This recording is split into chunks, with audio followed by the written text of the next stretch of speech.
Proofs of a Conspiracy. By John Robison. Introduction. Being at a friend's house in the country during some part of the summer 1795, I there saw a volume of a German periodical work, called Religionsbegebenheiten, i.e. religious occurrences, in which there was an account of the various schisms in the fraternity of Freemasons, with frequent allusions to the origin and history of that celebrated association. This account interested me a good deal, because, in my early life, I had taken some part in the occupations, shall I call them, of Freemasonry. And having chiefly frequented the lodges on the continent, I had learned many doctrines, and seen many ceremonials, which have no place in the simple system of Freemasonry which obtains in this country. I had also remarked, that the whole was much more the object of reflection and thought than I could remember it to have been among my acquaintances at home. There, I had seen a Mason lodge considered merely as a pretext for passing an hour or two in a fort of decent conviviality, not altogether void of some rational occupation. I had sometimes heard of differences of doctrines or of ceremonies, but in terms which marked them as mere frivolities. But, on the continent, I found them matters of serious concern and debate. Such too is the contagion of example, that I could not hinder myself from thinking one opinion better founded, or one ritual more apposite and significant, than another. And I even felt something like an anxiety for its being adopted, and a zeal for making it a general practice. I had been initiated in a very splendid lodge at Liege, of which the Prince Bishop, his Tréfonciers, and the chief noblesse of the state, were members. I visited the French lodges at Valenciennes, at Brussels, at Aix-la-Chapelle, at Berlin, and Königsberg, and I picked up some printed discourses delivered by the brother orators of the lodges. At St. Petersburg I connected myself with the English lodge, and occasionally visited the German and Russian lodges held there. I found myself received with particular respect as a Scotch Mason, and as an élève of the Lodge de la Parfaite Intelligence at Liège. I was importuned by persons of the first rank to pursue my Masonic career through many degrees unknown in this country. But all the splendor and elegance that I saw could not conceal a frivolity in every part. It appeared a baseless fabric, and I could not think of engaging in an occupation which would consume much time, cost me a good deal of money, and might perhaps excite in me some of that fanaticism, or, at least, enthusiasm that I saw in others, and perceived to be void of any rational support. I therefore remained in the English lodge, contented with the rank of Scotch master, which was in a manner forced on me in a private lodge of French Masons, but is not given in the English lodge. My Masonic rank admitted me to a very elegant entertainment in the female Loge de la Fidelite, where every ceremonial was composed in the highest degree of elegance, and everything conducted with the most delicate respect for our fair sisters. And the old song of brotherly love was chanted in the most refined strain of sentiment. I do not suppose that the Parisian Freemasonry of 45 degrees could give me more entertainment. I had profited so much by it, that I had the honor of being appointed the brother orator.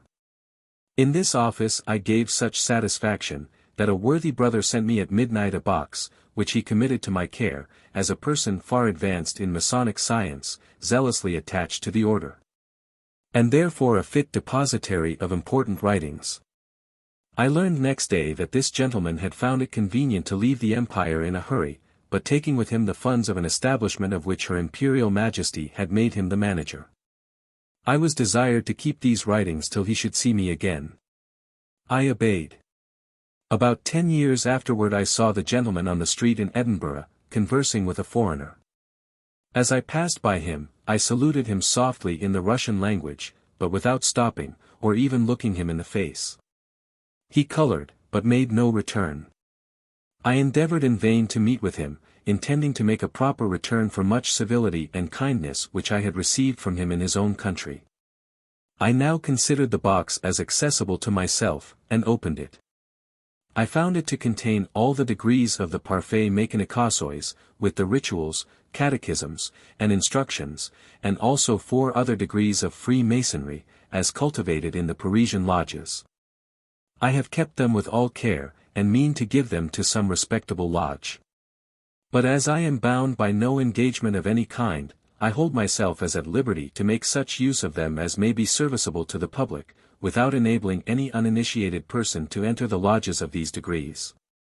This acquisition might have roused my former relish for Masonry, had it been merely dormant, but, after so long separation from the Loge de la Fidelite, the Masonic spirit had evaporated.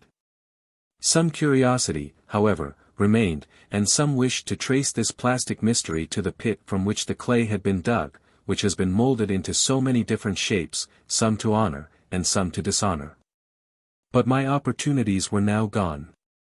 I had given away, when in Russia, my volumes of discourses, and some far-fetched and gratuitous histories, and nothing remained but the pitiful work of Anderson, and the Maconnerie d'Anhoramique de Voily, which are in everyone's hands. My curiosity was strongly roused by the accounts given in the Religionsbegebenheiten.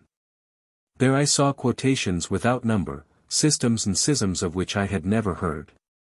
But what particularly struck me, was a zeal and fanaticism about what I thought trifles, which astonished me.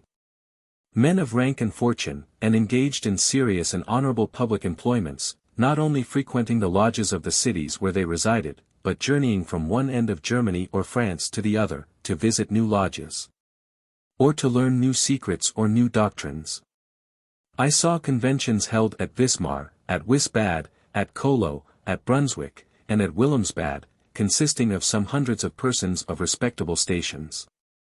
I saw adventurers coming to a city, professing some new secret, and in a few days forming new lodges, and instructing in a troublesome and expensive manner hundreds of brethren. German Masonry appeared a very serious concern, and to be implicated with other subjects with which I had never suspected it to have any connection. I saw it much connected with many occurrences and schisms in the Christian Church. I saw that the Jesuits had several times interfered in it, and that most of the exceptionable innovations and dissensions had arisen about the time that the Order of Loyola was suppressed. So that it should seem, that these intriguing brethren had attempted to maintain their influence by the help of Freemasonry. I saw it much disturbed by the mystical whims of J. Bayman and Swedenborg, by the fanatical and knavish doctrines of the modern Rosicrucians, by magicians, magnetisers, exorcists, and I observed that these different sects reprobated each other, as not only maintaining erroneous opinions, but even inculcating opinions which were contrary to the established religions of Germany, and contrary to the principles of the civil establishments. At the same time they charged each other with mistakes and corruptions, both in doctrine and in practice, and particularly with falsification of the first principles of Freemasonry, and with ignorance of its origin and its history. And they supported these charges by authorities from many different books which were unknown to me. My curiosity was now greatly excited. I got from a much respected friend many of the preceding volumes of the Religionsbegebenheiten, in hopes of much information from the patient industry of German erudition. This opened a new and very interesting scene. I was frequently sent back to England, from whence all agreed that Freemasonry had been imported into Germany. I was frequently led into France and into Italy. There, and more remarkably in France, I found that the lodges had become the haunts of many projectors and fanatics, both in science, in religion, and in politics, who had availed themselves of the secrecy and the freedom of speech maintained in these meetings, to broach their particular whims, or suspicious doctrines, which, if published to the world in the usual manner, would have exposed the authors to ridicule, or to censure. These projectors had contrived to tag their peculiar nostrums to the mummery of Masonry, and were even allowed to twist the Masonic emblems and ceremonies to their purpose. So that in their hands Freemasonry became a thing totally unlike, and almost in direct opposition to the system, if it may get such a name, imported from England, and some lodges had become schools of irreligion and licentiousness. No nation in modern times has so particularly turned its attention to the cultivation of everything that is refined or ornamental as France, and it has long been the resort of all who hunt after entertainment in its most refined form. The French have come to consider themselves as the instructors of the world in everything that ornaments life, and feeling themselves received as such, they have formed their manners accordingly, full of the most condescending complaisance to all who acknowledge their superiority. Delighted, in a high degree, with this office, they have become zealous missionaries of refinement in every department of human pursuit, and have reduced their apostolic employment to a system, which they prosecute with ardor and delight. This is not groundless declamation, but sober historical truth. It was the professed aim, and it was a magnificent and wise aim, of the great Colbert, to make the court of Louis XIV, the fountain of human refinement, and Paris the Athens of Europe.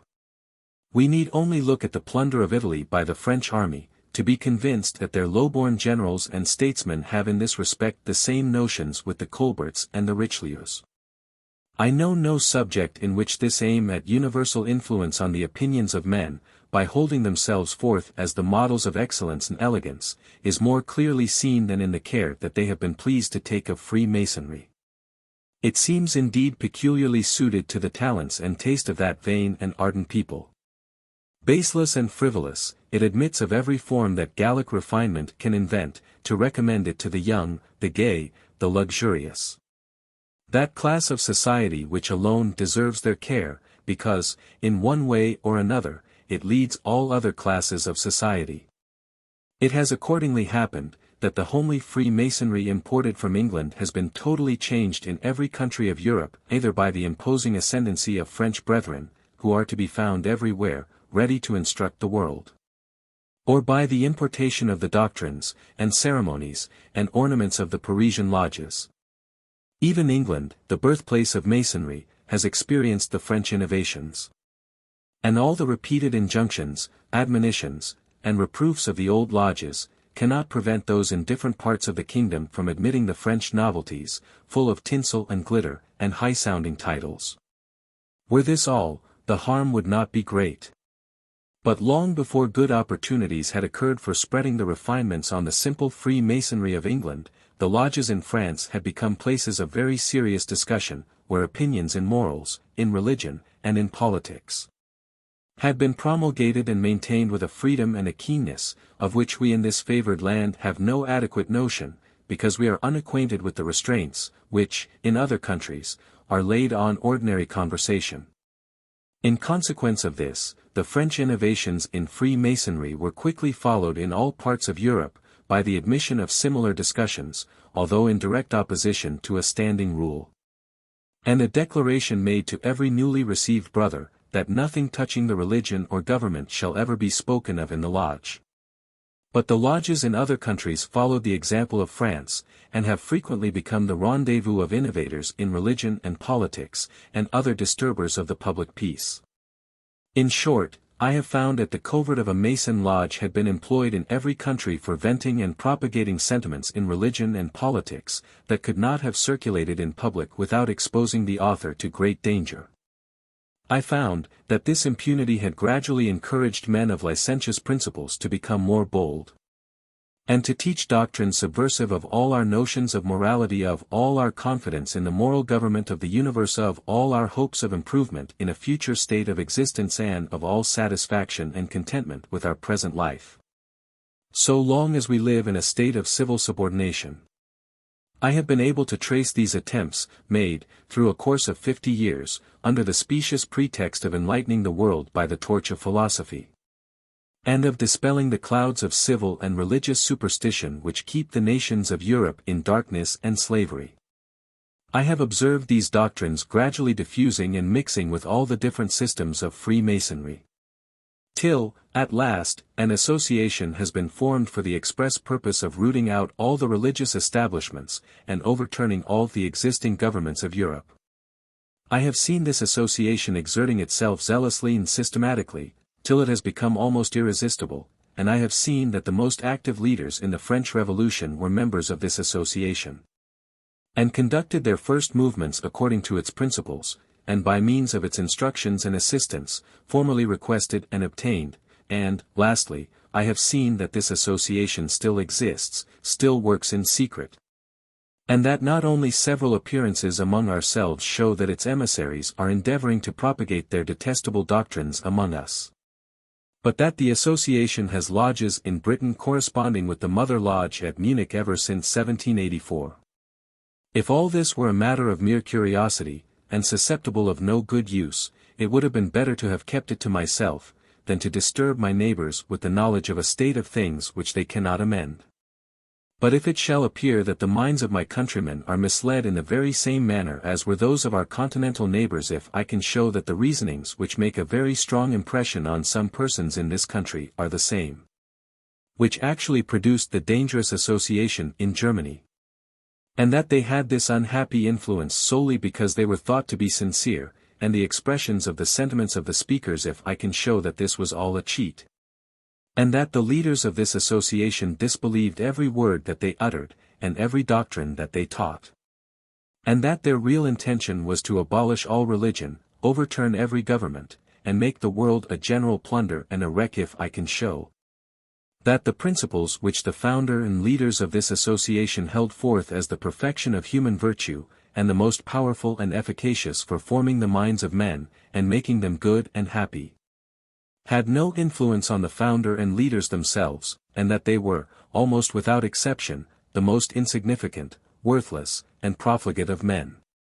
I cannot but think that such information will make my countrymen hesitate a little, and receive with caution, and even distrust, addresses and instructions which flatter our self-conceit, and which, by buoying us up with the gay prospect of what is perhaps attainable by a change, may make us discontented with our present condition, and forget that there never was a government on earth where the people of a great and luxurious nation enjoyed so much freedom and security in the possession of everything that is dear and valuable.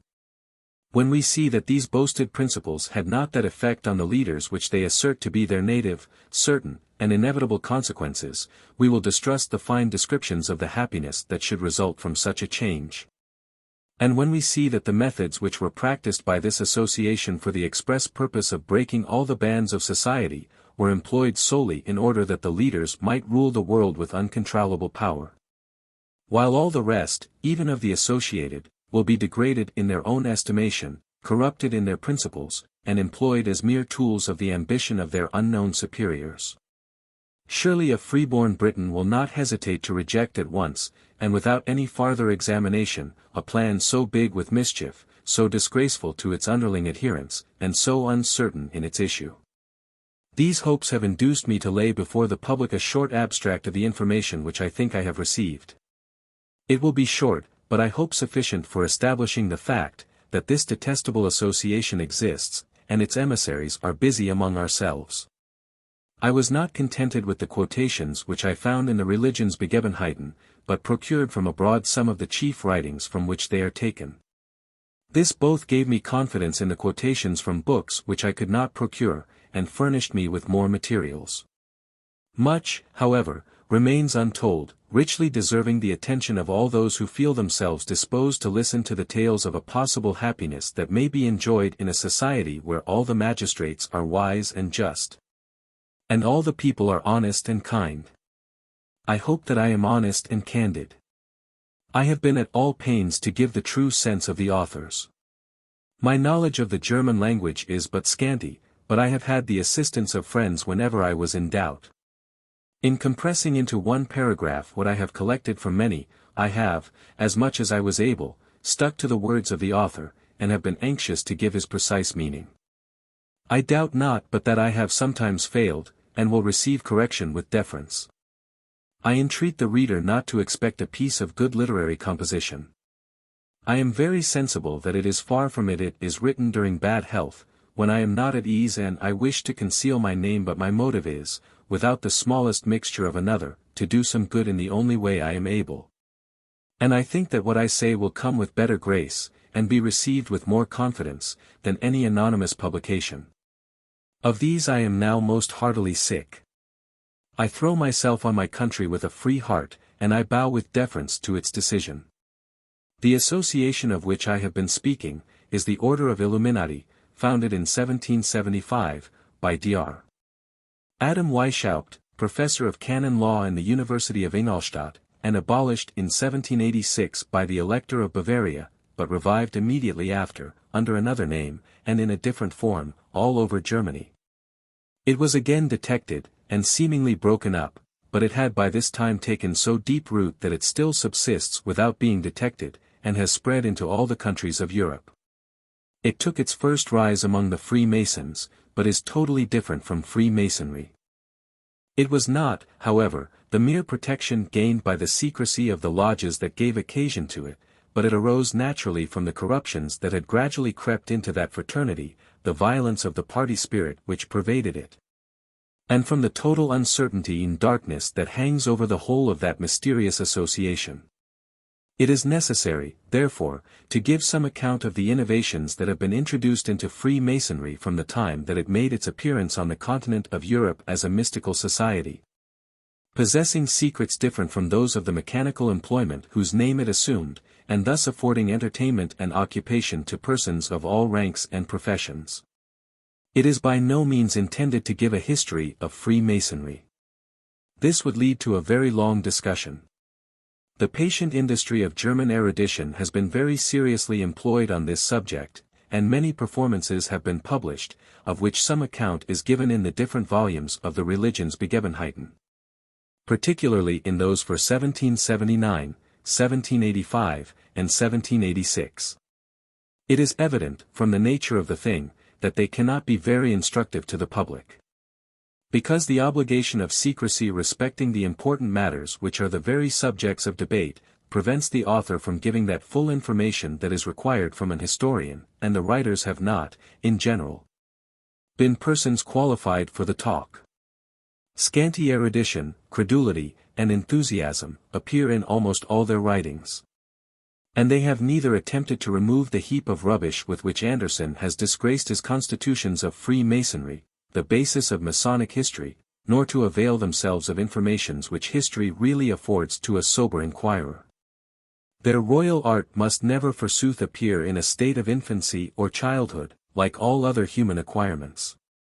And therefore, when they cannot give proofs of its existence in a state of manhood, possessed of all its mysterious treasures, they suppose what they do not see, and say that they are concealed by the oath of secrecy. Of such instructions I can make no use, even if I were disposed to write a history of the fraternity.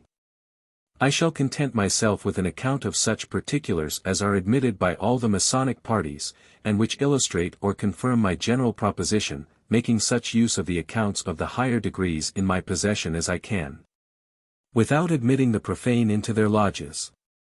Being under no tie of secrecy with regard to these, I am withheld by discretion alone from putting the public in possession of all their mysteries.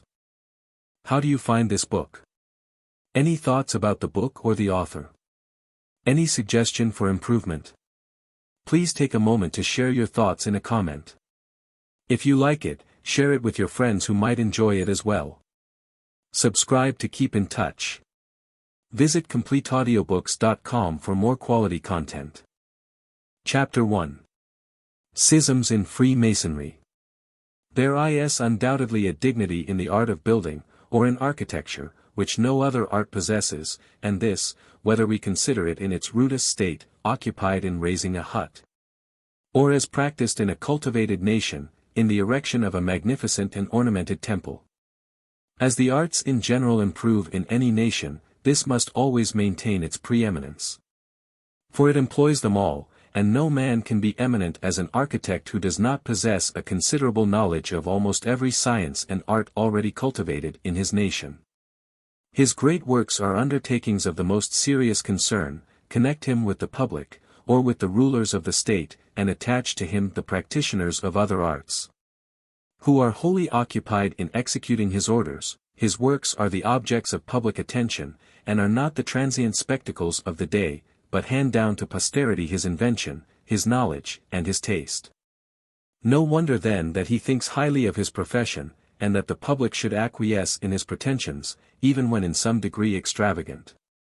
It is not at all surprising, therefore, that the incorporated architects in all cultivated nations should arrogate to themselves a preeminence over the similar associations of other tradesmen. We find traces of this in the remotest antiquity. The Dionysiacs of Asia Minor were undoubtedly an association of architects and engineers, who had the exclusive privilege of building temples, stadia, and theatres, under the mysterious tutelage of Bacchus, and distinguished from the uninitiated or profane inhabitants by the science which they possessed, and by many private signs and tokens, by which they recognized each other. This association came into Ionia from Syria, into which country it had come from Persia, along with that style of architecture that we call Grecian. We are also certain that there was a similar trading association, during the Dark Ages, in Christian Europe, which monopolized the building of great churches and castles. Working under the patronage and protection of the sovereigns and princes of Europe, and possessing many privileges. Circumstances, which it would be tedious to enumerate and discuss, continued this association later in Britain than on the continent. But it is quite uncertain when and why persons who were not builders by profession first sought admission into this fraternity. The first distinct and unequivocal instance that we have of this is the admission of Mr. Ashmole, the famous antiquary, in 1648, into a lodge at Warrington, along with his father-in-law Colonel Mainwaring. It is not improbable that the covert of secrecy in those assemblies had made them courted by the Royalists, as occasions of meeting. Nay, the ritual of the master's degree seems to have been formed, or perhaps twisted from its original institution, so as to give an opportunity of founding the political principles of the candidate and of the whole brethren present. For it bears so easy an adaptation to the death of the king, to the overturning of the venerable constitution of the English government of 3 orders by a mean democracy, and its re-establishment by the efforts of the Loyalists. That this would start into every person's mind during the ceremonial, and could hardly fail to show, by the countenances and behavior of the brethren, how they were affected. I recommend this hint to the consideration of the brethren. I have met with many particular facts, which convince me that this use had been made of the meetings of Masons, and that at this time the Jesuits interfered considerably, insinuating themselves into the lodges, and contributing to increase that religious mysticism that is to be observed in all the ceremonies of the order. This society is well known to have put on every shape, and to have made use of every mean that could promote the power and influence of the order. And we know that at this time they were by no means without hopes of re-establishing the dominion of the Church of Rome in England. Their services were not scrupled at by the distressed Royalists, even such as were Protestants, while they were highly prized by the sovereign. We also know that Charles II was made a Mason, and frequented the lodges. It is not unlikely, that besides the amusement of a vacant hour, which was always agreeable to him, he had pleasure in the meeting with his loyal friends, and in the occupations of the lodge, which recalled to his mind their attachment and services. His brother and successor James II, was of a more serious and manly cast of mind, and had little pleasure in the frivolous ceremonies of Masonry. He did not frequent the lodges. But, by this time, they were the resort of many persons who were not of the profession, or members of the trading corporation. This circumstance, in all probability, produced the denominations of free and accepted Masons. A person who has the privilege of working at any incorporated trade, is said to be a freeman of that trade. Others were accepted as brethren, and admitted to a kind of honorary freedom, as is the case in many other trades and incorporations, without having, as far as we can learn for certain, a legal title to earn a livelihood by the exercise of it. The lodges being in this manner frequented by persons of various professions, and in various ranks of civil society, it cannot be supposed that the employment in those meetings related entirely to the ostensible profession of Masonry. We have no authentic information by which the public can form any opinion about it. It was not till some years after this period that the lodges made open profession of the cultivation of general benevolence, and that the grand aim of the fraternity was to enforce the exercise of all the social virtues. It is not unlikely that this was an afterthought. The political purposes of the association being once obtained, the conversation and occupations of the members must take some particular turn, in order to be generally acceptable. The establishment of a fund for the relief of unfortunate brethren did not take place till the very end of last century. And we may presume that it was brought about by the warm recommendations of some benevolent members, who would naturally enforce it by addresses to their assembled brethren. This is the probable origin of those philanthropic discourses which were delivered in the lodges by one of the brethren as an official task. Brotherly love was the general topic, and this, with great propriety, when we consider the object aimed at in those addresses. Nor was this object altogether a novelty. For while the manners of society were yet but rude, brother Masons, who were frequently led by their employment far from home and from their friends, stood in need of such helps, and might be greatly benefited by such an institution, which gave them introduction and citizenship wherever they went, and a right to share in the charitable contributions of brethren who were strangers to them. Other incorporated trades had similar provisions for their poor. But their poor were townsmen and neighbors, well known to them. There was more persuasion necessary in this fraternity, where the objects of our immediate beneficence were not of our acquaintance. But when the lodges consisted of many who were not Masons, and who had no particular claim to good offices from a stranger, and their number might be great, it is evident that stronger persuasions were now necessary, and that every topic of philanthropy must now be employed. When the funds became considerable, the effects naturally took the public eye, and recommended the society to notice and respect. And now the brethren were induced to dwell on the same topic, to join in the commendations bestowed on the society, and to say that universal beneficence was the great aim of the order. And this is all that could be said in public, without infringing the obligation to secrecy.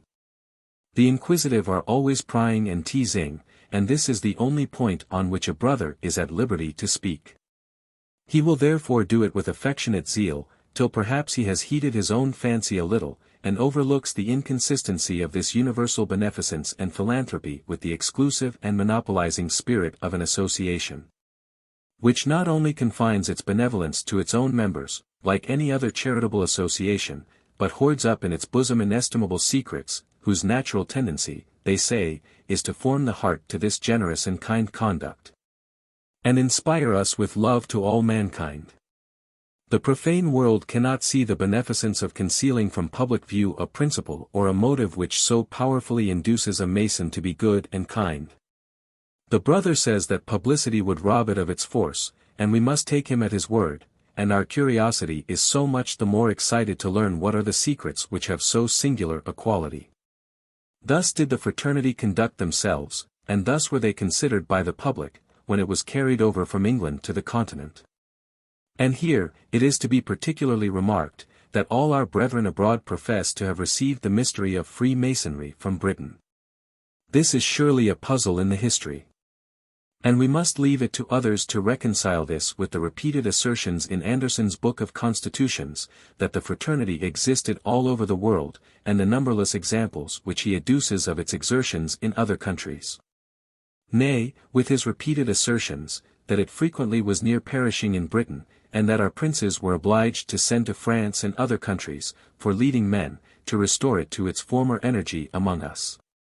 We shall find by and by that this is not a point of mere historical curiosity, but that much hinges on it.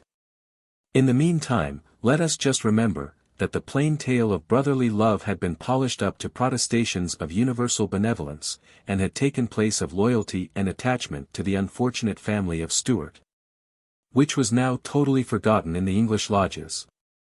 The Revolution had taken place, and King James, with many of his most zealous adherents, had taken refuge in France. But they took Freemasonry with them to the continent, where it was immediately received by the French, and was cultivated with great zeal in a manner suited to the taste and habits of that highly polished people. The lodges in France naturally became the rendezvous of the adherents to their banished king, and the means of carrying on a correspondence with their friends in England. At this time also the Jesuits took a more active hand in Freemasonry than ever. They insinuated themselves into the English lodges, where they were caressed by the Catholics, who panted after the re-establishment of their faith, and tolerated by the Protestant Royalists, who thought no concession too great a compensation for their services. At this time changes were made in some of the Masonic symbols, particularly in the tracing of the lodge, which bear evident marks of Jesuitical interference. It was in the lodges held at St. Germain's that the degree of Chevalier Macon Ecofoy was added to the 3 symbolical degrees of English Masonry. The Constitution, as imported, appeared too coarse for the refined taste of our neighbors, and they must make Masonry more like the occupation of a gentleman. Therefore, the English degrees of apprentice, fellow-craft, and master, were called symbolical, and the whole fraternity was considered either as typical of something more elegant, or as a preparation for it. The degrees afterwards superadded to this leave us in doubt which of these views the French entertained of our Masonry. But at all events, this rank of Scotch Knight was called the first degree of the Macon Parfait. There is a device belonging to this lodge which deserves notice. A lion, wounded by an arrow, and escaped from the stake to which he had been bound, with the broken rope still about his neck, is represented lying at the mouth of a cave, and occupied with mathematical instruments which are lying near him.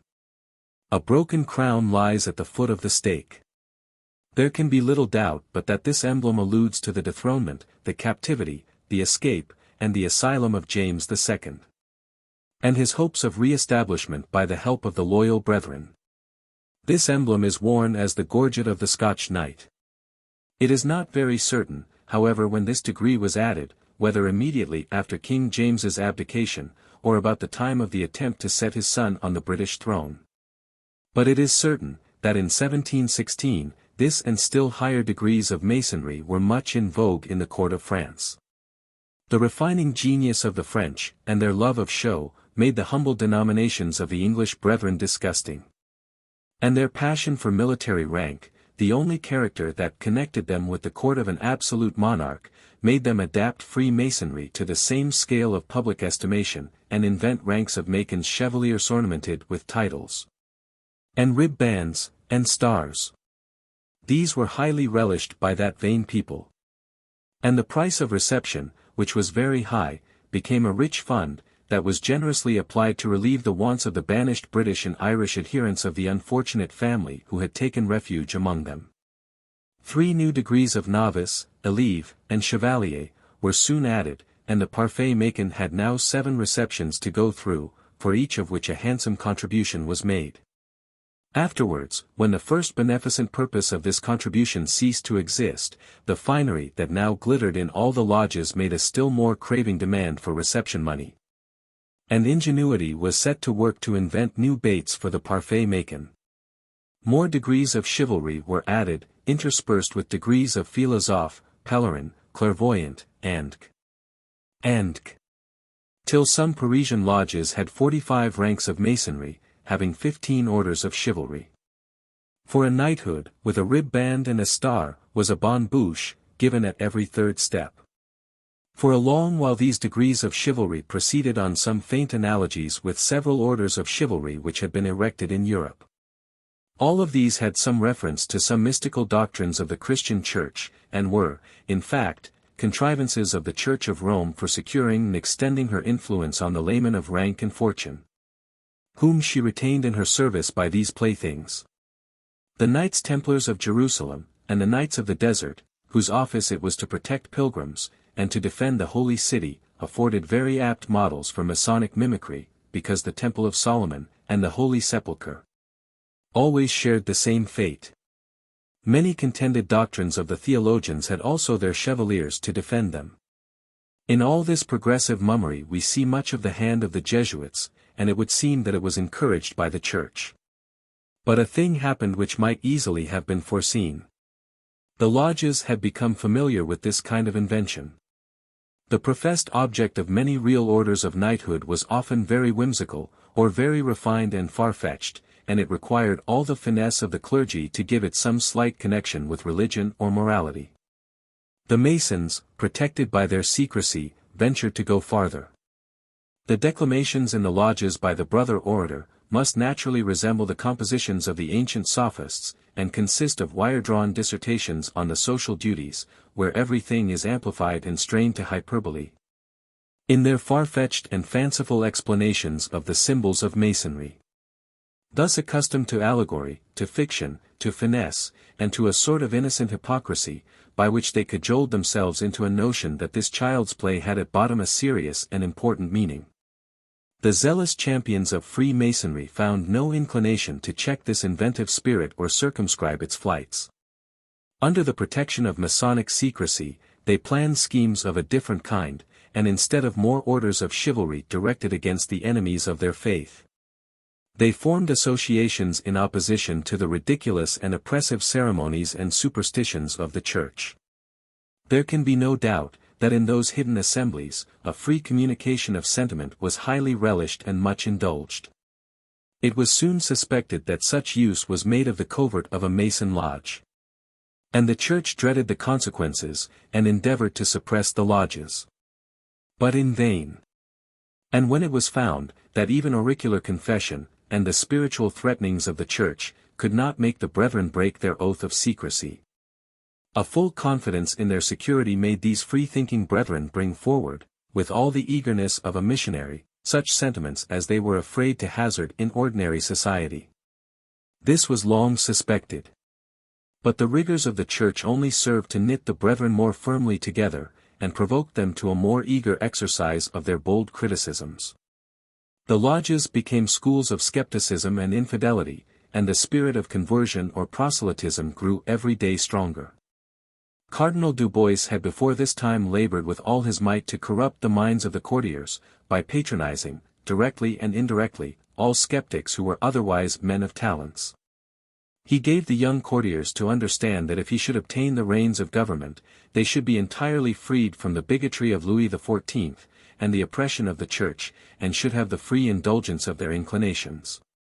His own plans were disappointed by his death, but the Regent Orleans was equally indulgent, and in a few years there was hardly a man in France who pretended to knowledge and reflection, who did not laugh at all religion. Amidst the almost infinite number of publications from the French presses, there is hardly a dozen to be found whose author attempts to vindicate religion from the charges of universal superstition and falsehood. And it must be acknowledged that little else was to be seen in the established religion of the kingdom. The people found nothing in Christianity but a never-ceasing round of insignificant and troublesome ceremonies, which consumed their time, and furnished a fund for supporting a set of lordly and oppressive dignitaries, who declared in the plainest manner their own disbelief of their religion, by their total disregard of common decency, by their continual residence at court, and by absolute neglect, and even the most haughty and oppressive treatment, of the only part of their order that took any concern about the religious sentiments of the nation, namely, the cures or parish priests. The monks appeared only as lazy drones. But the parish priests instructed the people, visited the sick, reconciled the offender and the offended, and were the great mediators between the landlords and their vassals. An office which endeared them more to the people than all the other circumstances of their profession. And it is remarkable, that in all the licentious writings and bitter satirical tales of the philosophic freethinkers, such as Voltaire, who never fails to have a taunting hit at the clergy, the cure is generally an amiable personage, a charitable man, a friend to the poor and unfortunate, a peacemaker, and a man of piety and worth. Yet these men were kept in a state of the most slavish and cruel subjection by the higher orders of the clergy, and all hopes of advancement cut off. Rarely, hardly ever, does it happen, that a cure becomes a bishop. The abbés step into every line of preferment. When such procedure is observed by a whole nation, what opinion can be formed but that the whole is a vile cheat? This however was the case in France, and therefore infidelity was almost universal. Nor was this overstrained freedom or licentiousness confined to religious opinions. It was perhaps more naturally directed to the restraints arising from civil subordination. The familiar name of brother could not but tickle the fancy of those of inferior rank, when they found themselves set cheek by jowl with persons whom they cannot approach out of doors but with cautious respect. And while these men of rank have their pride lulled a little, and perhaps their hearts a little softened by the slang and sentimental declamation on the topic of brotherly love and utopian felicity, the others begin to fancy the happy days arrived, and the light of philanthropy beaming from the east and illuminating the lodge. The garret pamphleteer enjoys his fancied authority as senior warden, and conducts with affectionate solemnity the young nobleman, who pants for the honor of mastership. And he praises the trusty brother who has guarded him in his perilous journeys round the room. What topic of declamation can be more agreeable than the equality of the worthy brethren? And how naturally will the brother orator, in support of this favorite topic, slide into all the commonplace pictures of human society, freed from all the anxieties attending civil distinction, and passing their days in happy simplicity and equality. From this state of the fancy, it is hardly a step to descant on the propriety, the expediency, and at last, the justice of this arrangement of civil society. And in doing this, one cannot avoid taking notice of the great obstructions to human felicity which we see in every quarter. Proceeding from the abuses of those distinctions of rank and fortune which have arisen in the world, and as the mischiefs and horrors of superstition are topics of continual declamation to those who wish to throw off the restraints of religion. So the oppression of the rulers of this world, and the sufferings of talents and worth in inferior stations, will be no less greedily listened to by all whose notions of morality are not very pure. And who would be glad to have the enjoyments of the wealthy without the trouble of laboring for them. Freemasonry may be affirmed to have a natural tendency to foster such leveling wishes. And we cannot doubt but that great liberties are taken with those subjects in the lodges, especially in countries where the distinctions of rank and fortune are strongly expressed and noticed. But it is not a matter of mere probability that the Mason lodges were the seminaries of these libertine instructions. We have distinct proof of it, even in some of the French degrees. In the degree called the Chevalier de Soleil, the whole instruction is aimed against the established religion of the kingdom. The professed object is the emancipation from error, and the discovery of truth. The inscription in the east suggests, that in the north is liberal, that in the south is fermete, and in the west it is caution, terms which are very significant. The trace venerable is Adam. The senior warden is truth, and all the brethren are children of truth. The process of reception is very well contrived, the whole ritual is decent and circumspect, and nothing occurs which can alarm the most timid. Brother Truth is asked, what is the hour? He informs Father Adam, that among men it is the hour of darkness, but that it is midday in the lodge. The candidate is asked, why he has knocked at the door, and what is become of the 8 companions, he is one of the Elus. He says, that the world is in darkness, and his companions and he have lost each other. That Hesperus, the star of Europe, is obscured by clouds of incense, offered up by superstition to despots, who have made themselves gods, and have retired into the inmost recesses of their palaces, that they may not be recognized to be men. While their priests are deceiving the people, and causing them to worship these divinities. This and many similar sentiments are evident allusions to the pernicious doctrine of the book called Origine du Despotisme Oriental, where the religion of all countries is considered as a mere engine of state. Where it is declared that reason is the only light which nature has given to man, and that our anxiety about futurity has made us imagine endless torments in a future world. And that princes, taking advantage of our weakness, have taken the management of our hopes and fears, and directed them so as to suit their own purposes. Emancipation from the fear of death is declared the greatest of all deliverances. Questions are put to the candidate, tending to discover whether and how far he may be trusted, and what sacrifices he is willing to make in search after truth. This shape given to the plastic mysteries of Masonry was much relished, and in a very short time this new path was completely explored, and a new series of degrees was added to the list, viz. The Novice, and the Élu de la Vérité, and the Sublime Philosophe. In the progress through these degrees, the brethren must forget that they have formerly been Chevaliers de l'Orient, Chevaliers de l'Aigle, when the symbols were all explained as typical of the life and immortality brought to light by the Gospel. Indeed they are taught to class this among the other clouds which have been dispelled by the Sun of Reason. Even in the Chevalerie de l'Aigle there is a twofold explanation given of the symbols, by which a lively imagination may conceive the whole history and peculiar doctrines of the New Testament. As being typical of the final triumph of reason and philosophy over error. And perhaps this degree is the very first step in the plan of illumination. We are not to suppose that this was carried to extremity at once. But it is certain, that before 1743 it had become universal, and that the lodges of Freemasons had become the places for making proselytes to every strange and obnoxious doctrine. Theurgy, cosmogony, Kabbalah, and many whimsical and mythical doctrines which have been grafted on the distinguishing tenets and the pure morality of the Jews and Christians, were subjects of frequent discussion in the lodges. The celebrated Chevalier Ramsay was a zealous apostle in this mission. Affectionately attached to the family of Stuart, and to his native country, he had cooperated heartily with those who endeavored to employ Masonry in the service of the Pretender, and, availing himself of the preeminence given, at first perhaps as a courtly compliment, to Scotch Masonry, he labored to shew that it existed, and indeed arose, during the Crusades. And that there really was either an order of chivalry whose business it was to rebuild the Christian churches destroyed by the Saracens, or that a fraternity of Scotch Masons were thus employed in the East, under the protection of the Knights of St. John of Jerusalem. He found some facts which were thought sufficient grounds for such an opinion, such as the building of the college of these knights in London, called the Temple, which was actually done by the public fraternity of Masons who had been in the Holy Wars. It is chiefly to him that we are indebted for that rage for Masonic chivalry which distinguishes the French Freemasonry. Ramsay's singular religious opinions are well known, and his no less singular enthusiasm.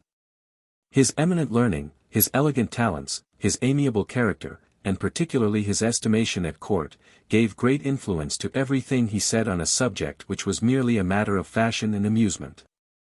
Whoever has attended much to human affairs, knows the eagerness with which men propagate all singular opinions, and the delight which attends their favorable reception. None are more zealous than the apostles of infidelity and atheism. It is in human nature to catch with greediness any opportunity of doing what lies under general restraint. And if our apprehensions are not completely quieted, in a case where our wishes lead us strongly to some favorite but hazardous object, we are conscious of a kind of self-bullying. This naturally gets into our discourse, and in our eagerness to get the encouragement of joint adventurers, we enforce our tenets with an energy, and even a violence, that is very inconsistent with the subject in hand. If I am an atheist, and my neighbor a theist, there is surely nothing that should make me violent in my endeavors to rid him of his error. Yet how violent were the people of this party in France! These facts and observations fully account for the zeal with which all this patchwork addition to the simple Freemasonry of England was prosecuted in France. It surprises us, Britons, who are accustomed to consider the whole as a matter of amusement for young men, who are glad of any pretext for indulging in conviviality. We generally consider a man advanced in life with less respect, if he shows any serious attachment to such things. But in France, the civil and religious restraints on conversation made these secret assemblies very precious. And they were much frequented by men of letters, who there found an opportunity of expressing in safety their dissatisfaction with those restraints, and with that inferiority of rank and condition to which they were subjected, and which appeared to themselves so inadequate to their own talents and merits. The avocats de parlement, the unbeneficed abbés, the young men of no fortune, and thesoidisant philosophers, formed a numerous band, frequented the lodges, and there discussed every topic of religion and politics. Specimens of this occupation appeared from time to time in collections of discourses delivered by the Frère orator. I once had in my possession 2 volumes of these discourses, which I now regret that I left in a lodge on the continent, when my relish for Freemasonry had forsaken me. One of these is a discourse by Brother Robinet, delivered in the Loge de Chevaliers Bienfaisants de la Sainte Cite at Lyons, at a visitation by the Grand Master the Duc de Chartres, afterwards Orleans and Égalité. In this discourse we have the germ and substance of his noted work, the Système de la Nature, au l'homme moral et physique. In another discourse, delivered by Brother Condorcet in the Loge de Philolithes at Strasbourg, we have the outlines of his posthumous work, Le Progrès de l'Esprit Humain. And in another, delivered by Mirabeau in the Loge de Chevaliers Bienfaisants at Paris, we have a great deal of the leveling principles, and cosmopolitism, one which he thundered from the tribunes of the National Assembly. But the most remarkable performances of this kind are, the Archives mystico-hermétiques, and the Des Erreurs, et de la Vérité. The first is considered as an account historical and dogmatical, of the procedure and system of the Loge de Chevaliers Bienfaisants at Lyons. This was the most zealous and systematical of all the cosmopolitical lodges in France. It worked long under the patronage of its Grand Master the Duc de Chartres, afterwards Orleans, and at last Ph. Égalité. It sent out many affiliated lodges, which were erected in various parts of the French dominions. The daughter lodges at Paris, Strasbourg, Lille, Toulouse, took the additional title of Philolithes. There arose some schisms, as may be expected, in an association where every man is encouraged to broach and to propagate any the most singular opinion. These schisms were continued with some heat, but were in a great measure repaired in lodges which took the name of Amos Réunis de la Vérité. One of this denomination at Paris became very eminent. The mother lodge at Lyons extended its correspondence into Germany, and other foreign countries, and sent constitutions or systems, by which the lodges conducted their operations. I have not been able to trace the steps by which this lodge acquired such an ascendancy. But I see, that in 1769 and 1770, all the refined or philosophical lodges in Alsace and Lorraine united, and in a convention at Lyons, formally put themselves under the patronage of this lodge, cultivated a continual correspondence, and considered themselves as professing one Masonic faith, sufficiently distinguishable from that of other lodges. What this was we do not very distinctly know. We can only infer it from some historical circumstances. One of its favorite daughters, the Lodge Theodor von der Guten Rath, at Munich, became so remarkable for discourses dangerous to church and state, that the Elector of Bavaria, after repeated admonitions during a course of 5 or 6 years, was obliged to suppress it in 1786. Another of its suffragan lodges at Regensburg became exceedingly obnoxious to the state, and occasioned several commotions and insurrections. Another, at Paris, gradually refined into the Jacobin Club, and in the year 1791, the lodges in Alsace and Lorraine, with those of Speyer and Worms, invited Custine into Germany, and delivered Mentz into his hands. When we reflect on these historical facts, we get some key to the better understanding of the two performances which I mentioned as descriptive of the opinions and occupations of this sect of Freemasons.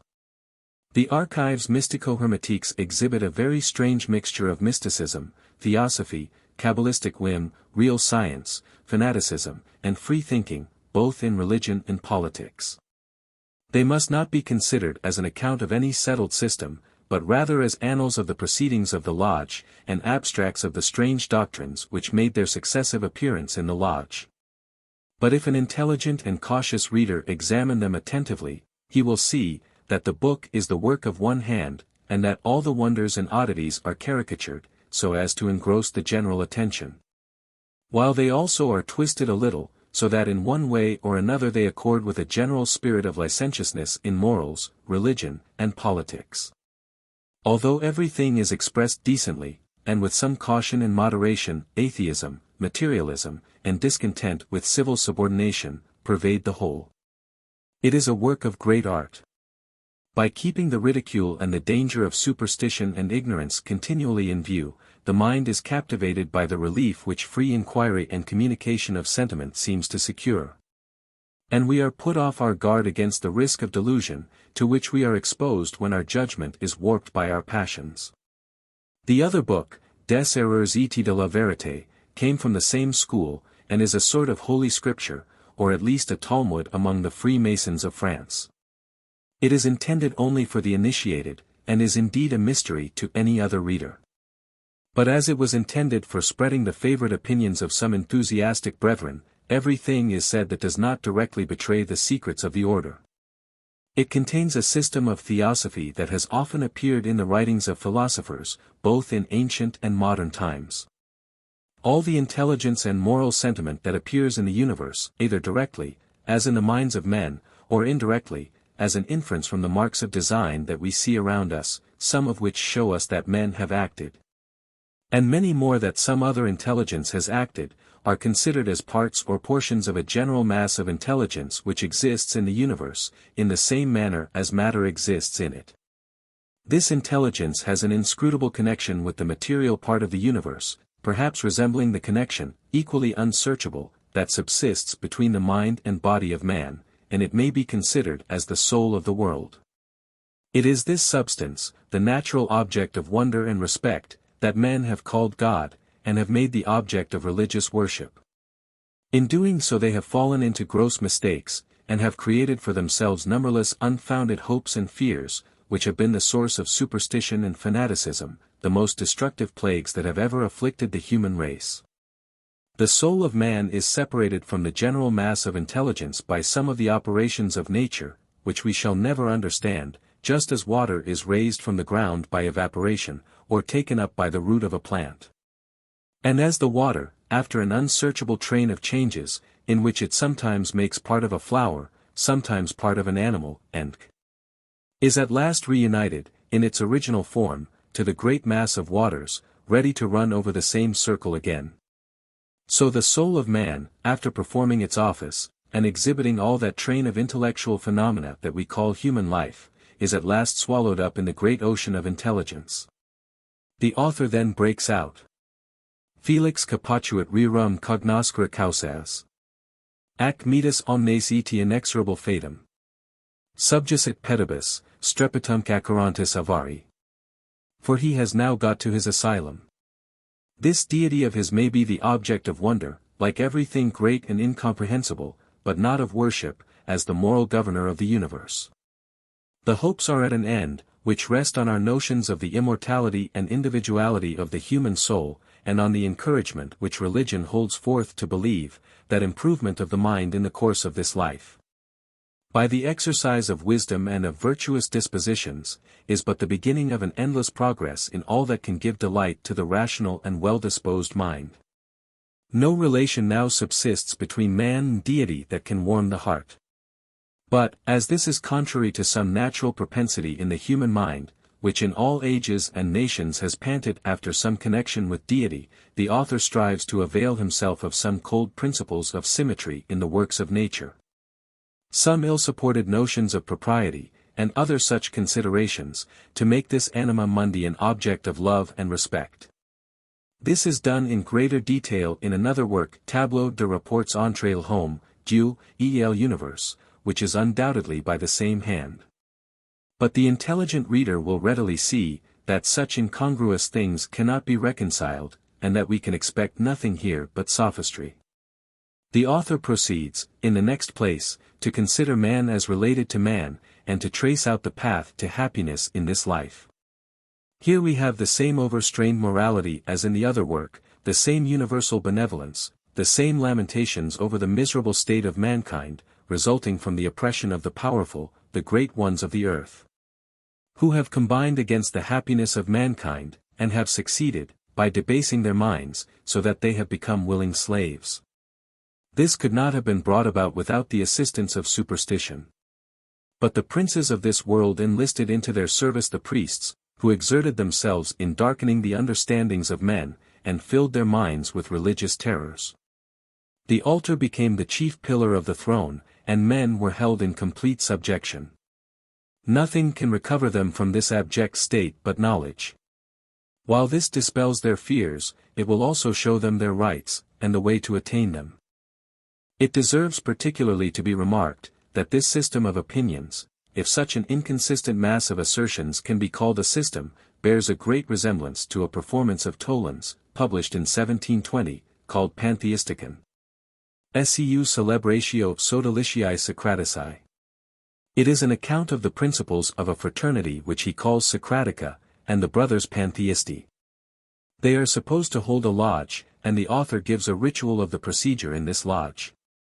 The ceremonies of opening and shutting of the lodge, the admission of members into its different degrees, and reason is the sun that illuminates the whole, and liberty and equality are the objects of their occupations.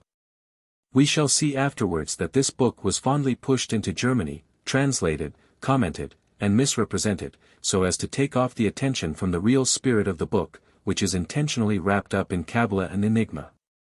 Mirabeau was at much pains to procure it notice. And it must therefore be considered as a treasure of the cosmopolitical opinions of the Association of Chevaliers Bienfaisants, Philolithes, and Amos Reunis, who were called the Improved Lodges, working under the D. de Chartres. Of these there were 266 in 1784. This will be found a very important remark. Let it also be recollected afterwards, that this Lodge of Lions sent a deputy to a grand convention in Germany in 1772, viz. Mr. Willermoz, and that the business was thought of such importance, that he remained there 2 years. The book Des Erreurs et de la Vérité, must therefore be considered as a classical book of these opinions. We know that it originated in the Loge de Chèvre Bienfaisance at Lyons. We know that this lodge stood as it were at the head of French Freemasonry, and that the fictitious order of Masonic Knights Templars was formed in this lodge, and was considered as the model of all the rest of this mimic chivalry. They proceeded so far in this mummery, as even to have the clerical tonsure. The Duke of Orleans, his son, the Elector of Bavaria, and some other German princes, did not scruple at this mummery in their own persons. In all the lodges of reception, the brother orator never failed to declaim on the topics of superstition, blind to the exhibition he was then making, or indifferent as to the vile hypocrisy of it. We have, in the lists of orators and office-bearers, many names of persons, who have had an opportunity at last of proclaiming their sentiments in public. The Abbé Sieyès was of the Lodge of Philolithes at Paris, and also at Lyons. Lequinio, author of the most profligate book that ever disgraced a press, the Préjuges vaincus par la raison, was warden in the Lodge Compact Sociale. D'Espremenil, Bailly, Fauchet, Maury, Mounier, were of the same system, though in different lodges. They were called Martinists, from St. Martin, who formed a schism in the system of the Chevaliers Bienfaisance, of which we have not any very precise account. Mercier gives some account of it in his Tableau de Paris, and in his Année 1888. The breach alarmed the brethren, and occasioned great heats. But it was healed, and the fraternity took the name of Missa du Renis, which is an anagram of De Amos Reunis. The Bishop of Autun, the man so bepraised as the benevolent citizen of the world, the friend of mankind and of good order, was senior warden of another lodge at Paris. Established in 1786, I think chiefly by Orleans and himself, which afterwards became the Jacobin Club. In short, we may assert with confidence, that the Mason lodges in France were the hotbeds, where the seeds were sown, and tenderly reared, of all the pernicious doctrines which soon after choked every moral or religious cultivation. And have made the society worse than a waste, have made it a noisome marsh of human corruption, filled with every rank and poisonous weed. These lodges were frequented by persons of all ranks, and of every profession. The idle and the frivolous found amusement, and glittering things to tickle their satiated fancies. There they became the dupes of the declamations of the crafty and licentious abbés, and writers of every denomination. Mutual encouragement in the indulgence of hazardous thoughts and opinions which flatter our wishes or propensities is a lure which few minds can resist. I believe that most men have felt this in some period of their lives. I can find no other way of accounting for the company that I have sometimes seen in a Mason lodge. The Lodge de la Parfaite Intelligence at Liege, contained, in December 1770, the Prince Bishop, and the greatest part of his chapter, and all the office-bearers were dignitaries of the Church. Yet a discourse given by the brother orator was as poignant a satire on superstition and credulity, as if it had been written by Voltaire. It was under the auspices of this lodge that this collection of discourses, which I mentioned above, was published, and there is no fault found with Brother Robinet, nor Brother Condorcet. Indeed the Trefensiers of Liege were proverbial even in Brabant, for their epicurism in the most extensive sense of the word. Thus was corruption spread over the kingdom under the mask of moral instruction. For these discourses were full of the most refined and strained morality, and florid paintings of utopian felicity, in a state where all are brothers and citizens of the world. But alas! These wire-drawn principles seem to have had little influence on the hearts, even of those who could best display their beauties. Read the tragedies of Voltaire, and some of his grave performances in prose. What man is there who seems better to know his master's will? No man expresses with more propriety, with more exactness, the feelings of a good mind. No man seems more sensible of the immutable obligation of justice and of truth. Yet this man, in his transactions with his booksellers, with the very men to whom he was immediately indebted for his affluence and his fame, was repeatedly, nay, incessantly, guilty of the meanest, the vilest tricks. When he sold a work for an enormous price to one bookseller, even to Kramer, whom he really respected, he took care that a surreptitious edition should appear in Holland, almost at the same moment. Proof sheets have been traced from Ferney to Amsterdam. When a friend of Kramer's expostulated with Voltaire on the injustice of this conduct, he said, grinning, "Oh le bon Kramer est bien il n'a que d'être du parti he may take a share he will not give me a livre the less for the first piece I offer him. Where shall we see more tenderness, more honor, more love of everything that is good and fair, than in Diderot's Père de Famille?"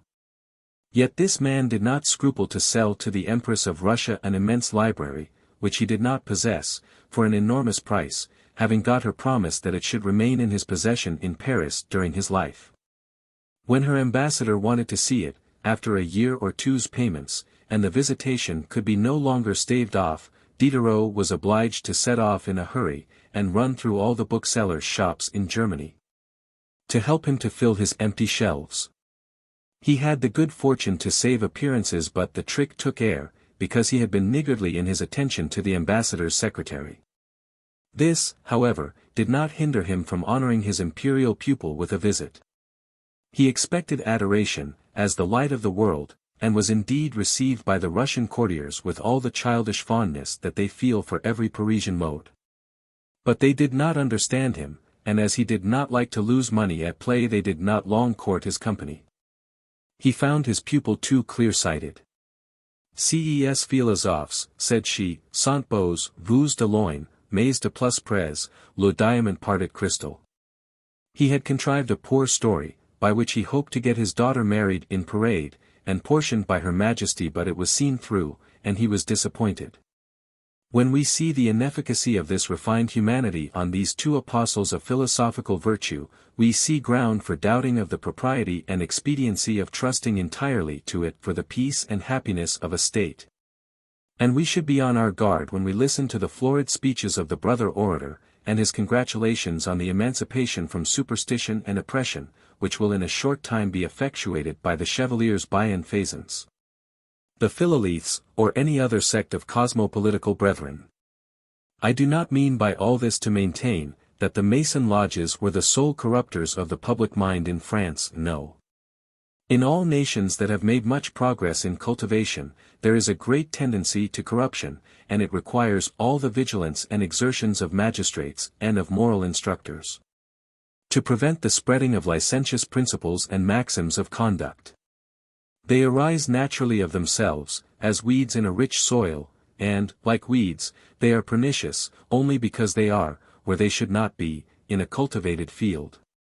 Virtue is the cultivation of the human soul, and not the mere possession of good dispositions.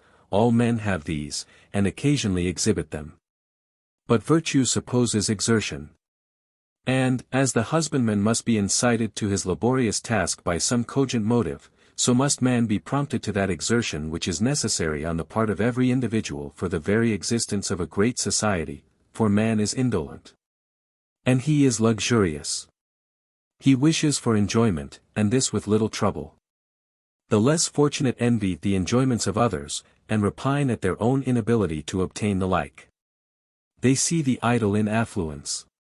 Few, even of good men, have the candor, nay, I may call it the wisdom, to think on the activity in the labor which had procured these comforts to the rich, or to their ancestors. And to believe that they are idle only because they are wealthy, but would be active if they were needy. Such spontaneous reflections cannot be expected in persons who are engaged in unceasing labor, to procure a very moderate share, in their estimation at least, of the comforts of life. Yet such reflections would, in the main, be just, and surely they would greatly tend to quiet the minds of the unsuccessful. This excellent purpose may be greatly forwarded by a national establishment for moral instruction and admonition. And if the public instructors should add all the motives to virtuous moderation which are suggested by the considerations of genuine religion, every advice would have a tenfold influence. Religious and moral instructions are therefore, in their own nature, unequivocal supports to that moderate exertion of the authority arising from civil subordination, which the most refined philanthropist or cosmopolite acknowledges to be necessary for the very existence of a great and cultivated society. I have never seen a scheme of utopian happiness that did not contain some system of education, and I cannot conceive any system of education of which moral instruction is not a principal part. Such establishments are dictates of nature, and obtrude themselves on the mind of every person who begins to form plans of civil union. And in all existing societies they have indeed been formed, and are considered as the greatest corrector and soother of those discontents that are unavoidable in the minds of the unsuccessful and the unfortunate. The magistrate, therefore, whose professional habits lead him frequently to exert himself for the maintenance of public peace, cannot but see the advantages of such stated remembrancers of our duty. He will therefore support and cherish this public establishment, which so evidently assists him in his beneficent and important labors. But all the evils of society do not spring from the discontents and the vices of the poor. The rich come in for a large and a conspicuous share. They frequently abuse their advantages. Pride and haughty behavior on their part rankle in the breasts, and affect the tempers of their inferiors, already fretted by the hardships of their own condition. The rich also are luxurious, and are often needy. Grasping at every mean of gratification, they are inattentive to the rights of inferiors whom they despise, and, despising, oppress. Perhaps their own superiority has been acquired by injustice. Perhaps most sovereignties have been acquired by oppression. Princes and rulers are but men, as such, they abuse many of their greatest blessings. Observing that religious hopes make the good resigned under the hardships of the present scene, and that its terrors frequently restrain the bad. They avail themselves of these observations, and support religion as an engine of state, and a mean of their own security. But they are not contented with its real advantages. And they are much more afraid of the resentment and the crimes of the offended profligate, than of the murmurs of the suffering worthy. Therefore they encourage superstition, and call to their aid the vices of the priesthood. The priests are men of like passions as other men, and it is no ground of peculiar blame that they also frequently yield to the temptations of their situation. They are encouraged to the indulgence of the love of influence natural to all men, and they heap terror upon terror, to subdue the minds of men, and darken their understandings. Thus, the most honorable of all employments, the moral instruction of the state, is degraded to a vile trade, and is practiced with all the deceit and rapacity of any other trade. And religion, from being the honor and the safeguard of a nation, becomes its greatest disgrace and curse. When a nation has fallen into this lamentable state, it is extremely difficult to reform. Although nothing would so immediately and so completely remove all ground of complaint, as the re-establishing private virtue, this is of all others the least likely to be adopted. The really worthy, who see the mischief where it really is, but who view this life as the school of improvement, and know that man is to be made perfect through suffering, are the last persons to complain. The worthless are the most discontented, the most noisy in their complaints, and the least scrupulous about the means of redress. Not to improve the nation, but to advance themselves, they turn the attention to the abuses of power and influence. And they begin their attack where they think the place most defenseless, and where perhaps they expect assistance from a discontented garrison. They attack superstition, and are not at all solicitous that true religion shall not suffer along with it. It is not, perhaps, with any direct intention to ruin the state, but merely to obtain indulgence for themselves, and the cooperation of the wealthy. They expect to be listened to by many who wish for the same indulgence. And thus it is that religious free-thinking is generally the first step of anarchy and revolution. For in a corrupted state, persons of all ranks have the same licentious wishes, and if superstitious, fear be really an ingredient of the human mind, it requires some struggle to shake it off. Nothing is so effectual as mutual encouragement, and therefore all join against priestcraft, even the rulers forget their interest, which should lead them to support it. In such a state, the pure morality of true religion vanishes from the sight. There is commonly no remains of it in the religion of the nation, and therefore all goes together.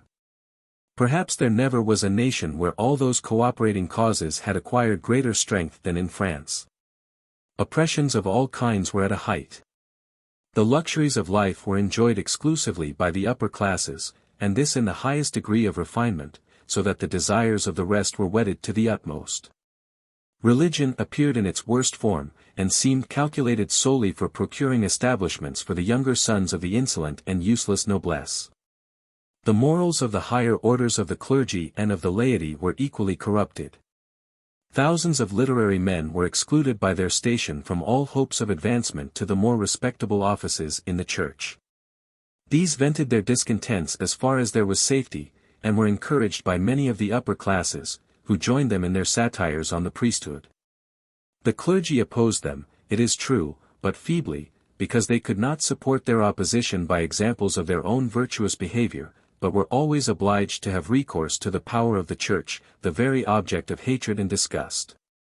The whole nation became infidel, and when in a few instances a worthy cure uttered the small still voice of true religion, it was not heard amidst the general noise of satire and reproach. The misconduct of administration, and the abuse of the public treasures, were every day growing more impudent and glaring, and exposed the government to continual criticism. But it was still too powerful to suffer this to proceed to extremities. While therefore infidelity and loose sentiments of morality passed unpunished, it was still very hazardous to publish anything against the state. It was in this respect chiefly, that the Mason lodges contributed to the dissemination of dangerous opinions, and they were employed for this purpose all over the kingdom. This is not an assertion hazarded merely on account of its probability. Abundant proof will appear by and by, that the most turbulent characters in the nation frequented the lodges. We cannot doubt, but that under this covert they indulged their factious dispositions. Nay, we shall find the greatest part of the lodges of France, converted, in the course of a very few weeks, into corresponding political societies.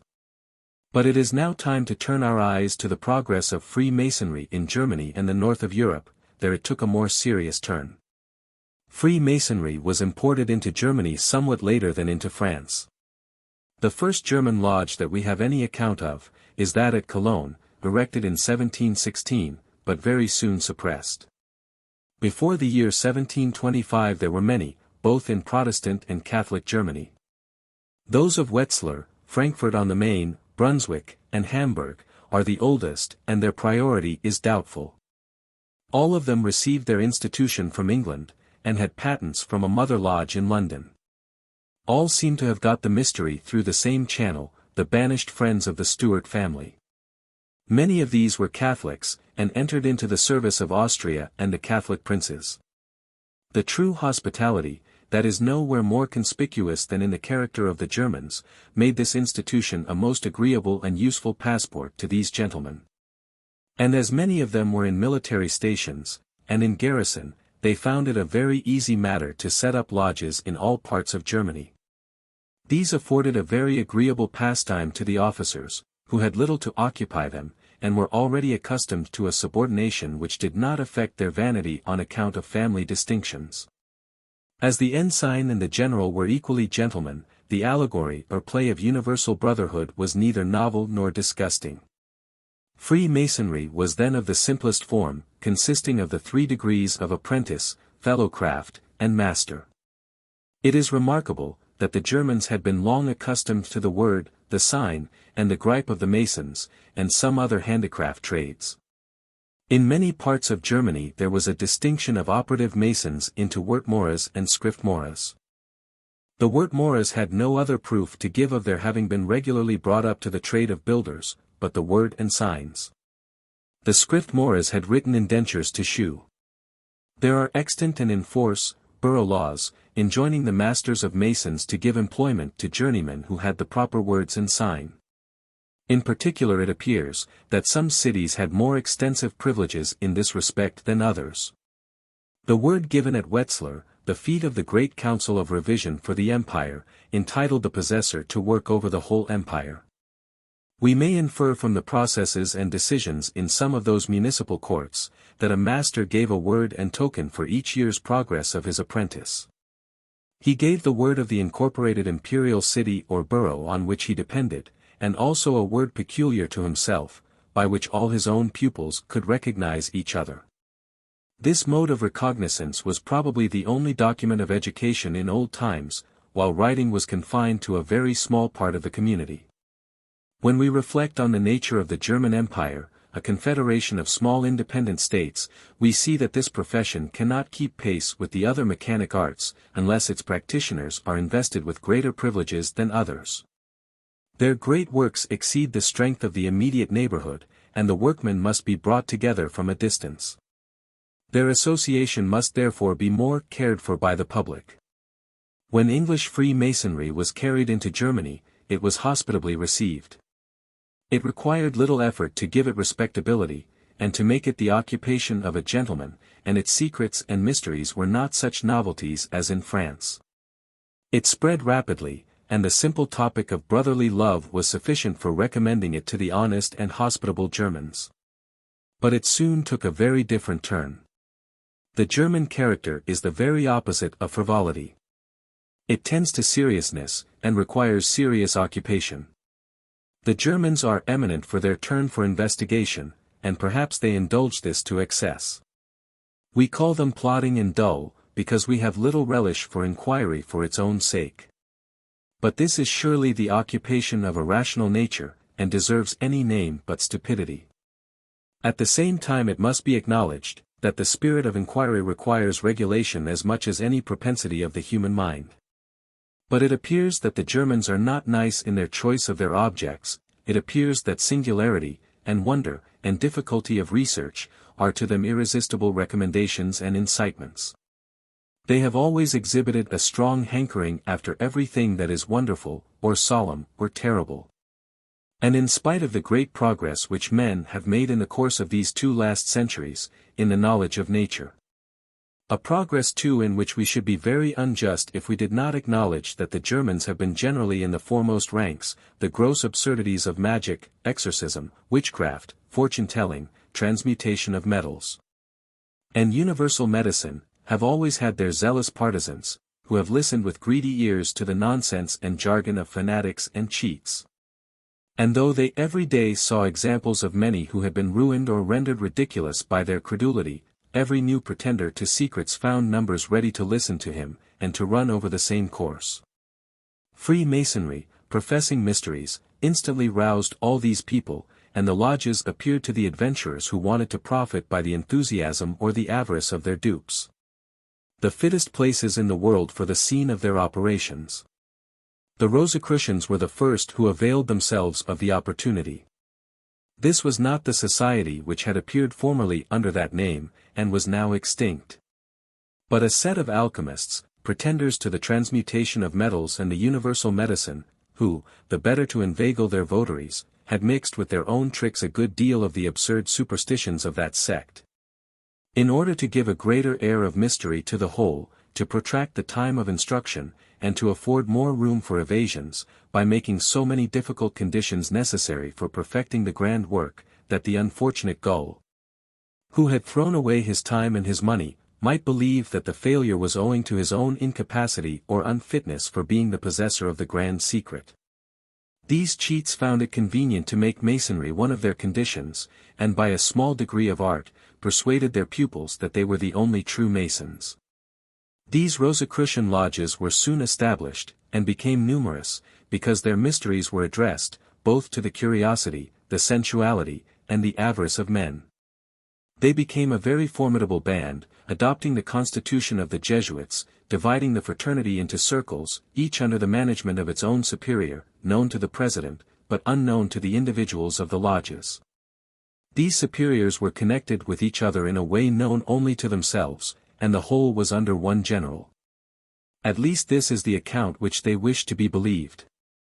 If it be just, nothing but the absurdity of the ostensible motives of their occupations could have prevented this combination from carrying on schemes big with hazard to the peace of the world. But the Rosicrucian lodges have always been considered by other Freemasons as bad societies, and as gross schismatics. This did not hinder, however, their alchemical and medical secrets from being frequently introduced into the lodges of simple Freemasonry. And in like manner, exorcism, or ghost-raising, magic, and other gross superstitions, were often held out in their meetings as attainable mysteries, which would be immense acquisitions to the fraternity, without any necessity of admitting along with them the religious deliriums of the Rosicrucians. In 1743, a Baron Hund, a gentleman of honorable character and independent fortune, was in Paris, and got acquainted with the Earl of Kilmarnock and some other gentlemen who were about the Pretender, and learned from them that they had some wonderful secrets in their lodges. He was admitted, through the medium of that nobleman, and of a Lord Clifford, and his Masonic patent was signed George, said to be the signature of Kilmarnock. Hund had attached himself to the fortunes of the Pretender, in hopes, as he says himself, of rising in the world under his protection. The mighty secret was this. When the order of Knights Templars was abolished by Philip the Fair, and cruelly persecuted, some worthy persons escaped, and took refuge in the Highlands of Scotland, where they concealed themselves in caves. These persons possessed the true secrets of Masonry, which had always been in that order, having been acquired by the Knights, during their services in the East, from the pilgrims whom they occasionally protected or delivered. The Chevaliers de la Rose-Croix continued to have the same duties as formerly, though robbed of their emoluments. In fine, every true Mason is a Knight Templar. It is very true that a clever fancy can accommodate the ritual of reception of the Chevalier de l'Épée, and to something like the institution of the Knights Templars, and perhaps this explanation of young Zerubbabel's pilgrimage, and of the rebuilding of the temple by Ezra, is the most significant explanation that has been given of the meager symbols of Freemasonry. When Baron Hund returned to Germany, he exhibited to some friends his extensive powers for propagating this system of Masonry, and made a few knights. But he was not very active. Probably the failure of the Pretender's attempt to recover the throne of his ancestors had put an end to Hund's hopes of making a figure. In the meantime Freemasonry was cultivated with zeal in Germany, and many adventurers found their advantage in supporting particular schisms. But in 1756, or 1757, a complete revolution took place. The French officers who were prisoners at large in Berlin, undertook, with the assurance peculiar to their nation, to instruct the simple Germans in everything that embellishes society. They said, that the homespun Freemasonry, which had been imported from England, was fit only for the unpolished minds of the British, but that in France it had grown into an elegant system, fit for the profession of gentlemen. Nay, they said, that the English were ignorant of true Masonry, and possessed nothing but the introduction to it, and even this was not understood by them. When the ribbands and stars, with which the French had ornamented the order, were shown to the Germans, they could not resist the enchantment. A Mr. Rosa, a French commissary, brought from Paris a complete wagonload of Masonic ornaments, which were all distributed before it had reached Berlin, and he was obliged to order another, to furnish the lodges of that city. It became for a while a most profitable business to many French officers and commissaries dispersed over Germany, having nothing else to do. Everybody gaped for instruction, and these kind teachers were always ready to bestow it. In half a year Freemasonry underwent a complete revolution all over Germany, and chevaliers multiplied without number. The Rosaic system was a gospel to the Mason, and the poor British system was despised. But the new lodges of Berlin, as they had been the teachers of the whole empire, wanted also to be the governors, and insisted on complete subjection from all the others. This startled the Freemasons at a distance, and awakened them from their golden dreams. Now began a struggle for dominion and for independency. This made the old lodges think a little about the whole affair. The result of this was a counter-revolution. Though no man could pretend that he understood the true meaning of Freemasonry, its origin, its history, or its real aim, all saw that the interpretations of their hieroglyphics, and the rituals of the new degrees imported from France, were quite gratuitous. It appeared, therefore, that the safest thing for them was an appeal to the birthplace of Masonry. They sent to London for instructions. There they learned, that nothing was acknowledged for genuine unsophisticated Masonry but the 3 degrees. And that the Mother Lodge of London alone could, by her instructions, prevent the most dangerous schisms and innovations. Many lodges, therefore, applied for patents and instructions. Patents were easily made out, and most willingly sent to the zealous brethren, and these were thankfully received and paid for. But instruction was not so easy a matter. At that time we had nothing but the Book of Constitutions, drawn up about 1720, by Anderson and Desaguliers, 2 persons of little education, and of low manners, who had aimed at little more than making a pretext, not altogether contemptible, for a convivial meeting. This, however, was received with respect. We are apt to smile at grave men's being satisfied with such coarse and scanty fare. But it was of use, merely because it gave an ostensible reason for resisting the despotism of the lodges of Berlin. Several respectable lodges, particularly that of Frankfurt on the Main, that of Brunswick, that of Wetzlar, and the Royal York of Berlin, resolutely adhered to the English system, and denied themselves all the enjoyment of the French degrees, rather than acknowledge the supremacy of the Rosaic lodges of Berlin. About the year 1764 a new revolution took place. An adventurer, who called himself Johnson, and passed himself for an Englishman, but who was really a German or Bohemian named Lucht, said that he was ambassador from the chapter of Knights Templars at Old Aberdeen in Scotland, sent to teach the Germans what was true Masonry. He pretended to transmute metals, and some of the brethren declared that they had seen him do it repeatedly. This reached Baron Hund and brought back all his former enthusiasm. There is something very dark in this part of the history. For in a little Johnson told his partisans that the only point he had to inform them of was, that Baron Hund was the Grand Master of the 7th province of Masonry, which included the whole of Germany, and the royal dominions of Prussia. He showed them a map of the Masonic Empire arranged into provinces, each of which had distinguishing emblems. These are all taken from an old forgotten and insignificant book, Typodiae Symbola Divina et Humana, published in 1601. There is not the least trace in this book either of Masonry or Templars, and the emblems are taken out without the smallest ground of selection. Some inconsistency with the former magnificent promises of Johnson startled them at first, but they acquiesced and submitted to Baron Hund as Grand Master of Germany. Soon after Johnson turned out to be a cheat, escaped, was taken, and put in prison, where he died. Yet this seems not to have ruined the credit of Baron Hund. He erected lodges, gave a few simple instructions, all in the system of English Masonry, and promised, that when they had approved themselves as good Masons, he would then impart the mighty secret. After 2 or 3 years of novitiate, a convention was held at Altenburg, and he told them that his whole secret was that every true Mason was a Knight Templar. They were astonished, and disappointed. For they expected in general that he would teach them the philosopher's stone, or ghost-raising, or magic.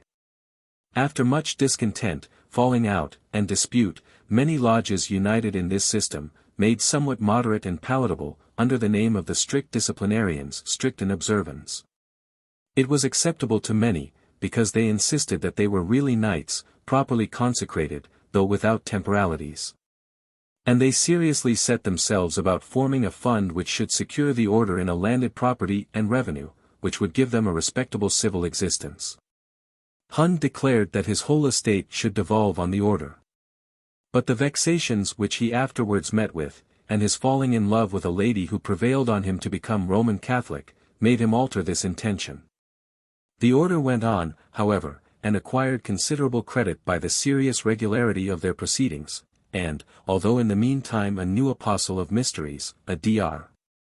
Zinzendorf, one of the strict observants, introduced a new system, which he said was from Sweden, distinguished by some of the mystical doctrines of the Swedenborg sect, and though this system obtained the royal patronage, and a national lodge was established at Berlin by patent, still the Turpelorden, or Orden des stricten Observans, continued to be very respectable.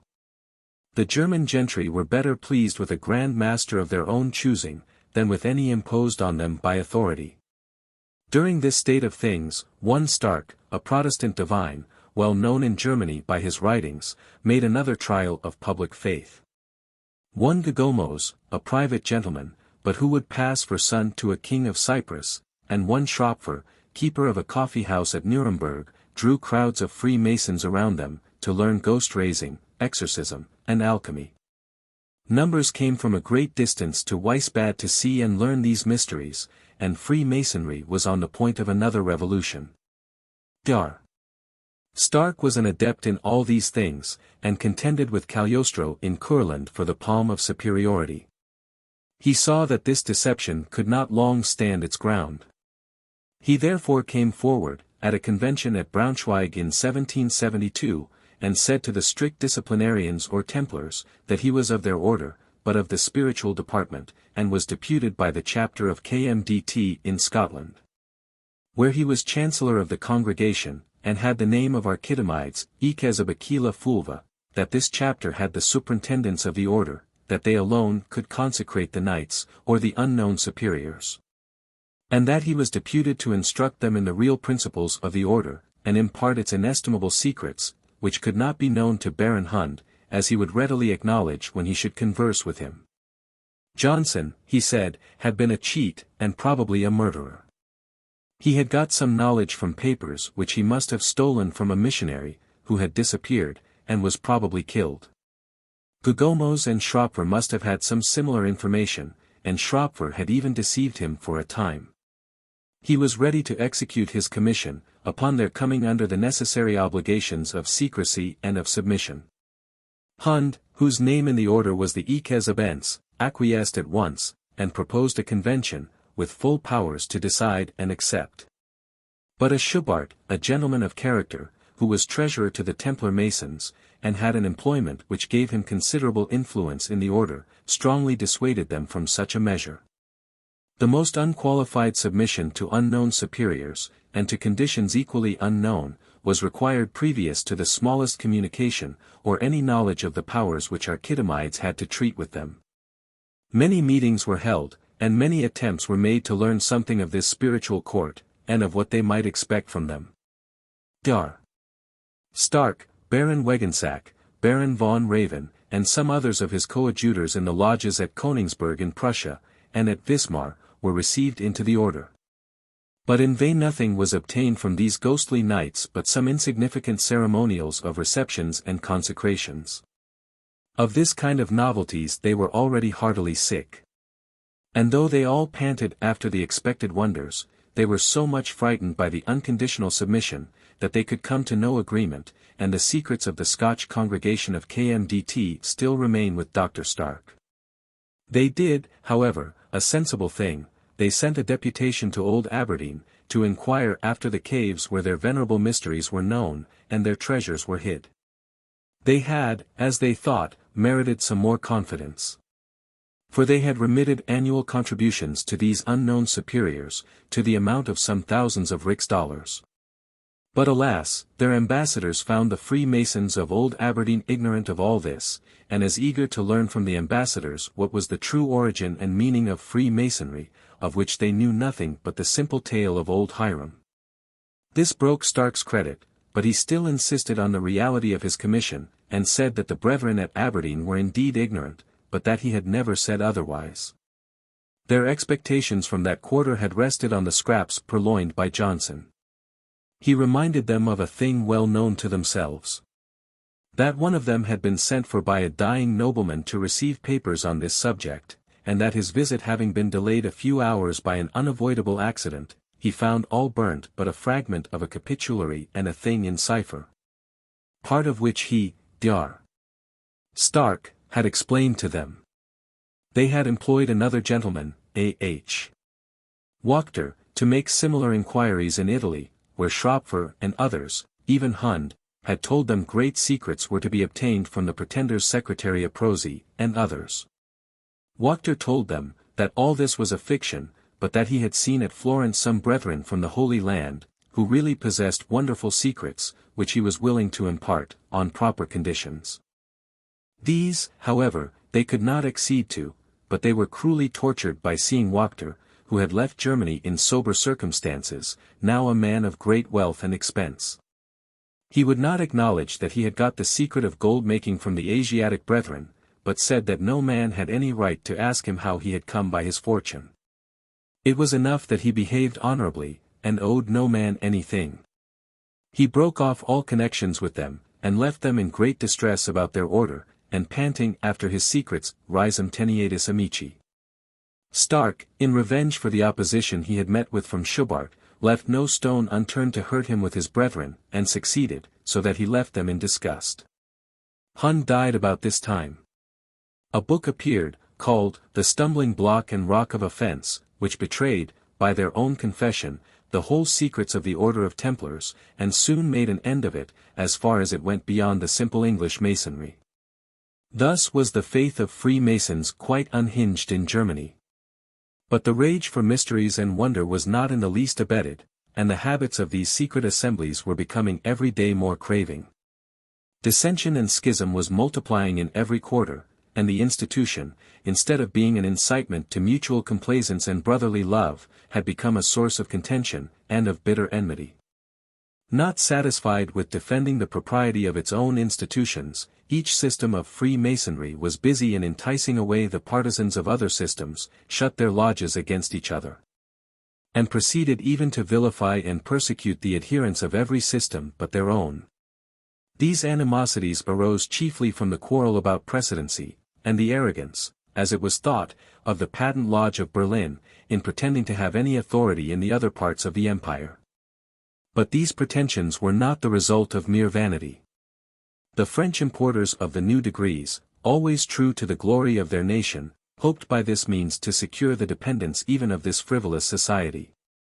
Perhaps they might foresee political uses and benefits which might arise from it. One thing is worth notice. The French lodges had all emanated from the great confederation under the Duc de Chartres, and, even if we had no other proof, we might presume that they would cultivate the same principles that characterized that sect. But we are certain that infidelity and laxity of moral principles were prevalent in the Rosaic lodges, and that the observation of this corruption had offended many of the sober, old-fashioned lodges, and was one great cause of any check that was given to the brilliant Masonry of France.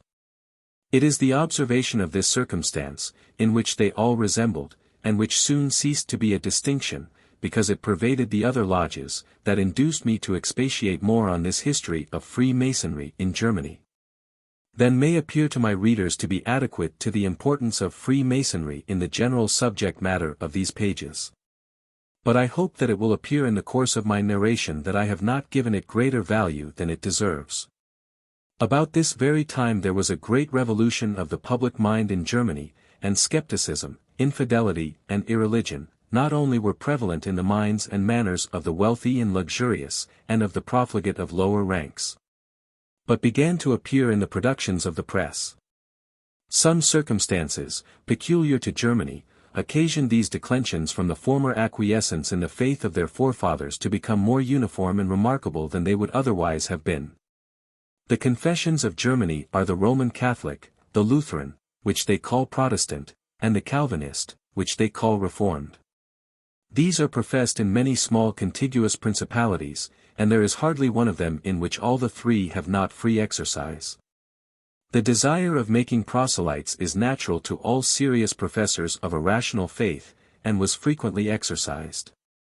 The Roman Catholics are supposed by us to be particularly zealous, and the Protestants, Lutherans and Calvinists, were careful to oppose them by every kind of argument, among which those of ridicule and reproach were not spared.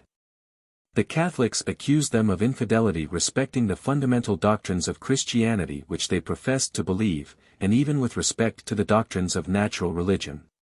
This accusation was long very slightly supported, but, of late, by better proofs.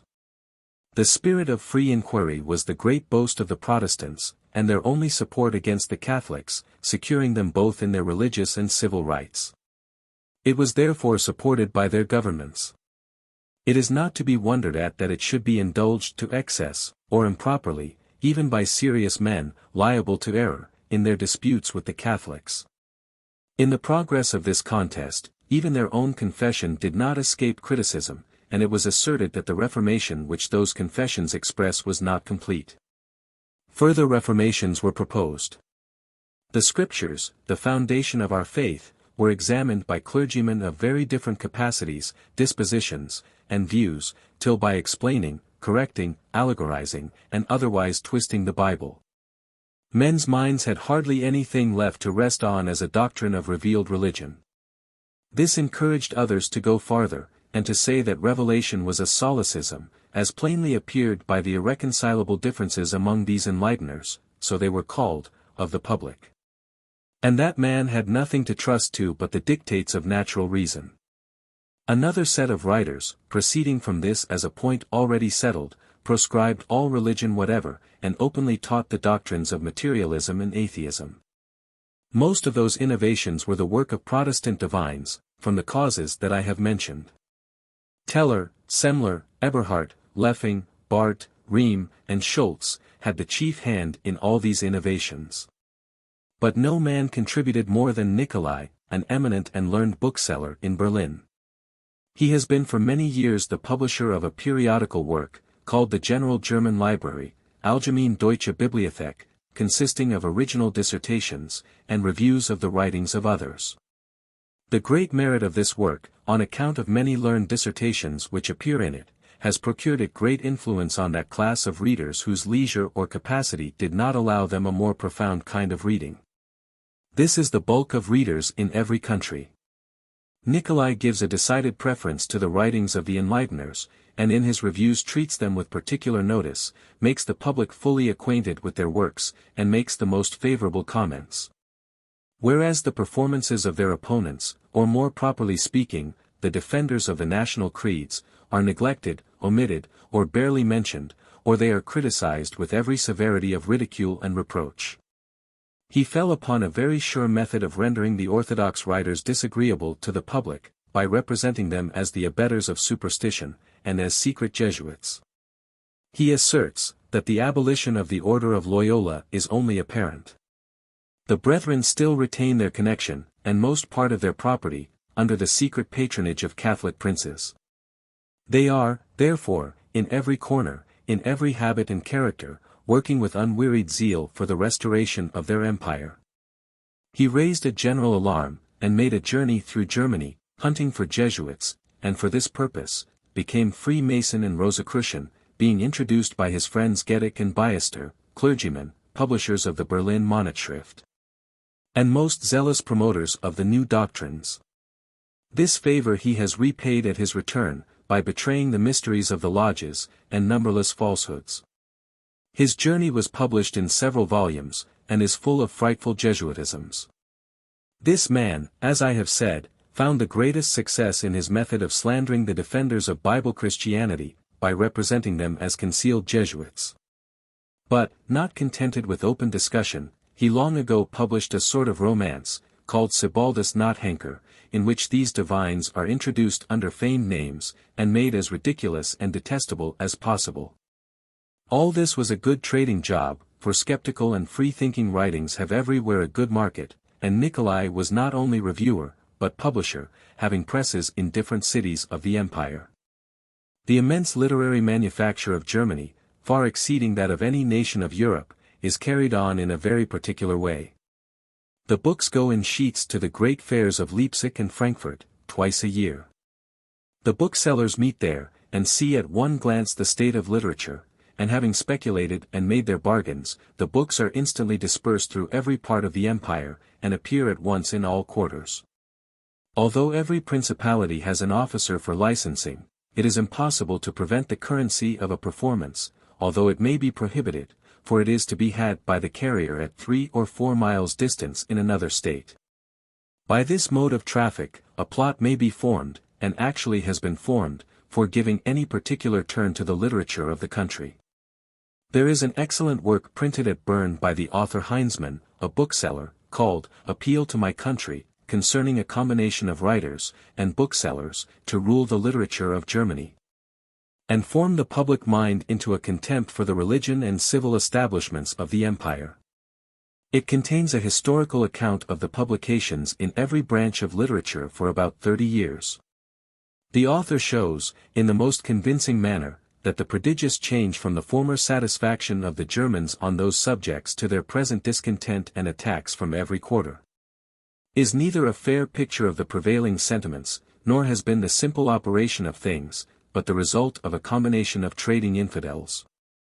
I have here somewhat anticipated, for I hope to point out the sources of this combination, because it helps to explain or illustrate the progress of infidelity and irreligion that I was speaking of.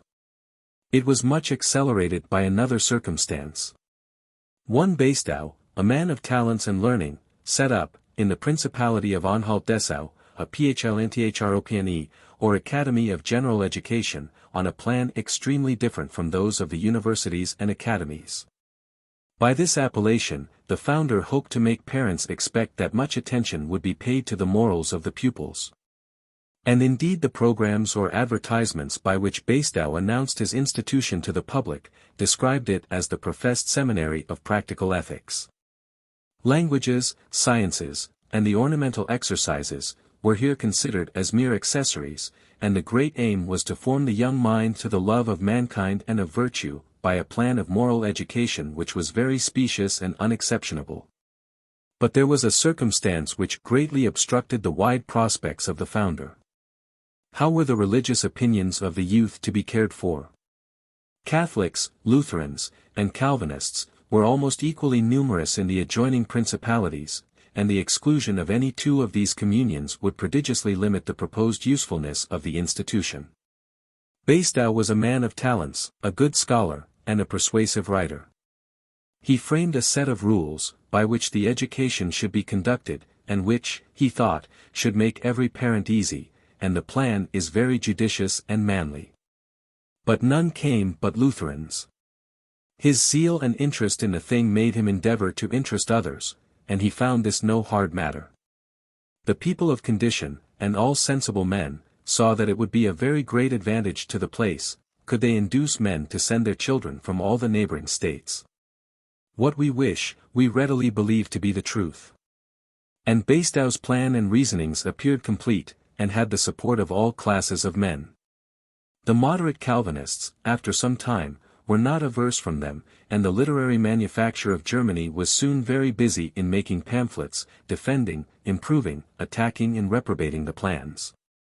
Innumerable were the projects for moderating the differences between the three Christian communions of Germany, and making it possible for the members of them all, not only to live amicably among each other, and to worship God in the same church, but even to communicate together.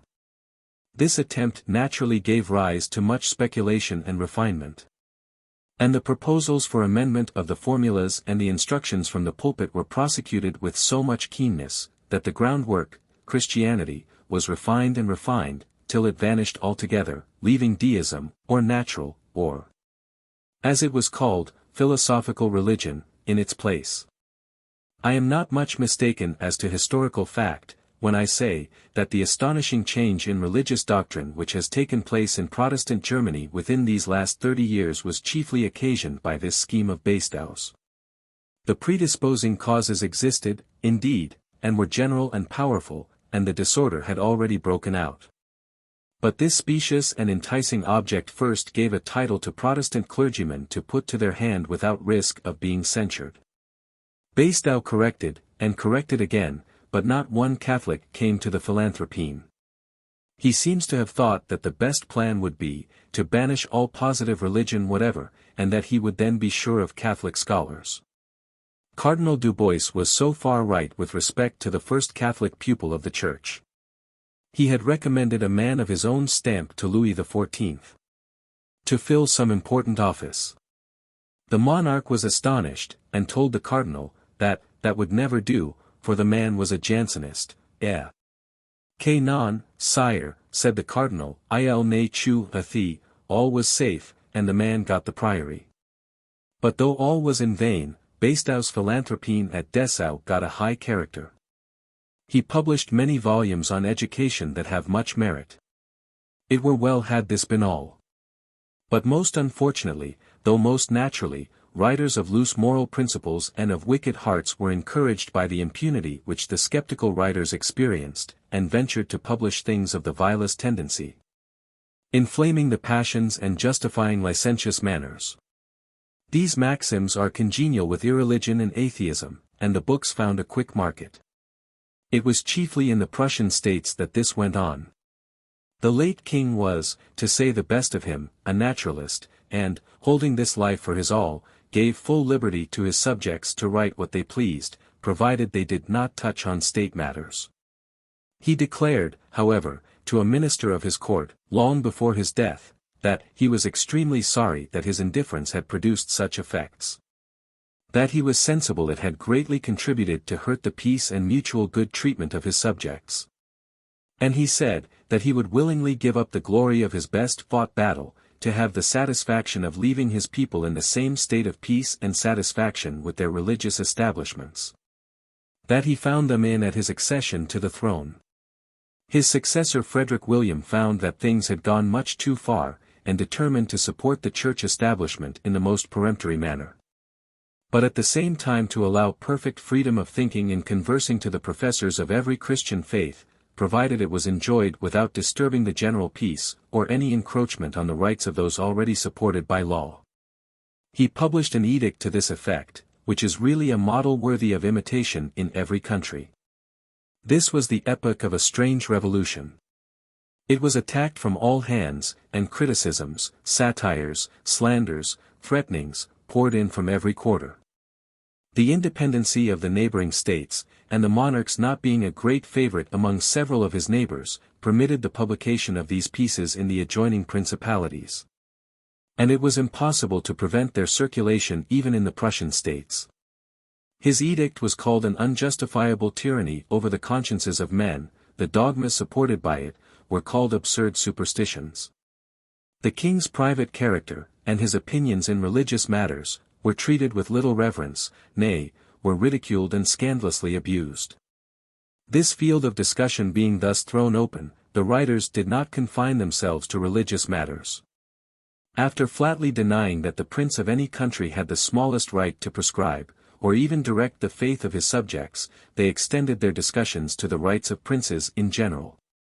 And now they fairly opened their trenches, and made an attack in form on the constitutions of the German Confederacy, and after the usual approaches, they set up the standard of universal citizenship on the very ridge of the glacis, and summoned the fort to surrender. The most daring of these attacks was a collection of anonymous letters on the constitution of the Prussian states. It was printed, or said to be so, at Utrecht. But by comparing the faults of some types with some books printed in Berlin, it was supposed by all to be the production of one of Nicolai's presses. It was thought to be the composition of Mirabeau.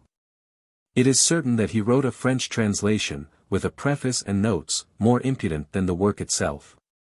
The monarch was declared to be a tyrant, the people are addressed as a parcel of tame wretches crouching under oppression.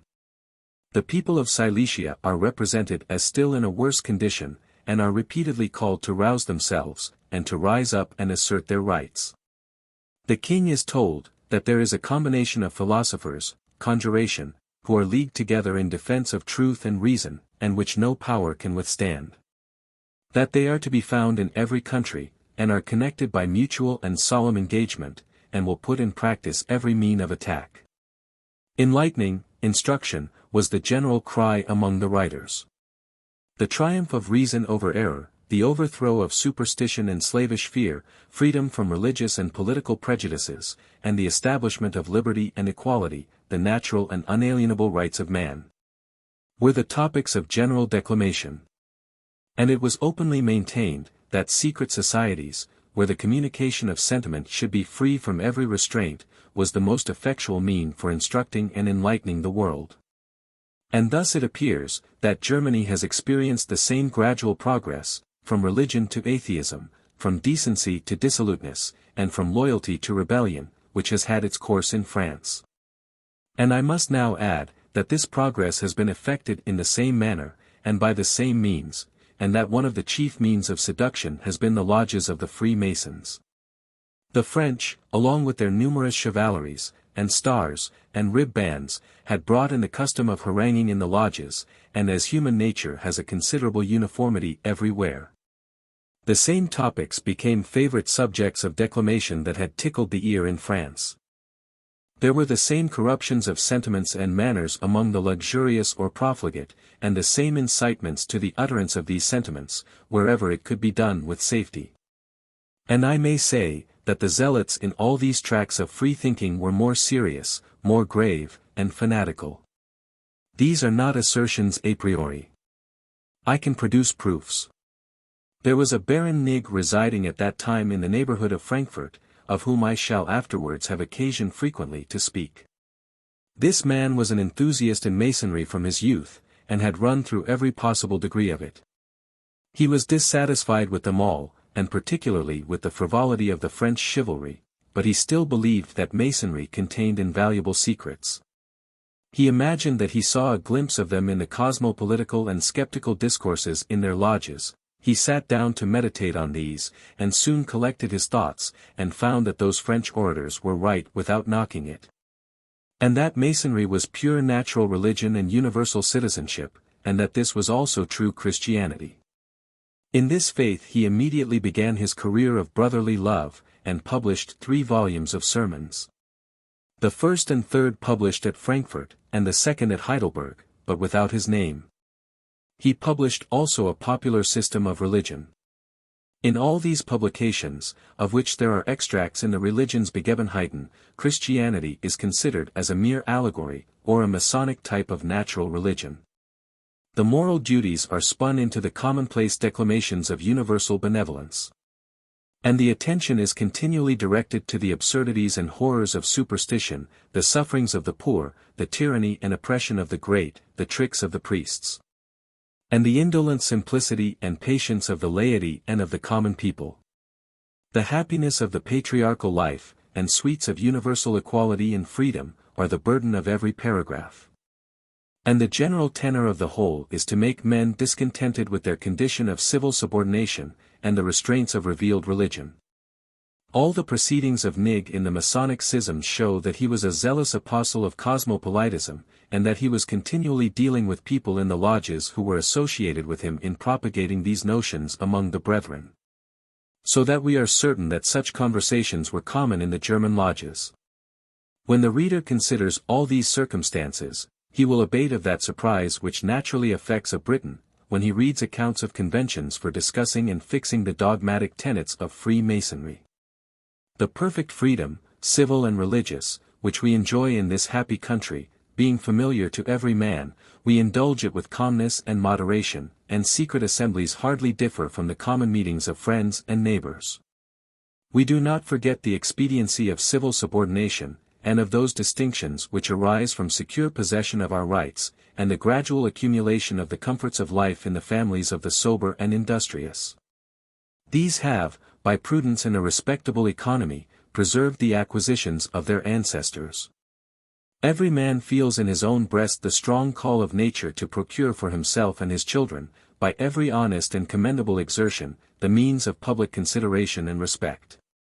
No man is so totally without spirit, as not to think the better of his condition when he is come of creditable parents, and has creditable connections.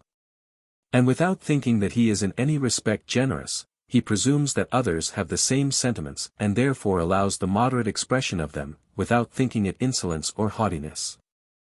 All these things are familiar, are not thought of, and we enjoy them as we enjoy ordinary health, without perceiving it. But in the same manner as a young man who has been long confined by sickness, exults in returning health, and is apt to riot in the enjoyment of what he so distinctly feels. So those who are under continual check in open society, feel this emancipation in these hidden assemblies, and indulge with eagerness in the expression of sentiments which in public they must smother within their own breast. Such meetings, therefore, have a zest that is very alluring, and they are frequented with avidity.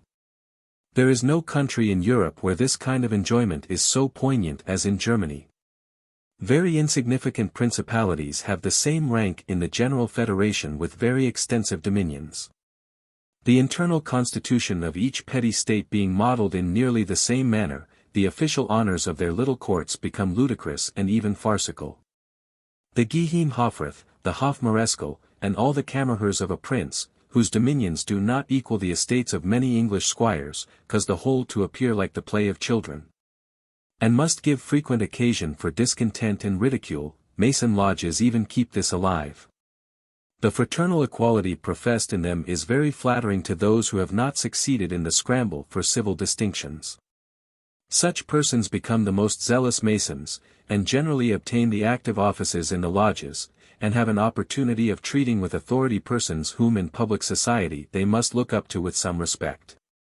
These considerations account, in some measure, for the importance which Freemasonry has acquired in Germany.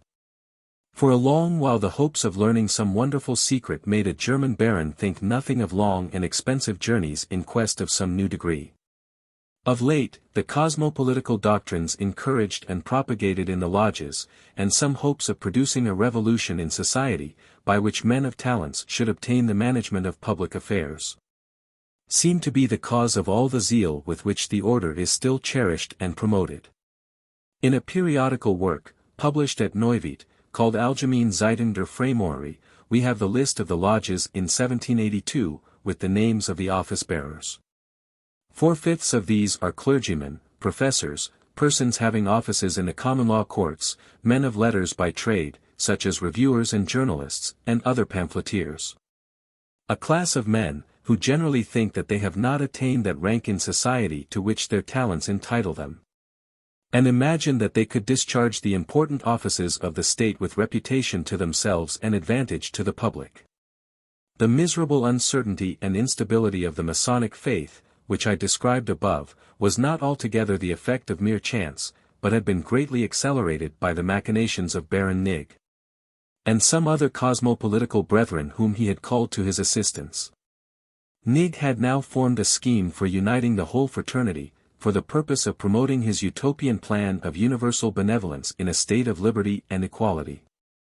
He hoped to do this more readily by completing their embarrassment, and shewing each system how infirm its foundation was, and how little chance it had of obtaining a general adherence.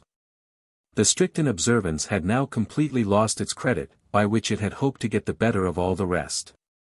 Nig therefore proposed a plan to the lodges of Frankfurt and Wetzlar, by which all the systems might, in some measure, be united, or at least be brought to a state of mutual forbearance and intercourse. He proposed that the English system should be taken for the groundwork, and to receive all and only those who had taken the 3 symbolical degrees, as they were now generally called. After thus guarding this general point of faith, he proposed to allow the validity of every degree or rank which should be received in any lodge, or be made the character of any particular system.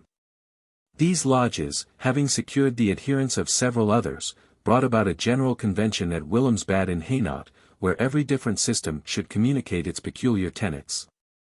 It was then hoped, that after an examination of them all, a constitution might be formed, which comprehended everything that was most worthy of selection, and therefore be far better than the accommodating system already described. By this he hoped to get his favorite scheme introduced into the whole order, and Freemasons made zealous citizens of the world. I believe he was sincere in these intentions, and had no intention to disturb the public peace. The convention was accordingly held, and lasted a long while, the deputies consulting about the frivolities of Masonry, with all the seriousness of state ambassadors. But there was a great shyness in their communications. And Nig was making but small progress in his plan, when he met with another Mason, the Marquis of Constanza, who in an instant converted him, and changed all his measures. By showing him that he, Nig, was only doing by halves what was already accomplished by another society, which had carried it to its full extent. They immediately set about undoing what he had been occupied with, and heightened as much as they could the dissensions, already sufficiently great, and, in the meantime, got the lodges of Frankfurt and Wetzlar, and several others, to unite, and pick out the best of the things they had obtained by the communications from the other systems, and they formed a plan of what they called, the eclectic or syncretic masonry of the United Lodges of Germany. They composed a constitution, ritual, and catechism, which has merit, and is indeed the completest body of Freemasonry that we have. Such was the state of this celebrated and mysterious fraternity in Germany in 1776. The spirit of innovation had seized all the brethren. No man could give a tolerable account of the origin, history, or object of the order, and it appeared to all as a lost or forgotten mystery. The symbols seemed to be equally susceptible of every interpretation, and none of these seemed entitled to any decided preference. Chapter 2. The Illuminati. I am now arrived at what I should call the great epoch of cosmopolitism, the scheme communicated to Baron Nig by the Marchese di Constanza. This obliges me to mention a remarkable lodge of the eclectic masonry, erected at Munich in Bavaria, in 1775, under the worshipful master, Professor Bader. It was called the Lodge Theodore of Good Counsel.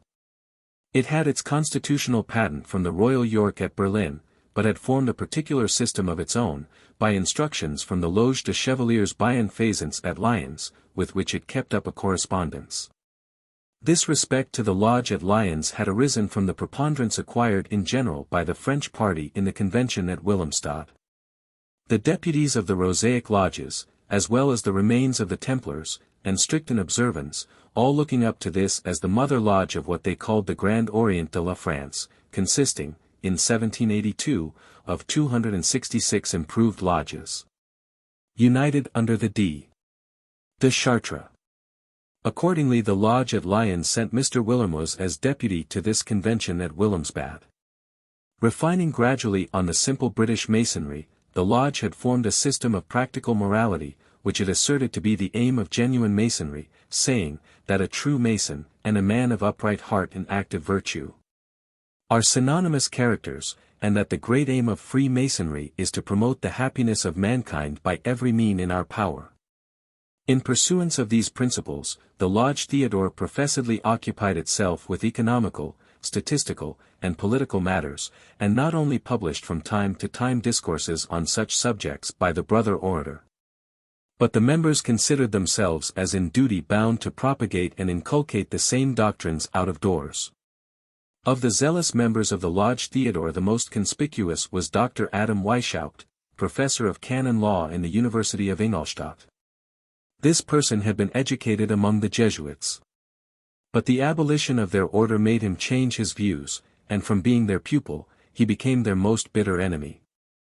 He had acquired a high reputation in his profession, and was attended not only by those intended for the practice in the law courts, but also by the young gentlemen at large, in their course of general education. And he brought numbers from the neighboring states to this university, and gave a ton to the studies of the place. He embraced with great keenness this opportunity of spreading the favorite doctrines of the lodge, and his auditory became the seminary of cosmopolitism. The engaging pictures of the possible felicity of a society where every office is held by a man of talents and virtue, and where every talent is set in a place fitted for its exertion, forcibly catches the generous and unsuspecting minds of youth. And in a Roman Catholic state, far advanced in the habits of gross superstition, a character given to Bavaria by its neighbors, and abounding in monks and idle dignitaries, the opportunities must be frequent for observing the inconsiderate dominion of the clergy, and the abject and indolent submission of the laity. Accordingly Professor Weishaupt says, in his Apology for Illuminatism, that deism, infidelity, and atheism are more prevalent in Bavaria than in any country he was acquainted with. Discourses, therefore, in which the absurdity and horrors of superstition and spiritual tyranny were strongly painted, could not fail of making a deep impression. And during this state of the minds of the auditory the transition to general infidelity and irreligion is so easy, and so inviting to sanguine youth. Prompted perhaps by a latent wish that the restraints which religion imposes on the expectance of a future state might be found, on inquiry, to be nothing but groundless terrors. That I imagine it requires the most anxious care of the public teacher to keep the minds of his audience impressed with the reality and importance of the great truths of religion, while he frees them from the shackles of blind and absurd superstition. I fear that this celebrated instructor had none of this anxiety, but was satisfied with his great success in the last part of this task, the emancipation of his young hearers from the terrors of superstition. I suppose also that this was the more agreeable to him, as it procured him the triumph over the Jesuits, with whom he had long struggled for the direction of the university. This was in 1777. Weishaupt had long been scheming the establishment of an association or order, which, in time, should govern the world. In his first fervor and high expectations, he hinted to several ex-Jesuits the probability of their recovering, under a new name, the influence which they formerly possessed, and of being again of great service to society, by directing the education of youth of distinction, now emancipated from all civil and religious prejudices. He prevailed on some to join him, but they all retracted but two. After this disappointment Weishaupt became the implacable enemy of the Jesuits. And his sanguine temper made him frequently lay himself open to their piercing eye, and drew on him their keenest resentment, and at last made him the victim of their enmity. The Lodge Theodore was the place where the above-mentioned doctrines were most zealously propagated.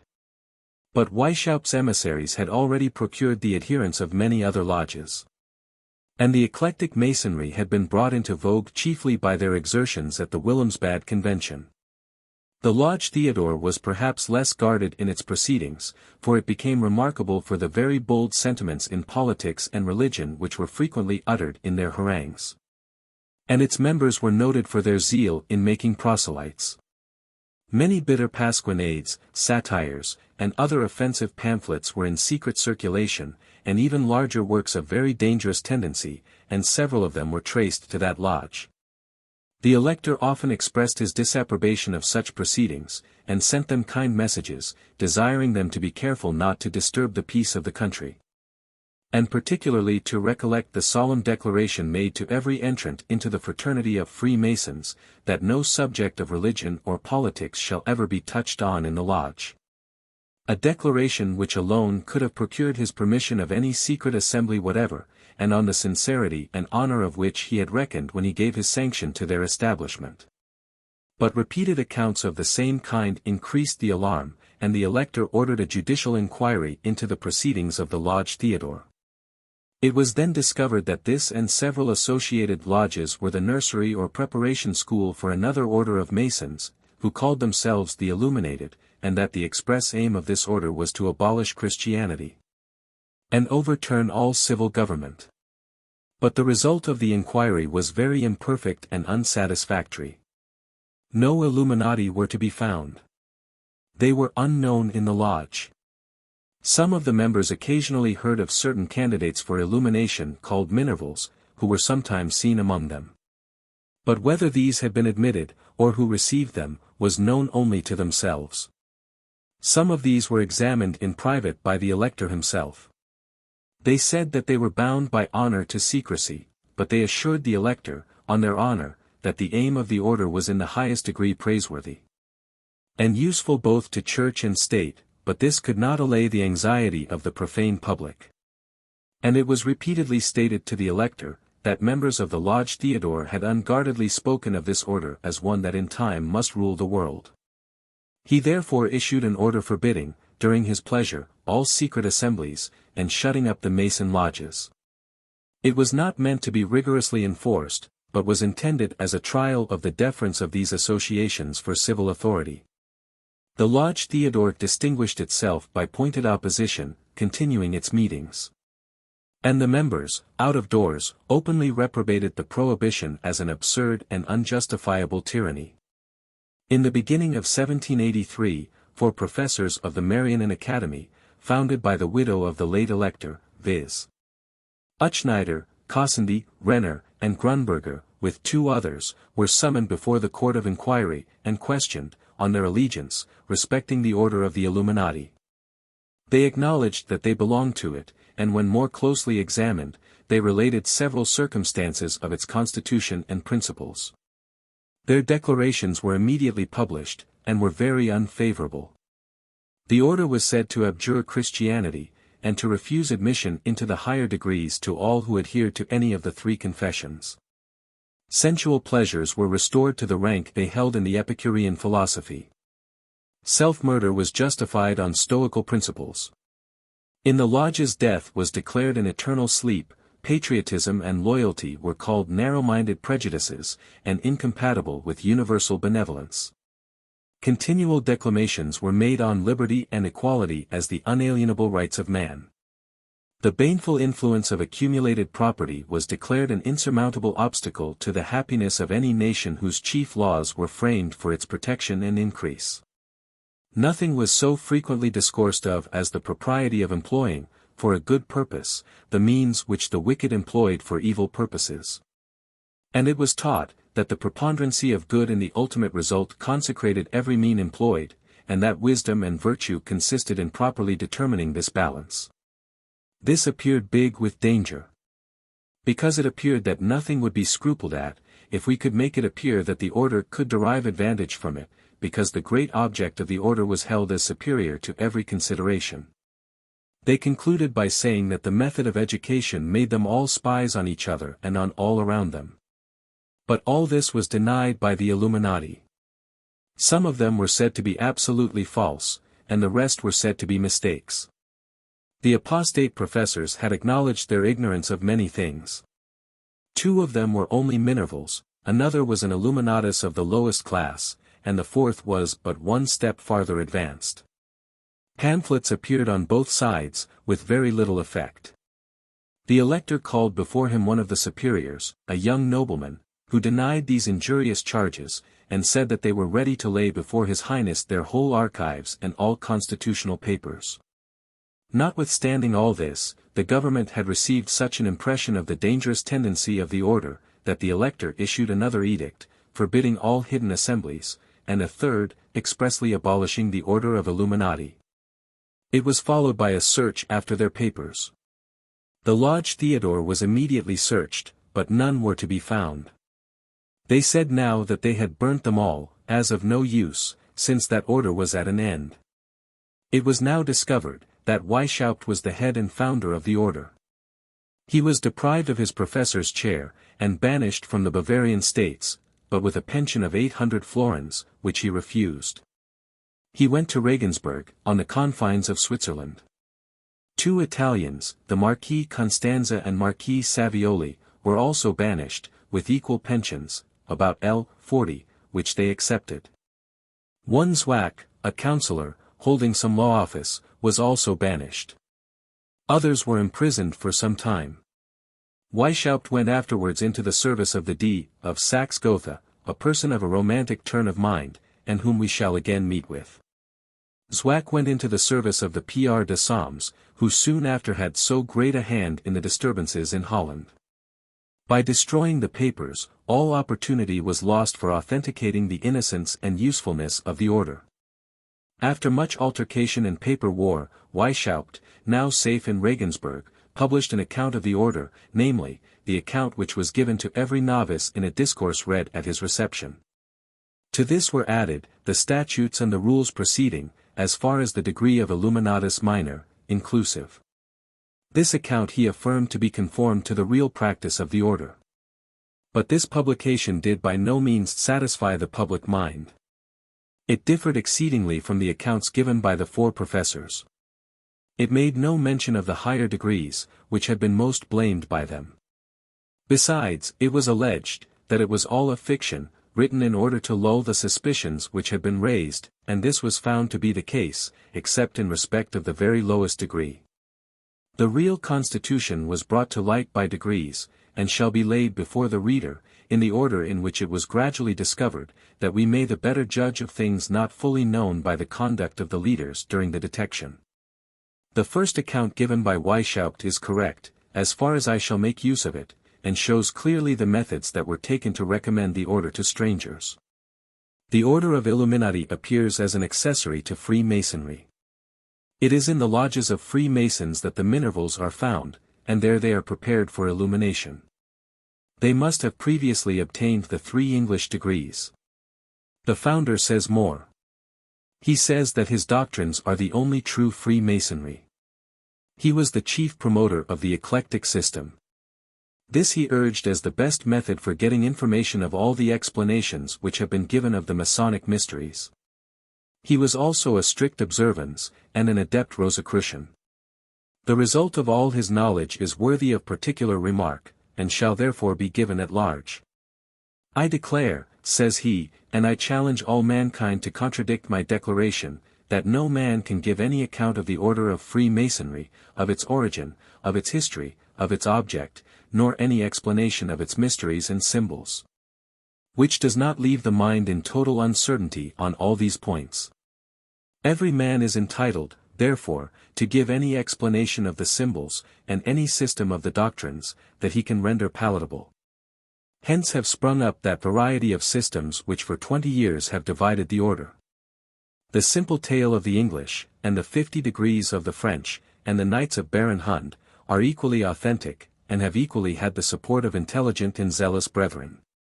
These systems are in fact but one. They have all sprung from the Blue Lodge of 3 degrees, take these for their standard, and found on these all the improvements by which each system is afterwards suited to the particular object which it keeps in view.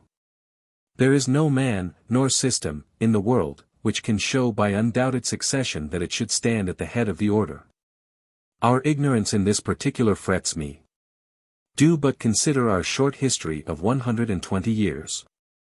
Who will show me the Mother Lodge? Those of London we have discovered to be self-erected in 1716. Ask for their archives.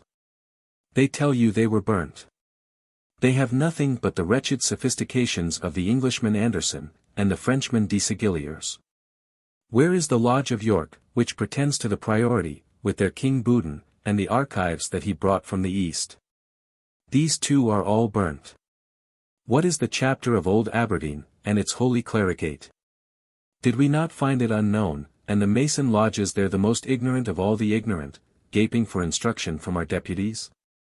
Did we not find the same thing at London? And have not their missionaries been among us, prying into our mysteries, and eager to learn from us what is true Freemasonry? It is in vain, therefore, to appeal to judges, they are nowhere to be found. All claim for themselves the scepter of the order, all indeed are on an equal footing. They obtained followers, not from their authenticity, but from their conduciveness to the end which they proposed, and from the importance of that end. It is by this scale that we must measure the mad and wicked explanations of the Rosicrucians, the exorcists, and Kabbalists. These are rejected by all good Masons, because incompatible with social happiness. Only such systems as promote this are retained.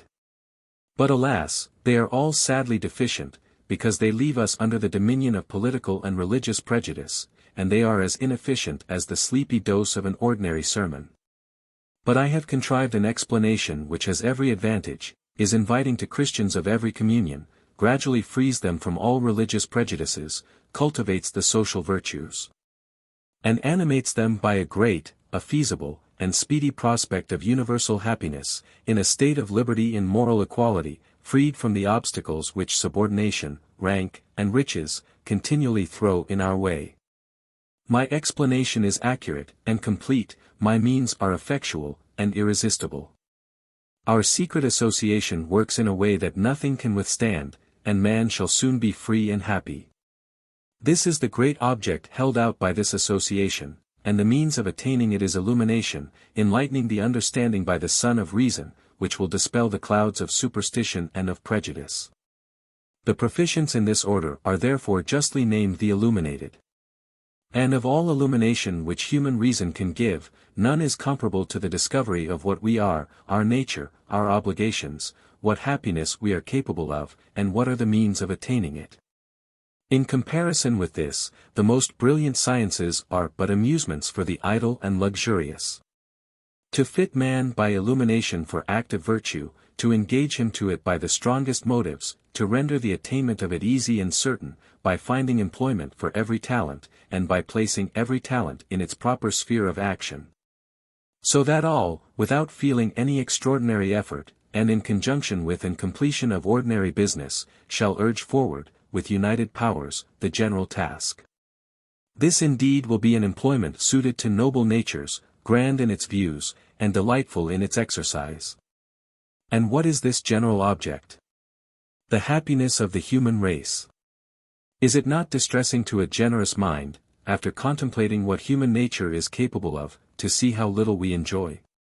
When we look at this goodly world, and see that every man may be happy, but that the happiness of one depends on the conduct of another, when we see the wicked so powerful, and the good so weak. And that it is in vain to strive, singly and alone, against the general current of vice and oppression. The wish naturally arises in the mind, that it were possible to form a durable combination of the most worthy persons, who should work together in removing the obstacles to human happiness, become terrible to the wicked, and give their aid to all the good without distinction, and should by the most powerful means, first fetter, and by fettering, lessen vice. Means which at the same time should promote virtue, by rendering the inclination to rectitude, hitherto too feeble, more powerful and engaging. Would not such an association be a blessing to the world? But where are the proper persons, the good, the generous, and the accomplished, to be found? And how, and by what strong motives, are they to be induced to engage in a task so vast, so incessant, so difficult and so laborious? This association must be gradual. There are some such persons to be found in every society. Such noble minds will be engaged by the heart-warming object. The first task of the association must therefore be to form the young members. As these multiply and advance, they become the apostles of beneficence, and the work is now on foot, and advances with a speed increasing every day. The slightest observation shows that nothing will so much contribute to increase the zeal of the members as secret union. We see with what keenness and zeal the frivolous business of Freemasonry is conducted, by persons knit together by the secrecy of their union.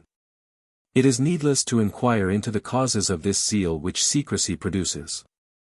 It is an universal fact, confirmed by the history of every age. Let this circumstance of our Constitution therefore be directed to this noble purpose, and then all the objections urged against it by jealous tyranny and affrighted superstition will vanish. The order will thus work silently, and securely. And though the generous benefactors of the human race are thus deprived of the applause of the world, they have the noble pleasure of seeing their work prosper in their hands. Such is the aim, and such are the hopes of the order of the illuminated. Let us now see how these were to be accomplished.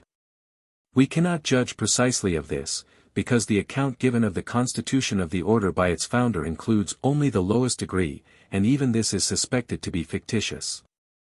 The accounts given by the four professors, even of this part of the order, make a very different impression on the mind, although they differ only in a few particulars. The only ostensible members of the order were the Minervals. They were to be found only in the lodges of Freemasons. A candidate for admission must make his wish known to some Minerval. He reports it to a superior, who, by a channel to be explained presently, intimates it to the council. No notice is farther taken of it for some time. The candidate is carefully observed in silence, and if thought unfit for the order, no notice is taken of his solicitation. But if otherwise, the candidate receives privately an invitation to a conference. Here he meets with a person unknown to him, and, previous to all further conference, he is required to peruse and to sign the following oath. I.N.N. Hereby bind myself, by mine honor and good name, forswearing all mental reservation, never to reveal, by hint, word, writing, or in any manner whatever, even to my most trusted friend, anything that shall now be said or done to me respecting my wished for reception, and this whether my reception shall follow or not. I being previously assured that it shall contain nothing contrary to religion, the state, nor good manners. I promise, that I shall make no intelligible extract from any papers which shall be shown me now or during my novitiate. All this I swear, as I am, and as I hope to continue, a man of honor. The urbanity of this protestation must agreeably impress the mind of a person who recollects the dreadful imprecations which he made at his reception into the different ranks of Freemasonry. The candidate is then introduced to an Illuminates dirigens, whom perhaps he knows, and is told that this person is to be his future instructor.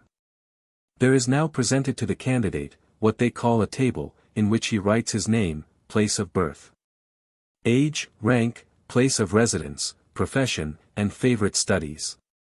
He is then made to read several articles of this table. It contains, first, a very concise account of the order, its connection with Freemasonry, and its great object, the promoting the happiness of mankind by means of instruction and confirmation in virtuous principles. 2d. Several questions relative to the order. Among these are, what advantages he hopes to derive from being a member. What he most particularly wishes to learn. What delicate questions relative to the life, the prospects, the duties of man, as an individual, and as a citizen, he wishes to have particularly discussed to him. In what respects he thinks he can be of use to the order. Who are his ancestors, relations, friends, correspondents, or enemies? Whom he thinks proper persons to be received into the order, or whom he thinks unfit for it, and the reasons for both opinions. To each of these questions he must give some answer in writing. The novice and his mentor are known only to each other, perhaps nothing more follows upon this. If otherwise, the mentor appoints another conference, and begins his instructions, by giving him in detail certain portions of the Constitution, and of the fundamental rules of the order. Of these the novice must give a weekly account in writing. He must also read, in the mentor's house, a book containing more of the instructions of the order, but he must make no extracts. Yet from this reading he must derive all his knowledge, and he must give an account in writing of his progress. All writings received from his superiors must be returned with a stated punctuality. These writings consist chiefly of important and delicate questions, suited either to the particular inclination, or to the peculiar taste which the candidate had discovered in his subscriptions of the articles of the table, and in his former rescripts, or to the direction which the mentor wishes to give to his thoughts. Enlightening the understanding, and the rooting out of prejudices, are pointed out to him as the principal tasks of his novitiate.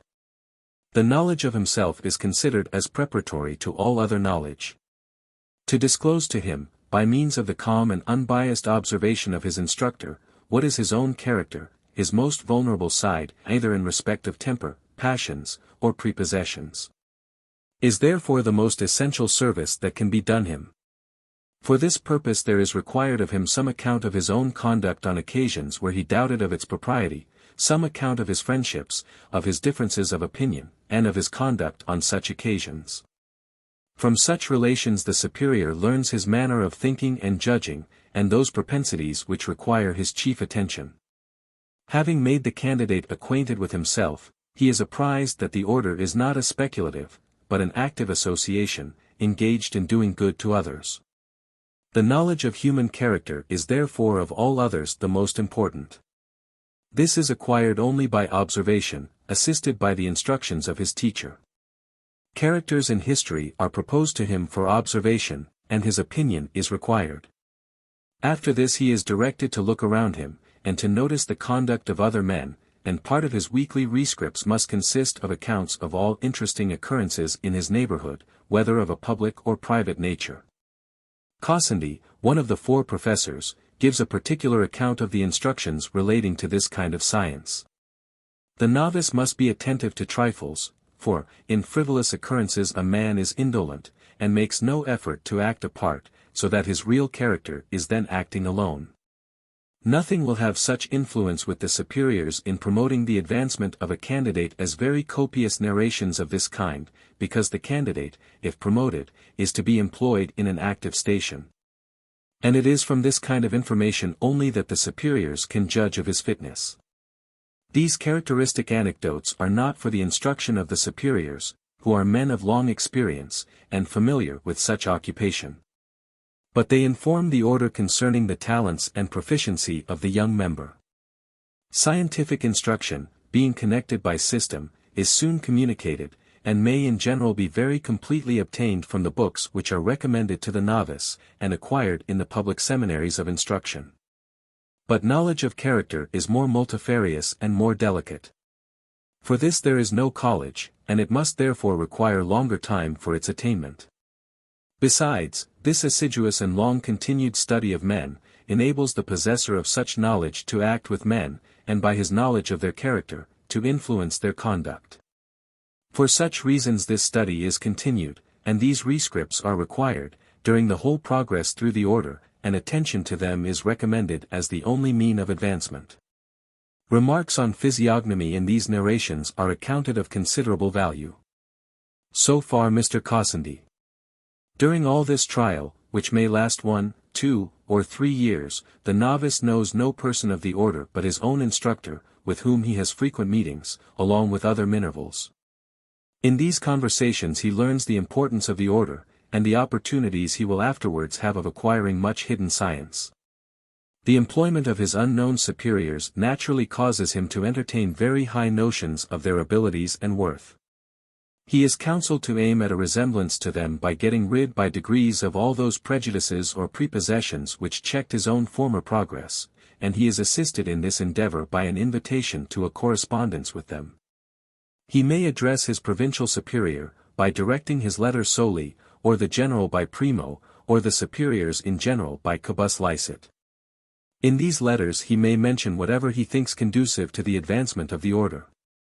He may inform the superiors how his instructor behaves to him, if assiduous or remiss, indulgent or severe. The superiors are enjoined by the strongest motives to convey these letters wherever addressed.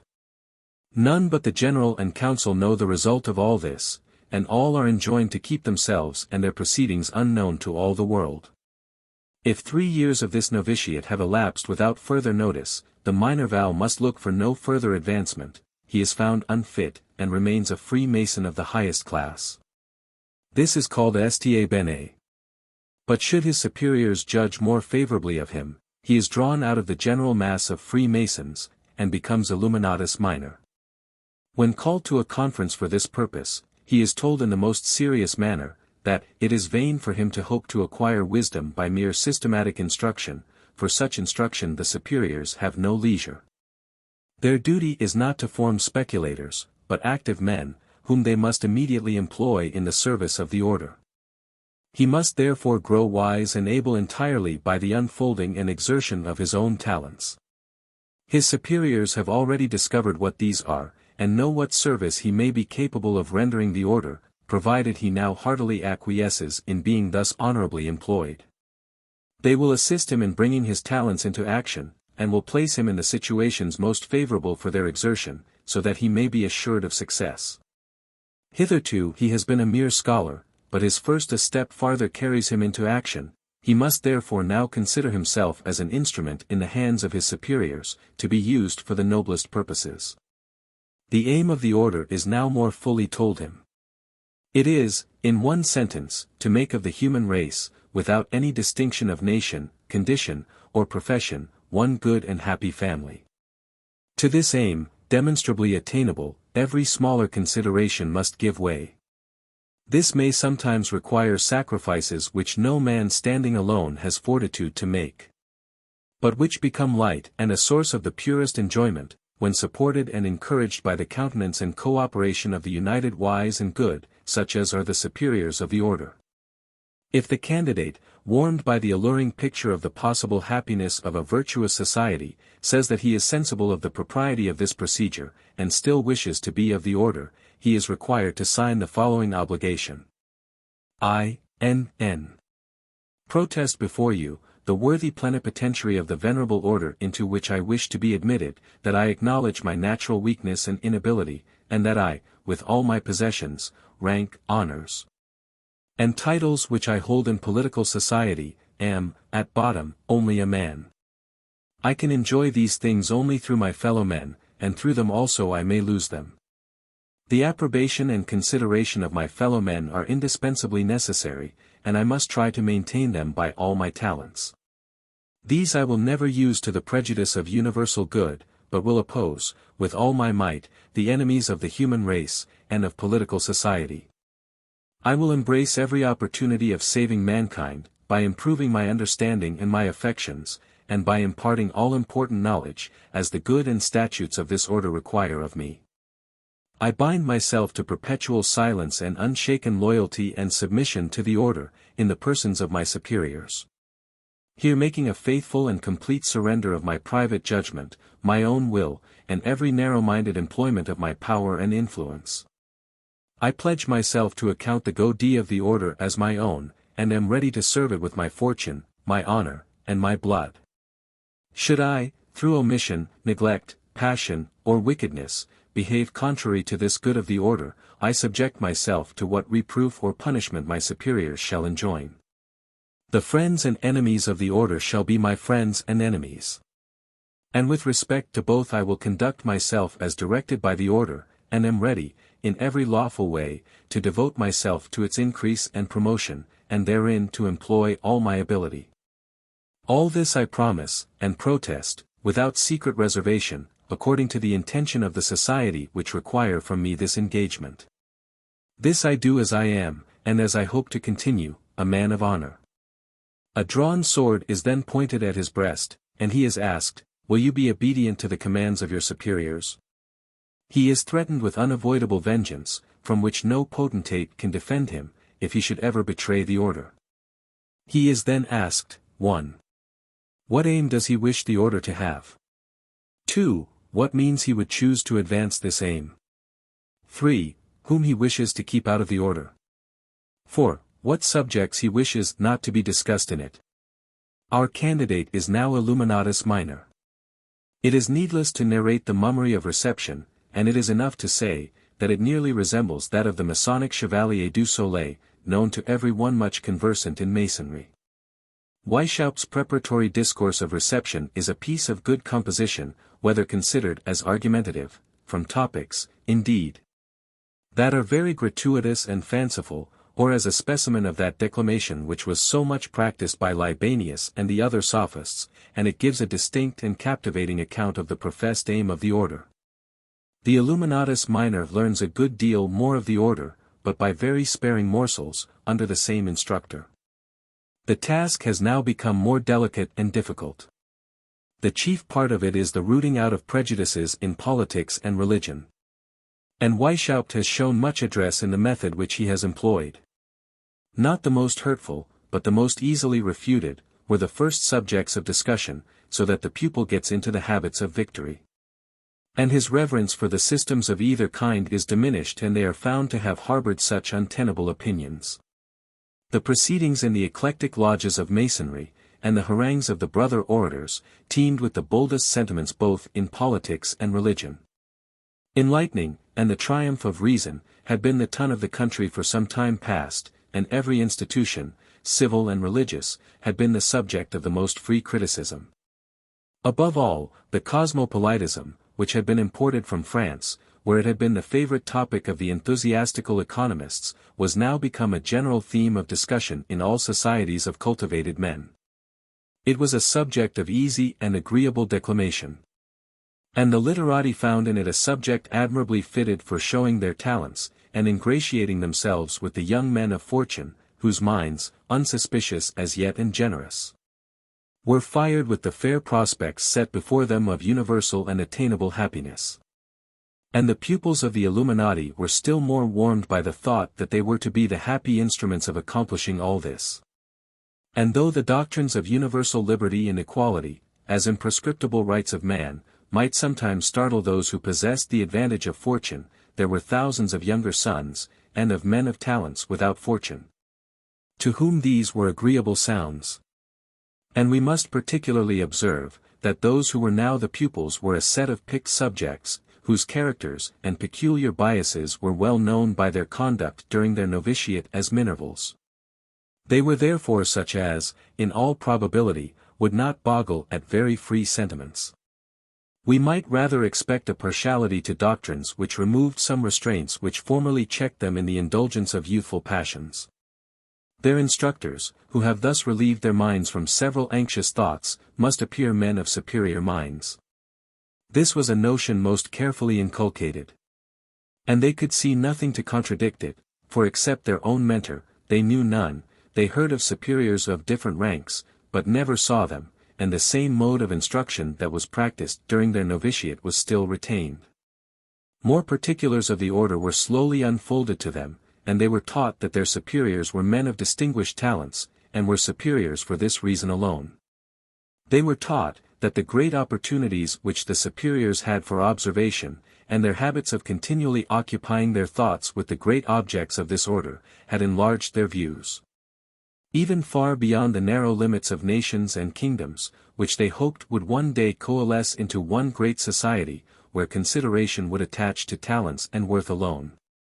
And that preeminence in these would be invariably attended with all the enjoyments of influence and power. And they were told that they would gradually become acquainted with these great and venerable characters, as they advanced in the order. In earnest of this, they were made acquainted with one or two superiors, and with several Illuminati of their own rank. Also, to whet their zeal, they are now made instructors of one or two Minervals, and report their progress to their superiors. They are given to understand that nothing can so much recommend them as the success with which they perform this task. It is declared to be the best evidence of their usefulness in the great designs of the order. The baleful effects of general superstition, and even of any peculiar religious prepossession, are now strongly inculcated. And the discernment of the pupils in these matters is learned by questions which are given them from time to discuss. These are managed with delicacy and circumspection, that the timid may not be alarmed. In like manner, the political doctrines of the order are inculcated with the utmost caution. After the mind of the pupil has been warmed by the pictures of universal happiness, and convinced that it is a possible thing to unite all the inhabitants of the earth in one great society, and after it has been made out, in some measure to the satisfaction of the pupil, that a great addition of happiness is gained by the abolition of national distinctions and animosities, it may frequently be no hard task to make him think that patriotism is a narrow-minded monopolizing sentiment, and even incompatible with the more enlarged views of the order, namely, the uniting the whole human race into one great and happy society. Princes are a chief feature of national distinction. Princes, therefore, may now be safely represented as unnecessary. If so, loyalty to princes loses much of its sacred character. And the so frequent enforcing of it in our common political discussions may now be easily made to appear a selfish maxim of rulers, by which they may more easily enslave the people. And thus, it may at last appear, that religion, the love of our particular country, and loyalty to our prince, should be resisted, if, by these partial or narrow views, we prevent the accomplishment of that cosmopolitical happiness which is continually held forth as the great object of the order. It is in this point of view that the terms of devotion to the order which are inserted in the oath of admission are now explained. The authority of the ruling powers is therefore represented as of inferior moral weight to that of the order. These powers are despots, when they do not conduct themselves by its principles, and it is therefore a duty to surround them with its members, so that the profane may have no access to them. Thus we are able most powerfully to promote its interests. If any person is more disposed to listen to princes than to the order, he is not fit for it, and must rise no higher. We must do our utmost to procure the advancement of Illuminati into all important civil offices. Accordingly the order labored in this with great zeal and success. A correspondence was discovered, in which it is plain, that by their influence, one of the greatest ecclesiastical dignities was filled up in opposition to the right and authority of the Archbishop of Speyer, who is there represented as a tyrannical and bigot priest. They contrived to place their members as tutors to the youth of distinction. One of them, Baron Luxenring, took the charge of a young prince without any salary. They insinuated themselves into all public offices, and particularly into courts of justice. In like manner, the chairs in the University of Ingolstadt were, with only 2 exceptions, occupied by Illuminati. Rulers who are members must be promoted through the ranks of the order only in proportion as they acknowledge the goodness of its great object, and manner of procedure. Its object may be said to be the checking the tyranny of princes, nobles, and priests, and establishing an universal equality of condition and of religion. The pupil is now informed that such a religion is contained in the order, is the perfection of Christianity, and will be imparted to him in due time. These and other principles and maxims of the order are partly communicated by the verbal instruction of the mentor, partly by writings, which must be punctually returned, and partly read by the pupil at the mentor's house, but without taking extracts, in such portions as he shall direct. The rescripts by the pupil must contain discussions on these subjects, and of anecdotes and descriptions of living characters, and these must be zealously continued, as the chief mean of advancement. All this while the pupil knows only his mentor, the Minervals, and a few others of his own rank. All mention of degrees, or other business of the order, must be carefully avoided, even in the meetings with other members, for the order wishes to be secret and to work in silence. For thus it is better secured from the oppression of the ruling powers, and because this secrecy gives a greater zest to the whole. This short account of the novitiate, and of the lowest class of Illuminati, is all we can get from the authority of Mr. Weishaupt. The higher degrees were not published by him. Many circumstances appear suspicious, and are certainly susceptible of different turns, and may easily be pushed to very dangerous extremes. The accounts given by the 4 professors confirm these suspicions. They declare upon oath, that they make all these accusations in consequence of what they heard in the meetings, and of what they knew of the higher orders. But since the time of the suppression by the elector, discoveries have been made which throw great light on the subject. A collection of original papers and correspondence was found by searching the house of one Zwack, a member, in 1786. The following year a much larger collection was found at the house of Baron Bassus, and since that time Baron Nig, the most active member next to Weishaupt, published an account of some of the higher degrees, which had been formed by himself. A long while after this were published, Nuest Arbeitung de Spartacus and Philo in der Illuminaten Orden, and Hoher Granden de Ilium. Ordens. These two works give an account of the whole secret constitution of the order, its various degrees, the manner of conferring them, the instructions to the entrance, and an explanation of the connection of the order with Freemasonry. And a critical history. We shall give some extracts from such of these as have been published. Weishaupt was the founder in 1776. In 1778 the number of members was considerably increased, and the order was fully established. The members took antique names. Thus Weishaupt took the name of Spartacus, the man who headed the insurrection of slaves, which in Pompey's time kept Rome in terror and uproar for 3 years. Zwack was called Cato. Nig was Philo. Bassus was Hannibal. Hertel was Marius. Marquis Constanza was Diomedes. Nicolai, an eminent and learned bookseller in Berlin, and author of several works of reputation, took the name of Lucian, the great scoffer at all religion. Another was Mahomet, and It is remarkable, that except Cato and Socrates, we have not a name of any ancient who was eminent as a teacher and practicer of virtue. On the contrary, they seem to have affected the characters of the freethinkers and turbulent spirits of antiquity. In the same manner they gave ancient names to the cities and countries of Europe. Munich was Athens, Vienna was Rome, and Spartacus to Cato, February 6, 1778. Mon but est de faire valoir la raison. As a subordinate object I shall endeavor to gain security to ourselves, a backing in case of misfortunes, and assistance from without. I shall therefore press the cultivation of science, especially such sciences as may have an influence on our reception in the world, and may serve to remove obstacles out of the way. We have to struggle with pedantry, with intolerance, with divines and statesmen, and above all, princes and priests are in our way. Men are unfit as they are, and must be formed, each class must be the school of trial for the next. This will be tedious, because it is hazardous. In the last classes I propose academies under the direction of the order. This will secure us the adherence of the literati. Science shall here be the lure. Only those who are assuredly proper subjects shall be picked out from among the inferior classes for the higher mysteries, which contain the first principles and means of promoting a happy life. No religionist must, on any account, be admitted into these, for here we work at the discovery and extirpation of superstition and prejudices.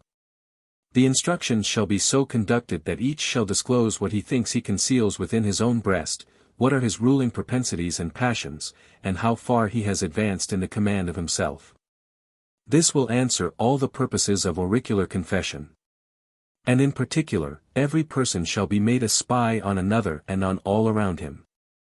Nothing can escape our sight.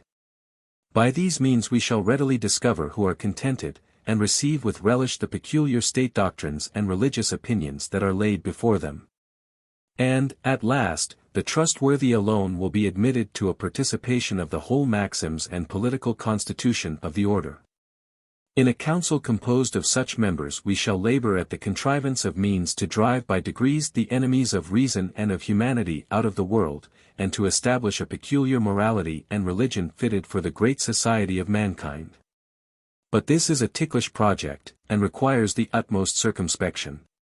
The squeamish will start at the sight of religious or political novelties, and they must be prepared for them.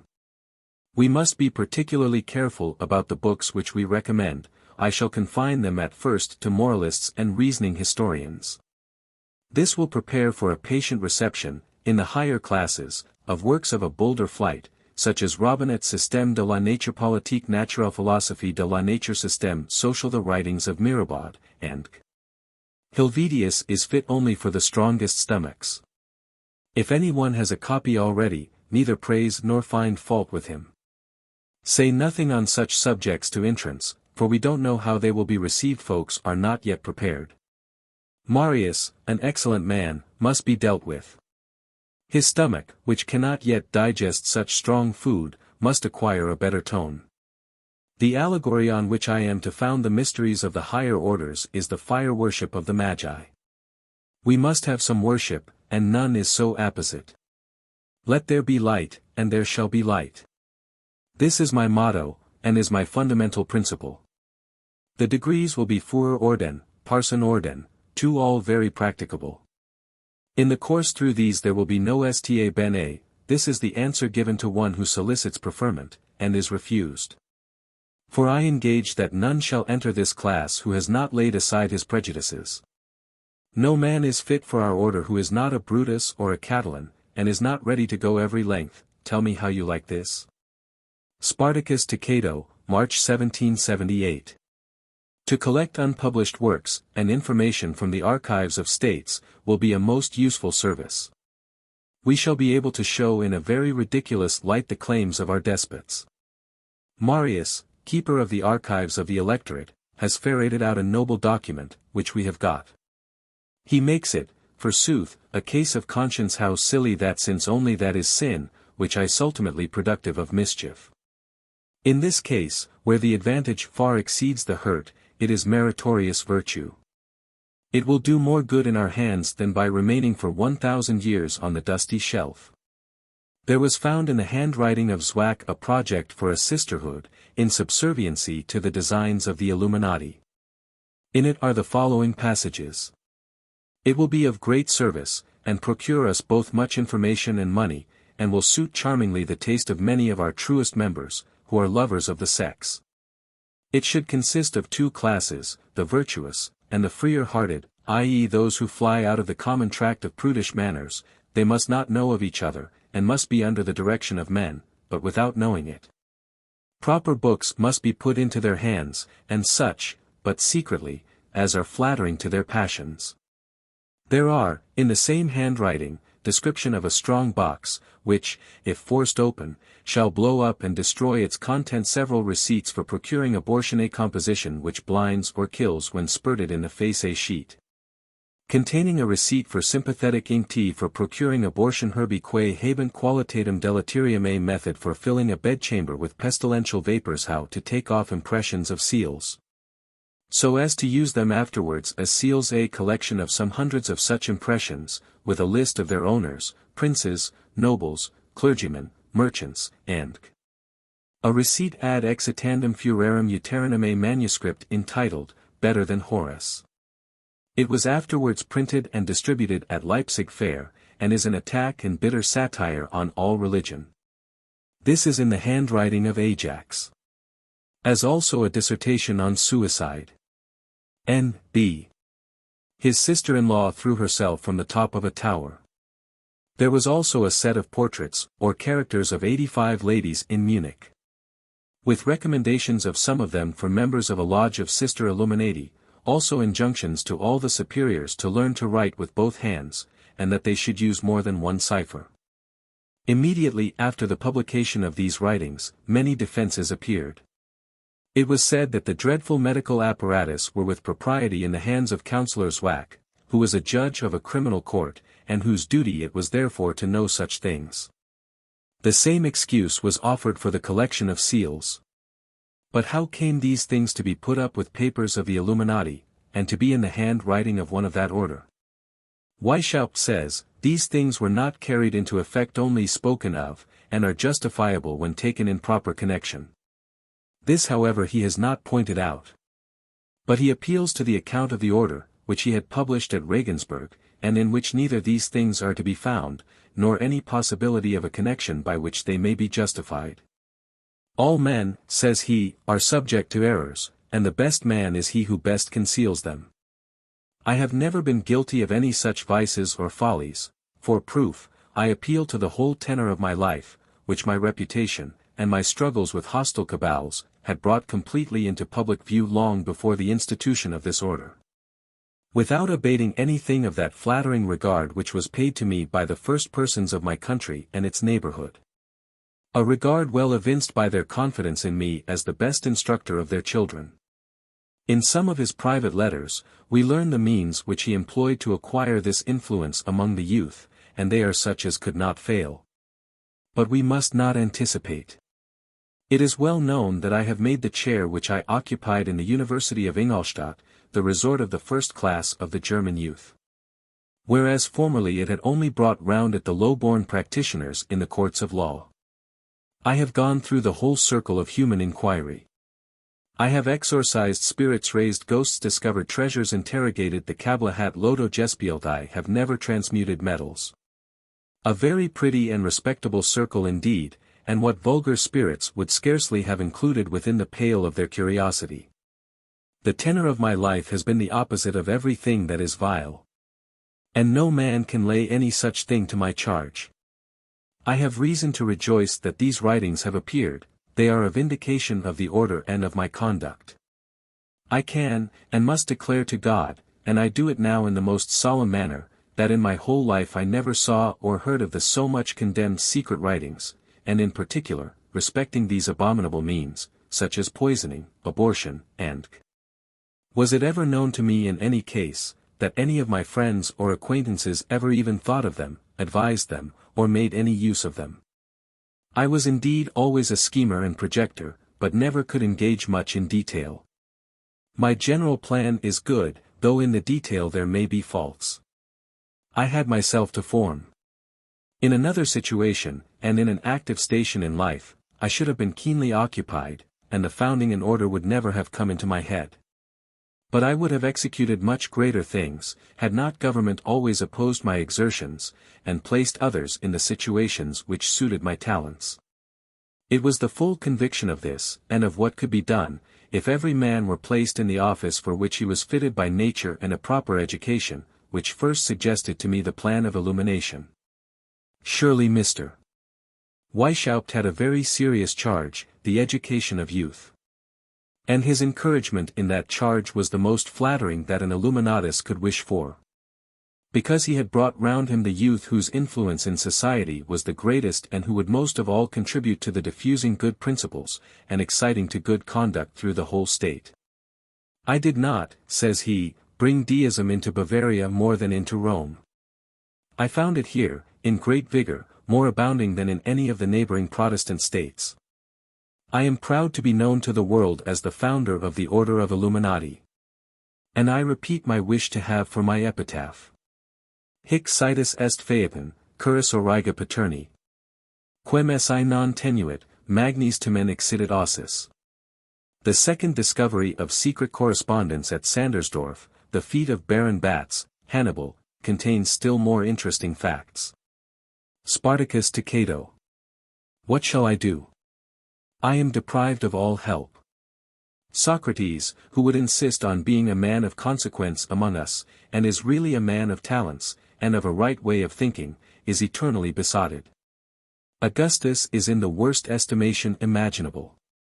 Alcibiades sits the day long with the vintner's pretty wife, and there he sighs and pines. A few days ago, at Corinth, Tiberius attempted to ravish the wife of Democides, and her husband came in upon them. Good heavens! What Areopagity I have got!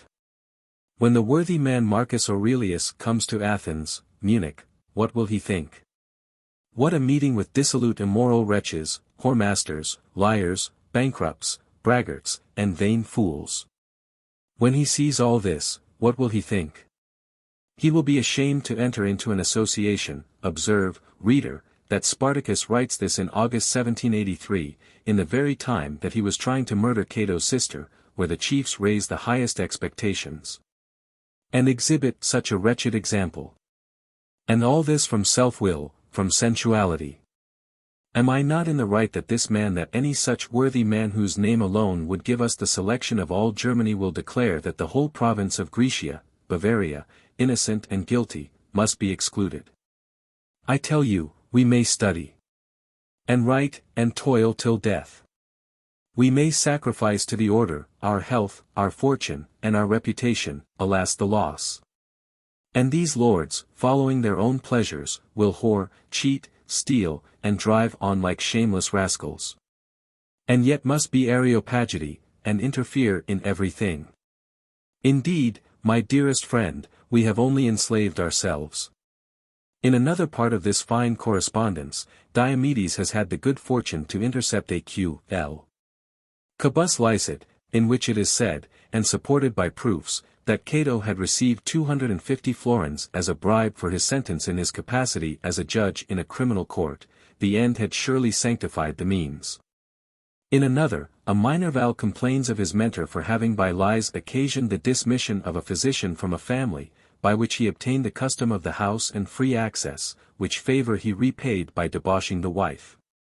And he prays to be informed whether he may not get another mentor, saying, that although that man had always given him the most excellent instructions, and he doubted not would continue them, yet he felt a disgust at the hypocrisy, which would certainly diminish the impression of the most salutary truths.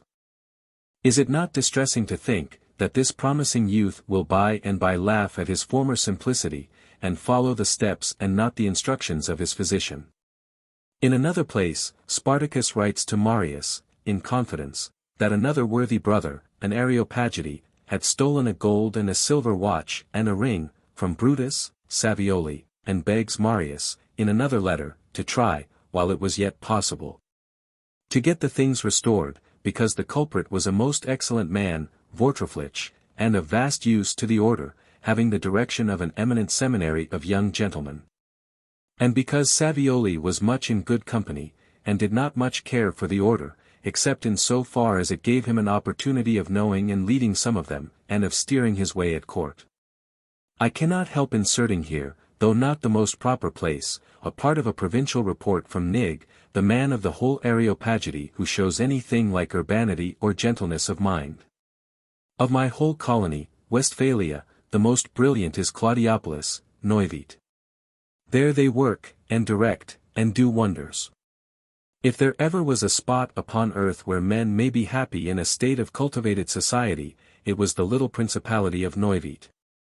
I saw it in 1770. The town was neat, and the palace handsome and in good taste, all was clean.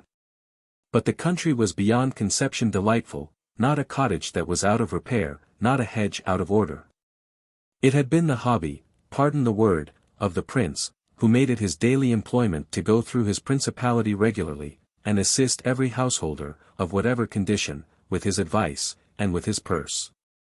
And, when a freeholder could not of himself put things into a thriving condition, the prince sent his workmen and did it for him. He endowed schools for the common people, and 2 academies for the gentry and the people of business. He gave little portions to the daughters, and prizes to the well-behaving sons of the laboring people. His own household was a pattern of elegance and economy. His sons were sent to Paris to learn elegance, and to England to learn science and agriculture. In short, the whole was like a romance, and was indeed romantic.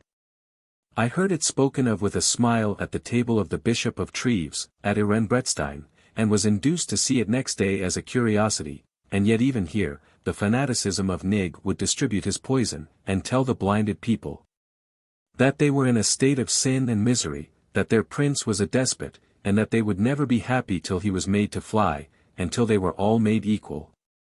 They got their wish. The swarm of French locusts sat down on Neuwied's beautiful fields in 1793, and entrenched themselves, and in 3 months, prince and farmers' houses, and cottages, and schools, and academies all vanished. And all the subjects were made equal, and free, as they were expressly told by the French general, to weep. Discite justitiam monetae, et non temnere divos. To proceed. Spartacus to Cato. By this plan we shall direct all mankind. In this manner, and by the simplest means, we shall set all in motion and in flames.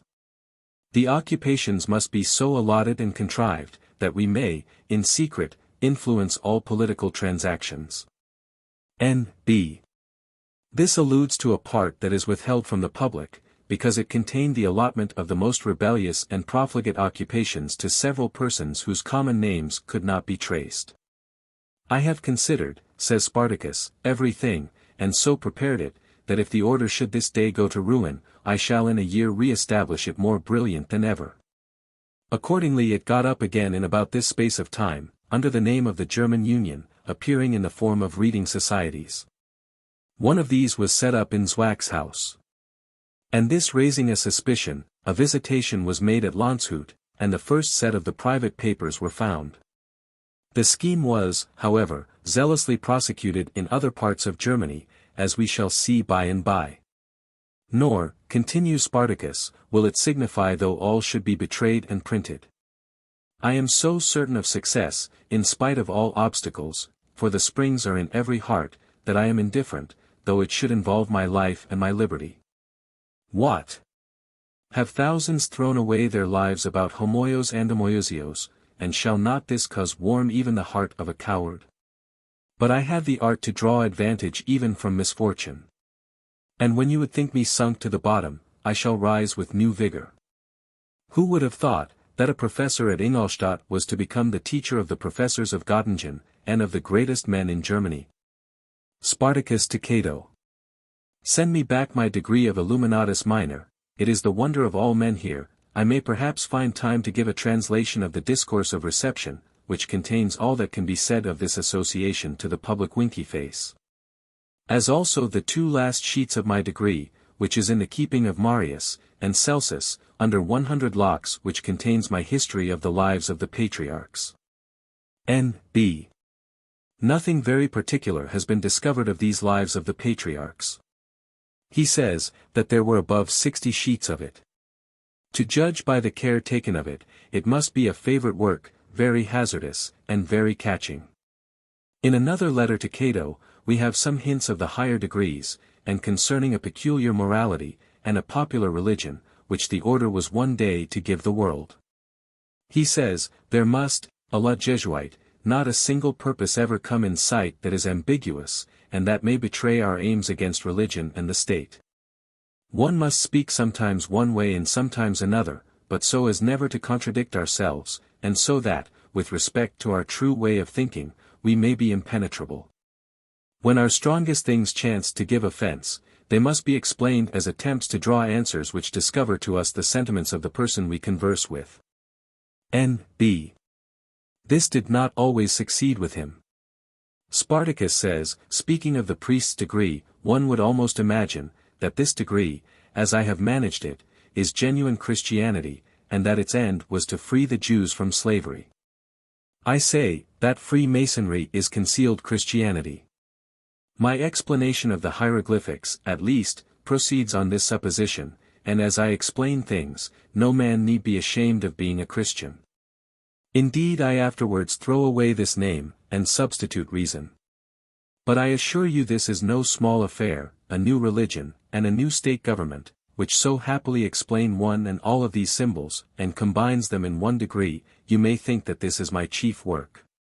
But I have 3 other degrees, all different, for my class of higher mysteries, in comparison with which this is but child's play.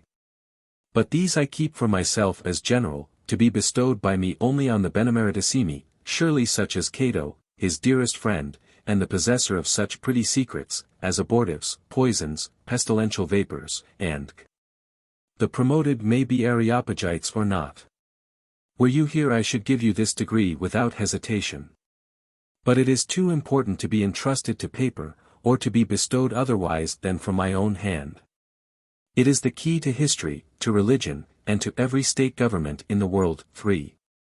Spartacus proceeds, there shall be but 3 copies for all Germany. You can't imagine what respect and curiosity my priest's degree has raised. And, which is wonderful, a famous Protestant divine, who is now of the order, is persuaded that the religion contained in it is the true sense of Christianity. O man, man! To what mayst thou not be persuaded? Who would imagine that I was to be the founder of a new religion? In this scheme of Masonic Christianity, Spartacus and Philo labored seriously together. Spartacus sent him the materials, and Philo worked them up. It will therefore illustrate this capital point of the constitution of the order, if we take Philo's account of it. Philo to Cato. We must consider the ruling propensities of every age of the world. At present the cheats and tricks of the priests have roused all men against them, and against Christianity. But at the same time superstition and fanaticism rule with unlimited dominion, and the understanding of man really seems to be going backwards. Our task, therefore, is doubled.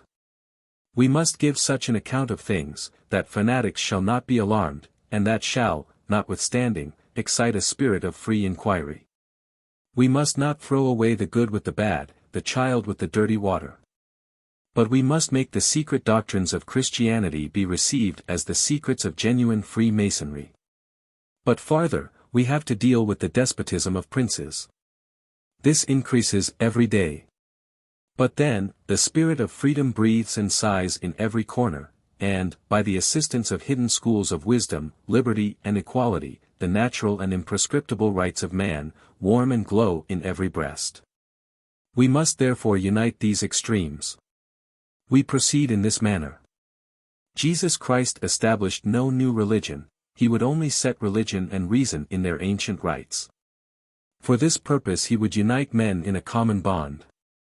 He would fit them for this by spreading a just morality, by enlightening the understanding, and by assisting the mind to shake off all prejudices.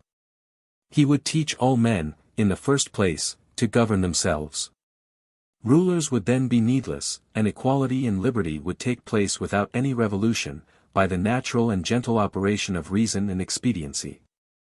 This great teacher allows himself to explain every part of the Bible in conformity to these purposes, and he forbids all wrangling among his scholars, because every man may there find a reasonable application to his peculiar doctrines. Let this be true or false, it does not signify. This was a simple religion, and it was so far inspired, but the minds of his hearers were not fitted for receiving these doctrines. I told you, says he, but you could not bear it. Many therefore were called, but few were chosen. To these elect were entrusted the most important secrets, and even among them there were degrees of information. There was a 70, and a 12. All this was in the natural order of things, and according to the habits of the Jews, and indeed of all antiquity. The Jewish theosophy was a mystery. Like the Eleusinian, or the Pythagorean, unfit for the vulgar, and thus the doctrines of Christianity were committed to the adepti, in a disciplina arcani. By these they were maintained, like the Vestal fire. They were kept up, only in hidden societies, who handed them down to posterity, and they are now possessed by the genuine Freemasons. N.B. This explains the origin of many anonymous pamphlets which appeared about this time in Germany, showing that Freemasonry was Christianity. They have doubtless been the works of Spartacus and his partisans among the eclectic Masons. Nikolai, the great apostle of infidelity, had given very favorable reviews of these performances, and having always shown himself an advocate of such writers as depreciated Christianity. It was natural for him to take this opportunity of bringing it still lower in the opinion of the people. Spartacus therefore conceived a high opinion of the importance of gaining Nikolai to the order. He had before this gained Luxenring, a hot-headed fanatic, who had spied Jesuits in every corner, and set Nikolai on his journey through Germany, to hunt them out. This man, finding them equally hated by the Illuminati, was easily gained, and was most zealous in their cause. He engaged Nikolai, and Spartacus exults exceedingly in the acquisition, saying, that he was an unwearied champion, cadem contentissimus.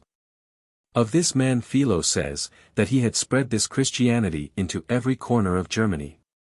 I have put meaning, says Philo, to all these dark symbols, and have prepared both degrees, introducing beautiful ceremonies, which I have selected from among those of the ancient communions, combined with those of the Rosaic Masonry. And now, says he, it will appear that we are the only true Christians. We shall now be in a condition to say a few words to priests and princes. I have so contrived things, that I would admit even popes and kings, after the trials which I have prefixed, and they would be glad to be of the order. But how is all this to be reconciled with the plan of illumination, which is to banish Christianity altogether? Philo himself in many places says, that it is only a cloak, to prevent squeamish people from starting back. This is done pretty much in the same way that was practiced in the French Masonry. In one of their degrees, the master's degree is made typical of the death of Jesus Christ, the preacher of brotherly love. But in the next step, the Chevalier du Soleil, it is reason that has been destroyed and entombed, and the master in this degree, the sublime philosophe, occasions the discovery of the place where the body is hid. Reason tries again, and superstition and tyranny disappear, and all becomes clear, man becomes free and happy. Let us hear Spartacus again. Spartacus, in another place. We must, first, gradually explain away all our preparatory pious frauds. And when persons of discernment find fault, we must desire them to consider the end of all our labor. This sanctifies our means, which at any rate are harmless, and have been useful, even in this case, because they procured us a patient hearing, when otherwise men would have turned away from us like petted children. This will convince them of our sentiments in all the intervening points, and our ambiguous expressions will then be interpreted into an endeavor to draw answers of any kind, which may show us the minds of our pupils. 2d. We must unfold, from history and other writings, the origin and fabrication of all religious lies whatever, and then, 3d. We give a critical history of the order. But I cannot but laugh, when I think of the ready reception which all this has met with from the grave and learned divines of Germany and of England. And I wonder how their William failed when he attempted to establish a deistical worship in London. What can this mean? For I am certain, that it must have been most acceptable to that learned and free people. But they had not the enlightening of our days. I may here remark, that Weishaupt is presuming too much on the ignorance of his friend, for there was a great deal of this enlightening in England at the time he speaks of, and if I am not mistaken. Even this celebrated professor of irreligion has borrowed most of his scheme from this kingdom. This to be sure is nothing in our praise. But the pantheistician of Toland resembles Weishaupt's illumination in everything but its rebellion and its villainy. Toland's Socratic Lodge is an elegant pattern for Weishaupt, and his triumph of reason, his philosophic happiness, his God, or anima mundi, are all so like the harsh system of Spartacus, that I am convinced that he has copied them, stamping them with the roughness of his own character. But to go on, Spartacus says of the English, their poet Pope made his essay on man a system of pure naturalism, without knowing it, as brother Chrysippus did with my priest's degree, and was equally astonished when this was pointed out to him. Chrysippus is religious, but not superstitious.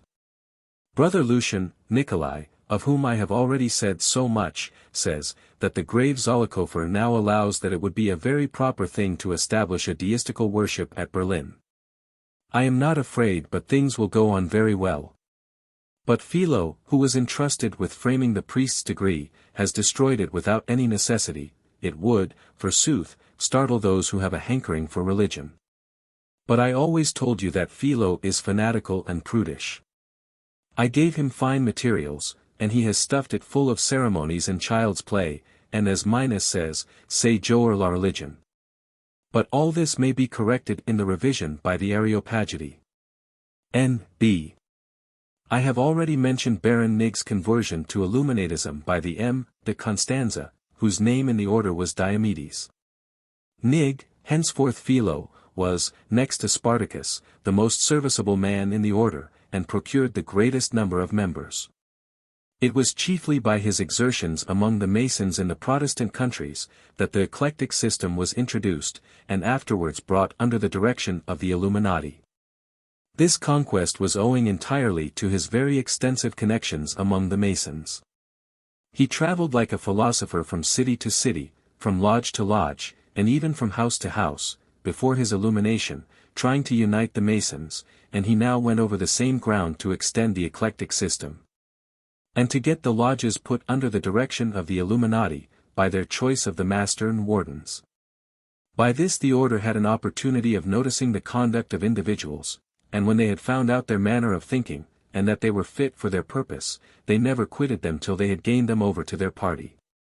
We have seen, that he was by no means void of religious impressions, and we often find him offended with the atheism of Spartacus. Nigg was at the same time a man of the world, and had kept good company. Weishaupt had passed his life in the habits of a college. Therefore he knew Nigg's value, and communicated to him all his projects, to be dressed up by him for the taste of society. Philo was of a much more affectionate disposition, with something of a devotional turn, and was shocked at the hard indifference of Spartacus. After laboring 4 years with great zeal, he was provoked with the disingenuous tricks of Spartacus, and he broke off all connection with the society in 1784, and some time after published a declaration of all that he had done in it. This is a most excellent account of the plan and principles of the order, at least as he conceived it, for Spartacus had much deeper views, and shows that the aim of it was to abolish Christianity, and all the state governments in Europe, and to establish a great republic. But it is full of romantic notions and enthusiastic declamation, on the hackneyed topics of universal citizenship, and liberty and equality. Spartacus gave him line, and allowed him to work on, knowing that he could discard him when he chose. I shall after this give some extracts from Philo's letters, from which the reader will see the vile behavior of Spartacus, and the nature of his ultimate views. In the meantime we may proceed with the account of the principles of the system. Spartacus to Cato. Nothing would be more profitable to us than a right history of mankind. Despotism has robbed them of their liberty. How can the weak obtain protection? Only by union, but this is rare. Nothing can bring this about but hidden societies. Hidden schools of wisdom are the means which will one day free men from their bonds. These have in all ages been the archives of nature, and of the rights of men. And by them shall human nature be raised from her fallen state. Princes and nations shall vanish from the earth. The human race will then become one family, and the world will be the dwelling of rational men. Morality alone can do this. The head of every family will be what Abraham was, the patriarch, the priest, and the unlettered lord of his family, and reason will be the code of laws to all mankind. This, says Spartacus, is our great secret. True, there may be some disturbance, but by and by the unequal will become equal, and after the storm all will be calm. Can the unhappy consequences remain when the grounds of dissension are removed? Rouse yourselves therefore, O men. Assert your rights, and then will reason rule with unperceived sway, and all shall be happy. 5. Morality will perform all this, and morality is the fruit of illumination. Duties and rights are reciprocal. Where Octavius has no right, Cato owes him no duty. Illumination shews us our rights, and morality follows. That morality which teaches us to be of age, to be out of wardenship, to be full grown, and to walk without the leading strings of priests and princes. Jesus of Nazareth, the Grand Master of our order, appeared at a time when the world was in the utmost disorder, and among a people who for ages had groaned under the yoke of bondage. He taught them the lessons of reason.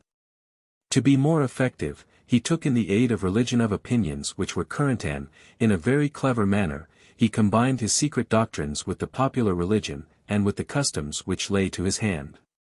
In these he wrapped up his lessons he taught by parables. Never did any prophet lead men so easily and so securely along the road of liberty. He concealed the precious meaning and consequences of his doctrines, but fully disclosed them to a chosen few. He speaks of a kingdom of the upright and faithful, his Father's kingdom, whose children we also are. Let us only take liberty and equality as the great aim of his doctrines, and morality as the way to attain it, and everything in the New Testament will be comprehensible, and Jesus will appear as the Redeemer of slaves. Man is fallen from the condition of liberty and equality, the state of pure nature. He is under subordination and civil bondage, arising from the vices of man. This is the fall, and original sin. The kingdom of grace is that restoration which may be brought about by illumination and a just morality. This is the new birth. When man lives under government, he is fallen, his worth is gone, and his nature tarnished. By subduing our passions, or limiting their cravings, we may recover a great deal of our original worth, and live in a state of grace. This is the redemption of men. This is accomplished by morality. And when this is spread over the world, we have the kingdom of the just. But alas! The task of self-formation was too hard for the subjects of the Roman Empire, corrupted by every species of profligacy.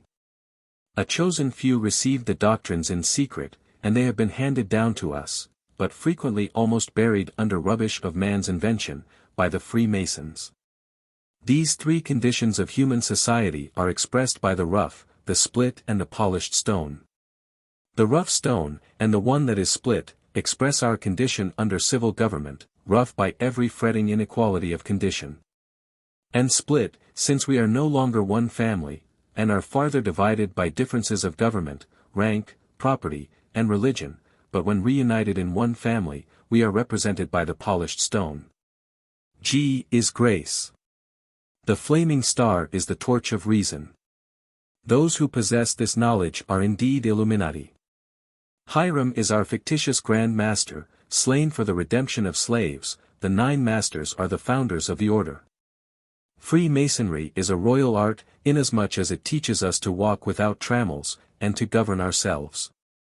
Reader, are you not curious to learn something of this all-powerful morality, so operative on the heart of the truly illuminated, of this Disciplina Arcani, entrusted only to the chosen few, and handed down to Professor Weishaupt, to Spartacus and his associates, who have cleared it of the rubbish heaped on it by the dim-sighted Masons, and now beaming in its native luster on the minds of the Areopagity? The teachers of ordinary Christianity have been laboring for almost 2,000 years, with the New Testament in their hands, many of them with great address, and many, I believe, with honest zeal. But alas! They cannot produce such wonderful and certain effects, for observe, that Weishaupt repeatedly assures us that his means are certain, probably for want of this Disciplina Arcani, of whose efficacy so much is said. Most fortunately, Spartacus has given us a brilliant specimen of the ethics which illuminated himself on a trying occasion, where an ordinary Christian would have been much perplexed, or would have taken a road widely different from that of this illustrious apostle of light. And seeing that several of the Areopagity co-operated in the transaction, and that it was carefully concealed from the profane and dim-sighted world, we can have no doubt but that it was conducted according to the Disciplina Arcani of illumination.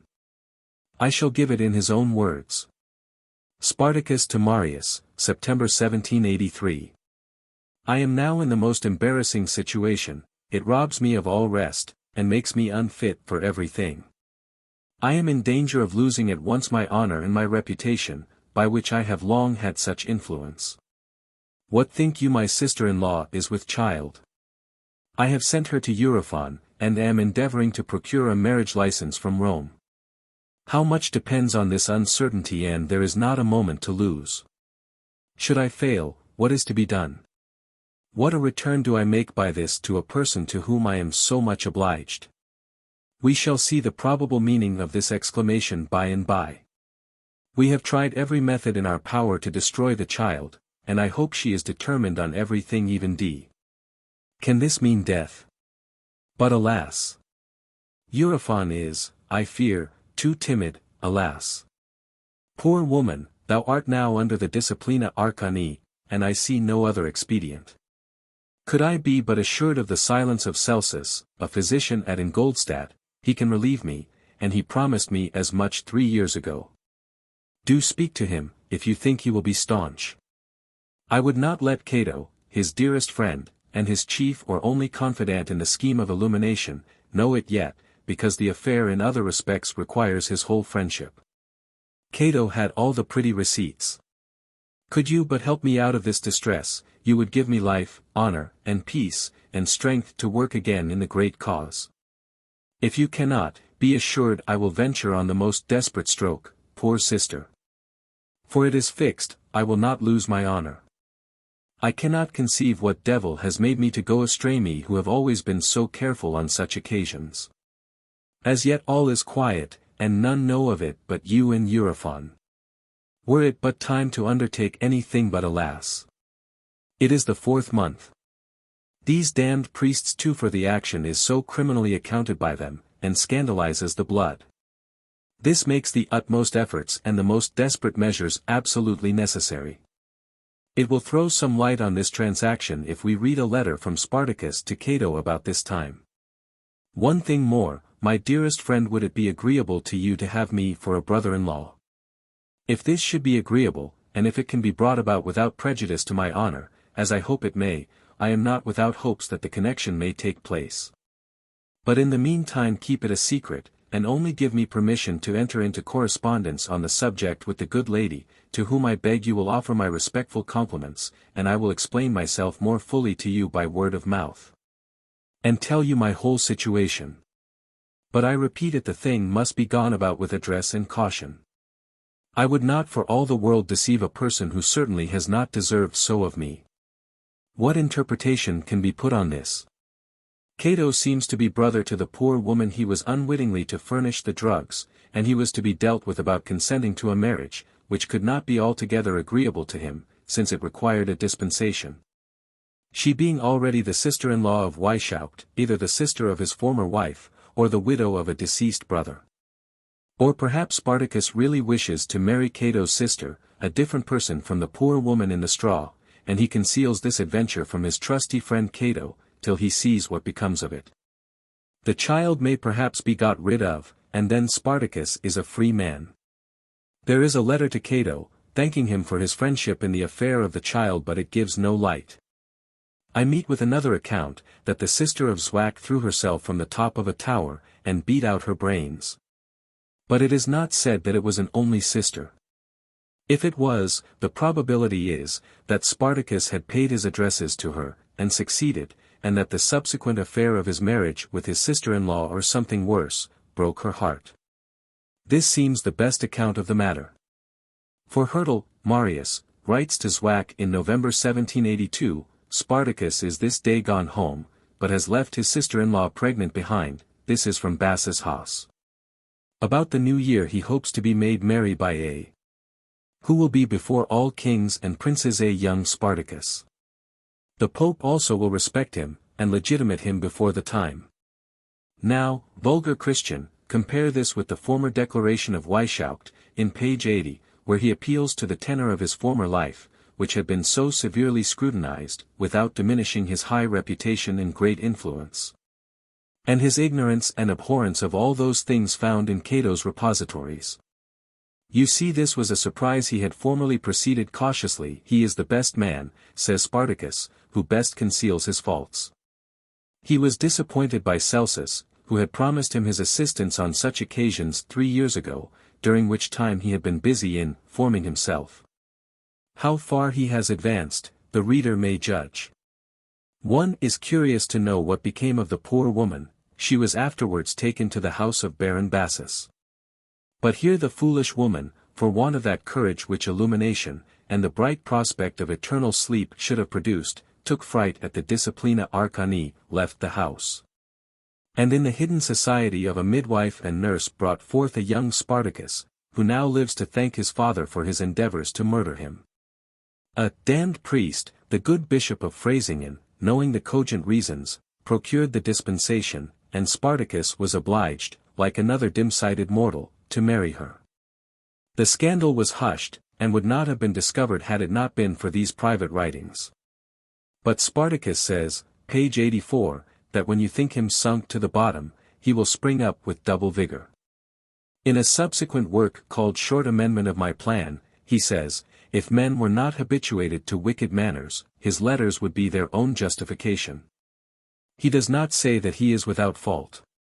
But they are faults of the understanding, not of the heart. He had, first of all, to form himself, and this is a work of time.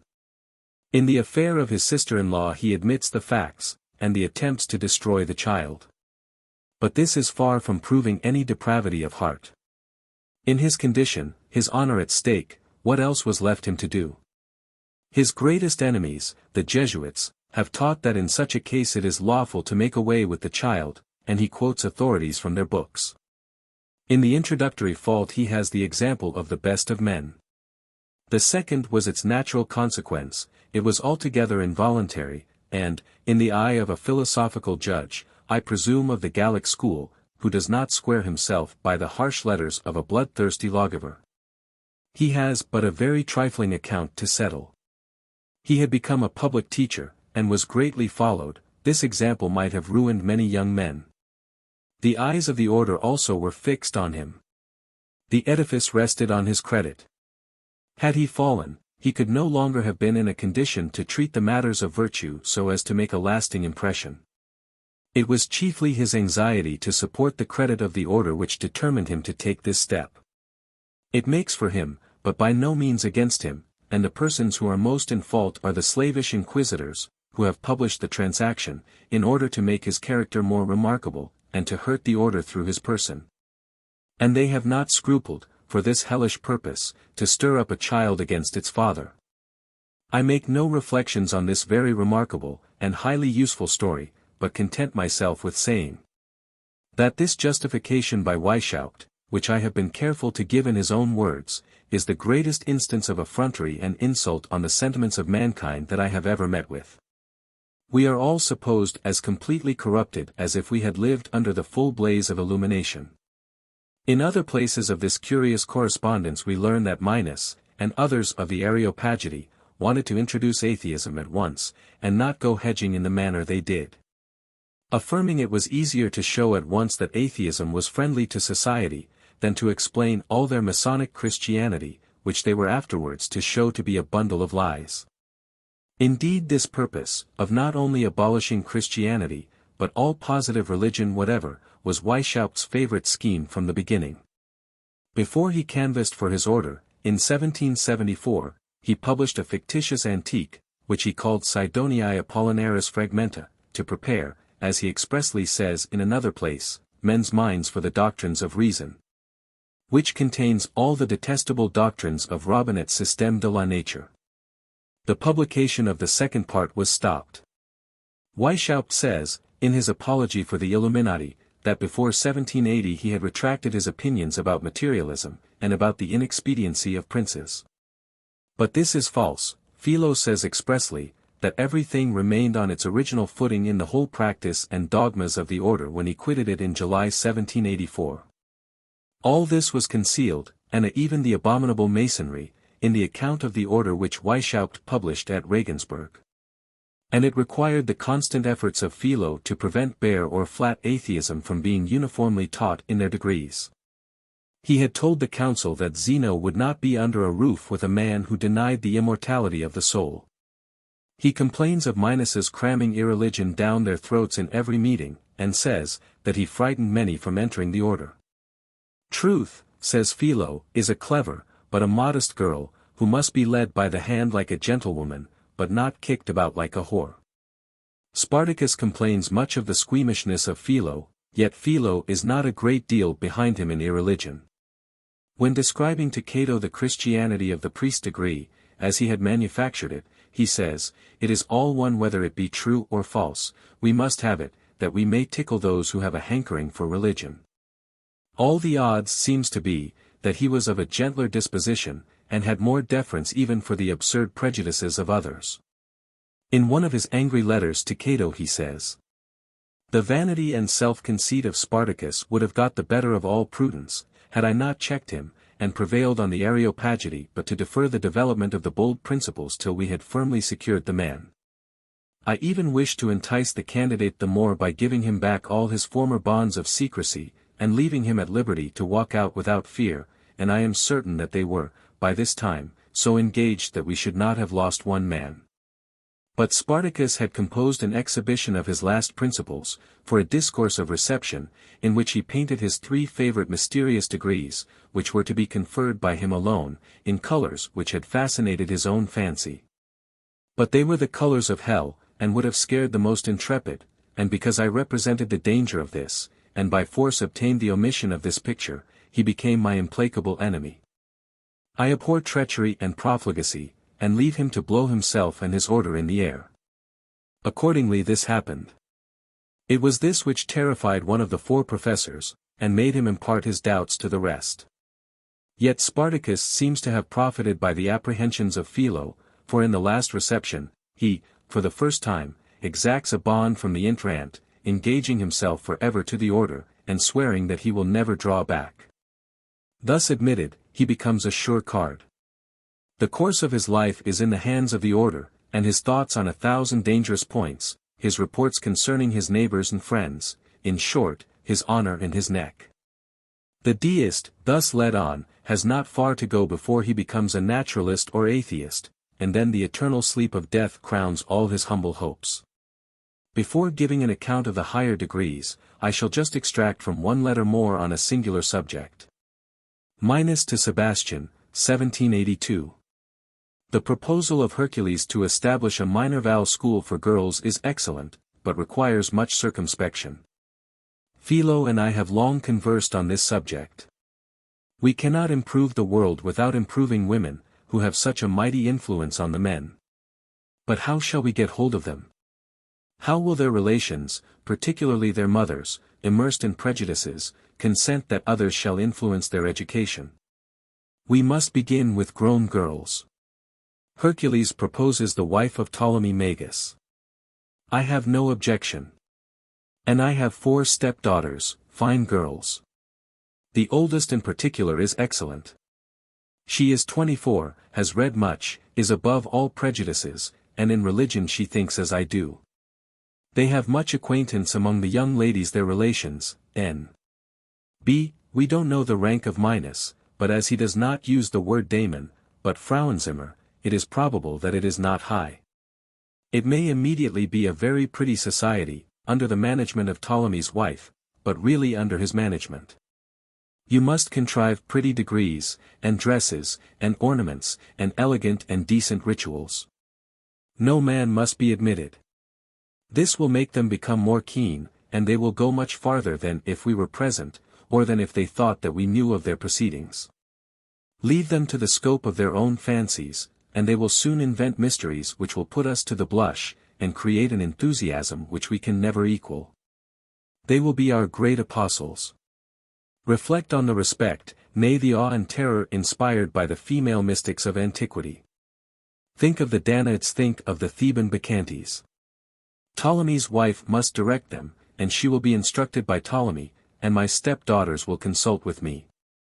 We must always be at hand to prevent the introduction of any improper question.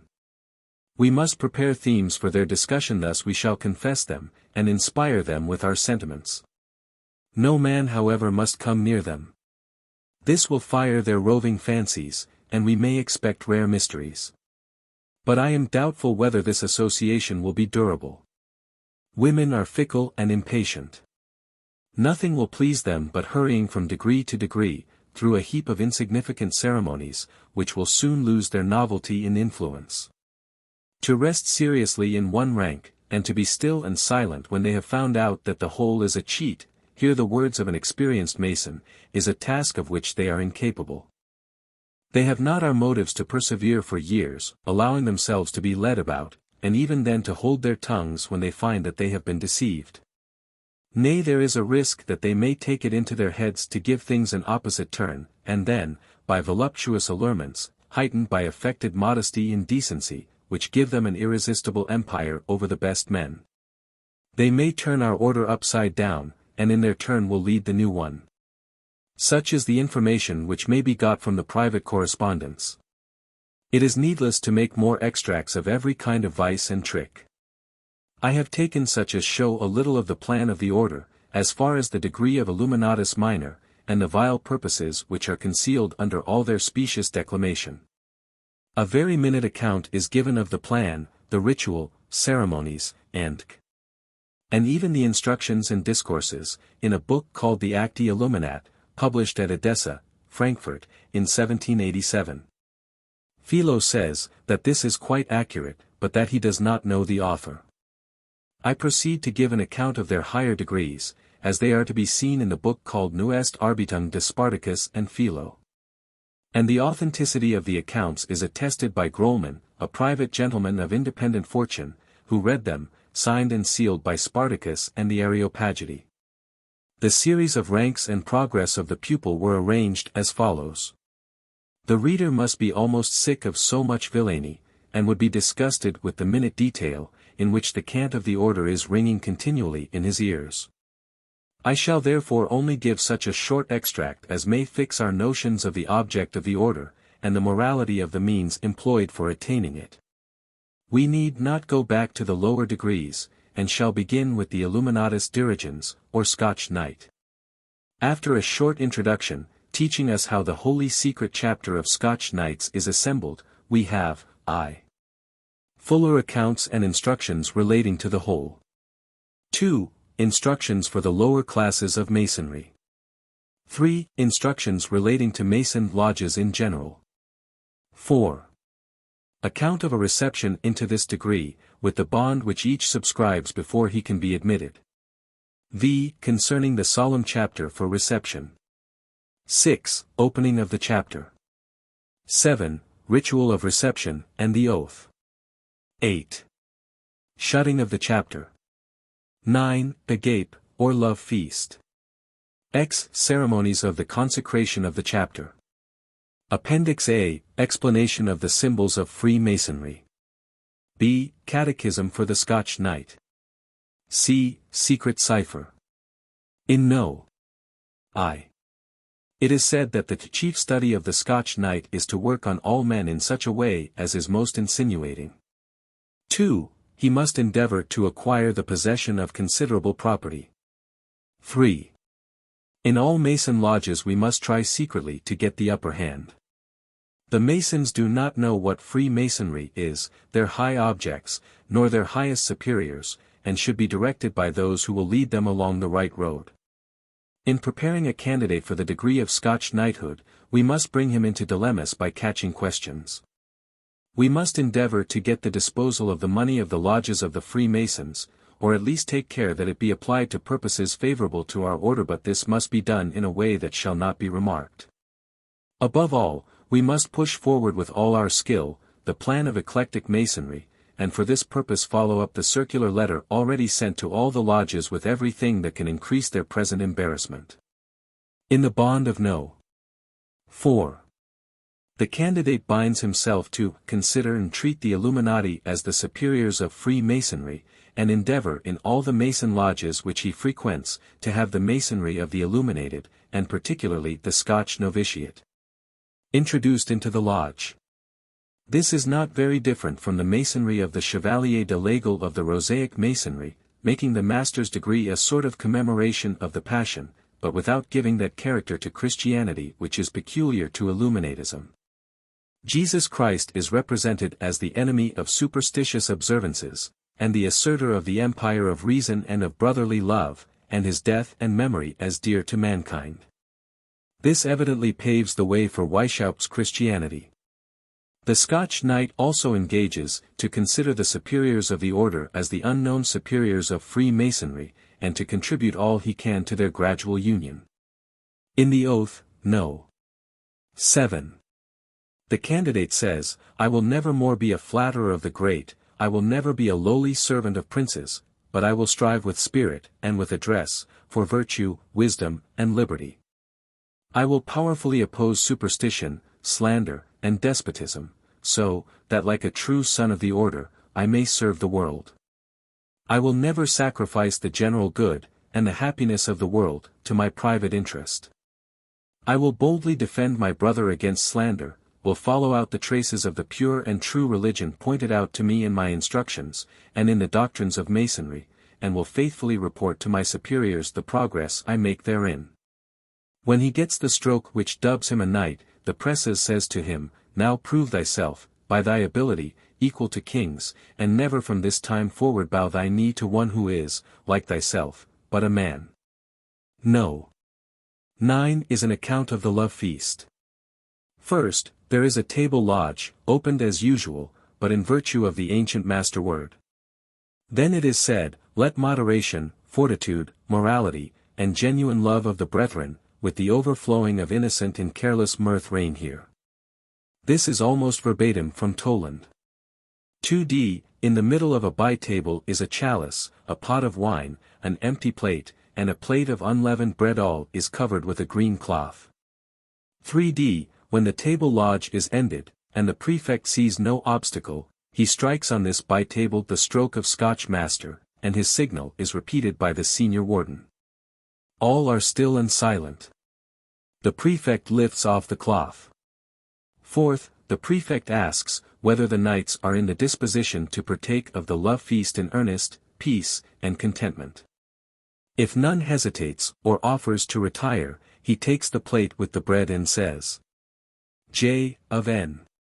Our Grand Master, in the night in which he was betrayed by his friends, persecuted for his love for truth, imprisoned, and condemned to die, assembled his trusty brethren, to celebrate his last love feast, which is signified to us in many ways. He took bread, taking it, and broke it, breaking it, and blessed it, and gave it to his disciples, and, this shall be the mark of our holy union, and let each of you examine his heart, whether love reigns in it, and whether he, in full imitation of our Grand Master, is ready to lay down his life for his brethren. Thanks be to our Grand Master, who has appointed this feast as a memorial of his kindness, for the uniting of the hearts of those who love him. Go in peace, and blessed be this new association which we have formed. Blessed be ye who remain loyal and strive for the good cause. Fifth, the prefect immediately closes the chapter with the usual ceremonies of the loge de table. Sixth, it is to be observed, that no priest of the order must be present at this love feast, and that even the brother servitor quits the lodge. I must observe here, that Philo, the manufacturer of this ritual, has done it very injudiciously. It has no resemblance whatever to the love feast of the primitive Christians, and is merely a copy of a similar thing in one of the steps of French Masonry. Philo's reading in church history was probably very scanty, or he trusted that the candidates would not be very nice in their examination of it, and he imagined that it would do well enough, and tickle such as had a religious hankering. Spartacus disliked it exceedingly. It did not accord with his serious conceptions, and he justly calls it Jour la religion. The discourse of reception is to be found also in the secret correspondence, Nachtrag 2. Apthelon, page 44. But it is needless to insert it here. I have given the substance of this and of all the cosmopolitical declamations already in the panegyric introduction to the account of the process of education.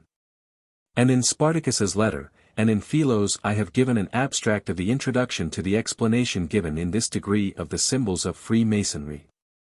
With respect to the explanation itself, it is as slovenly and wretched as can be imagined, and shows that Spartacus trusted to much more operative principles in the human heart for the reception of his nonsense than the dictates of unbiased reason. None but promising subjects were admitted thus far, such as would not boggle. And their principles were already sufficiently apparent to assure him that they would be contented with anything that made game of religion, and would be diverted by the seriousness which a chance devotee might exhibit during these silly caricatures of Christianity and Freemasonry. But there is considerable address in the way that Spartacus prepares his pupils for having all this mummery shown in its true colors, and overturned. Examine, read, think on these symbols. There are many things which one cannot find out without a guide nor even learn without instructions. They require study and zeal. Should you in any future period think that you have conceived a clearer notion of them, that you have found a paved road, declare your discoveries to your superiors. It is thus that you improve your mind. They expect this of you. They know the true path but will not point it out enough if they assist you in every approach to it, and warn you when you recede from it. They have even put things in your way to try your powers of leading yourself through the difficult track of discovery. In this process the weak head finds only child's play, that initiated finds objects of thought which language cannot express, and the thinking mind finds food for his faculties. By such forewarnings as these Weishaupt leaves room for any deviation, for any sentiment or opinion of the individual that he may afterwards choose to encourage, and to whisper in their ear, as he expresses it, many things which he did not find it prudent to insert in a printed compend. But all the principles and aim of Spartacus and of his order are most distinctly seen in the third or mystery class. I proceed therefore to give some account of it. By the table it appears to have 2 degrees, the lesser and the greater mysteries, each of which have 2 departments, one relating chiefly to religion and the other to politics. The priest's degree contains, 1. An introduction. 2. Further accounts of the reception into this degree. 3. What is called instruction in the third chamber, which the candidate must read over. 4. The ritual of reception. 5. Instruction for the first degree of the priest's class, called instructio in scientificis. 6. Account of the consecration of a dean, the superior of this lower order of priests. The regent degree contains, 1. Directions to the provincial concerning the dispensation of this degree. 2. Ritual of reception. 3. System of direction for the whole order. 4. Instruction for the whole regent degree. 5. Instruction for the prefects or local superiors. 6. Instruction for the provincials. The most remarkable thing in the priest's degree is the instruction in the third chamber. It is to be found in the private correspondence. Nachträge Original Schriften 1787, 2 nd Abthelon, page 44. There it has the title Discourse to the Illuminati Dirigentes, or Scotch Knights. In the Critical History, which is annexed to the Neueste Arbitum, there is an account given of the reason for this denomination. And notice is taken of some differences between the instructions here contained and that discourse. This instruction begins with sore complaints of the low condition of the human race, and the causes are deduced from religion and state government. Men originally led a patriarchal life, in which every father of a family was the sole lord of his house and his property, while he himself possessed general freedom and equality. But they suffered themselves to be oppressed, gave themselves up to civil societies, and formed states. Even by this they fell, and this is the fall of man, by which they were thrust into unspeakable misery. To get out of this state, to be freed and born again, there is no other mean than the use of pure reason, by which a general morality may be established, which will put man in a condition to govern himself, regain his original worth, and dispense with all political supports, and particularly with rulers. This can be done in no other way but by secret associations, which will by degrees, and in silence, possess themselves of the government of the states, and make use of those means for this purpose which the wicked use for attaining their base ends. Princes and priests are in particular, and exechen, the wicked, whose hands must tie up by means of these associations, if we cannot root them out altogether. Kings are parents. The paternal power ceases with the incapacity of the child. And the father injures his child, if he pretends to retain his right beyond this period. When a nation comes of age, their state of wardship is at an end.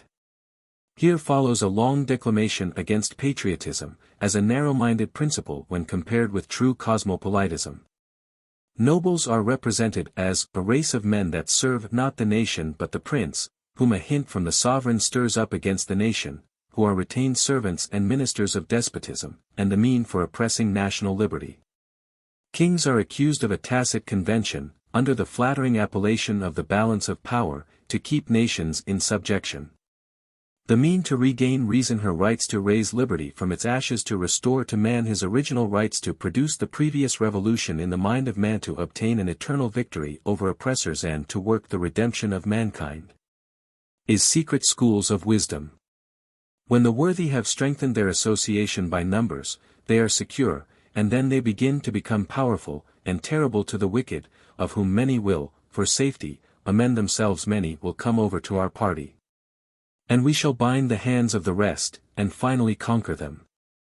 Whoever spreads general illumination augments mutual security. Illumination and security make princes unnecessary. Illumination performs this by creating an effective morality, and morality makes a nation of full age fit to govern itself.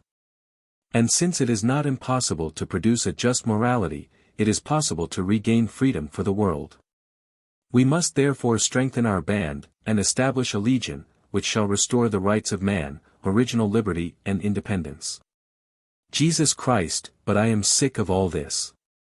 The following questions are put to the candidate. 1. Are our civil conditions in the world the destinations that seem to be the end of our nature, or the purposes for which man was placed on this earth, or are they not? Do states, civil obligations, popular religion, fulfill the intentions of men who established them? Do secret associations promote instruction and true human happiness, or are they the children of necessity, of the multifarious wants, of unnatural conditions, or the inventions of vain and cunning men? 2. What civil association, what science do you think to the purpose, and what are not? 3. Has there ever been any other in the world, is there no other more simple condition, and what do you think of it? 4. Does it appear possible, after having gone through all the nonentities of our civil constitutions, to recover for once our first simplicity, and get back to this honorable uniformity? 5. How can one begin this noble attempt? By means of open support, by forcible revolution, or by what other way? 6. Does Christianity give us any hint to this purpose? Does it not recognize such a blessed condition as once the lot of man, and as still recoverable? 7. But is this holy religion the religion that is now professed by any sect on earth, or is it a better? 8. Can we learn this religion? Can the world, as it is, bear the light? Do you think that it would be of service, before numerous obstacles are removed, if we taught men this purified religion, sublime philosophy, and the art of governing themselves? Or would not this hurt, by rousing the interested passions of men habituated to prejudices, who would oppose this as wicked? 9. May it not be more advisable to do away these corruptions bit by bit, in silence, and for this purpose to propagate these salutary and heart-consoling doctrines in secret? 10. Do we not perceive traces of such a secret doctrine in the ancient schools of philosophy, in the doctrines and instructions of the Bible, which Christ, the Redeemer and Liberator of the human race, gave to his trusty disciples? Do you not observe an education, proceeding by steps of this kind, handed down to us from his time till the present? In the ceremonial of reception, crowns and scepters are represented as tokens of human degradation. The plan of operation, by which our higher degrees act, must work powerfully on the world, and must give another turn to all our present constitutions. Many other questions are put to the pupil during his preparation, and his answers are given in writing. Some of these rescripts are to be found in the secret correspondence. Thus, how far is the position true, that all those means may be used for a good purpose which the wicked have employed for a bad? And along with this question there is an injunction to take counsel from the opinions and conduct of the learned and worthy out of the society. In one of the answers, the example of a great philosopher and cosmopolite is adduced, who betrayed a private correspondence entrusted to him, for the service of freedom. The case was Dr. Franklin's. In another, the power of the order was extended to the putting the individual to death. And the reason given, was, that this power was allowed to all sovereignties, for the good of the state, and therefore belonged to the order, which was to govern the world. N.B. We must acquire the direction of education of church management of the professorial chair, and of the pulpit. We must bring our opinions into fashion by every art, spread them among the people by the help of young writers. We must preach the warmest concern for humanity, and make people indifferent to all other relations. We must take care that our writers be well puffed, and that the reviewers do not depreciate them. Therefore we must endeavor by every mean to gain over the reviewers and journalists, and we must also try to gain the booksellers, who in time will see that it is their interest to side with us. I conclude this account of the degree of presbyter with remarking, that there were 2 copies of it employed occasionally. In one of them all the most offensive things in respect of church and state were left out. In the regent degree, the proceedings and instructions are conducted in the same manner.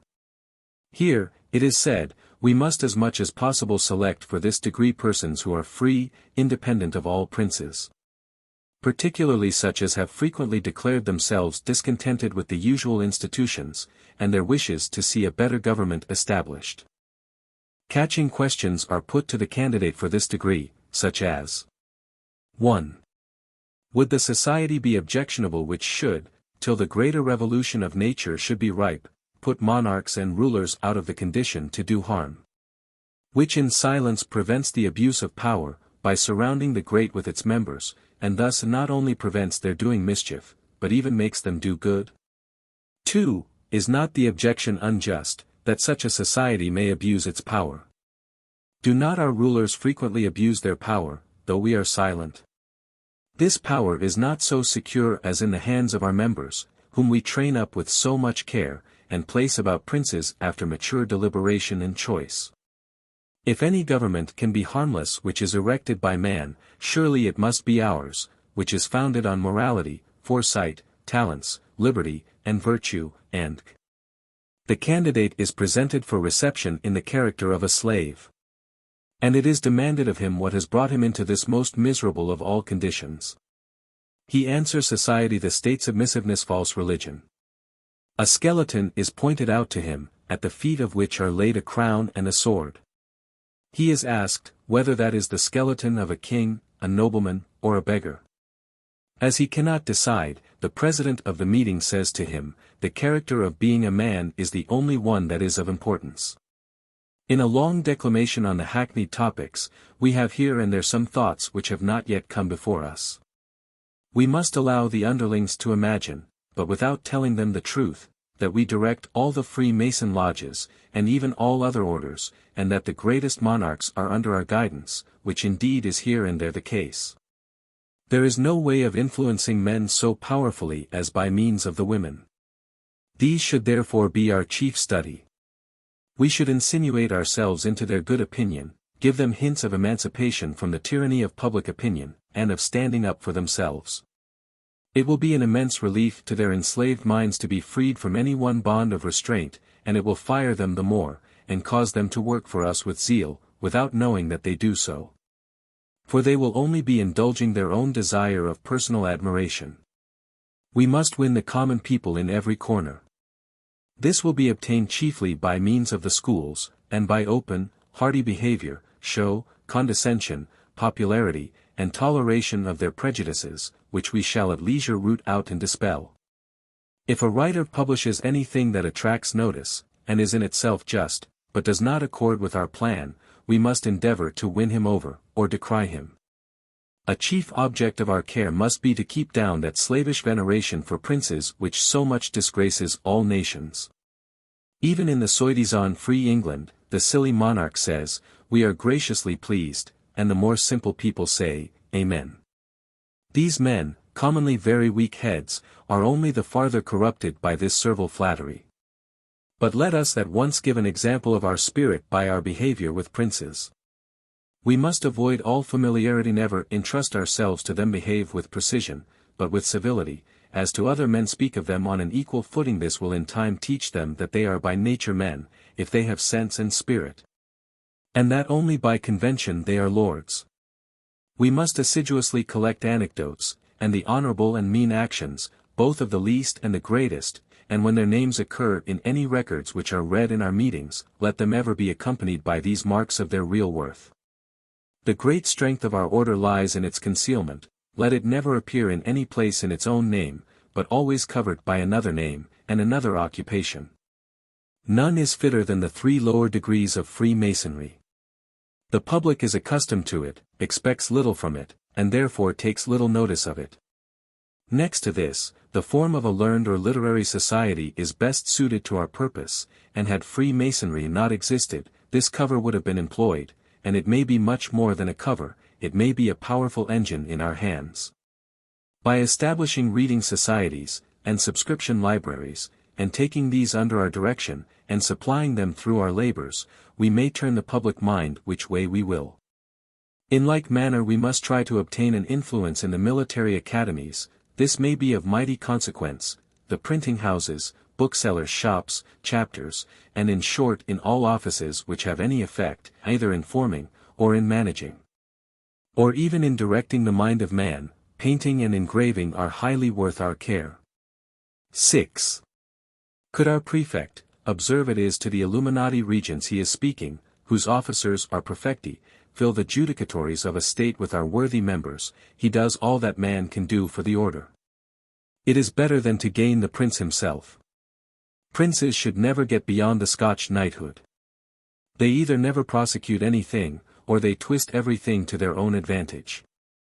A literary society is the most proper form for the introduction of our order into any state where we are yet strangers. Mark this. The power of the order must surely be turned to the advantage of its members. All must be assisted. They must be preferred to all persons otherwise of equal merit. Money, services, honor, goods, and blood, must be expended for the fully proved brethren, and the unfortunate must be relieved by the funds of the society. As evidence that this was not only their instructions, but also their assiduous practice, take the following report from the overseer of Greece, Bavaria. In Cato's handwriting. The number, about 600, of members relates to Bavaria alone. In Munich there is a well-constituted meeting of Illuminati Majores, a meeting of excellent Illuminati Minores, a respectable Grand Lodge, and 2 minor Val assemblies. There is a minor Val assembly at Fressing, at Landsberg, at Berghausen, at Strasbourg, at Ingolstadt, and at last at Regensburg. 7. At Munich we have bought a house, and by clever measures have brought things so far, that the citizens take no notice of it, and even speak of us with esteem. We can openly go to the house every day, and carry on the business of the lodge. This is a great deal for this city. In the house is a good museum of natural history, an apparatus for experiments, also a library which daily increases. The garden is well occupied by botanic specimens, and the whole has the appearance of a society of zealous naturalists.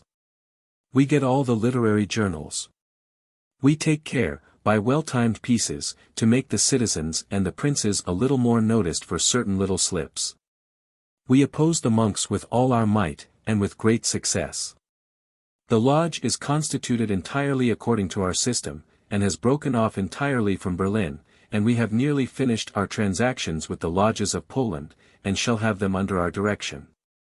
By the activity of our brethren, the Jesuits have been kept out of all the professorial chairs at Ingolstadt, and our friends prevail. The widow Duchess has set up her academy entirely according to our plan, and we have all the professors in the order. 5 of them are excellent, and the pupils will be prepared for us. We have got Pylades put at the head of the fisc, and he has the church money at his disposal.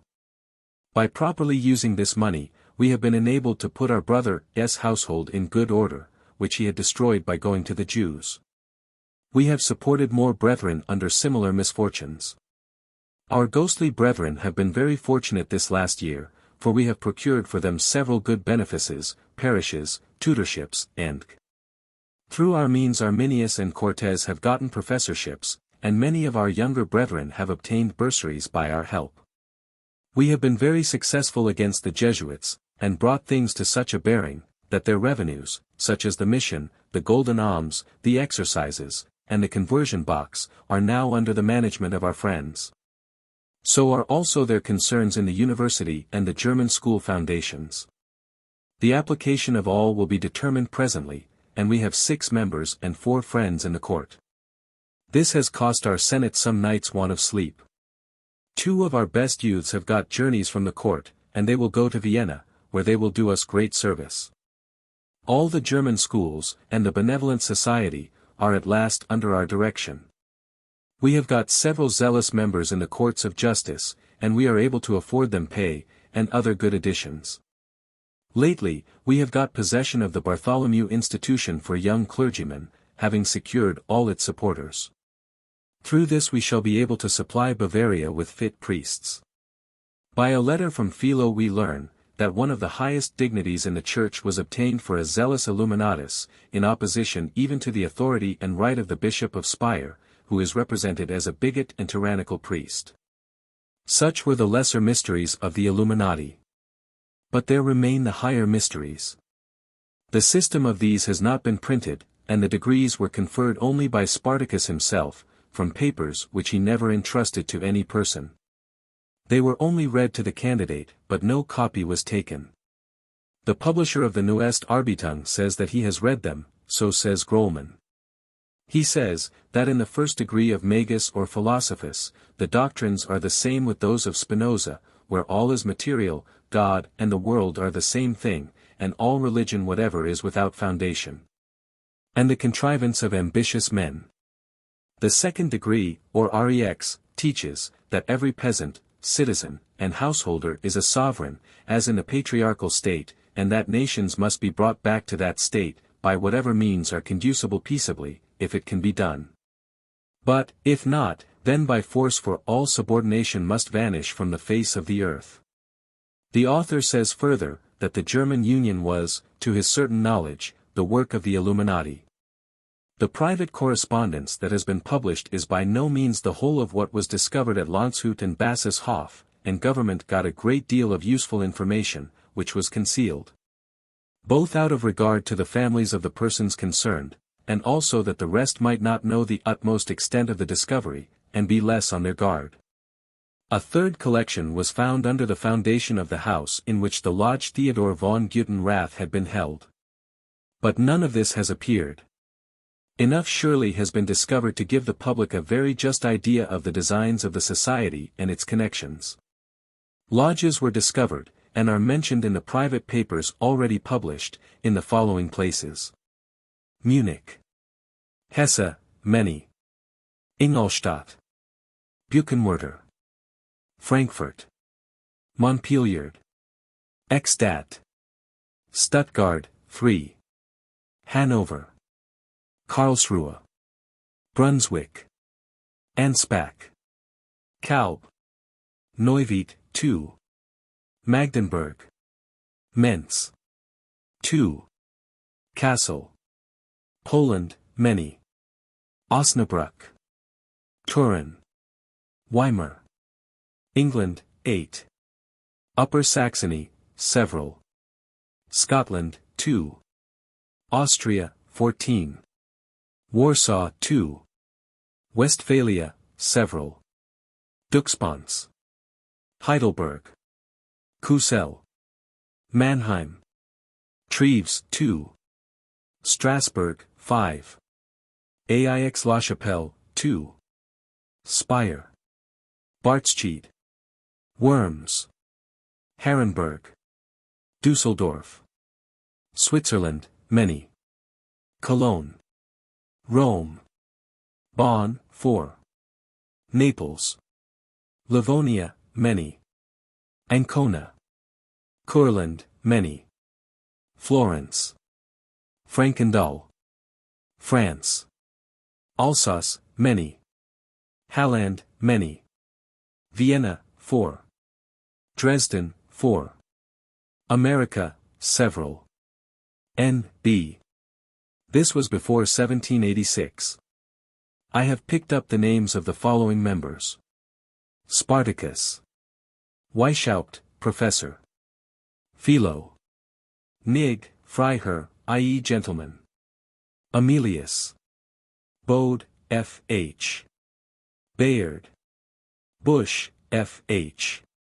Diomedes, Constanza, Mark; Cato, Swack, lawyer; Torying, Count; Kreitmayer, Prince; Uchneider, Professor; Kossendy, Professor; Renner, Professor; Grunberger, Professor; Balderbusch, F.H.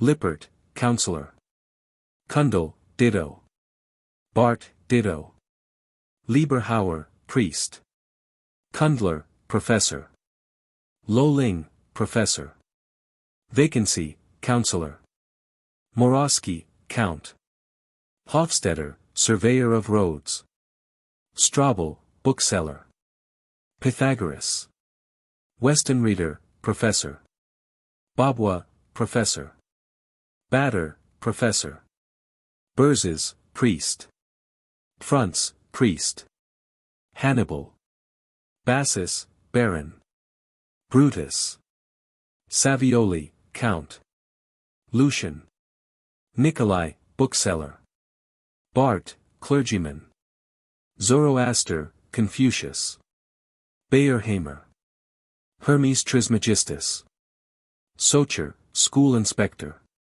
Dillis, Abbé; Sulla; Megenhof, Paymaster; Danzer, Canon; Braun, ditto; Fischer, Magistrate; Frauenberger, Baron; Kaltner, Lieutenant; Pythagoras; Drexel, Librarian; Marius; Hürtel, Canon; Doxel; Dilling, Counselor; Seefeld, Count; Gunsheim, ditto; Morgellon, ditto; Saladin; Ecker, ditto; Au, Major; Werner, Counselor; Cornelius Scipio; Berger, ditto; Wartz, Apothecary; Mauvillain, Colonel; Mirabeau, Count; Orleans, Duke; Hotchenair; Tycho Brahe;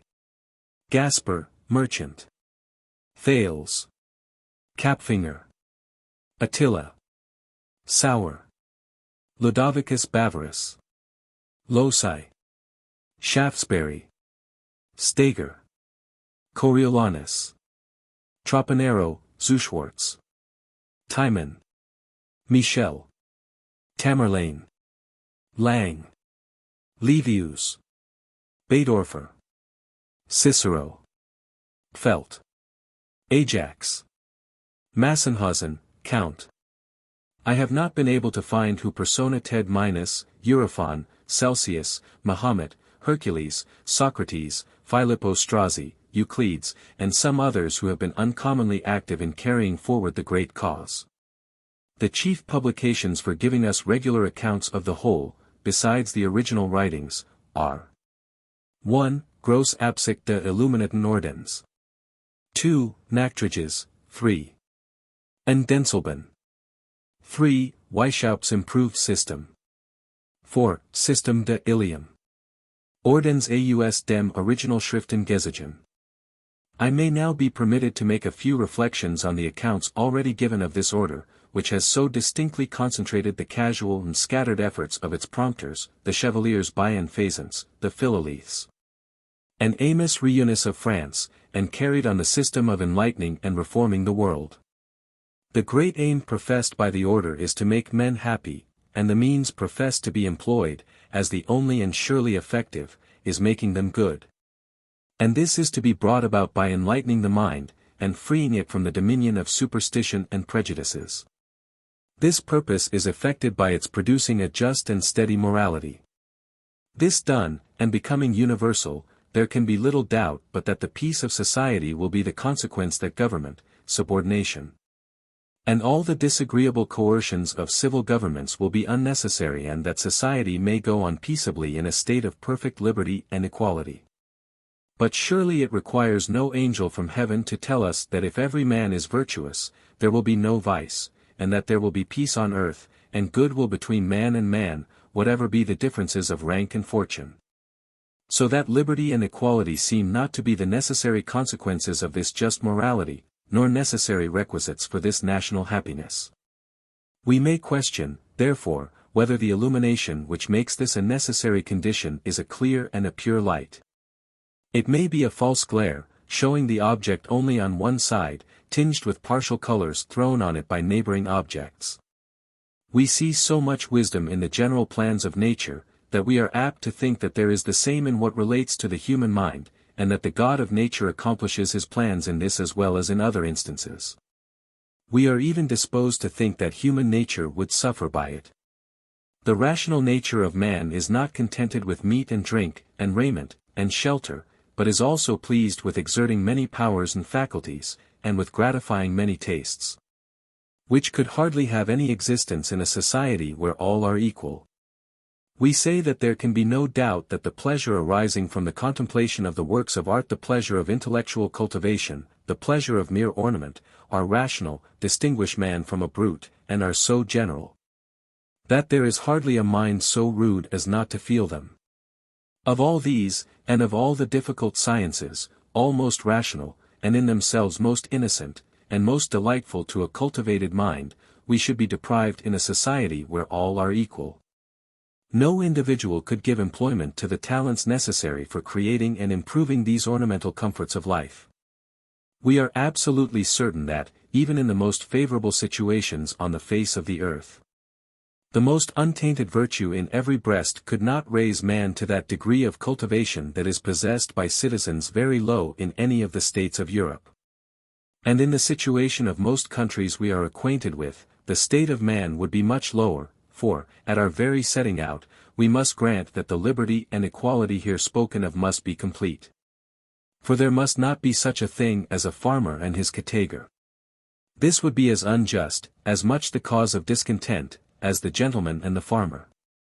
This scheme therefore seems contrary to the designs of our Creator, who has everywhere placed us in these situations of inequality that are here so much scouted, and has given us strong propensities by which we relish these enjoyments. We also find that they may be enjoyed in peace and innocence. And lastly, we imagine that the villain, who, in the station of a professor, would plunder a prince, would also plunder the farmer if he were his category. The illumination therefore that appears to have the best chance of making mankind happy, is that which will teach us the morality which will respect the comforts of cultivated society, and teach us to protect the possessors in the innocent enjoyment of them. That will enable us to perceive and admire the taste and elegance of architecture and gardening, without any wish to sweep the gardens and their owner from off the earth, merely because he is their owner. We are therefore suspicious of this illumination, and apt to ascribe this violent antipathy to princes and subordination to the very cause that makes true illumination, and just morality proceeding from it, so necessary to public happiness, namely, the vice and injustice of those who cannot innocently have the command of those offensive elegancies of human life. Luxurious tastes, keen desires, and unbridled passions, would prompt to all this, and this illumination is, as we see, equivalent to them in effect. The aim of the order is not to enlighten the mind of man, and show him his moral obligations, and by the practice of his duties to make society peaceable, possession secure, and coercion unnecessary, so that all may be at rest and happy, even though all were equal. But to get rid of the coercion which must be employed in place of morality, that the innocent rich may be robbed with impunity by the idle and profligate poor. But to do this, an unjust casuistry must be employed in place of a just morality. And this must be defended or suggested, by misrepresenting the true state of man, and of his relation to the universe, and by removing the restrictions of religion, and giving a superlative value to all those constituents of human enjoyment, which true illumination shows us to be but very small concerns of a rational and virtuous mind. The more closely we examine the principles and practice of the Illuminati, the more clearly do we perceive that this is the case. Their first and immediate aim is to get the possession of riches, power, and influence, without industry. And, to accomplish this, they want to abolish Christianity, and then dissolute manners and universal profligacy will procure them the adherence of all the wicked, and enable them to overturn all the civil governments of Europe. After which they will think of farther conquests, and extend their operations to the other quarters of the globe, till they have reduced mankind to the state of one undistinguishable chaotic mass. But this is too chimerical to be thought their real aim. Their founder, I dare say, never entertained such hopes, nor troubled himself with the fate of distant lands. But it comes in his way when he puts on the mask of humanity and benevolence. It must embrace all mankind, only because it must be stronger than patriotism and loyalty, which stand in his way. Observe that Weishaupt took a name expressive of his principles. Spartacus was a gladiator, who headed an insurrection of Roman slaves, and for 3 years kept the city in terror. Weishaupt says in one of his letters, I never was fond of empty titles, but surely that man has a childish soul who would not as readily choose the name of Spartacus as that of Octavius Augustus. The names which he gives to several of his gang express their differences of sentiments. Philo, Lucian, and others, are very significantly given to Nikolai, and He was vain of the name Spartacus, because he considered himself as employed somewhat in the same way, leading slaves to freedom. Princes and priests are mentioned by him on all occasions in terms of abhorrence. Spartacus employs powerful means. In the style of the Jesuits, as he says, he considers every mean as consecrated by the end for which it is employed, and he says with great truth, Flectere es iniquios superos, accaranta movebo. To save his reputation, he scruples not to murder his innocent child, and the woman whom he had held in his arms with emotions of fondness and affection. But lest this should appear too selfish a motive, he says, had I fallen, my precious order would have fallen with me, the order which is to bless mankind. I should not again have been able to speak of virtue so as to make any lasting impression. My example might have ruined many young men. This he thinks will excuse, nay sanctify anything. My letters are my greatest vindication. He employs the Christian religion, which he thinks a falsehood, and which he is afterwards to explode, as the mean for inviting Christians of every denomination, and gradually cajoling them, by clearing up their Christian doubts in succession, till he lands them in deism. Or, if he finds them unfit, and too religious, he gives them a sta bene, and then laughs at the fears, or perhaps madness, in which he leaves them. Having got them this length, they are declared to be fit, and he receives them into the higher mysteries. But lest they should still shrink back, dazzled by the pandemonian glare of illumination which will now burst upon them, he exacts from them, for the first time, a bond of perseverance. But, as Philo says, there is little chance of tergiversation. The life and honor of most of the candidates are by this time in his hand. They have been long occupied in the vile and corrupting office of spies on all around them, and they are found fit for their present honors, because they have discharged this office to his satisfaction, by the reports which they have given in, containing stories of their neighbors, nay even of their own gang. They may be ruined in the world by disclosing these, either privately or publicly. A man who had once brought himself into this perilous situation durst not go back. He might have been left indeed in any degree of illumination. And, if religion has not been quite eradicated from his mind, he must be in that condition of painful anxiety and doubt that makes him desperate, fit for the full operation of fanaticism, and he may be engaged in the cause of God, to commit all kind of wickedness with greediness. In this state of mind, a man shuts his eyes, and rushes on. Had Spartacus supposed that he was dealing with good men, his conduct would have been the reverse of all this. There is no occasion for this bond from a person convinced of the excellency of the order. But he knew them to be unprincipled, and that the higher mysteries were so daring, that even some of such men would start at them. But they must not blab. Having thus got rid of religion, Spartacus could with more safety bring into view the great aim of all his efforts to rule the world by means of his order. As the immediate mean for attaining this, he holds out the prospect of freedom from civil subordination. Perfect liberty and equality are interwoven with everything. And the flattering thought is continually kept up, that, by the wise contrivance of this order, the most complete knowledge is obtained of the real worth of every person. The order will, for its own sake, and therefore certainly, place every man in that situation in which he can be most effective. The pupils are convinced that the order will rule the world. Every member therefore becomes a ruler. We all think ourselves qualified to rule. The difficult task is to obey with propriety, but we are honestly generous in our prospects of future command.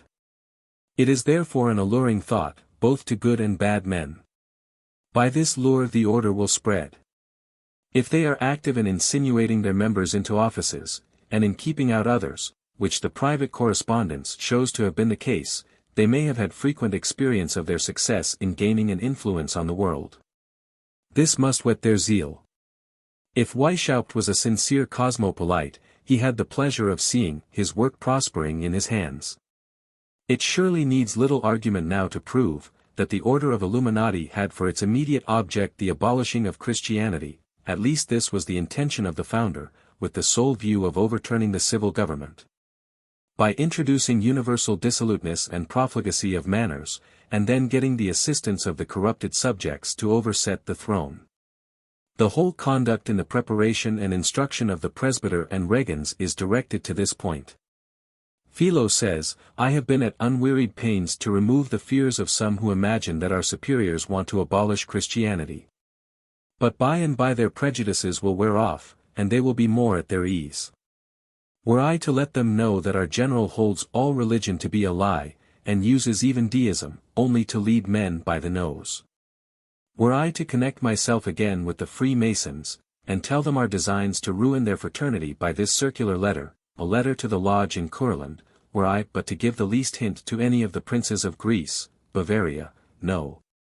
My anger shall not carry me so far. An order forsooth, which in this manner abuses human nature, which will subject men to a bondage more intolerable than Jesuitism, I could put it on a respectable footing, and the world would be ours. Should I mention our fundamental principles, even after all the pains I have been at to mitigate them, so unquestionably dangerous to the world, who would remain?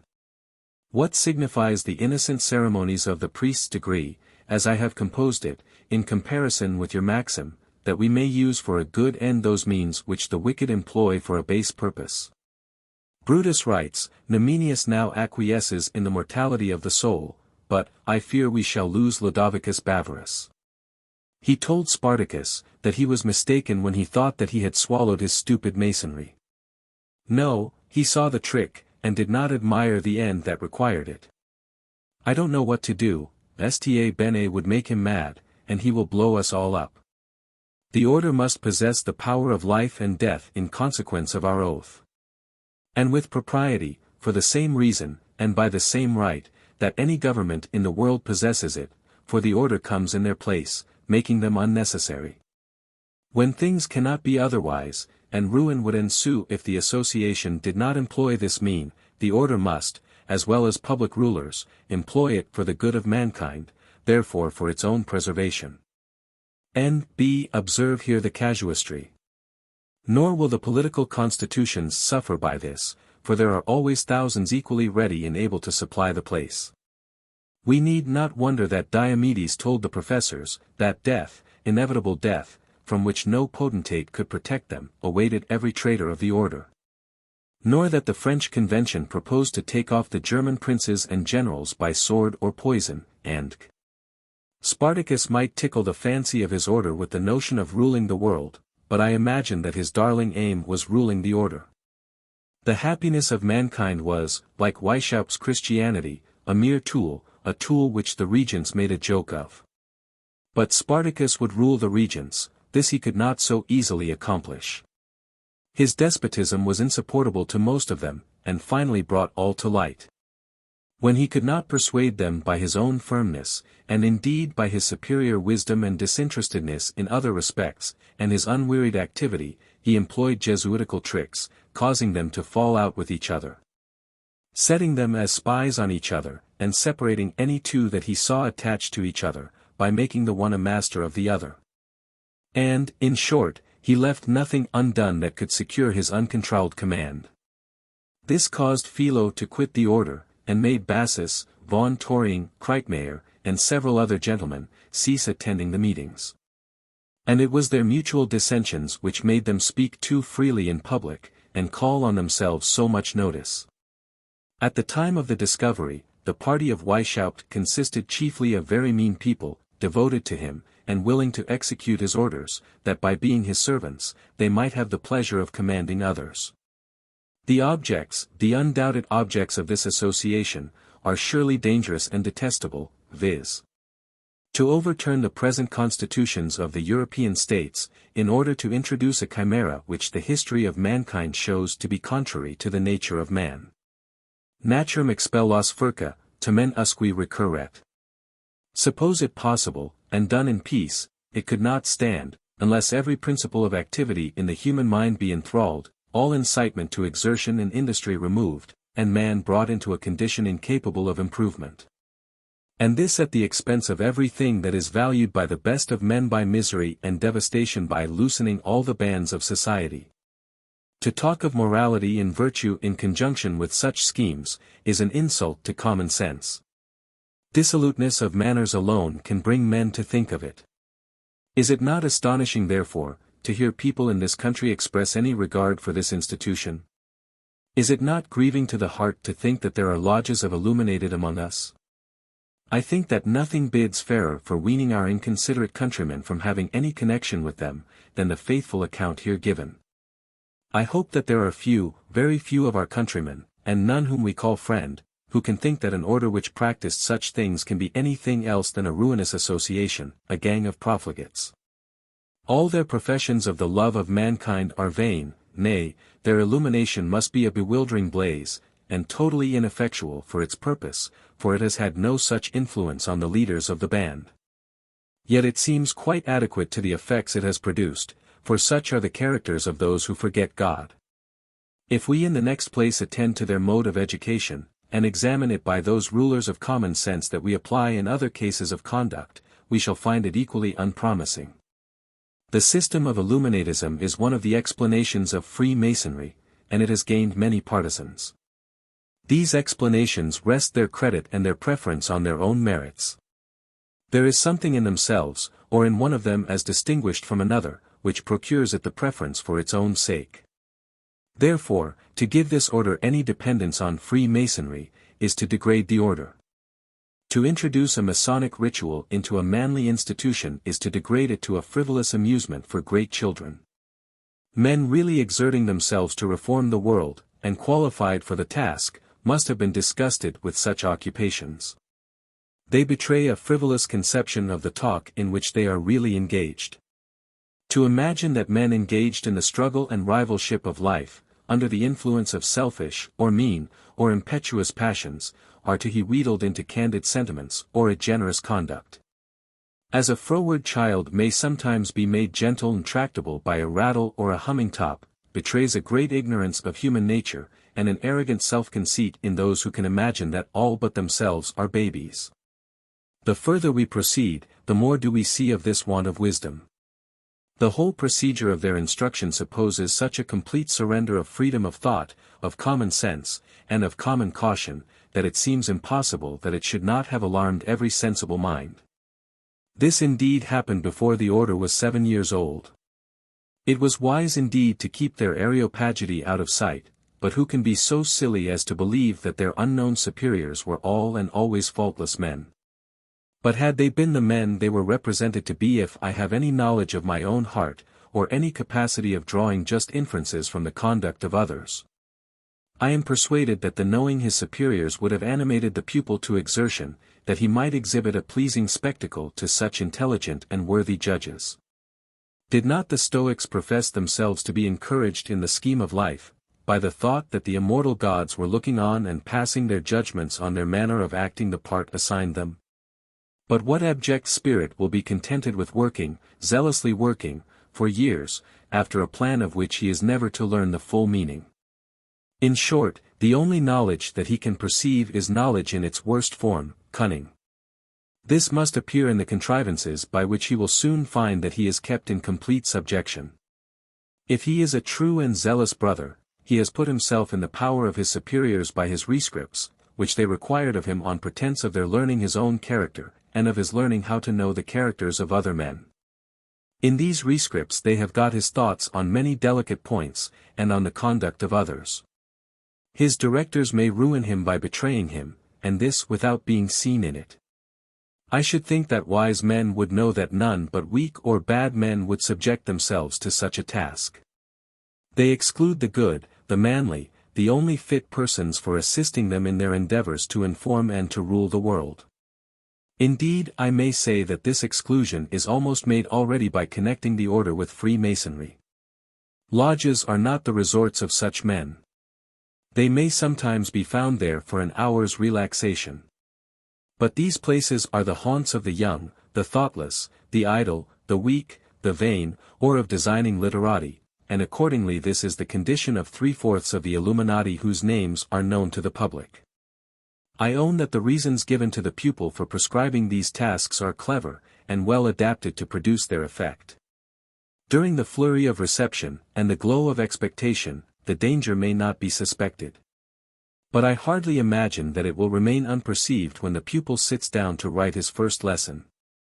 Mason lodges, however, were the most likely places for finding and enlisting members. Young men, warmed by declamations teeming with the flimsy moral cant of cosmopolitism, are in the proper frame of mind for this illumination. It now appears also, that the dissensions in Freemasonry must have had great influence in promoting this scheme of Weishaupt's, which was, in many particulars, so unpromising, because it presupposes such a degradation of the mind. But when the schismatics in Masonry disputed with warmth, trifles came to acquire unspeakable importance. The hankering after wonder was not in the least abetted by all the tricks which had been detected, and the impossibility of the wished-for discovery had never been demonstrated to persons prepossessed in its favor. They still chose to believe that the symbols contained some important secret, and happy will be the man who finds it out. The more frivolous the symbols, the more does the heart cling to the mystery. And, to a mind in this anxious state, Weishaupt's proffer was enticing. He laid before them a scheme which was somewhat feasible, was magnificent, surpassing our conceptions, but at the same time such as permitted us to expatiate on the subject, and even to amplify it at pleasure in our imaginations without absurdity. It does not appear to me wonderful, therefore, that so many were fascinated till they became at last regardless of the absurdity and inconsistency of the means by which this splendid object was to be attained. Hear what Spartacus himself says of hidden mysteries. Of all the means I know to lead men, the most effectual is a concealed mystery. The hankering of the mind is irresistible. And if once a man has taken it into his head that there is a mystery in a thing, it is impossible to get it out, either by argument or experience. And then, we can so change notions by merely changing a word. What more contemptible than fanaticism? But call it enthusiasm, then add the little word noble, and you may lead him over the world. Nor are we, in these bright days, a bit better than our fathers, who found the pardon of their sins mysteriously contained in a much greater sin, viz. leaving their family, and going barefooted to Rome. Such being the employment, and such the disciples, should we expect the fruits to be very precious? No. The doctrines which were gradually unfolded were such as suited those who continued in the cursus academicus.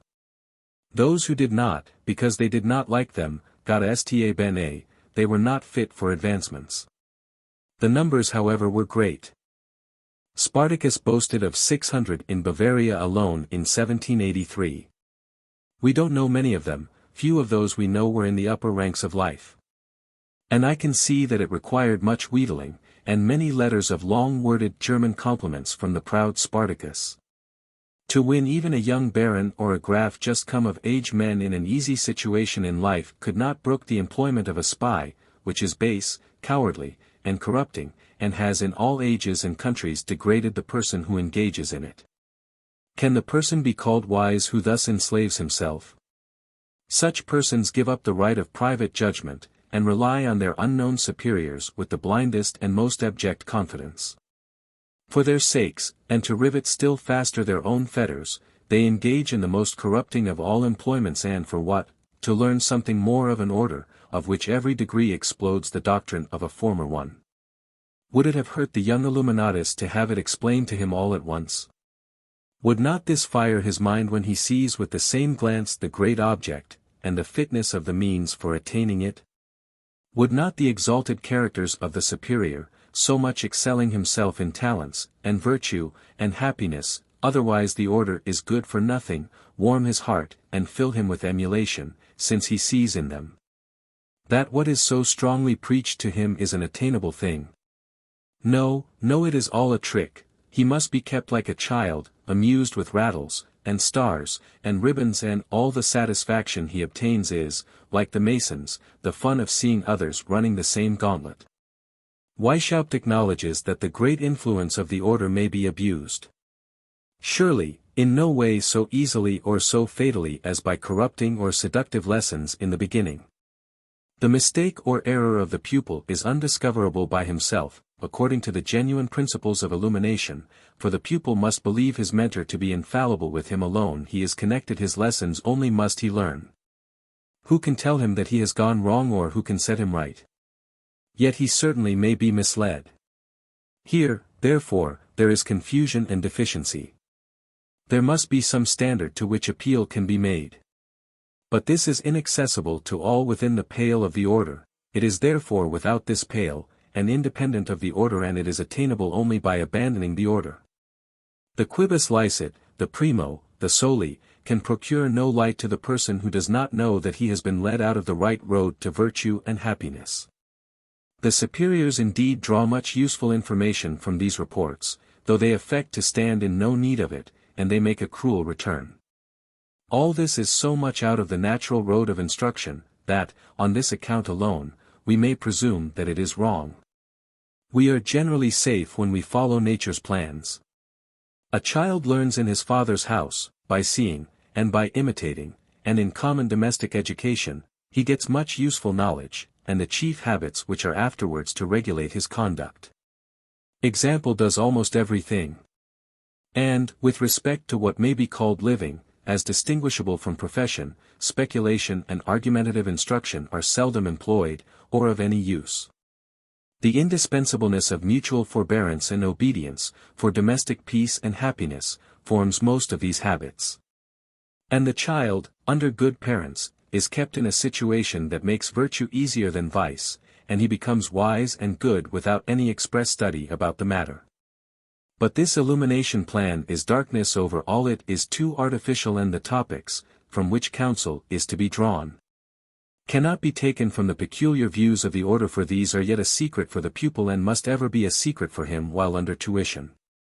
They must therefore be drawn from common sources, and the order is of no use. All that can naturally be effectuated by this association is the forming, and assiduously fostering a narrow, Jewish, corporation spirit, totally opposite to the benevolent pretensions of the order. The pupil can see nothing but this, that there is a set of men, whom he does not know, who may acquire incontrollable power, and may perhaps make use of him, but for what purpose, and in what way, he does not know.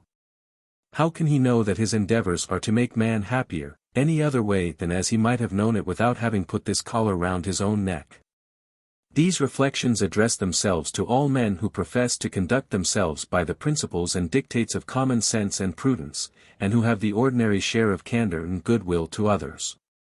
It requires no singular sensibility of heart, nor great generosity, to make such people think the doctrines and views of the Illuminati false, absurd, foolish, and ruinous. But I hope that I address them to thousands of my countrymen and friends, who have much higher notions of human nature, and who cherish with care the affections and the hopes that are suited to a rational, a benevolent, and a high-minded being, capable of endless improvement. To those who enjoy the cheering confidence in the superintendence and providence of God, who consider themselves as creatures whom He has made, and whom He cares for, as the subjects of His moral government, this order must appear with every character of falsehood and absurdity on its countenance. What can be more improbable than this, that he, whom we look up to as the contriver, the maker, and director, of this goodly frame of things, should have so far mistaken his own plans? That this world of rational creatures should have subsisted for thousands of years, before a way could be found out, by which his intention of making men good and happy could be accomplished. And that this method did not occur to the great artist himself, nor even to the wisest, and happiest, and best men upon earth, but to a few persons at Munich in Bavaria, who had been trying to raise ghosts, to change lead into gold, to tell fortunes, or discover treasures, but had failed in all their attempts. Men who had been engaged for years in every whim which characterizes a weak, a greedy, or a gloomy mind. Finding all these beyond their reach, they combined their powers, and, at once, found out this infinitely more important secret, for secret it must still be, otherwise not only the deity, but even those philosophers, will still be disappointed. Yet this is the doctrine that must be swallowed by the Minervals and the Illuminati minores, to whom it is not yet safe to disclose the grand secret, that there is no such superintendence of deity. At last, however, when the pupil has conceived such exalted notions of the knowledge of his teachers, and such low notions of the blundering projector of this world, it may be no difficult matter to persuade him that all his former notions were only old wives' tales. By this time he must have heard much about superstition, and how men's minds have been dazzled by this splendid picture of a providence and a moral government of the universe. It now appears incompatible with the great object of the order, the principles of universal liberty and equality. It is therefore rejected without farther examination, for this reason alone. This was precisely the argument used in France for rejecting revealed religion. It was incompatible with their rights of man. It is richly worth observing how this principle can warp the judgment, and give quite another appearance to the same object. The reader will not be displeased with a most remarkable instance of it, which I beg leave to give at length. Our immortal Newton, whom the philosophers of Europe look up to as the honor of our species, whom even Mr. Bailly, the President of the National Assembly of France, and Mayor of Paris, cannot find words sufficiently energetic to praise. This patient, sagacious, and successful observer of nature, after having exhibited to the wondering world the characteristic property of that principle of material nature by which all the bodies of the solar system are made to form a connected and permanent universe, and after having shown that this law of action alone was adapted to this end, and that if gravity had deviated but 1,000th part from the inverse duplicate ratio of the distances, the system must, in the course of a very few revolutions, have gone into confusion and ruin. He sits down, and views the goodly scene, and then closes his Principles of Natural Philosophy with this reflection, his Scholium Generale. This most elegant frame of things could not have arisen, unless by the contrivance and the direction of a wise and powerful being, and if the fixed stars are the centers of systems, these systems must be similar. And all these, constructed according to the same plan, are subject to the government of one being. All these he governs, not as the soul of the world, but as the Lord of all. Therefore, on account of his government, he is called the Lord God Pantocrator, for God is a relative term, and refers to subjects. Deity is God's government, not of his own body, as those think who consider him as the soul of the world, but of his servants. The supreme God is a being eternal, infinite, absolutely perfect. But a being, however perfect, without government, is not God, for we say, my God, your God, the God of Israel. We cannot say my eternal, my infinite. We may have some notions indeed of his attributes, but can have none of his nature. With respect to bodies, we see only shapes and color, hear only sounds, touch only surfaces. These are attributes of bodies, but of their essence we know nothing. As a blind man can form no notion of colors, we can form none of the manner in which God perceives, and understands, and influences everything. Therefore we know God only by his attributes. What are these? The wise and excellent contrivance, structure, and final aim of all things. In these his perfections we admire him, and we wonder. In his direction or government, we venerate and worship him. We worship him as his servants.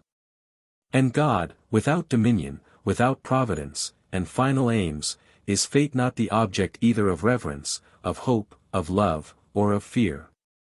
But mark the emotions which affected the mind of another excellent observer of nature, the admirer of Newton, and the person who has put the finishing stroke to the Newtonian philosophy, by showing that the acceleration of the moon's mean motion is the genuine result of a gravitation decreasing in the precise duplicate ratio of the distance inversely. I mean Mr. Delaplace, one of the most brilliant ornaments of the French Academy of Sciences. He has lately published the Système du Monde, a most beautiful compend of astronomy and of the Newtonian philosophy. Having finished his work with the same observation, that a gravitation inversely proportional to the squares of the distances was the only principle which could unite material nature into a permanent system. He also sits down, surveys the scene, points out the parts which he had brought within our ken, and then makes this reflection: beheld in its totality, astronomy is the noblest monument of the human mind, its chief title to intelligence. But, seduced by the illusions of sense, and by self-conceit, we have long considered ourselves as the center of these motions, and our pride has been punished by the groundless fears which we have created to ourselves. We imagine, forsooth, that all this is for us, and that the stars influence our destinies. But the labors of ages have convinced us of our error, and we find ourselves on an insignificant planet, almost imperceptible in the immensity of space. But the sublime discoveries we have made richly repay this humble situation. Let us cherish these with care, as the delight of thinking beings. They have destroyed our mistakes as to our relation to the rest of the universe. Errors which were the more fatal, because the social order depends on justice and truth alone. Far be from us the dangerous maxim, that it is sometimes useful to depart from these, and to deceive men, in order to ensure their happiness. But cruel experience has shown us that these laws are never totally extinct. There can be no doubt as to the meaning of these last words. They cannot relate to astrology. This was entirely out of date. The attempts to deceive men, in order to ensure their happiness, can only be those by which we are made to think too highly of ourselves. Inhabitants of this peppercorn, we think ourselves the peculiar favorites of heaven, nay, the chief objects of care to a being, the maker of all. And then we imagine that, after this life, we are to be happy or miserable, according as we accede or not to this subjugation to opinions which enslave us. But truth and justice have broken these bonds. But where is the force of the argument which entitles this perfecter of the Newtonian philosophy to exult so much? It all rests on this, that this earth is but as a grain of mustard seed. Man would be more worth attention had he inhabited Jupiter or the sun. Thus may a Frenchman look down on the noble creatures who inhabit Orolong or Pelou. But whence arises the absurdity of the intellectual inhabitants of this peppercorn being a proper object of attention? It is because our shallow comprehensions cannot, at the same glance, see an extensive scene, and perceive its most minute detail. David, a king, and a soldier had some notions of this kind. The heavens, it is true, pointed out to him a maker and ruler, which is more than they seem to have done to the Gallic philosopher. But David was afraid that he would be forgotten in the crowd, and cries out, Lord! What is man, that thou art mindful of him? But David gets rid of his fears, not by becoming a philosopher, and discovering all this to be absurd he would still be forgotten. He at once thinks of what he is, a noble creature high in the scale of nature. But, says he, I had forgotten myself. Thou hast made man but a little lower than the angels, thou hast crowned him with glory and honor, thou hast put all things under his feet. Here are exalted sentiments, fit for the creature whose ken pierces through the immensity of the visible universe, and who sees his relation to the universe, being nearly allied to its sovereign, and capable of rising continually in his rank, by cultivating those talents which distinguish and adorn it. Thousands, I trust, there are, who think that this life is but a preparation for another, in which the mind of man will have the whole wonders of creation and of providence laid open to its enraptured view, where it will see and comprehend with one glance what Newton, the most patient and successful of all the observers of nature, took years of meditation to find out, where it will attain that pitch of wisdom, goodness, and enjoyment, of which our consciences tell us we are capable, though it far surpasses that of the wisest, the best, and the happiest of men. Such persons will consider this order as degrading and detestable, and as in direct opposition to their most confident expectations, for it pretends to what is impossible, to perfect peace and happiness in this life.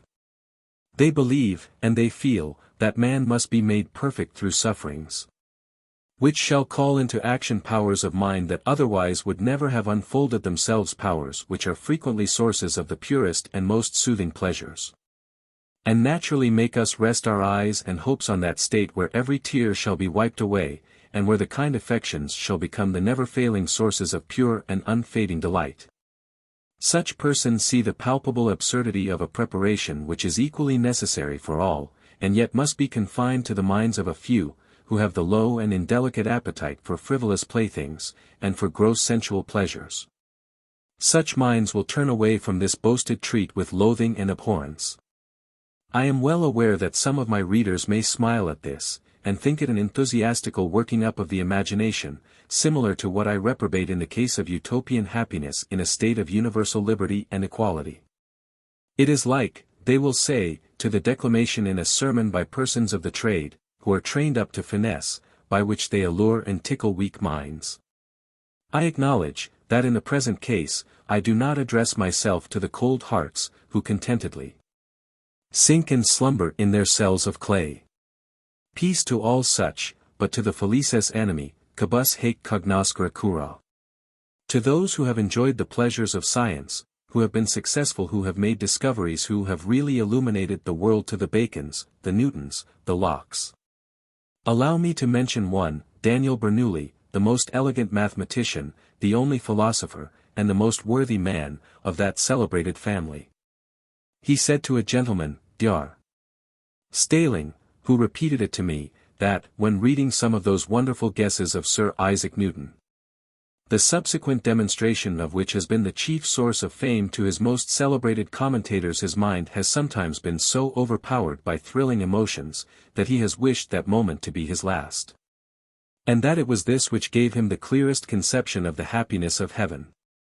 If such delightful emotions could be excited by the perception of mere truth, what must they be when each of these truths is an instance of wisdom, and when we recollect, that what we call wisdom in the works of nature is always the nice adaptation of means for producing beneficent ends, and that each of these affecting qualities is susceptible of degrees which are boundless, and exceed our highest conceptions. What can this complex emotion or feeling be but rapture? But Bernoulli is a doctor of theology and therefore a suspicious person, perhaps one of the combination hired by despots to enslave us. I will take another man, a gentleman of rank and family, a soldier, who often signalized himself as a naval commander who at one time forced his way through a powerful fleet of the Venetians with a small squadron, and brought relief to a distressed garrison. I would desire the reader to peruse the conclusion of Sir Kenelm Digby's treatises on Body and Mind. And after having reflected on the state of science at the time this author wrote, let him coolly weigh the incitements to manly conduct which this soldier finds in the differences observed between body and mind. And then let him say, on his conscience, whether they are more feeble than those which he can draw from the eternal sleep of death. If he thinks that they are, he is in the proper frame for initiation into Spartacus's higher mysteries. He may be either Magus or Rex. Were this a proper place for considering the question as a question of science or truth, I would say, that every man who has been a successful student of nature, and who will rest his conclusions on the same maxims of probable reasoning that have procured him success in his past researches, will consider it as next to certain that there is another state of existence for rational man.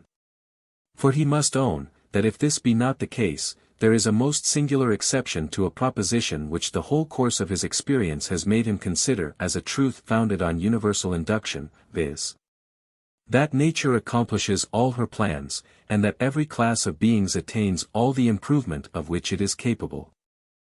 Let him but turn his thoughts inward, he will feel that his intellect is capable of improvement, in comparison with which Newton is but a child. I could pursue this argument very far, and, I think, warm the heart of every man whom I should wish to call my friend. What opinion will be formed of this association by the modest, the lowly-minded, the candid, who acknowledge that they too often feel the superior force of present and sensible pleasures, by which their minds are drawn off from the contemplation of what their consciences tell them to be right, to be their dutiful and filial sentiments and emotions respecting their great and good parent to be their dutiful and neighborly affections, and their proper conduct to all around them, and which diminish their veneration for that purity of thought and moderation of appetite which becomes their noble natures. What must they think of this order?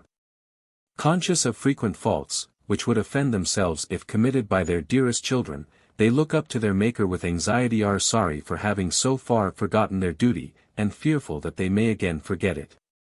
Their painful experience tells them that their reason is often too weak, their information too scanty, or its light is obstructed by passion and prejudices, which distort and discolor everything. Or it is unheeded during their attention to present objects. Happy should they be, if it should please their kind parent to remind them of their duty from time to time, or to influence their mind in any way that would compensate for their own ignorance, their own weakness, or even their indolence and neglect. They dare not expect such a favor, which their modesty tells them they do not deserve, and which they fear may be unfit to be granted. But when such a comfort is held out to them, with eager hearts they receive it, they bless the kindness that granted it, and the hand that brings it. Such amiable characters have appeared in all ages, and in all situations of mankind. They have not in all instances been wise, often have they been precipitate, and have too readily catched at any thing which pretended to give them the so much wished for assistances. And, unfortunately, there have been enthusiasts, or villains, who have taken advantage of this universal wish of anxious man. And the world has been darkened by cheats, who have misrepresented God to mankind, have filled us with vain terrors, and have then quieted our fears by fines, and sacrifices, and mortifications, and services, which they said made more than amends for all our faults. Thus was our duty to our neighbor, to our own dignity, and to our Maker and Parent, kept out of sight, and religion no longer came in aid to our sense of right and wrong. But, on the contrary, by these superstitions it opened the doors of heaven to the worthless and the wicked.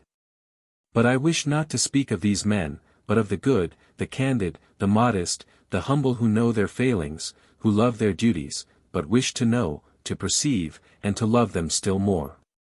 These are they who think and believe that the gospel has brought life and immortality to light, that is, within their reach.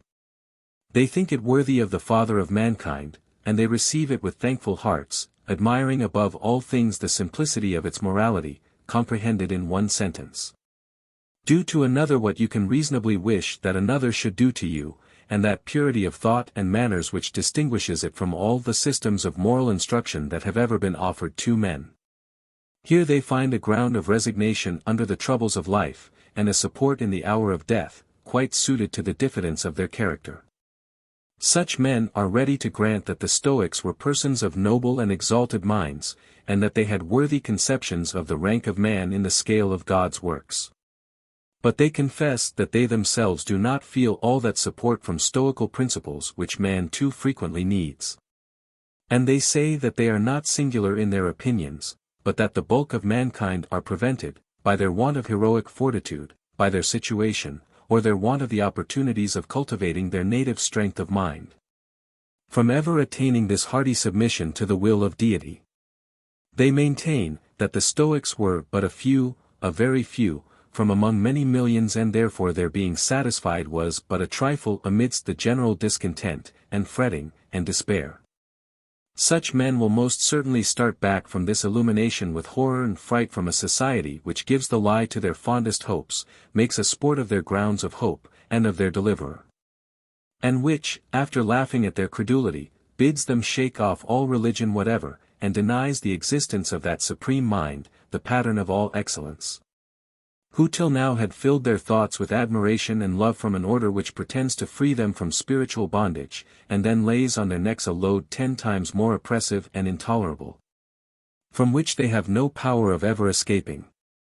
Men of sense and virtue will spurn at such a proposal.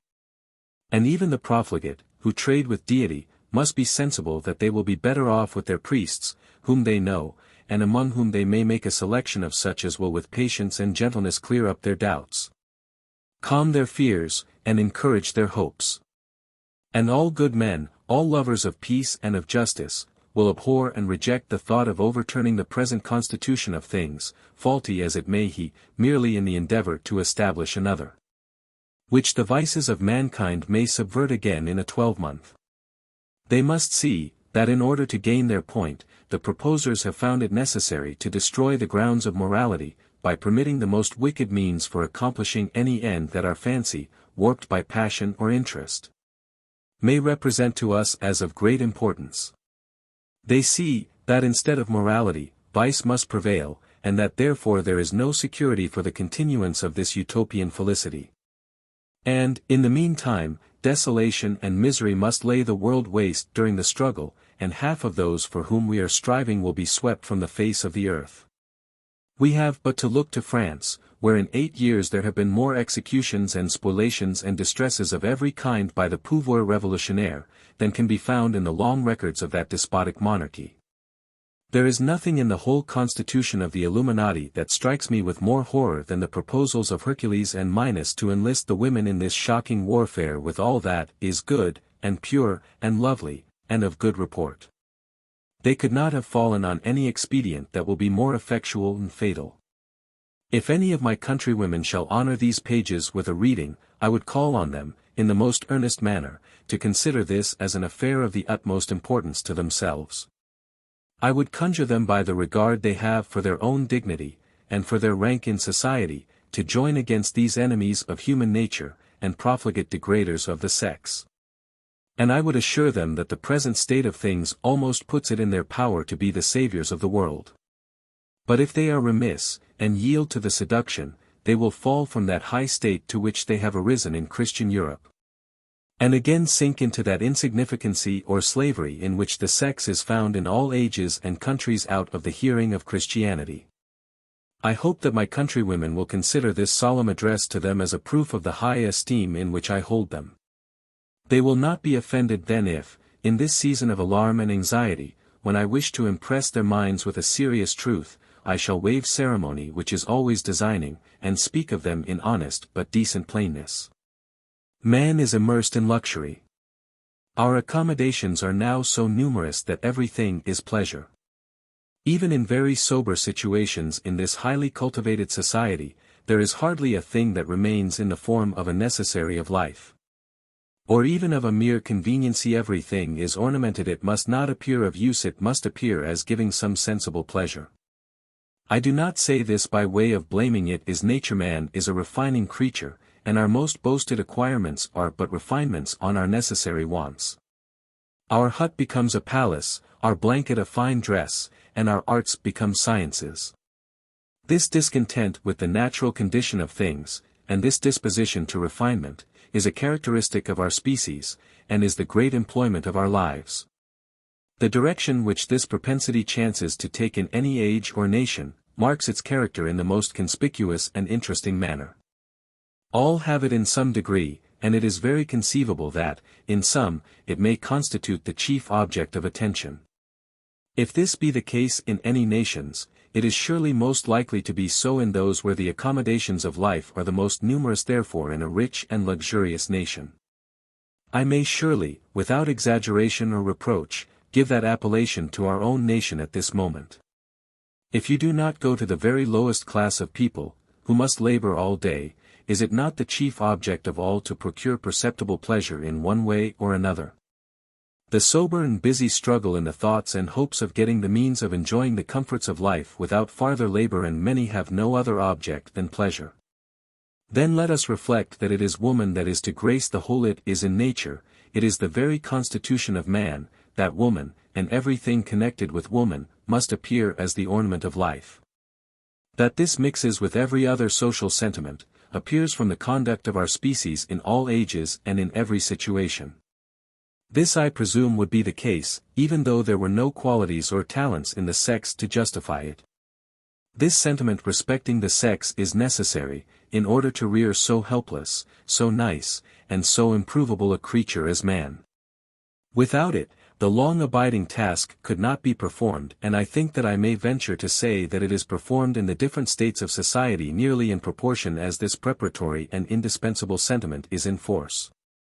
On the other hand, I think it no less evident that it is the desire of the women to be agreeable to the men, and that they will model themselves according to what they think will please. Without this adjustment of sentiments by nature, nothing would go on. We never observe any such want of symmetry in the works of God. If, therefore, those who take the lead, and give the fashion in society, were wise and virtuous, I have no doubt but that the women would set the brightest pattern of everything that is excellent. But if the men are nice and fastidious sensualists, the women will be refined and elegant voluptuaries. There is no deficiency in the female mind, either in talents or in dispositions. Nor can we say with certainty that there is any subject of intellectual or moral discussion in which women have not excelled. If the delicacy of their constitution, and other physical causes, allow the female sex a smaller share of some mental powers, they possess others in a superior degree, which are no less respectable in their own nature, and of as great importance to society. Instead of descanting at large on their powers of mind, and supporting my assertions by the instances of a Hypatia, a Sherman, a Zenobia, an Elizabeth, and I may repeat the account given of the sex by a person of uncommon experience, who saw them without disguise, or any motive that could lead them to play a feigned part, Mr. Ledyard, who traversed the greatest part of the world, for the mere indulgence of his taste for observation of human nature, generally in want, and often in extreme misery. I have, says he, always remarked that women, in all countries, are civil, obliging, tender, and humane, that they are ever inclined to be gay and cheerful, timorous and modest. And that they do not hesitate, like man, to perform a kind or generous action. Not haughty, not arrogant, not supercilious, they are full of courtesy, and fond of society, more liable in general to err than man, but in general, also, more virtuous, and performing more good actions than he. To a woman, whether civilized or savage, I never addressed myself in the language of decency and friendship, without receiving a decent and friendly answer. With man it has often been otherwise.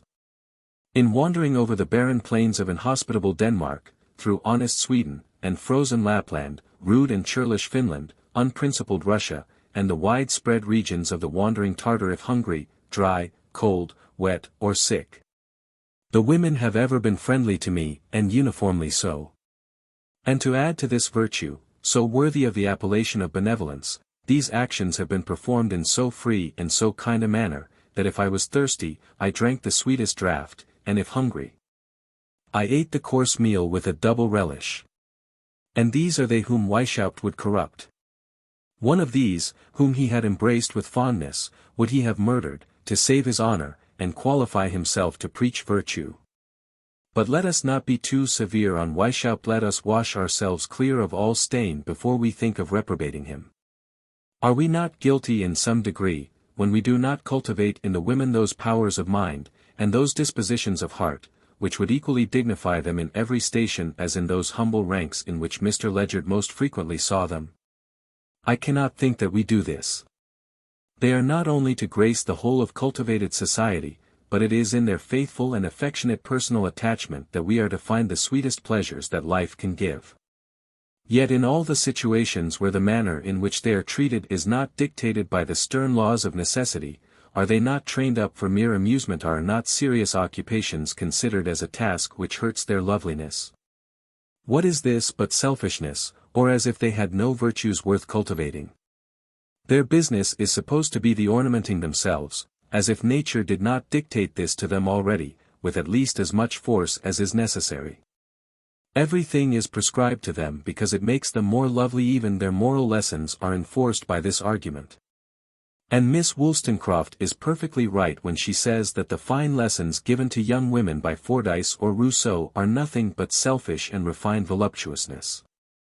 This advocate of her sex puts her sisters in the proper point of view, when she tells them that they are, like man, the subjects of God's moral government. Like man, preparing themselves for boundless improvement in a better state of existence.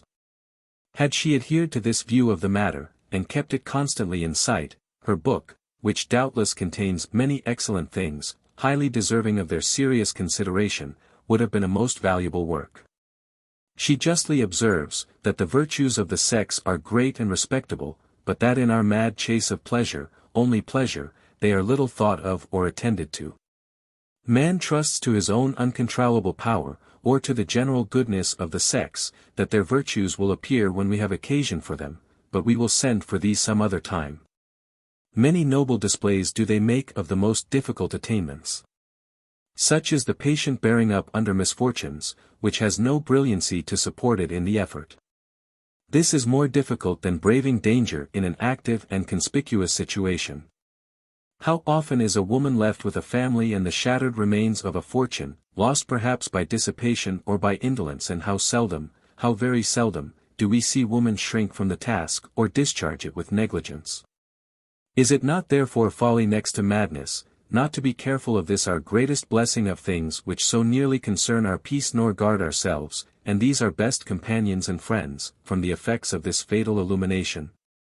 It has indeed brought to light what dreadful lengths men will go, when under the fanatical and dazzling glare of happiness in a state of liberty and equality, and spurred on by insatiable luxury, and not held in check by moral feelings and the restraints of religion. And mark, reader, that the women have here also taken the complexion of the men, and have even gone beyond them.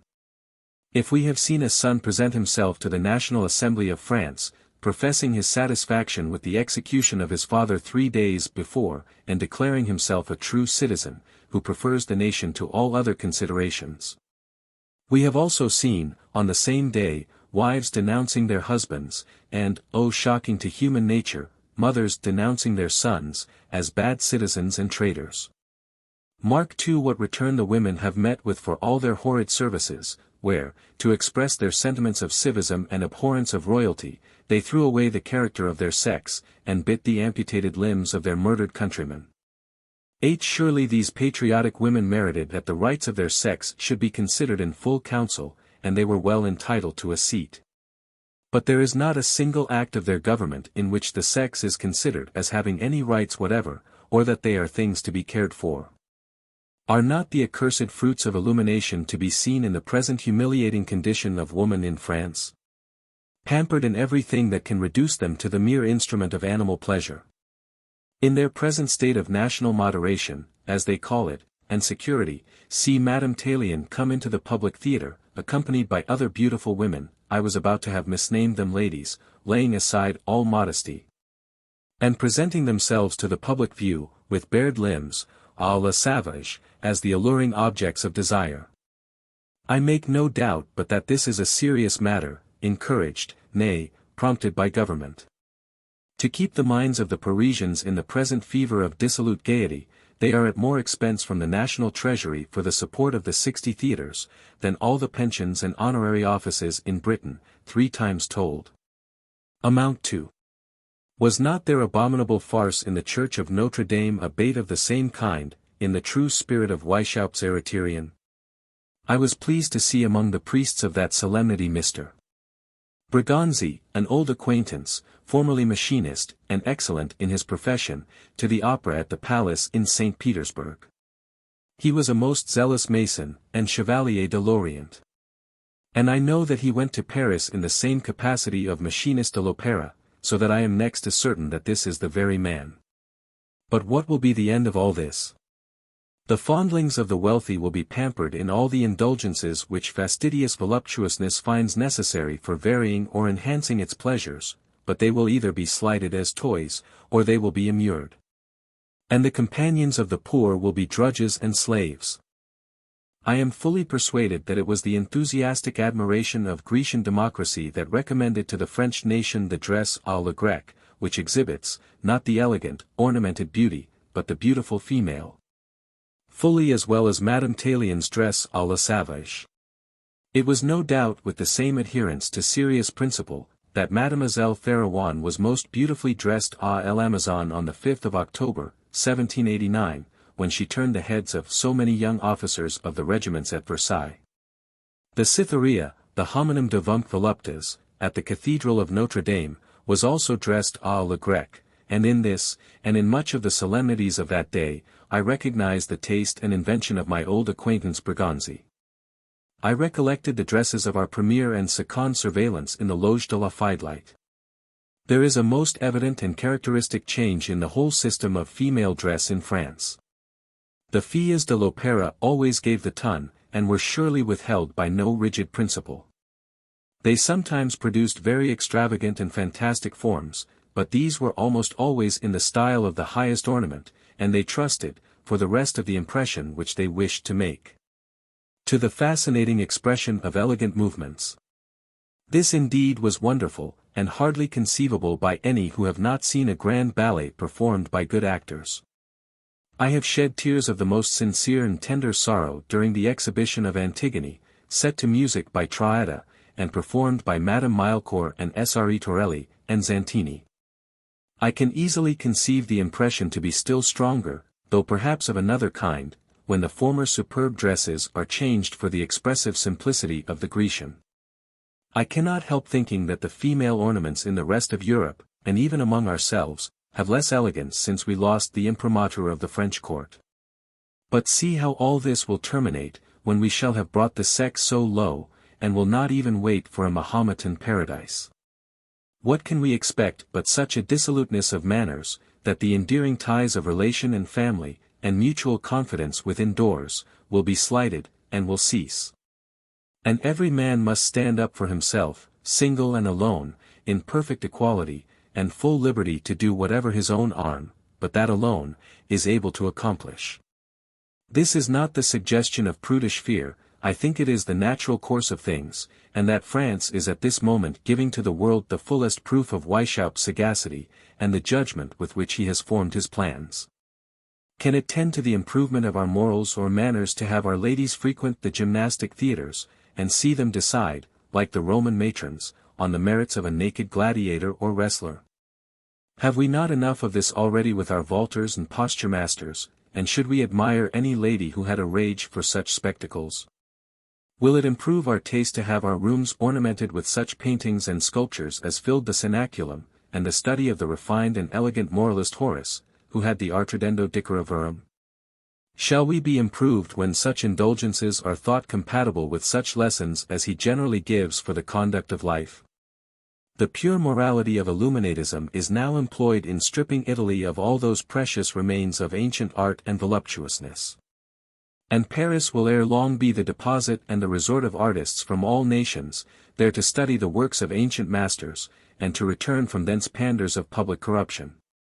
The plan is masterly, and the low-born statesmen and generals of France may in this respect be set on a level with a Colbert or a Condé.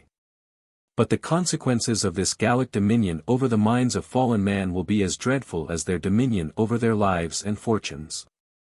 Recollect in what manner Spartacus proposed to corrupt his sisters, for we need not speak of the manner in which he expected that this would promote his plan. This is abundantly plain.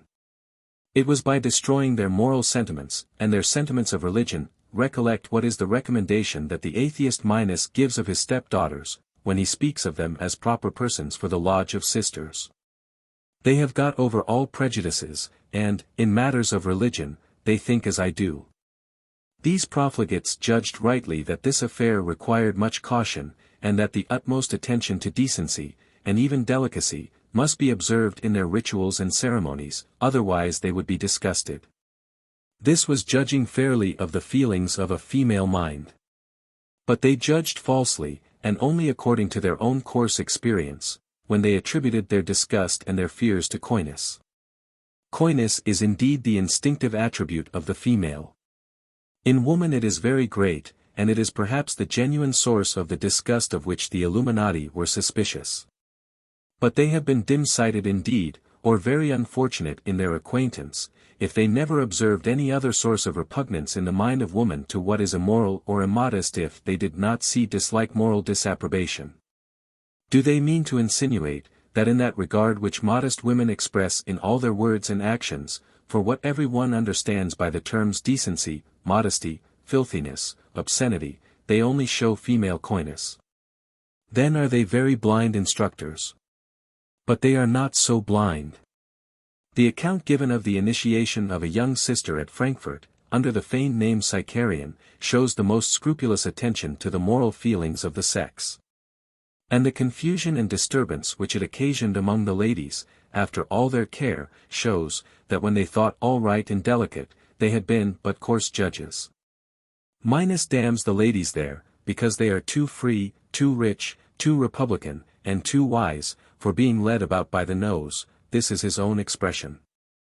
But Philo certainly thought more correctly of the sex in general, when he says, "Truth is a modest girl, she may be handed about like a lady, by good sense and good manners, but must not be bullied and driven about like a strumpet." I would give the discourses or addresses which were made on that occasion to the different classes of the assembly, girls, young ladies, wives, young men, and strangers, which are really well composed and pretty. Were they not such as would offend my fair countrywomen? The religious sentiments by which mortals are to be assisted, even in the discharge of their moral duties, and still more, the sentiments which are purely religious, and have no reference to anything here, are precisely those which are most easily excited in the mind of woman. Affection, admiration, filial reverence, are, if I mistake not exceedingly, those in which the women far surpass the men. And it is on this account that we generally find them so much disposed to devotion, which is nothing but a sort of fond indulgence of these affections without limit to the imagination. The enraptured devotee pours out her soul in expressions of these feelings, just as a fond mother mixes the caresses given to her child with the most extravagant expressions of love. The devotee even endeavors to excite higher degrees of these affections, by expatiating on such circumstances in the divine conduct with respect to man as naturally awaken them, and he does this without any fear of exceeding. Because infinite wisdom and goodness will always justify the sentiment, and free the expression of it from all charge of hyperbole or extravagance. I am convinced, therefore, that the female mind is well adapted to cultivation by means of religion, and that their native softness and kindness of heart will always be sufficient for procuring it a favorable reception from them. It is therefore with double regret that I see any of them join in the arrogant pretensions of our illuminated philosophers, who see no need of such assistances for the knowledge and discharge of their duties. There is nothing so unlike that general modesty of thought, and that diffidence, which we are disposed to think the character of the female mind. I am inclined to think, that such deviations from the general conduct of the sex are marks of a harsher character, of a heart that has less sensibility, and is on the whole less amiable than that of others.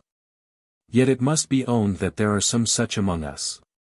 Much, if not the whole of this perversion, has, I am persuaded, been owing to the contagion of bad example in the men. They are made familiar with such expressions, their first horror is gone, and, would to heaven that I were mistaken. Some of them have already wounded their consciences to such a degree, that they have some reason to wish that religion may be without foundation. But I would call upon all, and these women in particular, to consider this matter in another light, as it may affect themselves in this life, as it may affect their rank and treatment in ordinary society. I would say to them, that if the world shall once adopt the belief that this life is our all, then, the true maxim of rational conduct will be, to eat and to drink, since tomorrow we are to die. And that when they have nothing to trust to but the fondness of the men, they will soon find themselves reduced to slavery. The crown which they now wear will fall from their heads, and they will no longer be the arbiters of what is lovely in human life. The empire of beauty is but short. And even in Republican France, it will not be many years that Madame Tallien can fascinate the Parisian theatre by the exhibition of her charms. Man is fastidious and changeable, and he is stronger than they, and can always take his own will with respect to woman. At present he is withheld by respect for her moral worth, and many are withheld by religion, and many more are withheld by public laws, which laws were framed at a time when religious truths influenced the minds and the conduct of men. When the sentiments of men change, they will not be so foolish as to keep in force laws which cramp their strongest desires. Then will the rich have their harems, and the poor their drudges. Nay, it is not merely the circumstance of woman's being considered as the moral companion of man that gives the sex its empire among us. There is something of this to be observed in all nations. Of all the distinctions which set our species above the other sentient inhabitants of this globe, making us as unlike to the best of them as they are to a piece of inanimate matter, there is none more remarkable than the differences observable in the appearances of those desires by which the race is continued. As I observed already, such a distinction is indispensably necessary. There must be a moral connection, in order that the human species may be a race of rational creatures, improvable, not only by the increasing experience of the individual, but also by the heritable experience of the successive generations. It may be observed between the solitary pairs in Labrador, where human nature starves, like the stunted oak in the crevice of a barren rock. And it is seen in the cultivated societies of Europe, where our nature in a series of ages becomes a majestic tree. But, alas! With what differences of boughs and foliage! Whatever may be the native powers of mind in the poor but gentle Eskimo, she can do nothing for the species but nurse a young one, who cannot run his race of life without incessant and hard labor to keep soul and body together here. Therefore her station in society can hardly have a name, because there can hardly be said that there is an association. Except what is necessary for repelling the hostile attacks of Indians, who seem to hunt them without provocation as the dog does the hare. In other parts of the world, we see that the consideration in which the sex is held, nearly follows the proportions of that aggregate of many different particulars, which we consider as constituting the cultivation of a society. We may perhaps err, and we probably do err, in our estimation of these degrees, because we are not perfectly acquainted with what is the real excellence of man. But as far as we can judge of it, I believe that my assertion is acknowledged. On this authority, I might presume to say, that it is in Christian Europe that man has attained his highest degree of cultivation, and it is undoubtedly here that the women have attained the highest rank. I may even add, that it is in that part of Europe where the essential and distinguishing doctrines of Christian morality are most generally acknowledged and attended to by the laws of the country, that woman acts the highest part in general society. But here we must be very careful how we form our notion, either of the society, or of the female rank. It is surely not from the 2 or 3 dozens who fill the highest ranks in the state.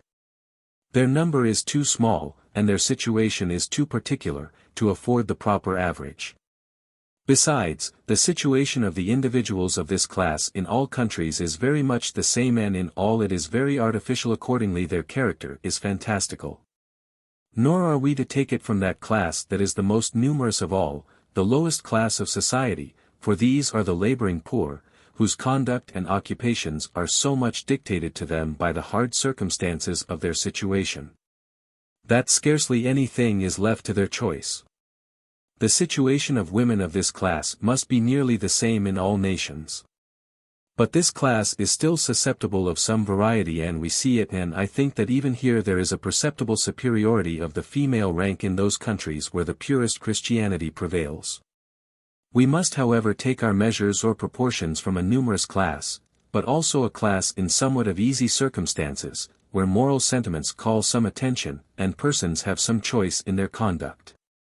And here, although I cannot pretend to have had many opportunities of observation, yet I have had some. I can venture to say that it is not in Russia, nor in Spain, that woman is, on the whole, the most important as a member of the community. I would say, that in Britain her important rights are more generally respected than anywhere else. Nowhere is a man's character so much hurt by infidelity, nowhere is it so difficult to rub off the stigma of bastardy, or to procure a decent reception or society for an improper connection.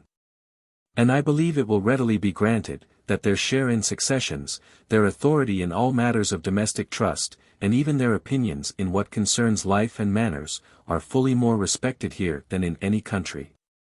I have been of the opinion, and every observation that I have been able to make since I first formed it confirms me in it, that woman is indebted to Christianity alone for the high rank she holds in society. Look into the writings of antiquity, into the works of the Greek and Latin poets, into the numberless panegyrics of the sex, to be found both in prose and verse. I can find little, very little indeed. Where woman is treated with respect there is no want of love, that is, of fondness, of beauty, of charms, of graces.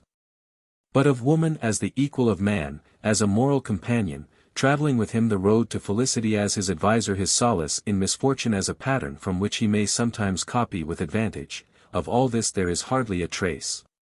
Woman is always mentioned as an object of passion. Chastity, modesty, sober-mindedness, are all considered in relation to this single point, or sometimes as of importance in respect of economy or domestic quiet. Recollect the famous speech of Metellus Numidicus to the Roman people, when, as censor, he was recommending marriage. Si fine uxor possumus carites esse, omnesie molestia carerimus. Sed quoniam ita natura tradidit, ut nec cum illis commode, nec fine illis ullo modo vivi possit, saluti perpetui podius quam brevi voluptati consolendum. All. Gel. Noct. Atti 6. What does Ovid, the great panegyrist of the sex, say for his beloved daughter, whom he had praised for her attractions in various places of his Tristia and other compositions? He is writing her epitaph, and the only thing he can say of her as a rational creature is, that she is domifide and not a gadabout. Search Apuleius, where you will find many female characters in abstracto. You will find that his little Fotis was nearest to his heart, after all his philosophy. Nay, in his pretty story of Cupid and Psyche, which the very wise will tell you is a fine lesson of moral philosophy, and a representation of the operations of the intellectual and moral faculties of the human soul. A story which gave him the finest opportunity, nay, almost made it necessary for him, to insert whatever can ornament the female character. What is his Psyche but a beautiful, fond, and silly girl, and what are the whole fruits of any acquaintance with the sex? Pleasure. But why take more pains in the search? Look at their immortal goddesses. Is there one among them whom a wise man would for a wife or a friend? I grant that a Lucretia is praised, a Portia, an Arria, a Zenobia, but these are individual characters, not representatives of the sex. The only Grecian ladies who made a figure by intellectual talents were your Aspasias, Sapphos, Phrynis, and other nymphs of this caste, who had emerged from the general insignificance of the sex, by throwing away what we are accustomed to call its greatest ornament. I think that the first piece in which woman is pictured as a respectable character, is the oldest novel that I am acquainted with, written by a Christian bishop, Heliodorus. I mean the adventures of Theagenes and Chariclia. I think that the heroine is a greater character than you will meet with in all the annals of antiquity. And it is worth while to observe what was the effect of this painting. The poor bishop had been deposed, and even excommunicated, for doctrinal errors, and for drawing such a picture of a heathen. The magistrates of Antioch, the most voluptuous and corrupted city of the East, wrote to the emperor, telling him that this book had reformed the ladies of their city, where Julian the emperor and his sophists had formerly preached in vain. And they therefore prayed that the good bishop might not be deprived of his mitre. It is true, we read of Hypatia, daughter of Theon, the mathematician at Alexandria, who was a prodigy of excellence, and taught philosophy, i.e. the art of leading a good and happy life, with great applause in the famous Alexandrian school. But she also was in the times of Christianity, and was the intimate friend of Syncellus and other Christian bishops. It is undoubtedly Christianity that has set woman on her throne, making her in every respect the equal of man, bound to the same duties, and candidate for the same happiness. Mark how woman is described by a Christian poet. Yet when I approach her loveliness, so absolute she seems, and in herself complete, so well to know her own, that what she wills to do or say seems wisest, virtuousest, discreetest, best.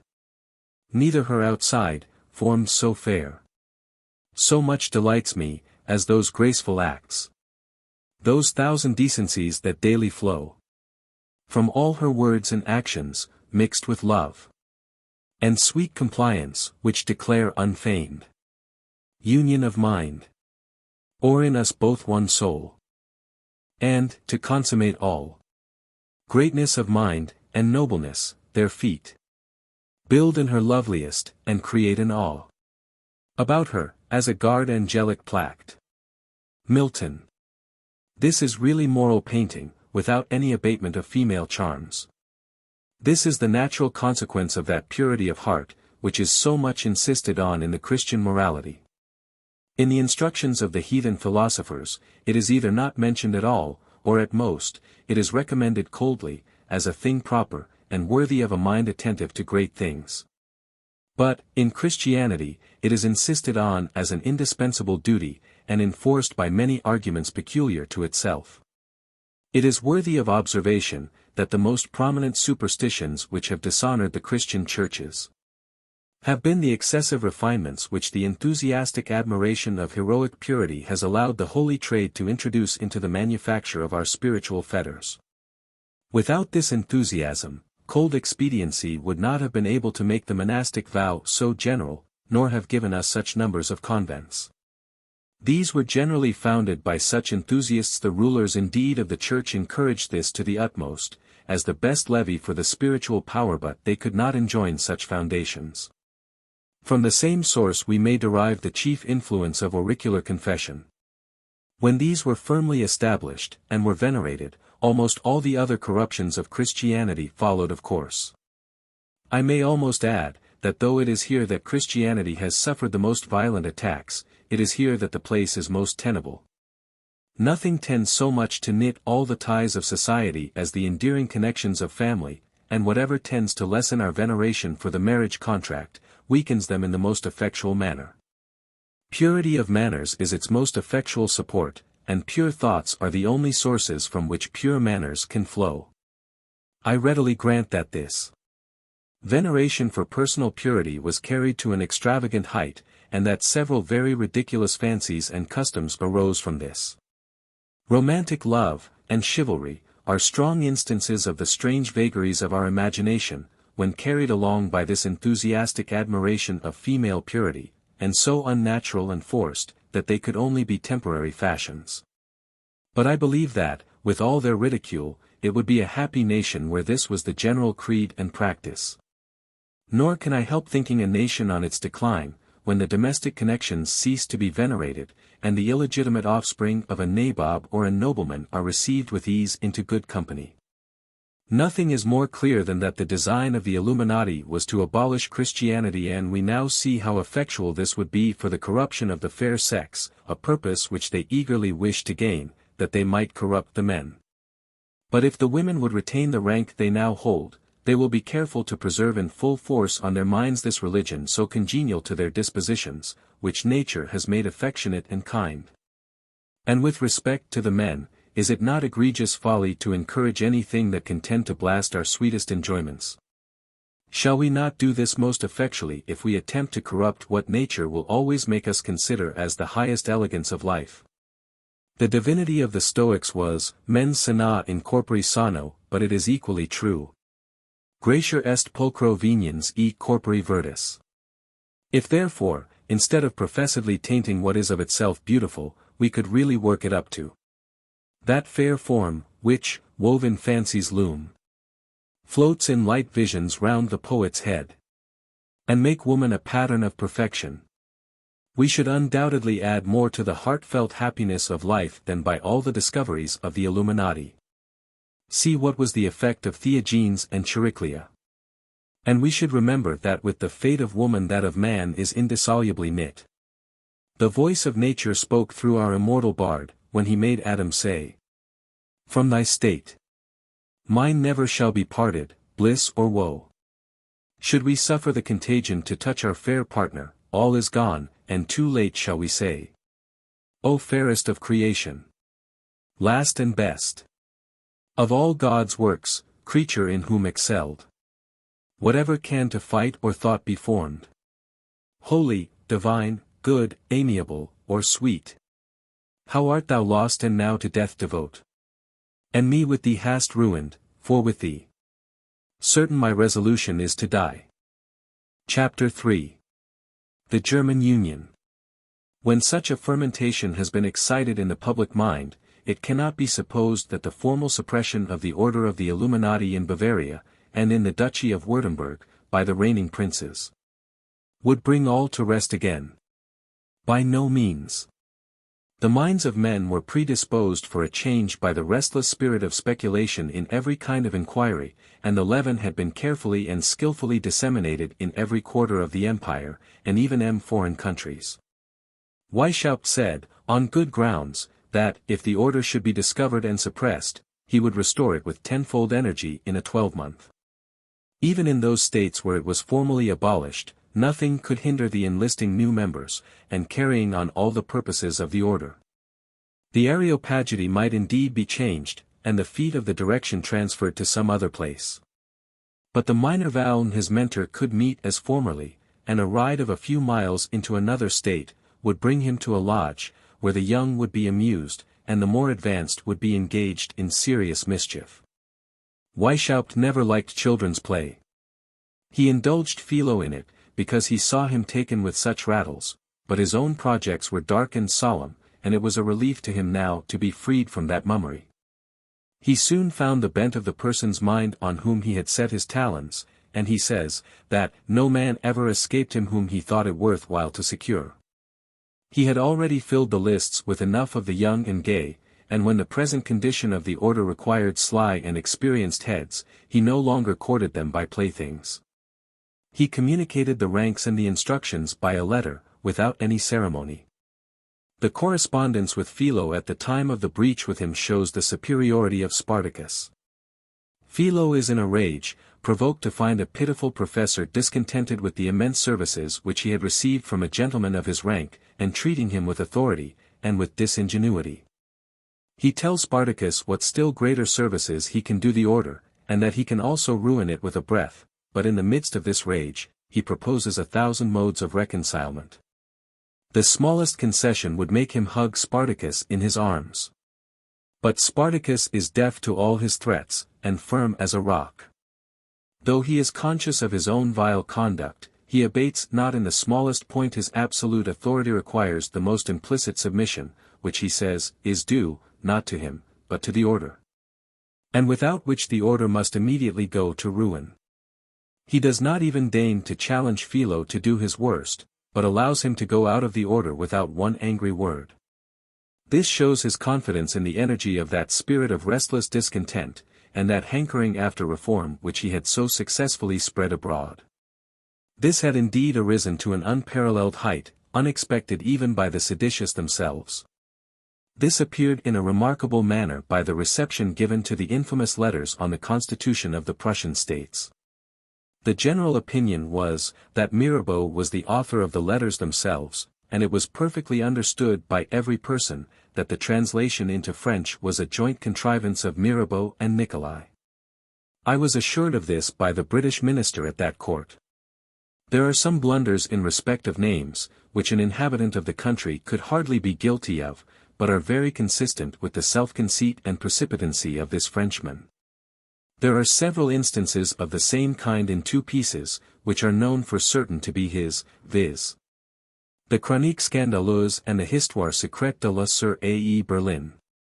These letters were in every hand, and were mentioned in every conversation, even in the Prussian dominions, and in other places of the empire they were quoted, and praised, and commented on. Although some of their contents were nothing short of rebellion.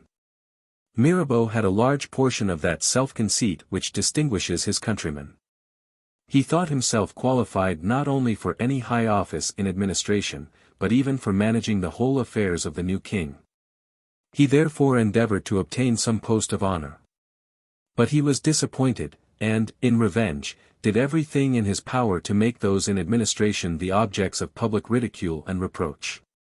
His licentious and profligate manners were such as excluded him from the society of the people of the first classes, whom it behoved to pay some attention to personal dignity. His opinions were in the highest degree corrupted, and he openly professed atheism. This made him peculiarly obnoxious to the king, who was determined to correct the disturbances and disquiets which had arisen in the Prussian states from the indifference of his predecessor in these matters. Mirabeau therefore attached himself to a junto of writers and scribblers, who had united in order to disseminate licentious principles, both in respect of religion and of government. His wit and fancy were great, and he had not perhaps his equal for eloquent and biting satire.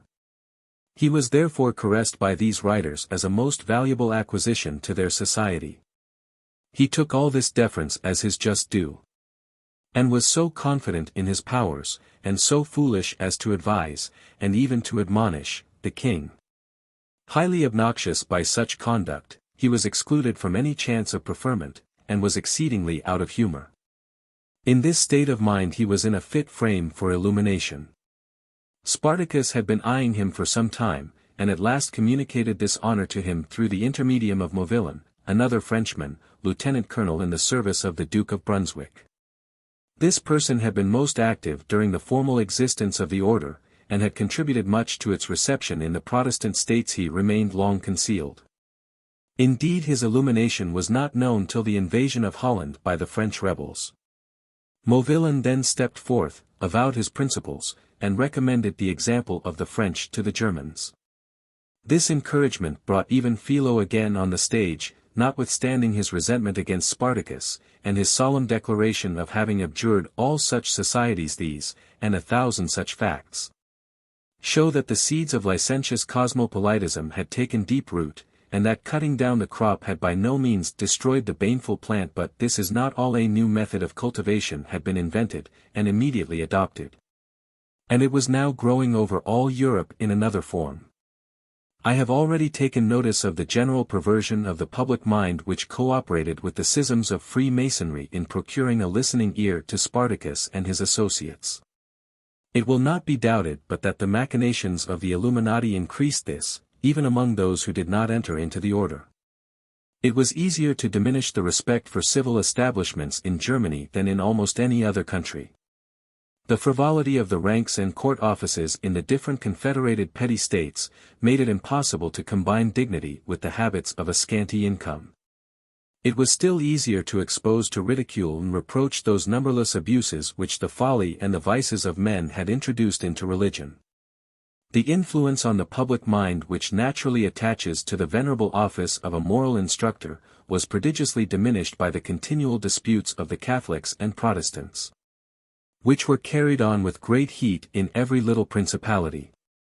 The freedom of inquiry, which was supported by the state in Protestant Germany, was terribly abused, for what will the folly of man not abuse, and degenerated into a wanton licentiousness of thought, and a rage for speculation and skepticism on every subject whatever. The struggle, which was originally between the Catholics and the Protestants, had changed, during the gradual progress of luxury and immorality, into a contest between reason and superstition. And in this contest the denomination of superstition had been gradually extended to every doctrine which professed to be of divine revelation, and reason was declared to be, for certain, the only way in which the deity can inform the human mind. Some respectable Catholics had published works filled with liberal sentiments. These were represented as villainous machinations to inveigle Protestants. On the other hand, some Protestant divines had proposed to imitate this liberality by making concessions which might enable a good Catholic to live more at ease among the Protestants, and might even accelerate an union of faiths. This was hooted beyond measure, as Jesuitical, and big with danger. While the skeptical junto, headed by the editors of the Deutsche Bibliothek and the Berlin Monatschrift, were recommending every performance that was hostile to the established faith of the country, Luxemring was equally busy. Finding Jesuits in every corner, and went about with all the inquietude of a madman, picking up anecdotes. Zimmermann, the respectable physician of Frederick King of Prussia, gives a diverting account of a visit which he had by Luxemring at Hanover, all trembling with fears of Jesuits, and wishing to persuade him that his life was in danger from them. Nicolai was now on the hunt, and during this crusade Philo laid hands on him, being introduced to his acquaintance by Luxemring, who was, by this time, cured of his zeal for Protestantism, and had become a disciple of Illuminatism. Philo had gained his good opinion by the violent attack which he had published on the Jesuits and Rosicrucians by the orders of Spartacus. He had not far to go in gaining over Nicolai, who was at this time making a tour through the lodges. The sparks of illumination which he perceived in many of them pleased him exceedingly, and he very cheerfully received the precious secret from Philo. This acquisition to the order was made in January 1782. Spartacus was delighted with it, considered Nicolai as a most excellent champion, and gave him the name of Lucian, the great scoffer at all religion, as aptly expressing his character. Nicolai, on his return to Berlin, published many volumes of his discoveries. One would imagine that not a Jesuit had escaped him. He mentions many strange schismatics, both in religion and in Masonry, but he never once mentions an Illuminatus. When they were first checked, and before the discovery of the secret correspondence, he defended them, and strongly reprobated the proceedings of the Elector of Bavaria, calling it vile persecution. Nay, after the discovery of the letters found in Zwack's house, he persisted in his defense, vindicated the possession of the abominable receipts, and highly extolled the character of Weishaupt. But when the discovery of papers in the house of Batz informed the public that he himself had long been an Illuminatus, he was sadly put to it to reconcile his defense with any pretensions to religion. 9. Weishaupt saved him from disgrace, as he thought, by his publication of the System of Illuminatism. Nicolai then boldly said that he knew no more of the order than was contained in that book, that is, only the 2 first degrees. But before this, Nicolai had made to himself a most formidable enemy. The history of this contest is curious in itself, and gives us a very instructive picture of the machinations of that Conjuration de Philosophes, or gang of scribblers who were leagued against the peace of the world. The reader will therefore find it to our purpose. On the authority of a lady in Courland, a Countess von der Reck, Nicolai had accused Dr. Stark of Darmstadt, who made such a figure in Freemasonry, of Jesuitism, and of having even submitted to the tonsure. Stark was a most restless spirit, had gone through every mystery in Germany, Illuminatism excepted, and had ferreted out many of Nicolai's hidden transactions.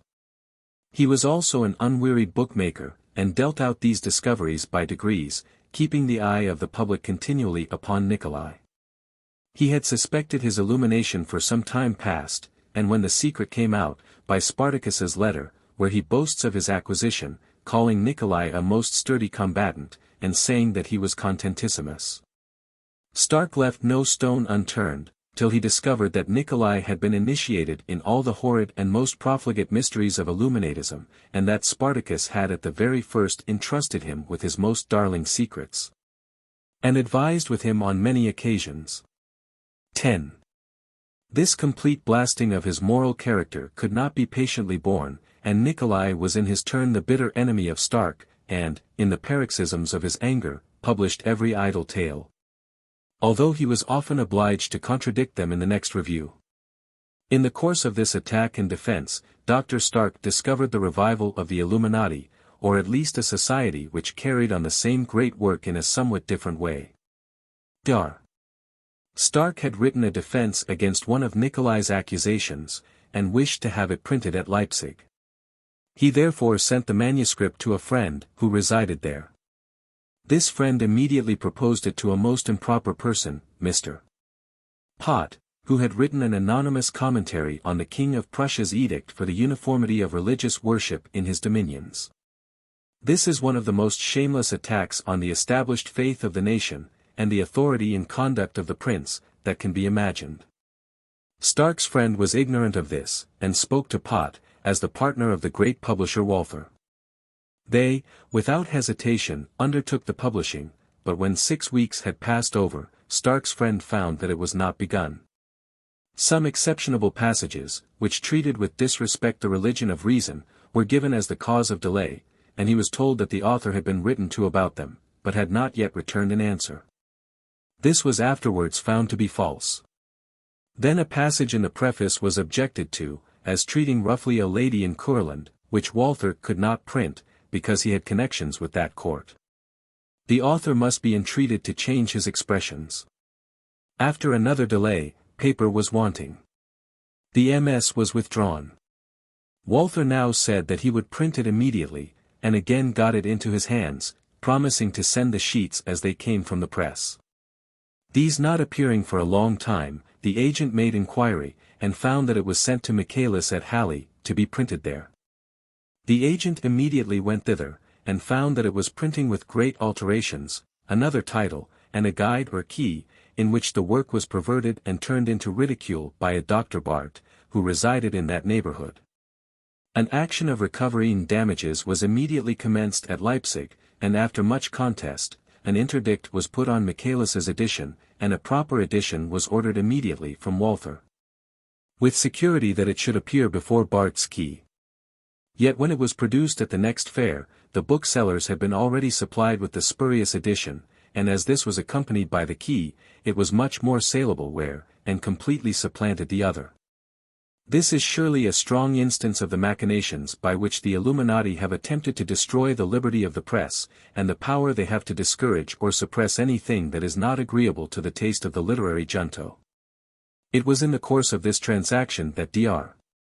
Stark's agent found people talking in the coffee-houses of Leipzig and Halle of the advantages of public libraries, and of libraries by subscription, in every town, where persons could, at a small expense, see what was passing in the learned world.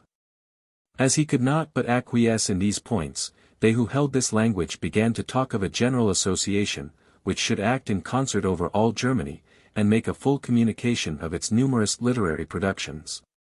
By forming societies for reading and instruction, which should be regularly supplied with every publication. Flying sheets and pamphlets were afterwards put into his hands, stating the great use of such an association, and the effect which it would speedily produce by enlightening the nation. By and by he learned that such an association did really exist, and that it was called the German Union, for rooting out superstition and prejudices, and advancing true Christianity. On inquiry, however, he found that this was to be a secret society, because it had to combat prejudices which were supported by the great of this world. And because its aim was to promote that general information which priests and despots dreaded above all things. This association was accessible only through the reading societies, and oaths of secrecy and fidelity were required. In short, it appeared to be the old song of the Illuminati. This discovery was immediately announced to the public, in an anonymous publication in defense of Dr. Stark. It is supposed to be his own performance. It discloses a scene of complicated villainy and folly, in which the lady in Courland makes a very strange figure. She appears to be a wild fanatic, deeply engaged in magic and ghost-raising, and leagued with Nikolai, Gedik, and Biester, against Dr. Stark. He is very completely cleared of the facts alleged against him. And his 3 male opponents appear void of all principle and enemies of all religion. Stark however would, in Britain, be a very singular character, considered as a clergyman. The frivolous secrets of Masonry have either engrossed his whole mind, or he has labored in them as a lucrative trade, by which he took advantage of the folly of others. The contest between Stark and the triumvirate at Berlin engaged the public attention much more than we should imagine that a thing of so private a nature would do. But the characters were very notorious.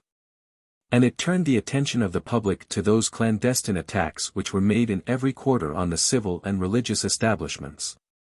It was obvious to every person, that these reading societies had all on a sudden become very numerous. And the characters of those who patronized them only increased the suspicions which were now raised. The first work that speaks expressly of the German Union, is a very sensible performance, on the right of princes to direct the religion of their subjects. The next is a curious work, a sort of narrative dialogue on the characters of Nikolai, Getic, and Biester. It is chiefly occupied with the contest with Dr. Stark, but in the fifth part, it treats particularly of the German Union. About the same time appeared some farther account, in a book called Archives of Fanaticism and Illuminatism. But all these accounts are very slight and unsatisfactory. The fullest account is to be had in a work published at Leipzig by Goskin the bookseller.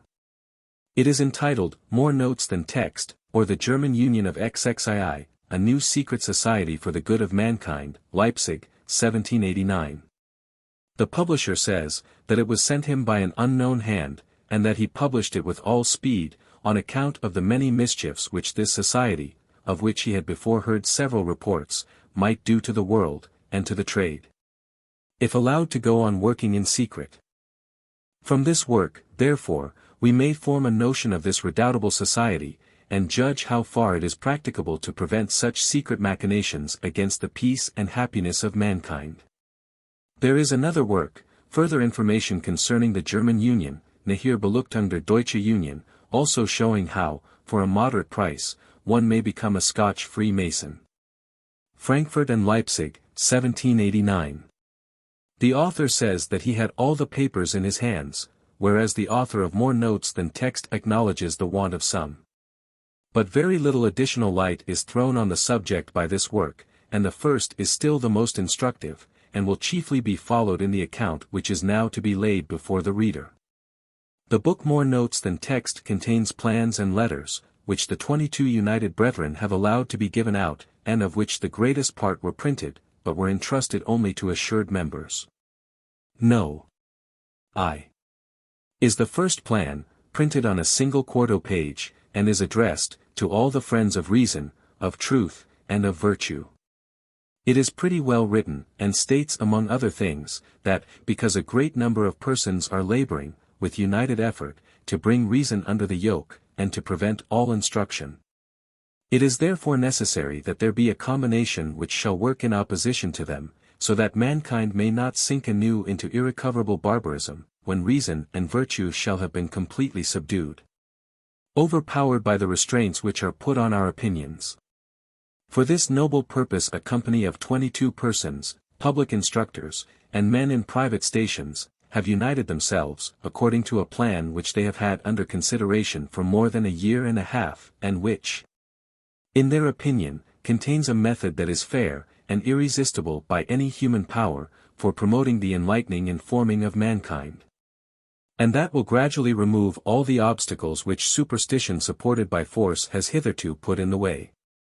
This address is intended for an enlisting advertisement, and, after a few insignificant remarks on the association, a $1 is required along with the subscription of acquiescence in the plan, as a compensation for the expenses attending this mode of intimation and consent. Whoever pays the $1 and declares his wish to join the association, receives in a few days No. 2, which is a form of the oath of secrecy, also printed on a single 4 page. Having subscribed this, and given a full designation of himself, he returns it agreeably to a certain address, and soon after, he gets No. 3 printed on a 4 sheet. This number contains what is called the second plan, to which all the subsequent plans and circular letters refer. A copy therefore of this will give us a pretty full and just notion of the order, and its mode of operation. It is entitled, The Plan of the 22, and begins with this declaration. We have united, in order to accomplish the aim of the exalted founder of Christianity, viz. the enlightening of mankind, and the dethronement of superstition and fanaticism, by means of a secret fraternization of all who love the work of God. Our first exertion, which has already been very extensive, consists in this, that, by means of confidential persons we allow ourselves to be announced everywhere as a society united for the above-mentioned purpose. And we invite and admit into brotherhood with ourselves every person who has a sense of the importance of this matter, and wishes to apply to us and see our plans. We labor first of all to draw into our association all good and learned writers. This we imagine will be the easier obtained, as they must derive an evident advantage from it. Next to such men, we seek to gain the masters and secretaries of the post offices, in order to facilitate our correspondence. Besides these, we receive persons of every condition and station, excepting princes and their ministers. Their favorites, however, may be admitted, and may be useful by their influence in behalf of truth and virtue. When any person writes to us, we send him an oath, by which he must abjure all treachery or discovery of the association, till circumstances shall make it proper for us to come forward and show ourselves to the world. When he subscribes the oath, he receives the plan, and if he finds this to be what satisfies his mind as a thing good and honorable, he becomes our friend only in so far as he endeavors to gain over his friends and acquaintances. Thus we learn who are really our zealous friends, and our numbers increase in a double proportion. This procedure is to continue till Providence shall so far bless our endeavors, that we acquire an active brother and coadjutor in every place of note, where there is any literary profession. And for this purpose we have a secretary and proper office in the center of the association, where everything is expedited, and all reports received. When this happy epoch arrives, we begin our second operation, that is to say, we intimate to all the brotherhood in every quarter, on a certain day, that the German Union has now acquired a consistence. And we now divide the fraternized part of the nation into 10 or 12 provinces or dioceses, each directed by its diocesan at his office, and these are so arranged in due subordination, that all business comes into the Union House as into the center of the whole. Agreeably to this manner of proceeding there are two classes of the brotherhood, the ordinary, and the managing brethren. The latter alone know the aim of the association, and all the means for attaining it. And they alone constitute the union, the name, and the connection of which is not intended to be at all conspicuous in the world. To this end the business takes a new external form. The brethren, to wit, speak not of the union in the places where they reside, nor of a society, nor of enlightening the people. But they assemble, and act together in every quarter, merely as a literary society, bring into it all the lovers of reading and of useful knowledge. And such in fact are the ordinary brethren, who only know that an association exists in their place of residence, for the encouragement of literary men, but by no means that it has any connection with any other similar society. And that they all constitute one whole. But these societies will naturally point out to the intelligent brethren such persons as are proper to be selected for carrying forward the great work. For persons of a serious turn of mind are not mere loungers in such company, but show in their conversation the interest they take in real instruction. And the cast of their reading, which must not be checked in the beginning in the smallest degree, although it may be gradually directed to proper subjects of information, will point out in the most unequivocal manner their peculiar ways of thinking on the important subjects connected with our great object. Here, therefore, the active brethren will observe in secret, and will select those whom they think valuable acquisitions to the sacred union. They will invite such persons to unite with themselves in their endeavors to enlighten the rest of mankind, by calling their attention to profitable subjects of reading, and to proper books. Reading societies, therefore, are to be formed in every quarter, and to be furnished with proper books. In this provision attention must be paid to two things. The taste of the public must be complied with, that the society may have any effect at all in bringing men together who are born for somewhat more than just to look about them. But the general taste may, and must also be carefully and skillfully directed to subjects that will enlarge the comprehension, will fortify the heart, and, by habituating the mind to novelty, and to successful discovery, both in physics and in morals, will hinder the timid from being startled at doctrines and maxims which are singular, or perhaps opposite to those which are current in ordinary society. Commonly a man speaks as if he thought he was uttering his own sentiments, while he is only echoing the general sound. Our minds are dressed in a prevailing fashion as much as our bodies, and with stuff as little congenial to sentiment, as a piece of woolen cloth is to the human skin. So careless and indolent are men, even in what they call serious conversation. Till reflection becomes a habit, what is really a thought startles, however simple, and, if really uncommon, it astonishes and confounds. Nothing, therefore, can so powerfully tend to the improvement of the human character, as well-managed reading societies. When these have been established in different places, we must endeavor to accomplish the following intermediate plans. 1. To introduce a general literary gazette or review, which, by uniting all the learned brethren, and combining with judgment and address all their talents, and steadily proceeding according to a distinct and precise plan, may in time supplant every other gazette, a thing which its intrinsic merit and comprehensive plan will easily accomplish. 2. To select a secretary for our society, who shall have it in charge to commission the books which they shall select in conformity to the great aim of the association, and who shall undertake to commission all other books for the curious in his neighborhood. If there be a bookseller in the place, who can be gained over and sworn into the society, it will be proper to choose him for this office, since, as will be made more plain afterwards, the trade will gradually come into the plan, and fall into the hands of the Union.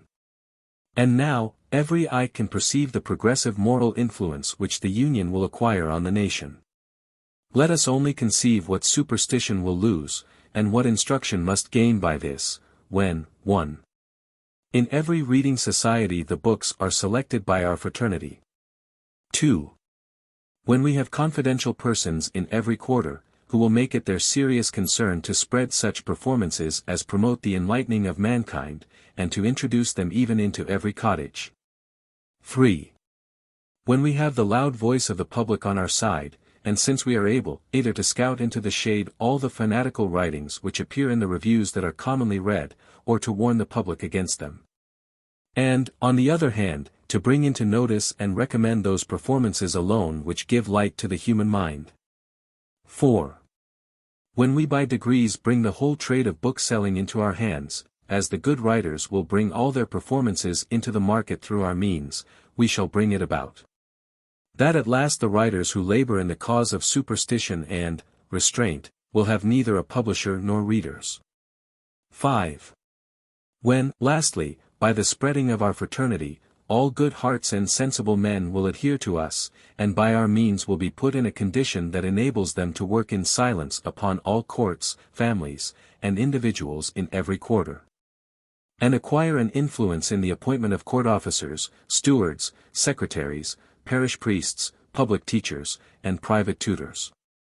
Remark, that we shall speedily get the trade into our hands, which was formerly the aim of the association called the Gellertenbechandlung, is conceivable by this: that every writer who unites with us immediately acquires a triple number of readers, and finds friends in every place who promote the sale of his performance, so that his gain is increased manifold, and consequently all will quit the booksellers, and accede to us by degrees.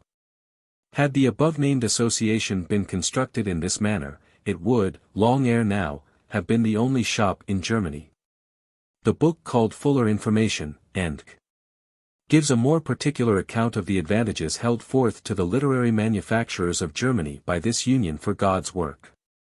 The class of literary brothers, or writers by trade, was divided into Mesopolites, aldermen, men, and cadets.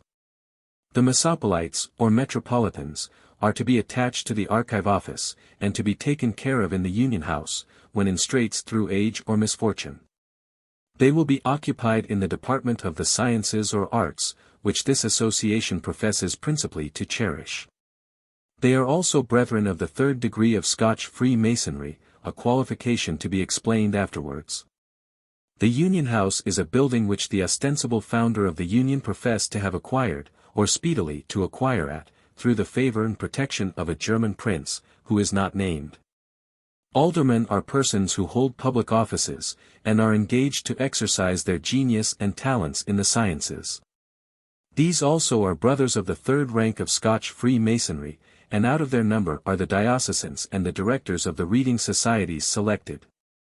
The members, who are designed simply men, are brothers of the second rank of Masonry, and have also a definite scientific occupation assigned them. The cadets are writers who have not yet merited any particular honors, but have exhibited sufficient dispositions and talents for different kinds of literary manufacture. Every member is bound to bring the productions of his genius to market through the union. An alderman receives for an original work 80% of the returns, and 70% for a translation. The member of the next class receives 60%, and the cadet 50%.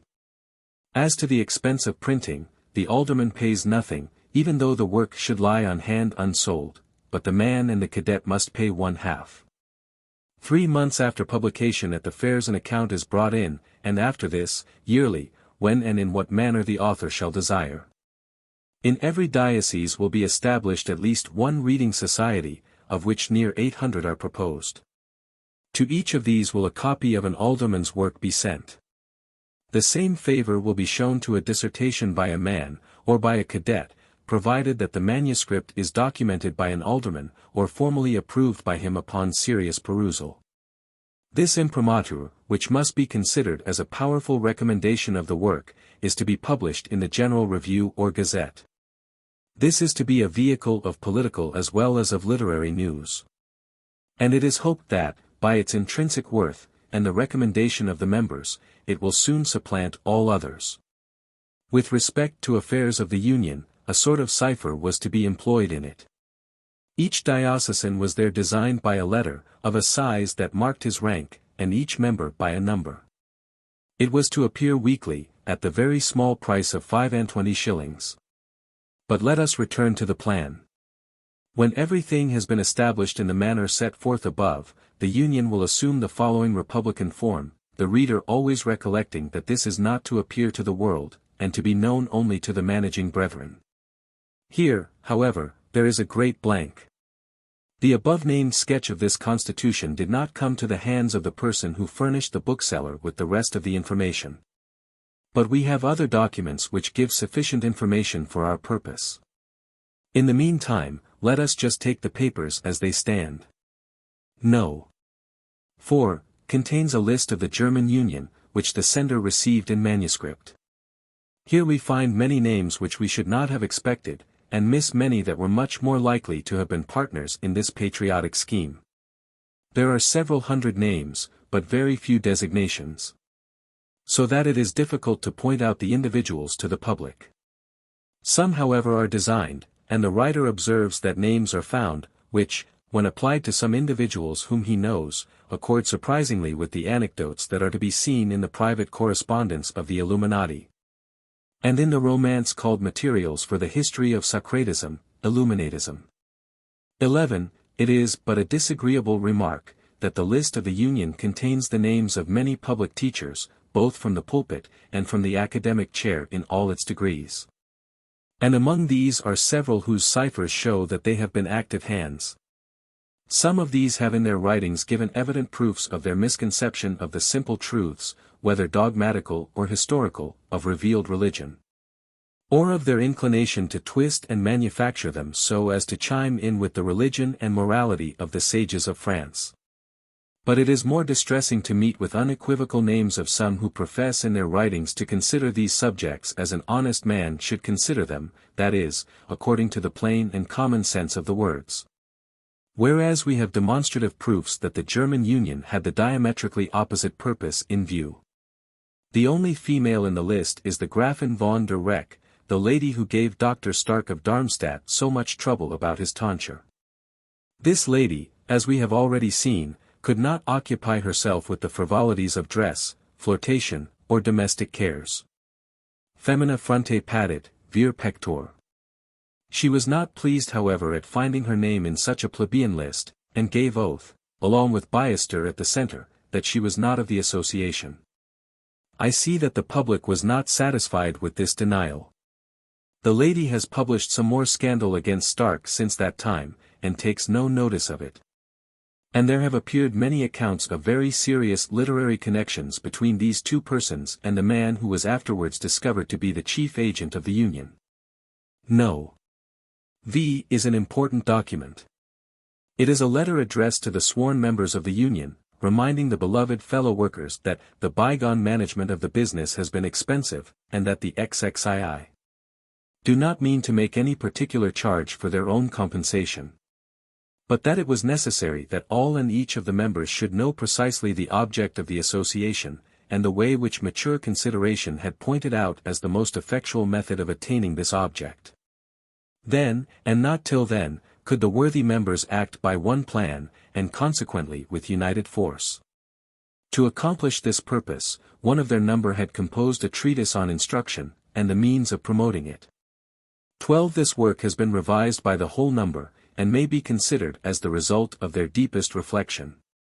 They say, that it would be a signal misfortune should this association, this undertaking, so important for the happiness of mankind, be cramped in the very beginning of its brilliant progress. They therefore propose to print this work, this holy scripture of their faith and practice, by subscription. They here give a short account of the work. And they request the members to encourage the work by subscribing and by exerting more than their usual activity in procuring subscriptions, and in recommending the performance in the newspapers. For persons are named as diocesans, who are to receive the money, which they beg may be speedily advanced in order to purchase paper, that the work may be ready for the first fair, Easter 1788. No. 6. Is a printed paper, as is No. v. Without date, farther recommending the essay on instruction. No. 7. Is in manuscript, without date. It is addressed to a worthy man, intimating that the like are sent to others, to whom will also speedily be forwarded an improved plan, with a request to cancel or destroy the former contained in No. 3. It is added, that the Union now contains, among many others, more than 200 of the most respectable persons in Germany, of every rank and condition, and that in the course of the year, 1788, a general list will be sent. With a request that the receiver will point out such as he does not think worthy of perfect confidence. It concludes with another recommendation of the book on instruction, on the returns from which first work of the German Union the support of the Secretary's office is to depend. Accordingly No. 8. Contains this plan, but it is not entitled the improved plan. Such a denomination would have called in doubt the infallibility of the XXAI. It is therefore called the Progressive, Vorläufig, Plan, a title which leaves room for every subsequent change. It differs from the former only in some unimportant circumstances. Some expressions, which had given offense or raised suspicions, are softened or cancelled. 2 copies of this, which we may call A and B, are given, differing also in some circumstances. The great aim of the German Union, is the good of mankind, which is to be attained only by means of mental illumination, Aufklärung, and the dethroning of fanaticism and moral despotism. Neither paper has the expression which immediately followed in the former plan, that this had been the aim of the exalted founder of Christianity. The paper A refers, on the present subject, to a dissertation printed in 1787 without a name, on the freedom of the press, and its limitation. This is one of the most licentious pieces that has been published on the subject, not only enforcing the most unqualified liberty of publishing everything a man pleases, but exemplifying it in the most scandalous manner. Libeling characters of every sort, and persons of every condition, and this frequently in the most abusive language, and expressions so coarse, as shewed the author to be either habituated to the coarsest company, or determined to try boldly once for all, what the public eye can bear. The piece goes on, the Union considers it as a chief part of its secret plan of operation, to include the trade of bookselling in their circle.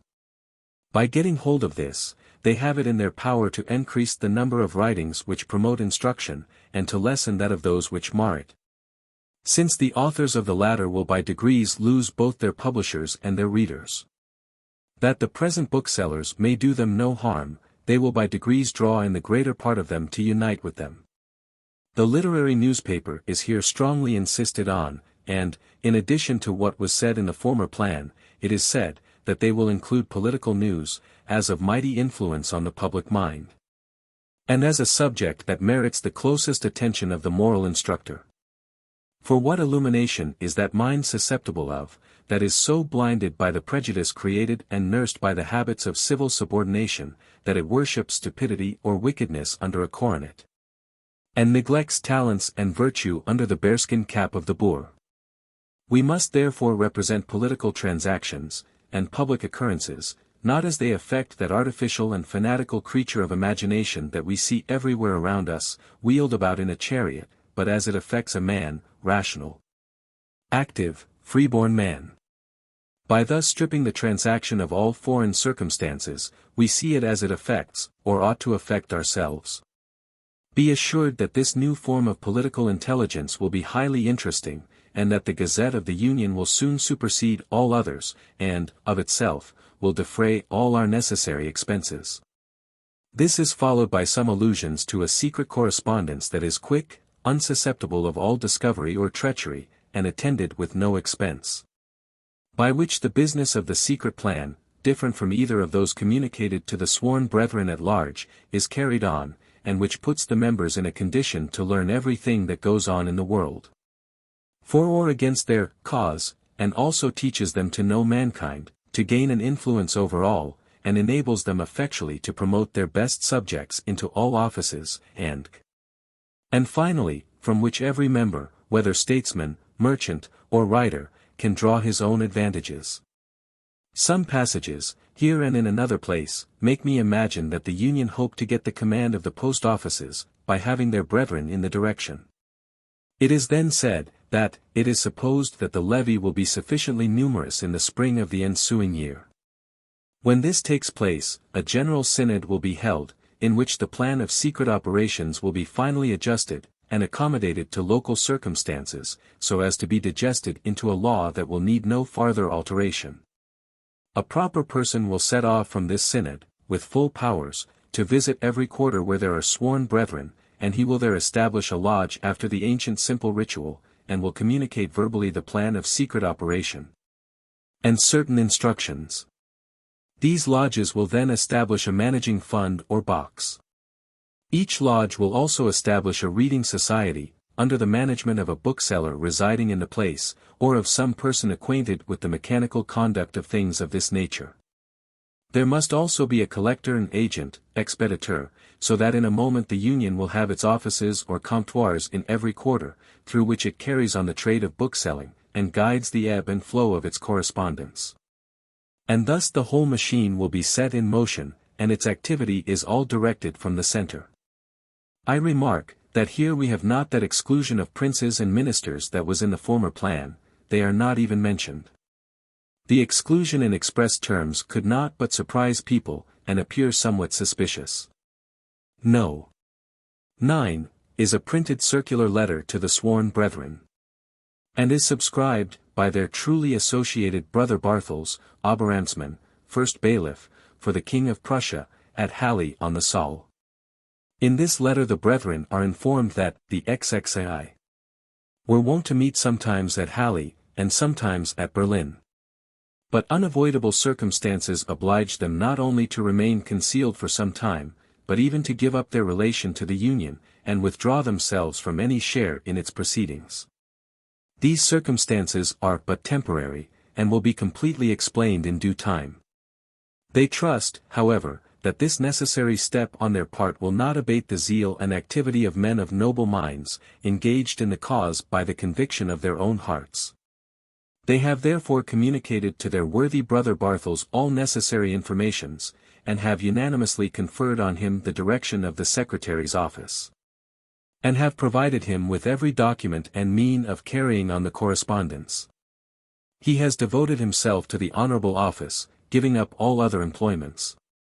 They observe that by this change in the manner of proceeding, the association is freed from an objection made with justice to all other secret societies, namely, that the members subject themselves to blind and unqualified submission to unknown superiors.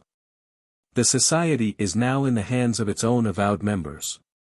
Everything will soon be arranged according to a constitution purely republican. A diocesan will be chosen, and will direct in every province, and report to the center every second month, and instructions and other informations will issue in like manner from the center. If this plan shall be approved of by the associated, Barthels will transmit to all the diocese general lists of the Union, and the plan of secret operation, the result of deep meditation of the XXII. and admirably calculated for carrying on with irresistible effect their noble and patriotic plan. To stop all cabal, and put an end to all slander and suspicion, H. Bartels thinks it proper that the Union shall step forward, and declare itself to the world, and openly name some of its most respectable members. The public must however be informed only with respect to the exterior of the society, for which purpose he had written a sheet to be annexed as an appendix to the work, on instruction, declaring that to be the work of the society, and a sufficient indication of its most honorable aim. He desires such members as choose to share the honor with him, to send him their names and proper designations, that they may appear in that appendix. And, lastly, he requests them to instruct him, and co-operate with him, according to the concerted rules of the Union, in promoting the cause of God and the happiness of mankind. The appendix now alluded to makes no X of the packet sent to the bookseller Goskin of Leipzig, and is dated December 1788. It is also found in the book on instruction, and printed at Leipzig in 1789, by Walther. Here, however, the appendix is dated January 1789. This edition agrees in the main with that in the book from which I have made such copious extracts, but differs in some particulars that are not unworthy of remark. In the packet it is written, the undersigned, as member and agent of the German Union, in order to rectify several mistakes and injurious slanders and accusations, thinks it necessary that the public itself should judge of their object and conduct. Towards the end it is said, and all who have any doubts may apply to those named below, and are invited to write to them. No names however are subjoined. In the appendix to the book it is only said, the agent of the German Union, and persons who wish to be better informed may write to the agent, under the address, to the German Union under cover to the shop of Walther, bookseller in Leipzig. Here too there are no names, and it does not appear that any person has chosen to come from behind the curtain. 13. There has already been so much said about enlightening, that the reader must be almost tired of it. He is assured in this performance that the illumination proposed by the Union is not that of the Wolfenbüttel fragments, nor that of Horace, nor that of Barth. The fragments and Horace are books which aim directly, and without any concealment, to destroy the authority of our scriptures, either as historical narrations or as revelations of the intentions of Providence and of the future prospects of man. The theological writings of Barth are gross perversions, both of the sense of the text, and of the moral instructions contained in it, and are perhaps the most exceptionable performances on the subject. They are stigmatized as absurd, and coarse, and indecent, even by the writers on the same side. Yet the work recommended so often, as containing the elements of that illumination which the world has to expect from the Union, not only coincides in its general principles with these performances, but is almost an abstract of some of them. Particularly of his popular religion, his paraphrase on the Sermon on the Mount, and his morality of religion. We have also seen that the book on the liberty of the press is quoted and recommended as an elementary book. Nay, both the work on instruction and that on the liberty of the press are now known to be Barth's. But these principles, exceptionable as they may be, are probably not the worst of the institution. We see that the outside alone of the Union is to be shown to the public. Bartels felicitates the public that there is no subordination and blind obedience to unknown superiors, yet, in the same paragraph, he tells us that there is a secret plan of operations, that is known only to the center and the confidential brethren. The author of Fuller Information says that he has this plan, and would print it, were he not restrained by a promise. 14. He gives us enough however to show us that the higher mysteries of the Union are precisely the same with those of the Illuminati. Christianity is expressly said to have been a mystical association, and its founder the Grand Master of a lodge. The apostles, Peter, James, John, and Andrew, were the elect, and brethren of the third degree, and initiated into all the mysteries. The remaining apostles were only of the second degree, and the 72 were of the first degree. Into this degree ordinary Christians may be admitted, and prepared for further advancement. The great mystery is, that J.C. was a naturalist and taught the doctrine of a supreme mind, the spectator, but not the governor of the world, pretty nearly in the sense of the Stoics. The initiated brethren were to be instructed by reading proper books. Those particularly recommended are Bastow's Practical Knowledge, Eberhard's Apology for Socrates, Barth's Apology for Reason, Steinbart's System of Moral Education, Miner's Ancient Mysteries, Barth's Letters on the Bible, and Barth's Completion of the Plan and Aim of J.C. These books are of the most anti-Christian character, and some of them aim at shaking off all moral obligation whatever. Along with these religious doctrines, are inculcated the most dangerous maxims of civil conduct. The despotism that is aimed at over the minds of men, and the machinations and intrigues for obtaining possession of places of trust and influence, are equally alarming, but being perfectly similar to those of the Illuminati. It is needless to mention them. The chief intelligence that we get from this author is that the center of the Union is at a house in the neighborhood of Halle. It is a sort of tavern, in a vineyard immediately without the city. This was bought by Dr. Karl Friedrich Barth, and fitted up for the amusement of the university students. He calls it Barth's Ruhe, Barth's Repose. The author thinks that this must have been the work of the association, because Barth had not a farthing, and was totally unable for such an undertaking. He may however have been the contriver of the institution. He has never affirmed or denied this in explicit terms, nor has he ever said who are the XXII coadjutors. Wucher, an eminent bookseller at Vienna, seems to have been one of the most active hands, and in 1 year admitted near 200 members, among whom is his own shoemaker. He has published some of the most profligate pamphlets which have yet appeared in Germany. The publication of the list of members alarmed the nation. Persons were astonished to find themselves in every quarter in the midst of villains who were plotting against the peace and happiness of the country, and destroying every sentiment of religion, morality, or loyalty. Many persons published in the newspapers and literary journals affirmations and proofs of the false insertion of their names. Some acknowledged that curiosity had made them enter the association, and even continue their correspondence with the center, in order to learn something of what the fraternity had in view. But declared that they had never taken any part in its proceedings. But, at the same time, it is certain that many reading societies had been set up, during these transactions, in every quarter of Germany, and that the ostensible managers were in general of very suspicious characters, both as to morals and loyalty. The Union had actually set up a press of their own at Kalb, in the neighborhood of Halberstadt. Every day there appeared stronger proofs of a combination of the journalists, reviewers, and even of the publishers and booksellers. To suppress the writings which appeared in defense of the civil and ecclesiastical constitutions of the states of Germany. The extensive literary manufacture of Germany is carried on in such a manner that it is impossible for anything less than the joint operation of the whole federated powers to prevent this. The spirit of free thinking and innovating in religious matters had been remarkably prevalent in the dominions of the King of Prussia, having been much encouraged by the indifference of the late king. One of the vilest things published on this occasion was an abominable farce, called the Religion Edict.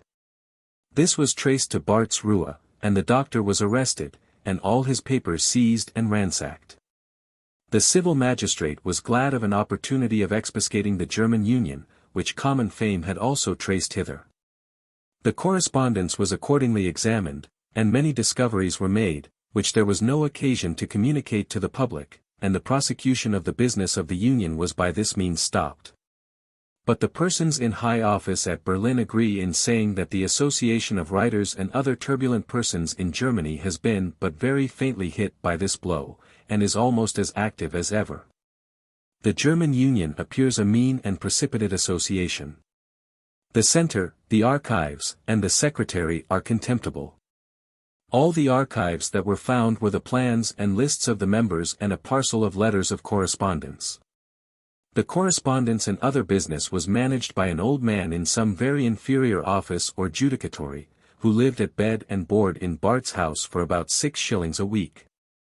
Having a chest of papers and a writing desk in the corner of the common room of the house.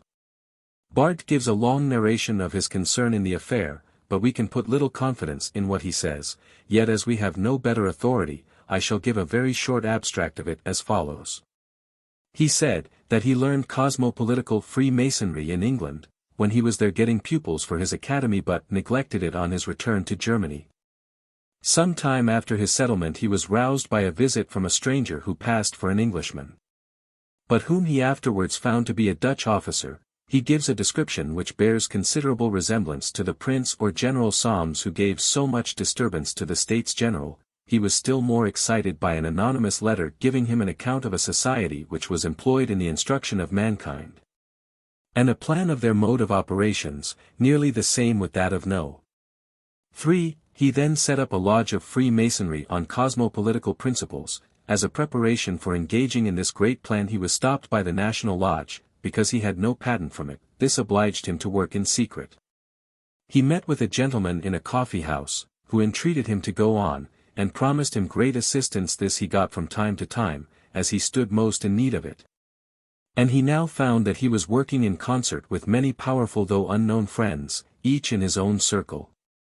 The plan of operation of the XXII was gradually unfolded to him, and he got solemn promises of being made acquainted with his colleagues, but he now found, that after he had so essentially served their noble cause, he was dropped by them in the hour of danger, and thus was made the sacrifice for the public good. The last packet which he received was a request from a friend to the Union to print 2 performances sent him, with a promise of $100 for his trouble. These were the abominable farce called the Religion Edict, and some dissertations on that royal proclamation. He then gives an account of his system of Freemasonry, not very different from Weishaupt's Masonic Christianity, and concludes with the following abstract of the advantages of the Union: advancement of science, a general interest and concern for arts and learning, excitement of talents, check of scribbling, good education, liberty, equality, hospitality, delivery of many from misfortunes, union of the learned, and at last perhaps amen. What the meaning of this enigmatical conclusion is we can only guess, and our conjectures cannot be very favorable. The narration, of which this is a very short index, is abundantly entertaining. But the opinion of the most intelligent is, that it is in a great measure fictitious, and that the contrivance of the Union is mostly his own. Although it could not be legally proved that he was the author of the farce, every person in court was convinced that he was, and indeed it is perfectly in Barth's very singular manner. This invalidates the whole of his story, and he afterwards acknowledges the farce, at least by implication, in several writings, and boasts of it. For these reasons I have omitted the narration in detail. Some information, however, which I have received since, seems to confirm his account, while it diminishes its importance. I now find that the book called Fuller Information is the performance of a clergyman called Schutz, of the lowest class, and by no means of an eminent character. Another performance in the form of a dialogue between X, Y, and Z, giving nearly the same account, is by Pott, the dear friend of Barth and of his Union, and author of the commentary on the edict. Schutz got his materials from one Roper, an expelled student of debauched morals, who subsisted by copying and vending filthy manuscripts. Barth says, that he found him naked and starving, and, out of pity, took him into his house, and employed him as an amanuensis. Roper stole the papers at various times, taking them with him to Leipzig, whither he went on pretence of sickness. At last Schutz and he went to Berlin together, and gave the information on which Barth was put in prison. In short, they all appear to have been equally profligates and traitors to each other, and exhibit a dreadful, but I hope a useful picture of the influence of this illumination which so wonderfully fascinates Germany. This is all the direct information that I can pick up of the founder and the proceedings of the German Union. The project is coarse, and palpably mean, aiming at the dollars of entry money and of annual contribution, and at the publication and profitable sale of Dr. Barth's books. This circumstance gives it strong features of its parentage. Philo speaks of Barth in his final declaration in terms of contempt and abhorrence. There is nothing ingenious, nothing new, nothing enticing, in the plans. And the immediate purpose of indulging the licentious taste of the public comes so frequently before the eye, that it bears all the marks of that grossness of mind, precipitancy, and impatient oversight that are to be found in all the voluminous writings of Dr. Barth. Many in Germany, however, ascribe the Union to Weishaupt, and say that it is the Illuminati working in another form. There is no denying that the principles, and even the manner of proceeding, are the same in every essential circumstance. Many paragraphs of the declamations circulated through Germany with the plans, are transcribed verbatim from Weishaupt's corrected system of Illuminatism. Much of the work on instruction, and the means for promoting it, is very nearly a copy of the same work, blended with slovenly extracts from some of his own writings. There is the same series of delusions from the beginning. As in Illuminism, Freemasonry and Christianity are compounded first with marks of respect, then Christianity is twisted to a purpose foreign from it, but the same with that aimed at by Weishaupt, then it is thrown away altogether. And natural religion and atheism substituted for it, for no person will have a moment's hesitation in saying, that this is the creed of the author of the books on instruction and on the liberty of the press. Nor can he doubt that the political principles are equally anarchical with those of the Illuminati. The endeavors also to get possession of public offices, of places of education of the public mind, by the reading societies, and by publications are so many transcripts from the Illuminati. Add to this, that Dr. Barth was an Illuminatus and wrote the better than Horace, at the command of Weishaupt. Nay, it is well known that Weishaupt was twice or thrice at Barth's Ruhe during those transactions, and that he zealously promoted the formation of reading societies in several places.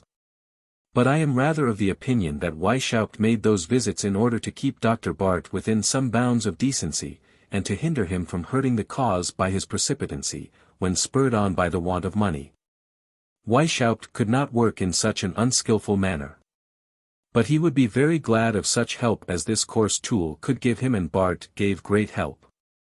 For, when he was imprisoned and his papers seized, his archives, as he called them, shewed that there were many reading societies which his project had drawn together.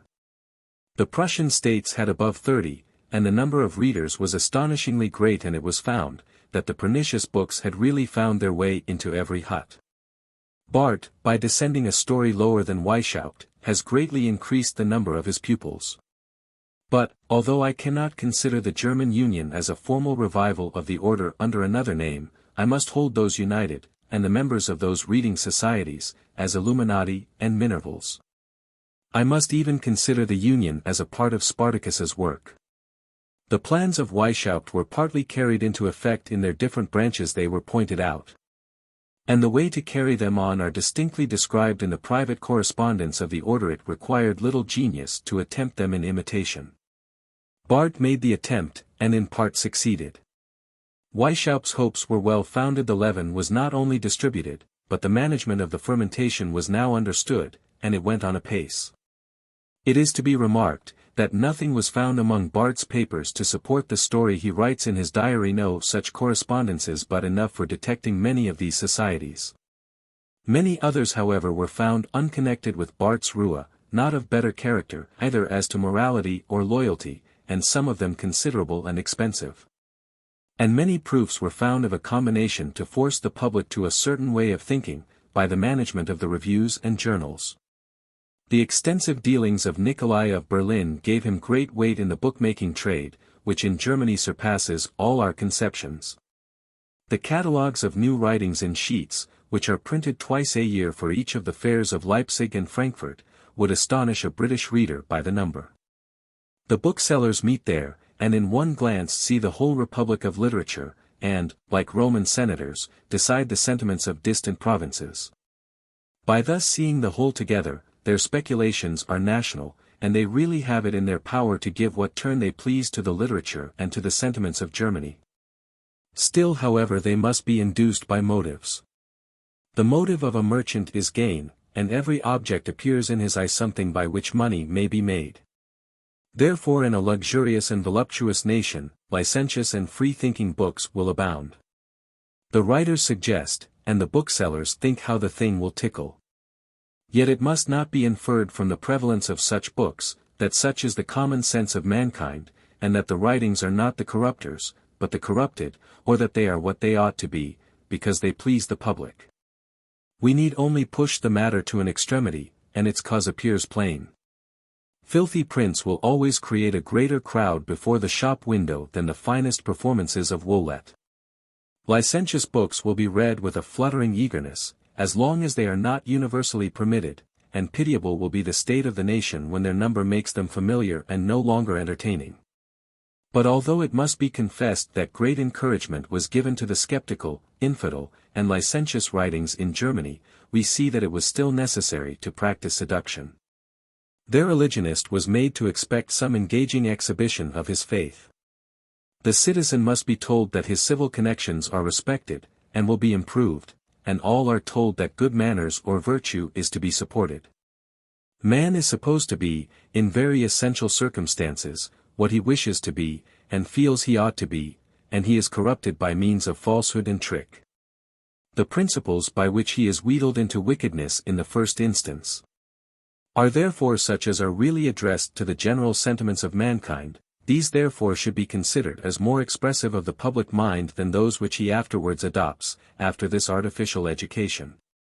Therefore virtue, patriotism, loyalty, veneration for true and undefiled religion, are really acknowledged by those corrupters to be the prevailing sentiments, and they are good if this prevalence is to be the test of worth. The mind that is otherwise affected by them, and hypocritically uses them in order to get hold of the uninitiated, that he may in time be made to cherish the contrary sentiments, cannot be a good mind. Notwithstanding any pretentious it may make to the love of mankind. No man, not Weishaupt himself, has made stronger professions of benevolence, of regard for the happiness of mankind, and of everything that is amiable, than Dr. Barth.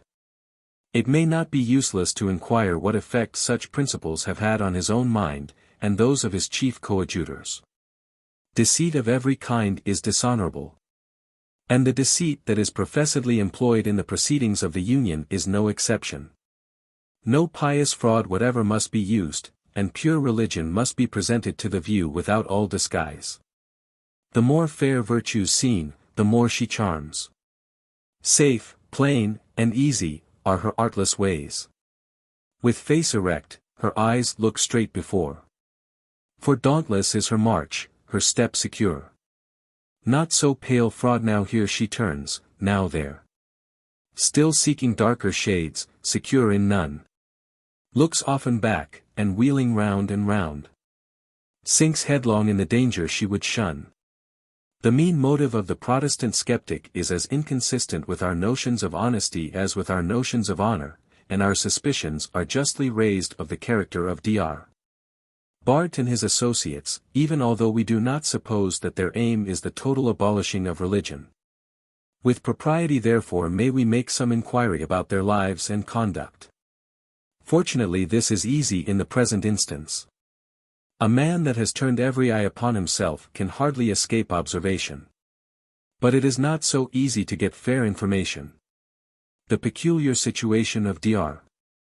Barth, and the cause between him and the public, are of all others the most productive of mistake, misrepresentation, obloquy, and injustice. But even here we are fortunate. Many remarkable parts of his life are established by the most respectable testimony, or by judicial evidences, and, to make all sure, he has written his own life.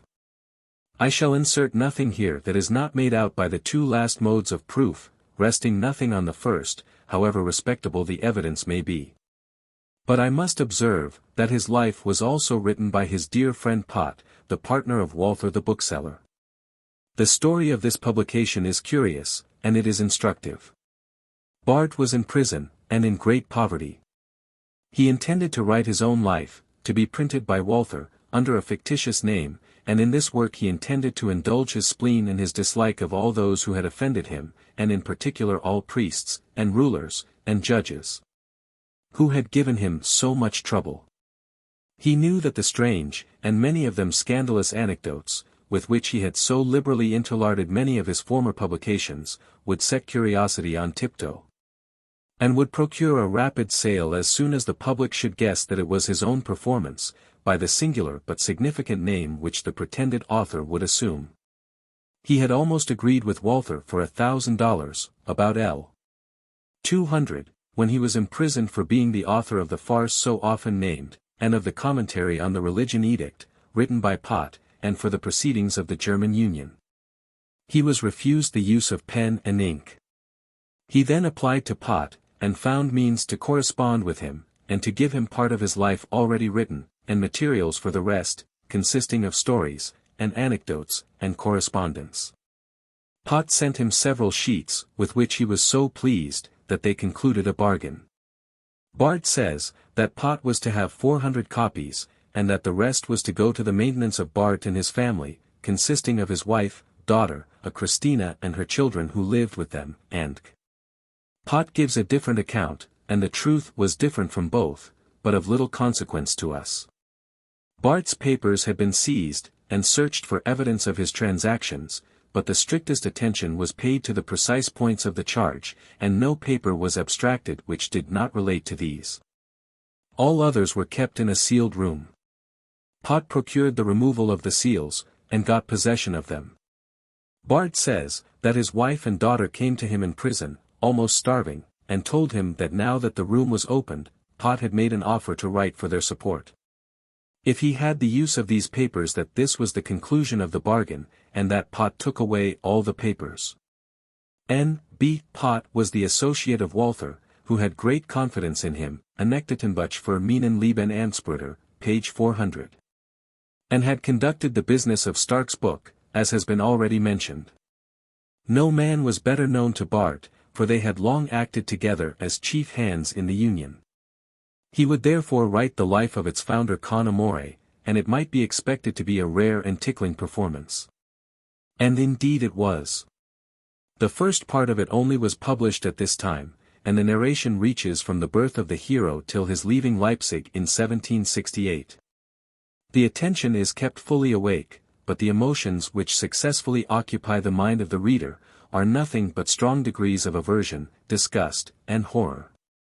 The figure set up to view is a monster, clever indeed, and capable of great things, but lost to truth, to virtue, and even to the affectation of common decency, in short, a shameless profligate. Poor Bart was astonished flared, but, having his wits about him, saw that this life would sell, and would also sell another, without loss of time. He said that he would hold Pot to his bargain, but he reckoned without his host. No, no, said Pot, you are not the man I took you for. Your correspondence was put into my hands. I saw that you had deceived me, and it was my duty, as a man who loves truth above all things, to hinder you from deceiving the world.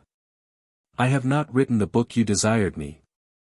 I did not work for you, but for myself, therefore you get not a groschen.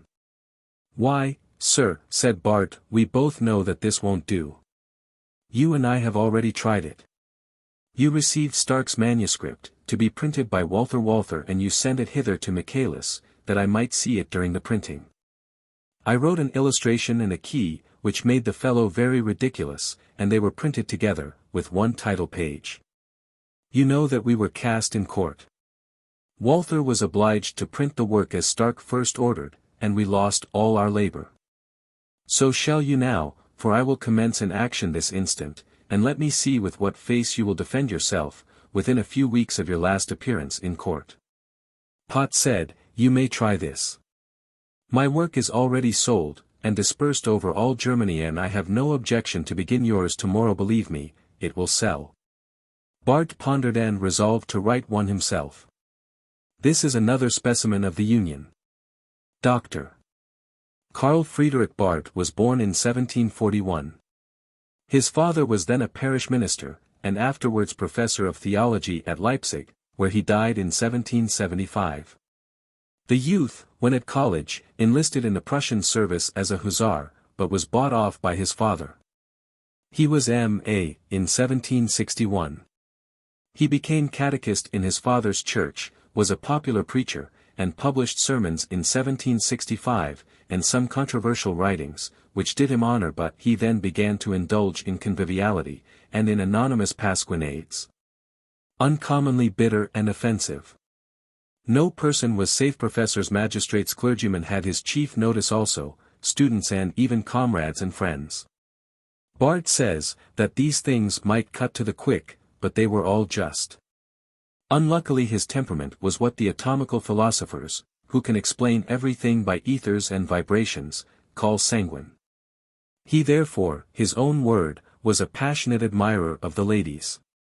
Coming home from supper he frequently met a young miss in the way to his lodgings, neatly dressed in a rose-colored silk jacket and train, and a sable bonnet, costly, and like a lady. One evening, after some old Rhenish, as he says, he saw the lady home.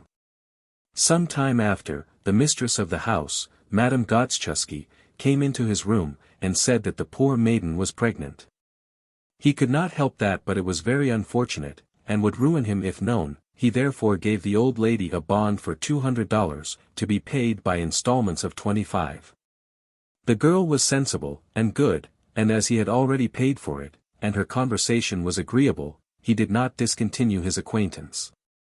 A comrade one day told him, that one Bell, a magistrate, whom he had lampooned, knew the affair, and would bring it into court, unless he immediately retrieved the bond. This bond was the only evidence, but it was enough.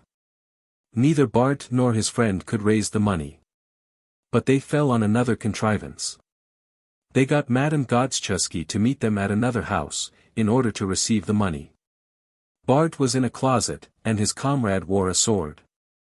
The woman could not be prevailed on to produce the bond till Bart should arrive, and the money be put into her hands, with a present to herself. The comrade tried to flutter her, and, drawing his sword, shoot her how men fenced made passes at the wall and then at her, but she was too firm. He then threw away his sword, and began to try to force the paper from her.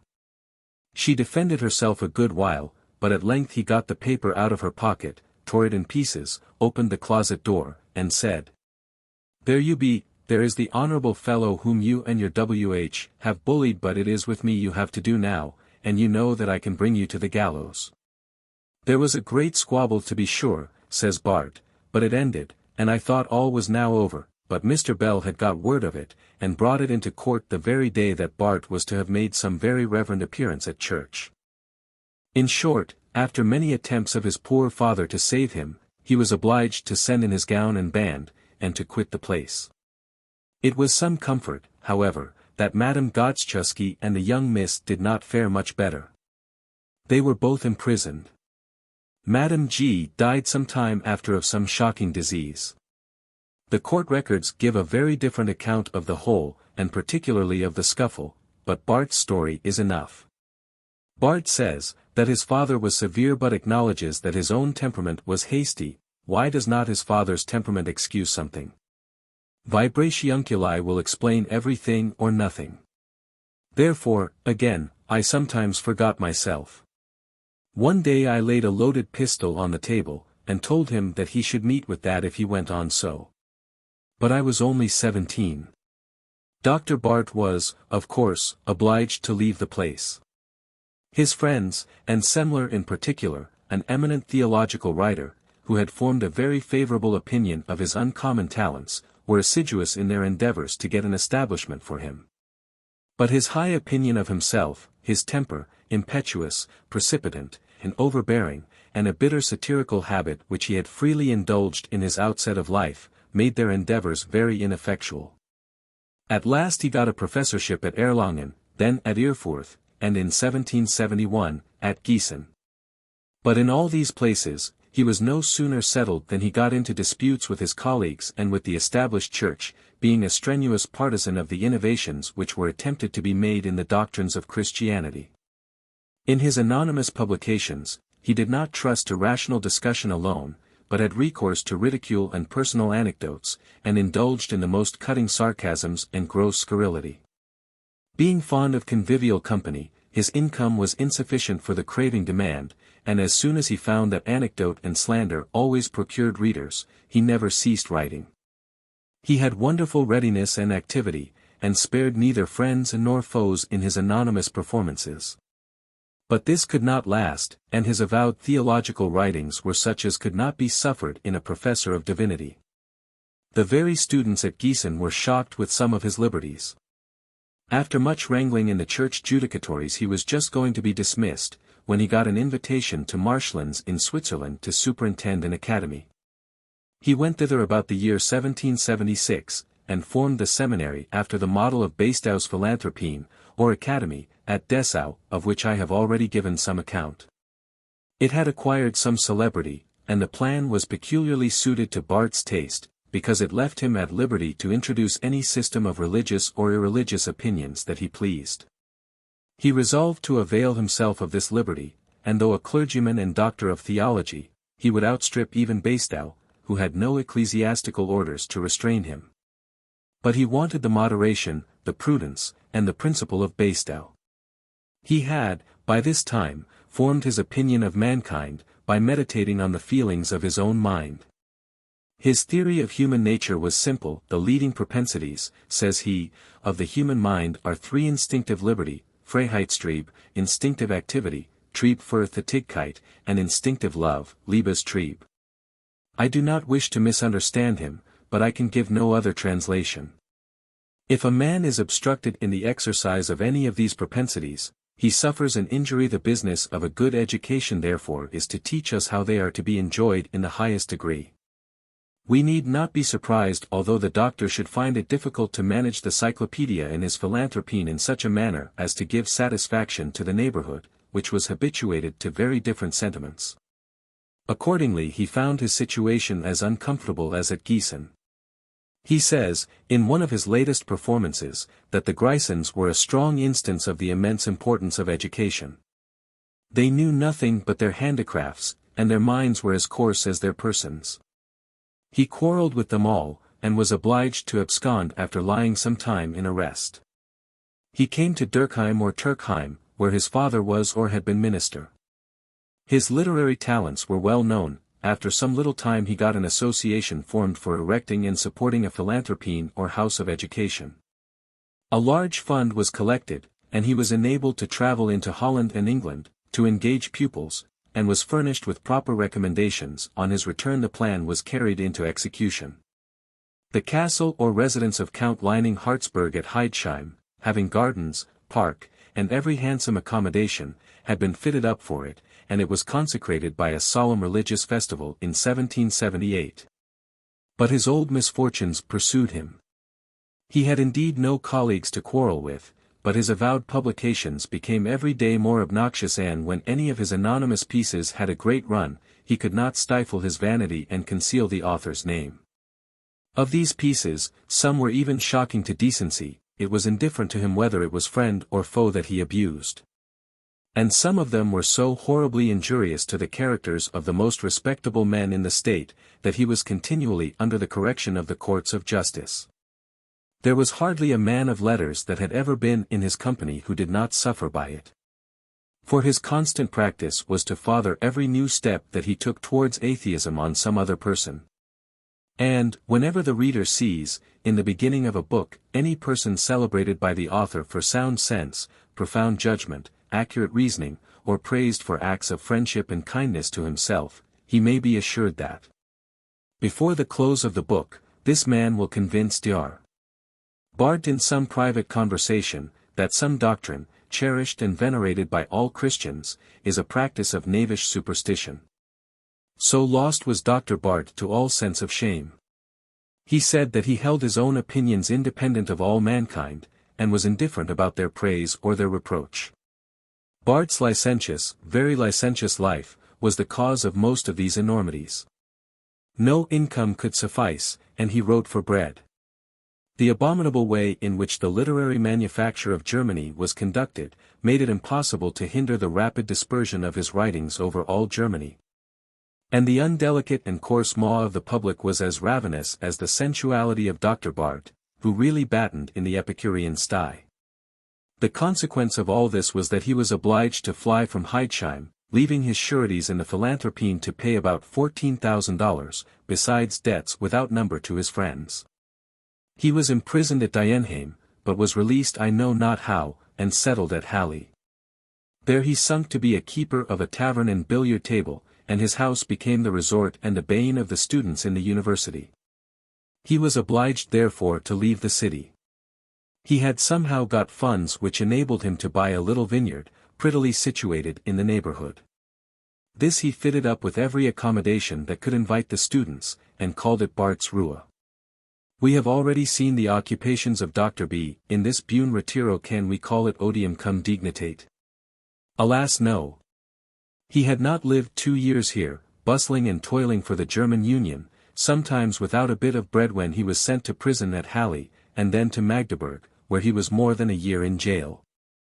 He was set at liberty, and returned to Barth's Ruhe, not, alas, to live at ease, but to lie down on a sick bed, where, after more than a year's suffering increasing pain, he died on the 23rd of April 1793. The most wretched and loathsome victim of unbridled sensuality. The account of his case is written by a friend, a Dr. Jung, who professes to defend his memory in his principles. The medical description melted my heart, and I am certain would make his bitterest enemy weep. Jung repeatedly says that the case was not venereal, calls it the vineyard disease, the quicksilver disease. He was dying of an unconquerable salivation, and yet, through the whole of his narration, relates symptoms and sufferings, which, as a medical man, he could not possibly mean to be taken in any other sense than as effects of pox. He meant to please the enemies of poor Bart, knowing that such a man could have no friends, and being himself ignorant of what friendship or goodness is. The fate of this poor creature affected me more than anything I have read of a great while. All his open enemies put together have not said so much ill of him as his trusted friend Pott, and another confidant, whose name I cannot recollect, who published in his lifetime an anonymous book called Bart with the Iron Brow, and this fellow Jung, under the absurd mask of friendship, exhibited the loathsome carcass for a florin, like a malefactor's at Surgeons' Hall. Such were the fruits of the German Union, of that illumination that was to refine the heart of man, and bring to maturity the seeds of native virtue, which are choked in the hearts of other men by superstition and despotism. We see nothing but mutual treachery and base desertion. I do not concern myself with the gradual perversion of Dr. Bart's moral and religious opinions. But he affected to be the enlightener and reformer of mankind, and affirmed that all the mischiefs in life originated from despotism supported by superstition. In vain, says he, do we complain of the inefficacy of religion. All positive religion is founded on injustice. No prince has a right to prescribe or sanction any such system.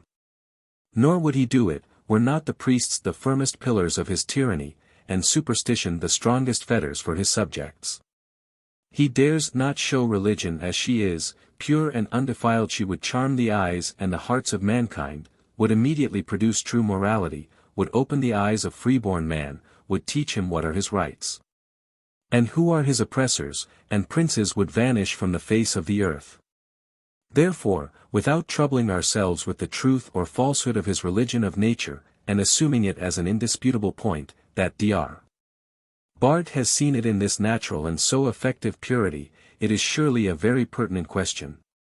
Whether has the sight produced on his mind an effect so far superior to the acknowledged faintness of the impression of Christianity on the bulk of mankind, that it will be prudent to adopt the plan of the German Union, and at once put an end to the divisions which so unfortunately alienate the minds of professing Christians from each other? The account here given of Dr. Bart's life seems to decide the question. But it will be said that I have only related so many instances of the quarrels of priests and their slavish adherence with Dr. Bart. Let us view him in his ordinary conduct, not as the champion and martyr of illumination, but as an ordinary citizen, a husband, a father, a friend, a teacher of youth, a clergyman. When Dr. Bart was a parish minister, and president of some inferior ecclesiastical district, he was empowered to take off the censures of the church from a young woman who had borne a bastard child. By violence he again reduced her to the same condition, and escaped censure, by the poor girl's dying of a fever before her pregnancy was far advanced, or even legally documented. Also, on the night of the solemn farce of consecrating his philanthropine, he debauched the maid-servant, who bore twins, and gave him up for the father.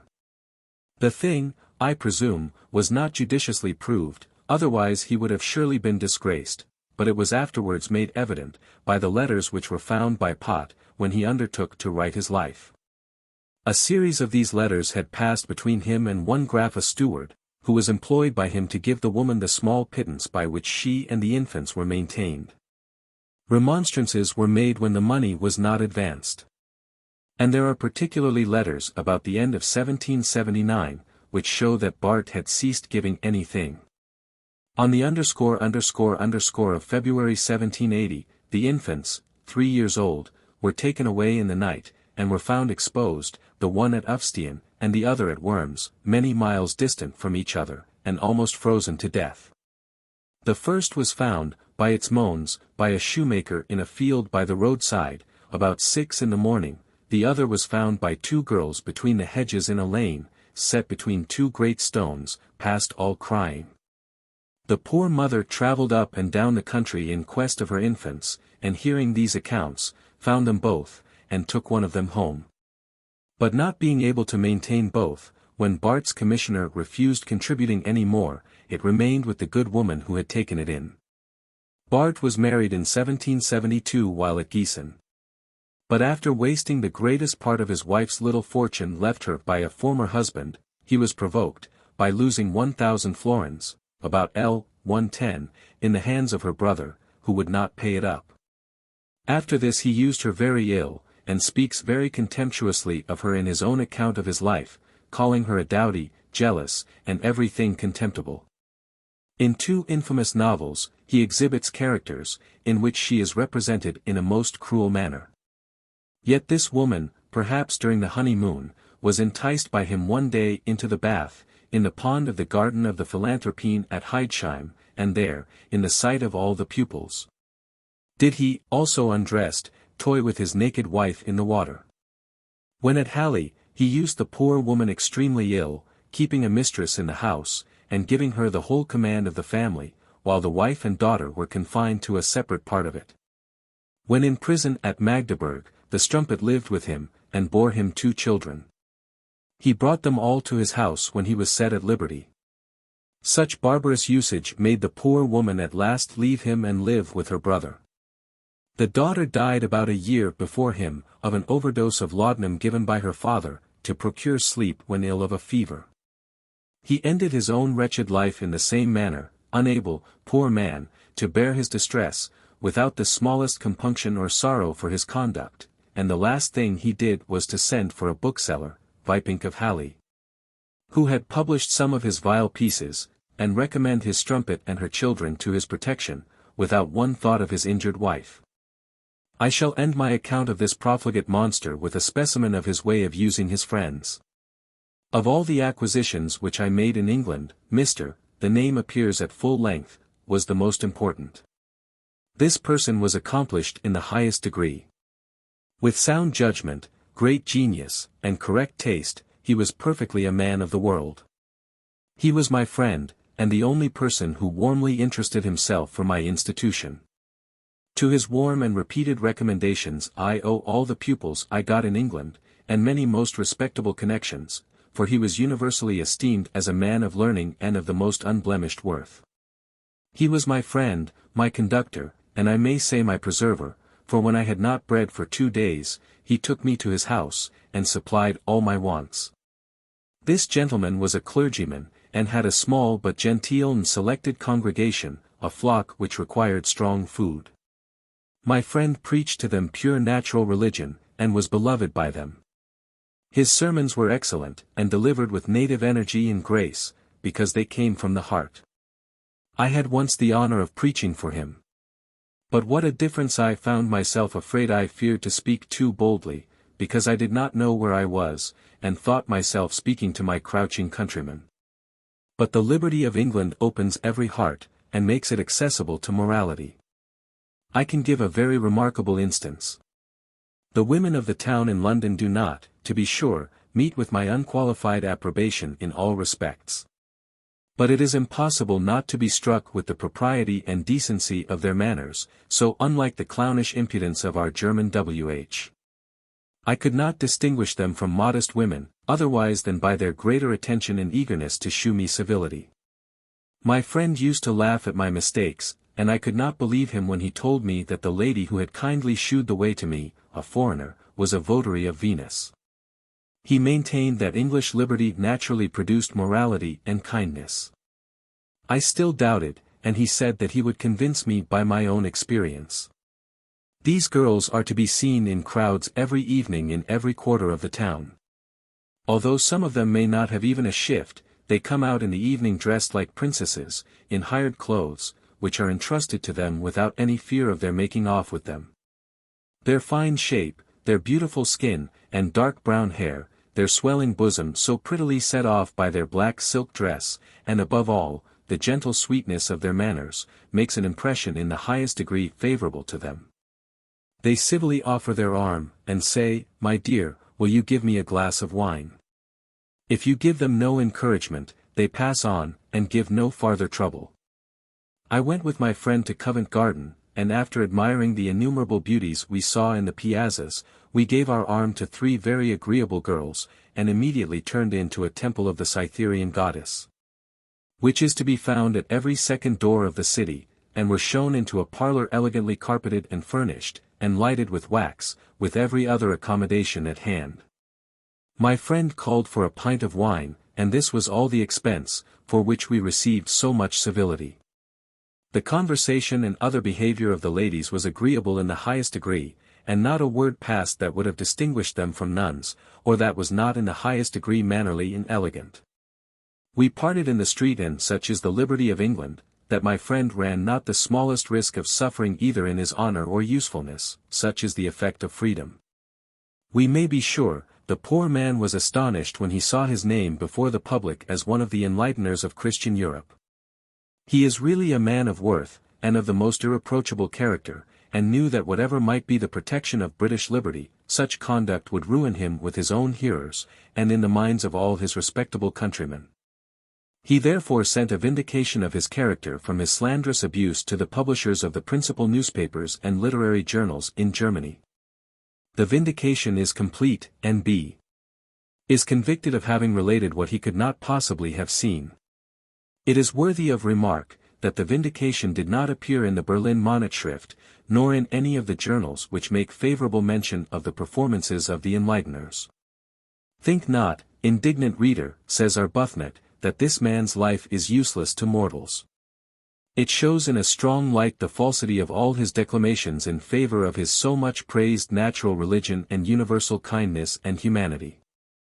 No man of the party writes with more persuasive energy, and, though his petulance and precipitant self-conceit lead him frequently astray, no man has occasionally put all the arguments of these philosophers in a clearer light. Yet we see that all is false and hollow. He is a vile hypocrite, and the real aim of all his writings is to make money, by fostering the sensual propensities of human nature. Although he sees and feels that the completion of the plan of the German Union would be an event more destructive and lamentable than any that can be pointed out in the annals of superstition. I will not say that all partisans of illumination are hogs of the sty of Epicurus like this wretch. But the reader must acknowledge that, in the institution of Weishaupt, there is the same train of sensual indulgence laid along the whole. And that purity of heart and life is no part of the morality that is held forth as the perfection of human nature. The final abolition of Christianity is undoubtedly one of its objects, whether as an end of their efforts, or as a mean for the attainment of some end still more important. Purity of heart is perhaps the most distinctive feature of Christian morality. Of this Dr. Barth seems to have had no conception, and his institution, as well as his writings, show him to have been a very coarse sensualist. But his taste, though coarse, accorded with what Weishaupt considered as a ruling propensity, by which he had the best chance of securing the fidelity of his subjects. Craving desires, beyond the bounds of our means, were the natural consequences of indulgence, and since the purity of Christian morality stood in his way, his first care was to clear the road by rooting it out altogether. What can follow but general dissoluteness of manners? Nothing can more distinctly prove the crooked politics of the reformers than this.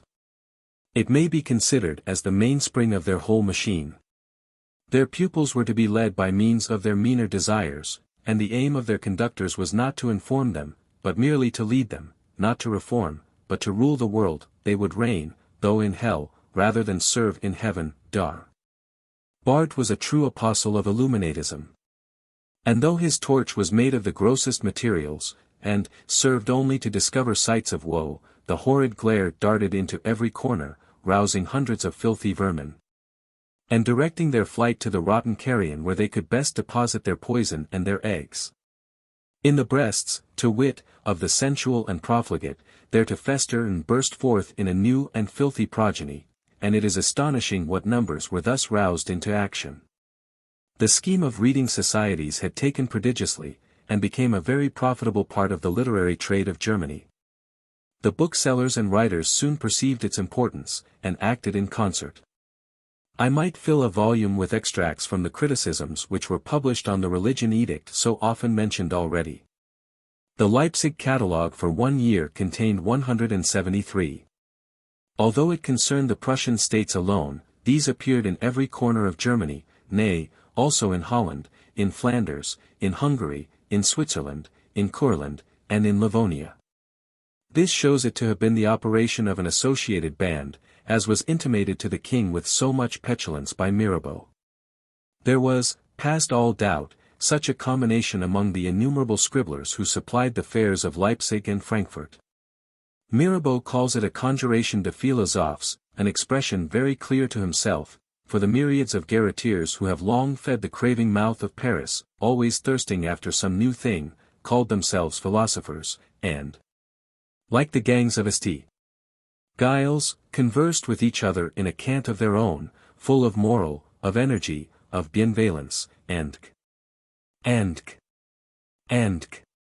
unintelligible or misunderstood by other men, and used for the purpose of deceit. While Mirabeau lived too, they formed a conjuration. The 14th of July, 1790, the most solemn invocation of the divine presence ever made on the face of this earth, put an end to the propriety of this appellation. For it became necessary, in the progress of political illumination, to declare that oaths were nonsense, because the invoked was a creature of the imagination, and the Grand Federation, like Weishaupt and Barth's Masonic Christianity, is declared to those initiated into the higher mysteries, to be a lie. But if we have no longer a conjuration de philosophes, we have a gang of scribblers that has got possession of the public mind by their management of the literary journals of Germany, and have made licentious sentiments in politics, in morals, and in religion, as familiar as were formerly the articles of ordinary news. All the skeptical writings of England put together will not make half the number that have appeared in Protestant Germany during the last 12 or 15 years. And, in the criticisms on the edict, it is hard to say whether infidelity or disloyalty fills the most pages. To such a degree had the Illuminati carried this favorite and important point that they obtained the direction even of those whose office it was to prevent it. There is at Vienna, as at Berlin, an office for examining and licensing writings before they can have their course in the market. This office publishes annually an index of forbidden books. In this index are included the account of the last operations of Spartacus and Philo in the order of Illuminati, and a dissertation on the final overthrow of Freemasonry, a most excellent performance, showing the gradual corruption and final perversion of that society to a seminary of sedition. Also the Vienna Magazine of Literature and Arts, which contains many accounts of the interferences of the Illuminati in the disturbances of Europe. The censor who occasioned this prohibition was an Illuminatus, named Retzer. He makes a most pitiful and Jesuitical defense, showing himself completely versant in all the chicane of the Illuminati, and devoted to their infidel principles. See Rel Beijben. 1795, page 493. There are two performances which give us much information respecting the state of moral and political opinions in Germany about this time. One of them is called, Proofs of a Hidden Combination to Destroy the Freedom of Thought and Writing in Germany. These proofs are general, taken from many concurring circumstances in the condition of German literature. They are convincing to a thinking mind, but are too abstracted to be very impressive on ordinary readers. The other is the Appeal to My Country, which I mentioned in the former part of this work. This is much more striking, and, in each branch of literature, gives a progressive account of the changes of sentiment, all supported by the evidence of the books themselves. The author puts it past contradiction, that in every species of literary composition into which it was possible, without palpable absurdity, to introduce licentious or seditious principles, it was done. Many romances, novels, journeys through Germany and other countries, 15 are written on purpose to attach praise or reproach to certain sentiments, characters, and pieces of conduct. The prince, the nobleman, is made despotic, oppressive, unfeeling, or ridiculous. The poor, and the men of talents, are unfortunate and neglected, and here and there a fictitious Graf or Baron is made a divinity. By philanthropy expressed in romantic charity and kindness, or ostentatious indifference for the little honors which are so precious in the eyes of a German. In short, the system of Weishaupt and Nig is carried into vigorous effect overall. In both these performances, and indeed in a vast number of other pieces, I see that the influence of Nicolai is much commented on, and considered as having had the chief hand in all those innovations. Thus I think it clearly appears, that the suppression of the Illuminati in Bavaria and of the Union of Brandenburg, were insufficient for removing the evils which they had introduced. The Elector of Bavaria was obliged to issue another proclamation in November 1790, warning his subjects of their repeated machinations, and particularly enjoining the magistrates to observe carefully the assemblies in the reading societies, which were multiplying in his states. A similar proclamation was made and repeated by the Regency of Hanover, and it was on this occasion that Mauvillain impudently avowed the most anarchical opinions, but Weishaupt and his agents were still busy and successful. The habit of plotting had formed itself into a regular system. Societies now acted everywhere in secret, in correspondence with similar societies in distant places.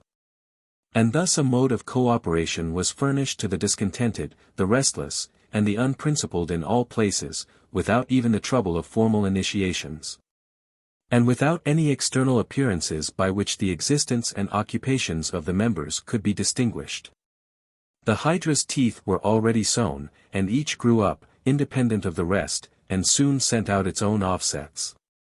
In all places where such secret practices were going on, there did not fail to appear some individuals of more than common zeal and activity, who took the lead, each in his own circle. This gives a consistency and unity to the operations of the rest, and they, encouraged by this cooperation, could now attempt things which they would not have otherwise ventured on. It is not till this state of things obtains, that this influence becomes sensible to the public. Philo, in his public declaration, unwarily lets this appear. Speaking of the numerous little societies in which their principles were cultivated, he says, "We thus begin to be formidable. It may now alarm, but it is now too late. The same germ is now sprouting in another place." I must not forget to take notice that about this time, 1787 or 1788, there appeared an invitation from a baron or princess, governor of the Dutch fortress H before the troubles in Holland, to form a society for the protection of princes. The plan is expressed in very enigmatical terms, but such as plainly show it to be merely an odd title, to catch the public eye, for the association is of the same seditious kind with all those already spoken of, viz. Professing to enlighten the minds of men, and making them imagine that all their hardships proceed from superstition, which subjects them to useless and crafty priests. And from their own indolence and want of patriotism, which make them submit to the maladministration of ministers.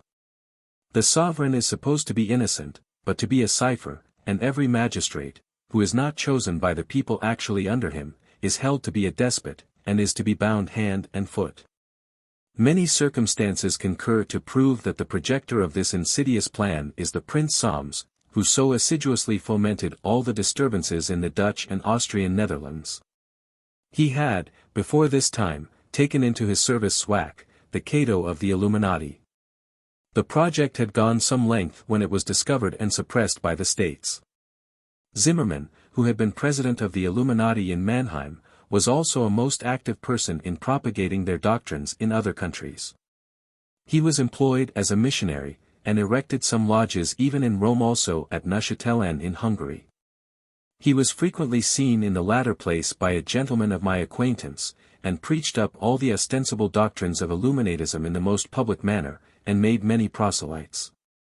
But when it was discovered that their real and fundamental doctrines were different from those which he professed in order to draw in proselytes, Zimmermann left the country in haste.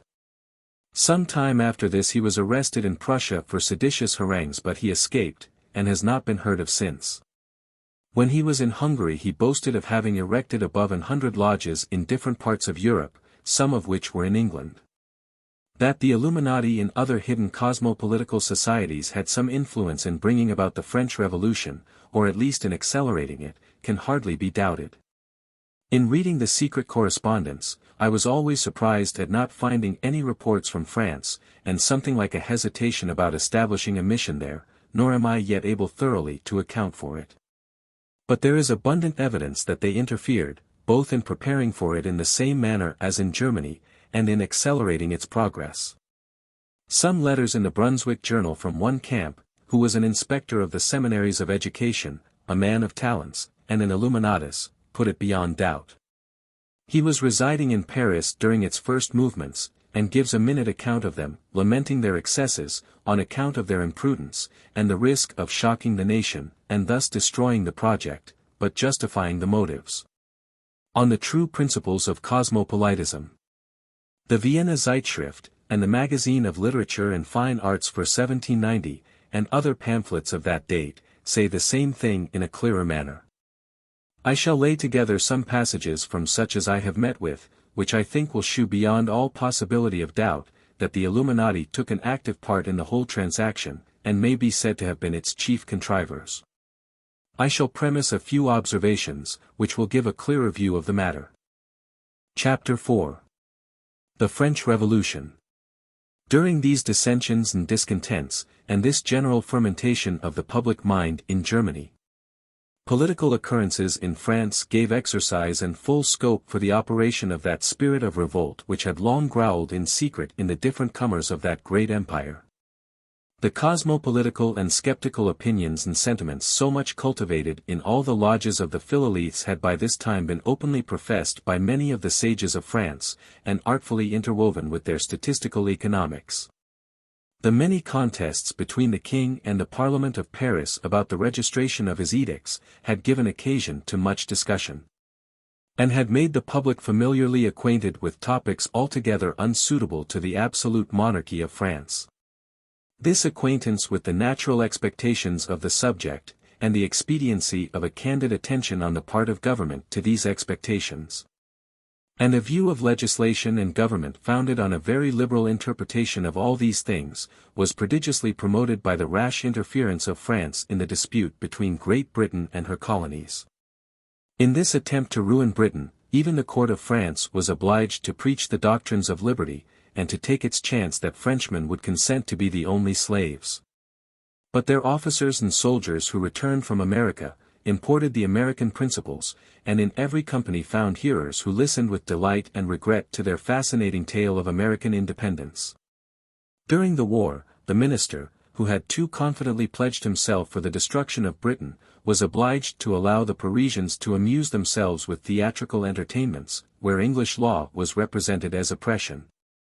And every fretful extravagance of the Americans was applauded as a noble struggle for native freedom. All wished for a taste of that liberty and equality which they were allowed to applaud on the stage, but as soon as they came from the theatre into the street, they found themselves under all their former restraints. The sweet charm had found its way into their hearts, and all the luxuries of France became as dull as common life does to a fond girl when she lays down her novel. In this irritable state of mind a spark was sufficient for kindling a flame. To import this dangerous delicacy of American growth, France had expended many millions, and was drowned in debts. The mad prodigality of the royal family and the court had drained the treasury, and forestalled every lever of the revenue. The edicts for new taxes and forced loans were most unwelcome and oppressive. The avocats au Parlement had nothing to do with state affairs, being very little more than barristers in the highest court of justice. And the highest claim of the presidents of this court was to be a sort of humble counselors to the king in common matters. It was a very strange inconsistency in that ingenious nation to permit such people to touch on those state subjects. For, in fact, the King of France was an absolute monarch, and the subjects were slaves. This is the result of all their painful research, notwithstanding that glimmerings of natural justice and of freedom are to be met with in their records.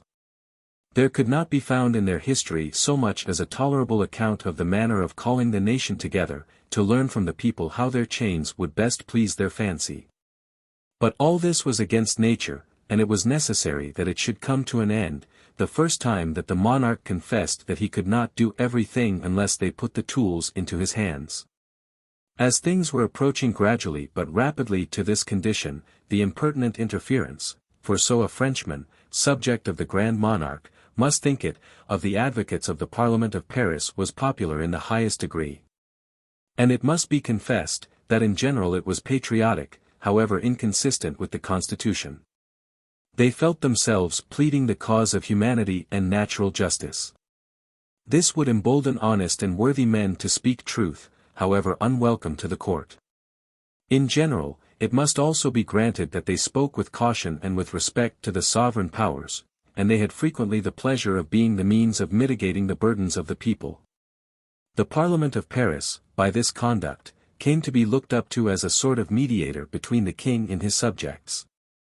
And as the avocats saw this, they naturally rose in their own estimation far above the rank in which the constitution of their government had placed them. For it must always be kept in mind, that the robe was never considered as the dress of a nobleman, although the cassock was. An advocate was merely not a roturier. And though we can hardly conceive a profession more truly honorable than the dispensing of distributive justice, nor any skill more congenial to a rational mind than that of the practical morality which we, in theory, consider as the light by which they are always conducted.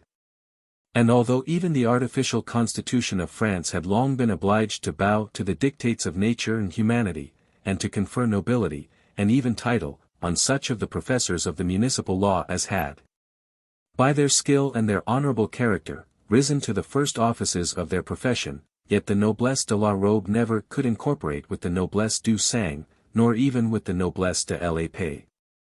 The descendants of a Marquis de la Robe never could rise to certain dignities in the church and at court. The avocats de Parlement felt this, and smarted under the exclusion from court honors. And though they eagerly courted such nobility as they could attain, they seldom omitted any opportunity that occurred during their junior practice of exposing the arrogance of the noblesse, and the dominion of the court. This increased their popularity, and in the present situation of things, being certain of support, they went beyond their former cautious bounds, and introduced in their pleadings, and particularly in their joint remonstrances against the registration of edicts, all the wire-drawn morality, and cosmopolitical jurisprudence, which they had so often rehearsed in the lodges, and which had of late been openly preached by the economists and philosophers. A signal was given to the nation for engaging en masse in political discussion. The notables were called upon to come and advise the king. And the points were laid before them, in which His Majesty, infallible till now, acknowledged his ignorance or his doubts. But who were the notables? Were they more knowing than the king, or less in need of instruction? The nation thought otherwise.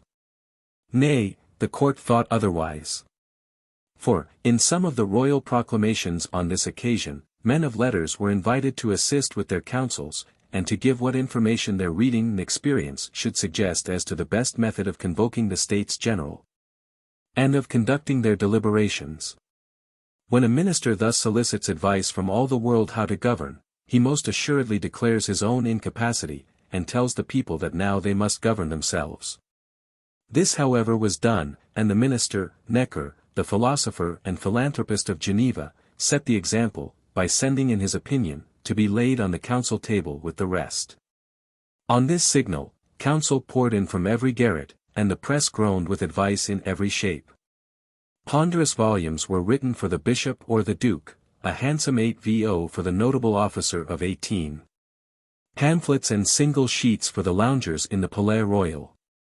The fermentation was astonishing, but it was no more than should have been expected from the most cultivated, the most ingenious, and the least bashful nation on earth. All wrote, and all read. Not contented with bringing forth all the fruits which the illumination of these bright days of reason had raised in such abundance in the conservatories of the Philhellenes, and which had been gathered from the writings of Voltaire, Diderot, Rousseau, Raynal, and the patriotic counsellors of the notables had ransacked all the writings of former ages. They discovered that France had always been free. One would have thought that they had travelled with Sir John Mandeville in that country where even the speeches of former times had been frozen, and were now thawing apace under the beams of the sun of reason. For many of these essays were as incongruous and malapropos as the broken sentences recorded by Mr. Addison in The Spectator. A gentleman who was in Paris at this time, a person of great judgment, and well informed in everything respecting the constitution and present condition of his country, assured me that this invitation, followed by the memorial of Mr. Necker, operated like an electrical shock. In the course of 4 or 5 days, the appearance of Paris was completely changed. Everywhere one saw a crowd staring at papers pasted on the walls, breaking into little parties, walking up and down the streets in eager conversation, adjourning to coffee houses, and the conversation in all companies turned to politics alone.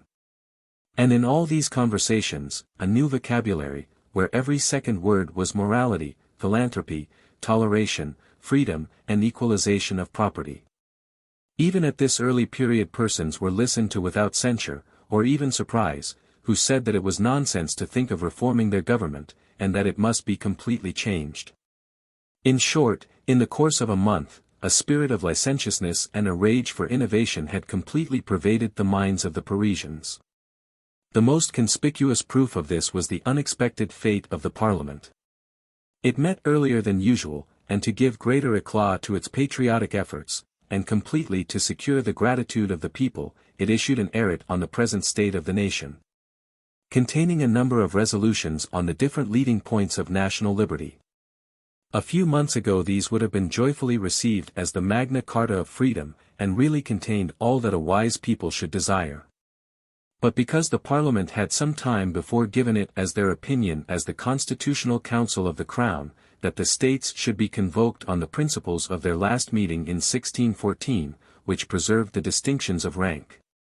All their past services were forgotten, all their hard struggle with the former administration, and their unconquerable courage and perseverance, which ended only with their downfall, all were forgotten. And those distinguished members whose zeal and sufferings ranked them with the most renowned heroes and martyrs of patriotism, were now regarded as the contemptible tools of aristocracy. The Parliament now set, in a fiery troubled sky to rise no more. Of all the barristers in the Parliament of Paris, the most conspicuous for the display of the enchanting doctrines of liberty and equality was Mr. Duval, son of an avocat in the same court, and ennobled about this time under the name of Desprezmenil. He was member of a lodge of the Amos Réunis at Paris, called the Contract Social, and of the Lodge of Chevaliers Bienfaisants at Lyons. His reputation as a barrister had been prodigiously increased about this time by his management of a cause, where the descendant of the unfortunate General Lally, after having obtained the restoration of the family honours, was striving to get back some of the estates. Mr. Lally Tolendal had even trained himself to the profession, and pleaded his own cause with astonishing abilities. But Desprezmenil had near connections with the family which was in possession of the estates, and opposed him with equal powers, and more address. He was on the side which was most agreeable to his favourite topics of declamation, and his pleadings attracted much notice both in Paris and in some of the provincial parliaments. I mention these things with some interest, because this was the beginning of that marked rivalship between Lally Tolendal and Desprezmenil, which made such a figure in the journals of the National Assembly. It ended fatally for both. Lally Tolendal was obliged to quit the Assembly, when he saw it determined on the destruction of the monarchy and of all civil order, and at last to emigrate from his country with the loss of all his property, and to subsist on the kindness of England. Desprezmenil attained his meridian of popularity by his discovery of the secret plan of the court to establish the Cour plénière, and ever after this took the lead in all the strong measures of the Parliament of Paris, which was now overstepping all bounds of moderation or propriety, in hopes of preserving its influence after it had rendered itself impotent by an unguarded stroke. Desprezmenil was the first martyr of that liberty and equality which it was now boldly preaching, having voluntarily surrendered himself a prisoner to the officer sent to demand him from the Parliament. He was also a martyr to anything that remained of the very shadow of liberty after the Revolution, being guillotined by Robespierre. I have already mentioned the intrigues of Count Mirabeau at the court of Berlin, and his seditious preface and notes on the anonymous letters on the rights of the Prussian states. He also, while at Berlin, published an essay sur la secte des Illumines, one of the strangest and most impudent performances that ever appeared. He there describes a sect existing in Germany, called the Illuminated, and says, that they are the most absurd and gross fanatics imaginable, waging war with every appearance of reason, and maintaining the most ridiculous superstitions. He gives some account of these, and of their rituals, ceremonies, and as if he had seen them all. His sect is a confused mixture of Christian superstitions, Rosicrucian nonsense, and everything that can raise contempt and hatred. But no such society ever existed, and Mirabeau confided in his own powers of deception, in order to screen from observation those who were known to be Illuminati, and to hinder the rulers from attending to their real machinations. By means of this ignis fatuus of his own brain, he knew perfectly that the Illuminati were of a stamp diametrically opposite, for he was illuminated by Mauvillain long before. He gained his point in some measure, for Nicolai and others of the junto immediately adopted the whim, and called them obscurantin, and joined with Mirabeau in placing on the list of obscurantins several persons whom they wished to make ridiculous. Mirabeau was not more discontented with the court of Berlin for the small regard it had testified for his eminent talents, than he was with his own court, or rather with the minister Calonne, who had sent him thither. Calonne had been greatly dissatisfied with his conduct at Berlin, where his self-conceit, and his private projects, had made him act in a way almost contrary to the purposes of his mission. Mirabeau was therefore in a rage at the minister, and published a pamphlet, in which his celebrated memorial on the state of the nation, and the means of relieving it, was treated with the utmost severity of reproach. And in this contest his mind was wrought up to that violent pitch of opposition which he ever after maintained. To be noticed, and to lead, were his sole objects, and he found that taking the side of the discontented was the best field for his eloquence and restless ambition. Yet there was no man that was more devoted to the principles of a court than Count Mirabeau, provided he had a share in the administration. And he would have obtained it, if anything moderate would have satisfied him, but he thought nothing worthy of him but a place of active trust, and a high department. For such offices all knew him to be totally unfit. He wanted knowledge of great things, and was learned only in the bustling detail of intrigue, and at any time would sacrifice everything to have an opportunity of exercising his brilliant eloquence, and indulging his passion for satire and reproach. The greatest obstacle to his advancement was the abject worthlessness of his character. What we usually call profligacy, viz. debauchery, gaming, impiety, and every kind of sensuality were not enough. He was destitute of decency in his vices, tricks which would disgrace a thief-catcher were never boggled at in order to supply his expenses. For instance, his father and mother had a process of separation. Mirabeau had just been liberated from prison for a gross misdemeanor, and was in want of money. He went to his father, sided with him in invectives against his mother, and, for 100 guineas, wrote his father's memorial for the court. He then went to his mother, and by a similar conduct got the same sum from her, and both memorials were presented. Drinking was the only vice in which he did not indulge. His exhausted constitution did not permit it.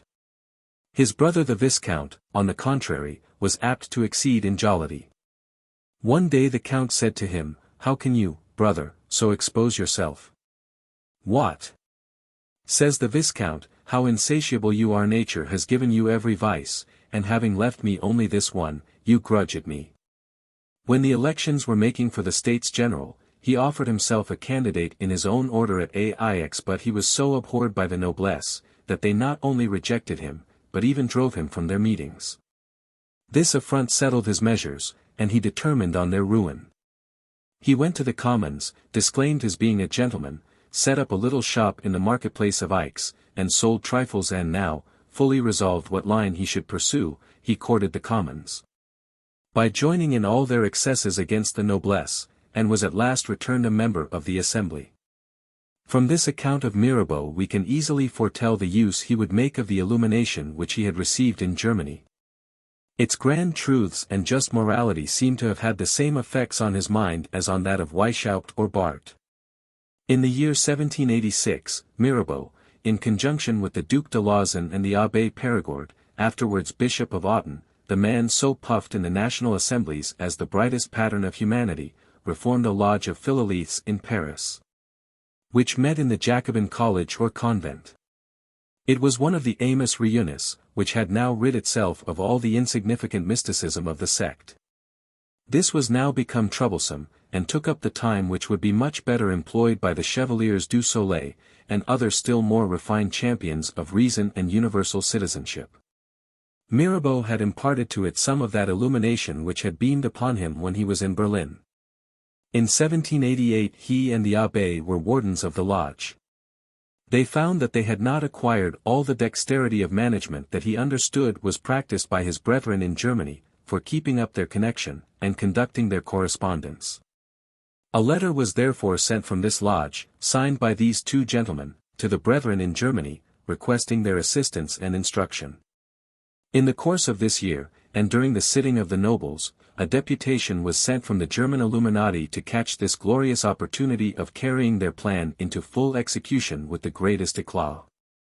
Nothing can more convincingly demonstrate the early intentions of a party, and this a great party, in France to overturn the constitution completely, and plant a democracy or oligarchy on its ruins.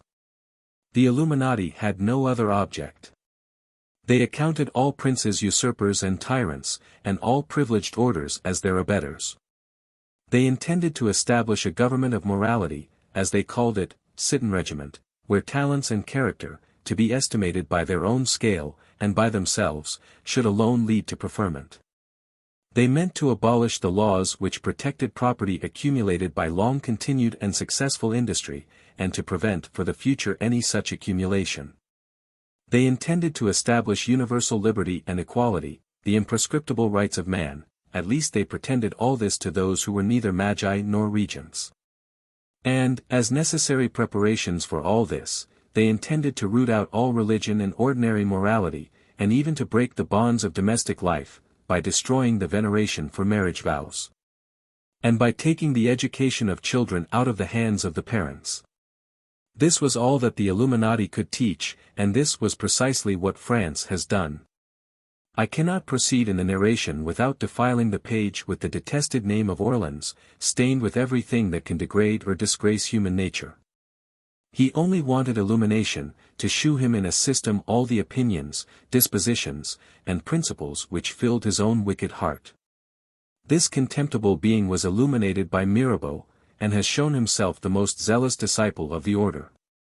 In his oath of allegiance he declares, that the interests and the object of the order shall be rated by him above all other relations, and that he will serve it with his honor, his fortune, and his blood. He has kept his word, and has sacrificed them all, and he has been treated in the true spirit of the order used as a mere tool, cheated and ruined. For I must now add, that the French borrowed from the Illuminati a maxim, unheard of in any other association of banditti, viz. That of cheating each other. As the managers had the sole possession of the higher mysteries, and led the rest by principles which they held to be false, and which they employed only for the purpose of securing the cooperation of the inferior brethren, so Mirabeau, Size, Pétion, and others, led the Duke of Orleans at first by his wicked ambition, and the expectation of obtaining that crown which they intended to break in pieces, that they might get the use of his immense fortune.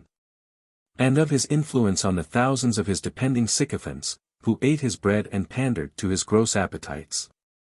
Although we very soon find him acting as an Illuminatus, we cannot suppose him so lost to common sense as to contribute his fortune, and risk his life, merely in order that the one should be afterwards taken from him by law, and the other put on a level with that of his groom or his pimp. He surely hoped to obtain the crown of his indolent relation. And indeed Mirabeau said to Bergasse, that, when the project was mentioned to the Duke of Orleans, he received it with all possible favor, avec toute la grâce imaginable. During the contests between the court and the Parliament of Paris, he courted popularity with an indecency and folly that nothing can explain but a mad and fiery ambition which blinded his eyes to all consequences. This is put out of doubt by his behavior at Versailles on the dreadful 5th and 6th of October, 1789. The depositions at the Châtelet prove in the most incontestable manner, that during the horrors of these 2 days he was repeatedly seen, and that whenever he was recognized by the crowd, he was huzzaed with Vive Orleans, Vive Notre Roi Orleans, and he then withdrew, and was seen in other places. While all about the unfortunate royal family were in the utmost concern for their fate, he was in gay humor, chatting on indifferent subjects. His last appearance in the evening of the 5th was, about 9 o'clock, conversing in a corner with men disguised in mean dress, and some in women's clothes. Among whom were Mirabeau, Barnave, Duport, and other deputies of the Republican party, and these men were seen immediately after, concealed among the lines of the Regiment de Flandre, the corruption of which they had that day completed.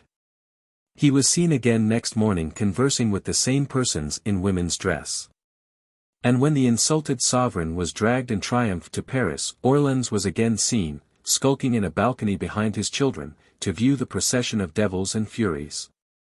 Anxiously hoping all the while that some disturbance would arise in which the king might perish. I should have added that he was seen in the morning at the top of the stairs, pointing the way with his hand to the mob, where they should go, while he went by another road to the king. In short, he went about trembling like a coward, waiting for the explosion which might render it safe for him to shew himself. Mirabeau said to him, "The fellow carries a loaded pistol in his bosom, but will never dare to pull the trigger." He was saved, notwithstanding his own folly, by being joined in the accusation with Mirabeau, who could not rescue himself without striving also for Orleans, whom he despised, while he made use of his fortune. In short, Orleans was but half illuminated at this time, and hoped to be king or regent. Yet he was deeply versed in the preparatory lessons of Illuminatism, and well convinced of its fundamental truths. He was well assured of the great influence of the women in society, and he employed this influence like a true disciple of Weishaupt. Above 300 nymphs from the poilus of the Palais Royal were provided with écus and Louis d'Ors, by his Grand Procureur the Abbé Size, and were sent to meet and to illuminate the 2 battalions of the Regiment de Flandre, who were coming to Versailles for the protection of the royal family. The privates of one of these regiments came and informed their officers of this attempt made on their loyalty. 45,000 livres were given them at St. Denis, to make them disband themselves, and the poor lads were at first dazzled by the name of a sum that was not familiar to them, but when some thinking head among them told them that it only amounted to 2 Louis d'Ors apiece, they disclosed the bribery. They were then offered 90,000, but never saw it. Depositions at the Châtelet, No. 317. Mademoiselle Thérouane, the favorita of the day at the Palais Royal, was the most active person of the armed mob from Paris, dressed en Amazon, with all the elegance of the opera. And turned many young heads that day which were afterwards taken off by the guillotine. The Duke of Orleans acknowledged, before his death, that he had expended above 50,000 sterling in corrupting the Gardes Françoises. The armed mob which came from Paris to Versailles on the 5th of October, importuning the king for bread, had their pockets filled with crown pieces. And Orleans was seen on that day by 2 gentlemen, with a bag of money so heavy that it was fastened to his clothes with a strap, to hinder it from being oppressive, and to keep it in such a position that it should be accessible in an instant. See the depositions at the Châtelet, No. 177. But such was the contempt into which his gross profligacy, his cowardice, and his niggardly disposition, had brought him with all parties, that, if he had not been quite blinded by his wicked ambition, and by his implacable resentment of some bitter taunts he had gotten from the king and queen, he must have seen very early that he was to be sacrificed as soon as he had served the purposes of the faction. At present, his assistance was of the utmost consequence. His immense fortune, much above 3 millions sterling, was almost exhausted during the 3 first years of the Revolution. But, what was of more consequence, he had almost unbounded authority among the Freemasons. In this country we have no conception of the authority of a national Grand Master. When Prince Ferdinand of Brunswick, by great exertions among the jarring sects in Germany, had got himself elected Grand Master of the strict observance, it gave serious alarm to the Emperor, and to all the princes of Germany, and contributed greatly to their connivance at the attempts of the Illuminati to discredit that party. In the great cities of Germany, the inhabitants paid more respect to the Grand Master of the Masons than to their respective princes. The authority of the D. of Orleans in France was still greater, in consequence of his employing his fortune to support it. About 8 years before the Revolution he had, not without much intrigue and many bribes and promises, been elected Grand Master of France, having under his directions all the improved lodges. The whole association was called the Grand Orient de la France, and in 1785 contained 266 of these lodges, see Freimaurerisch Zeitung, Neuwied, 1787. Thus he had the management of all those secret societies. And the licentious and irreligious sentiments which were currently preached there, were sure of his hearty concurrence. The same intrigue which procured him the supreme chair, must have filled the lodges with his dependents and emissaries, and these men could not better earn their pay, than by doing their utmost to propagate infidelity, immorality, and impurity of manners. But something more was wanted, disrespect for the higher orders of the state, and disloyalty to the sovereign. It is not so easy to conceive how these sentiments, and particularly the latter, could meet with toleration, and even encouragement, in a nation noted for its professions of veneration for its monarch, and for the pride of its noblesse. Yet I am certain, that such doctrines were habitually preached in the lodges of Philolaethes, and Amos Reunis de la Verite. That they should be very current in lodges of low-born literati, and other brethren in inferior stations, is natural, and I have already said enough on this head. But the French lodges contained many gentlemen in easy, in affluent circumstances. I do not expect such confidence in my assertions, that even in these the same opinions were very prevalent. I was therefore much pleased with a piece of information which I got while these sheets were printing off, which corroborates my assertions. This is a performance called La Voile Retirée, ou Le Secret de la Révolution expliqué par la Franck Maconnery. It was written by a Mr. Lefranc, president of the seminary of the Udists at Caen in Normandy, and a second edition was published at Paris in 1792. The author was butchered in the massacre of September.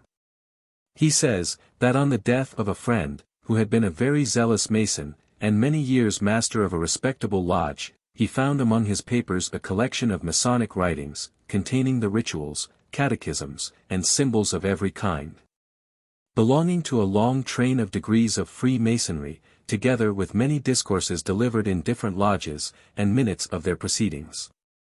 The perusal filled him with astonishment and anxiety. For he found that doctrines were taught, and maxims of conduct were inculcated, which were subversive of religion and of all good order in the state, and which not only countenanced disloyalty and sedition, but even invited to it. He thought them so dangerous to the state, that he sent an account of them to the Archbishop of Paris long before the Revolution, and always hoped that that reverend prelate would represent the matter to His Majesty's ministers, and that they would put an end to the meetings of this dangerous society, or would at least restrain them from such excesses. But he was disappointed, and therefore thought it his duty to lay them before the public. 16. Mr. Lefranc says expressly, that this shocking perversion of Freemasonry to seditious purposes was, in a great measure, but a late thing, and was chiefly brought about by the agents of the Grand Master, the Duke of Orleans.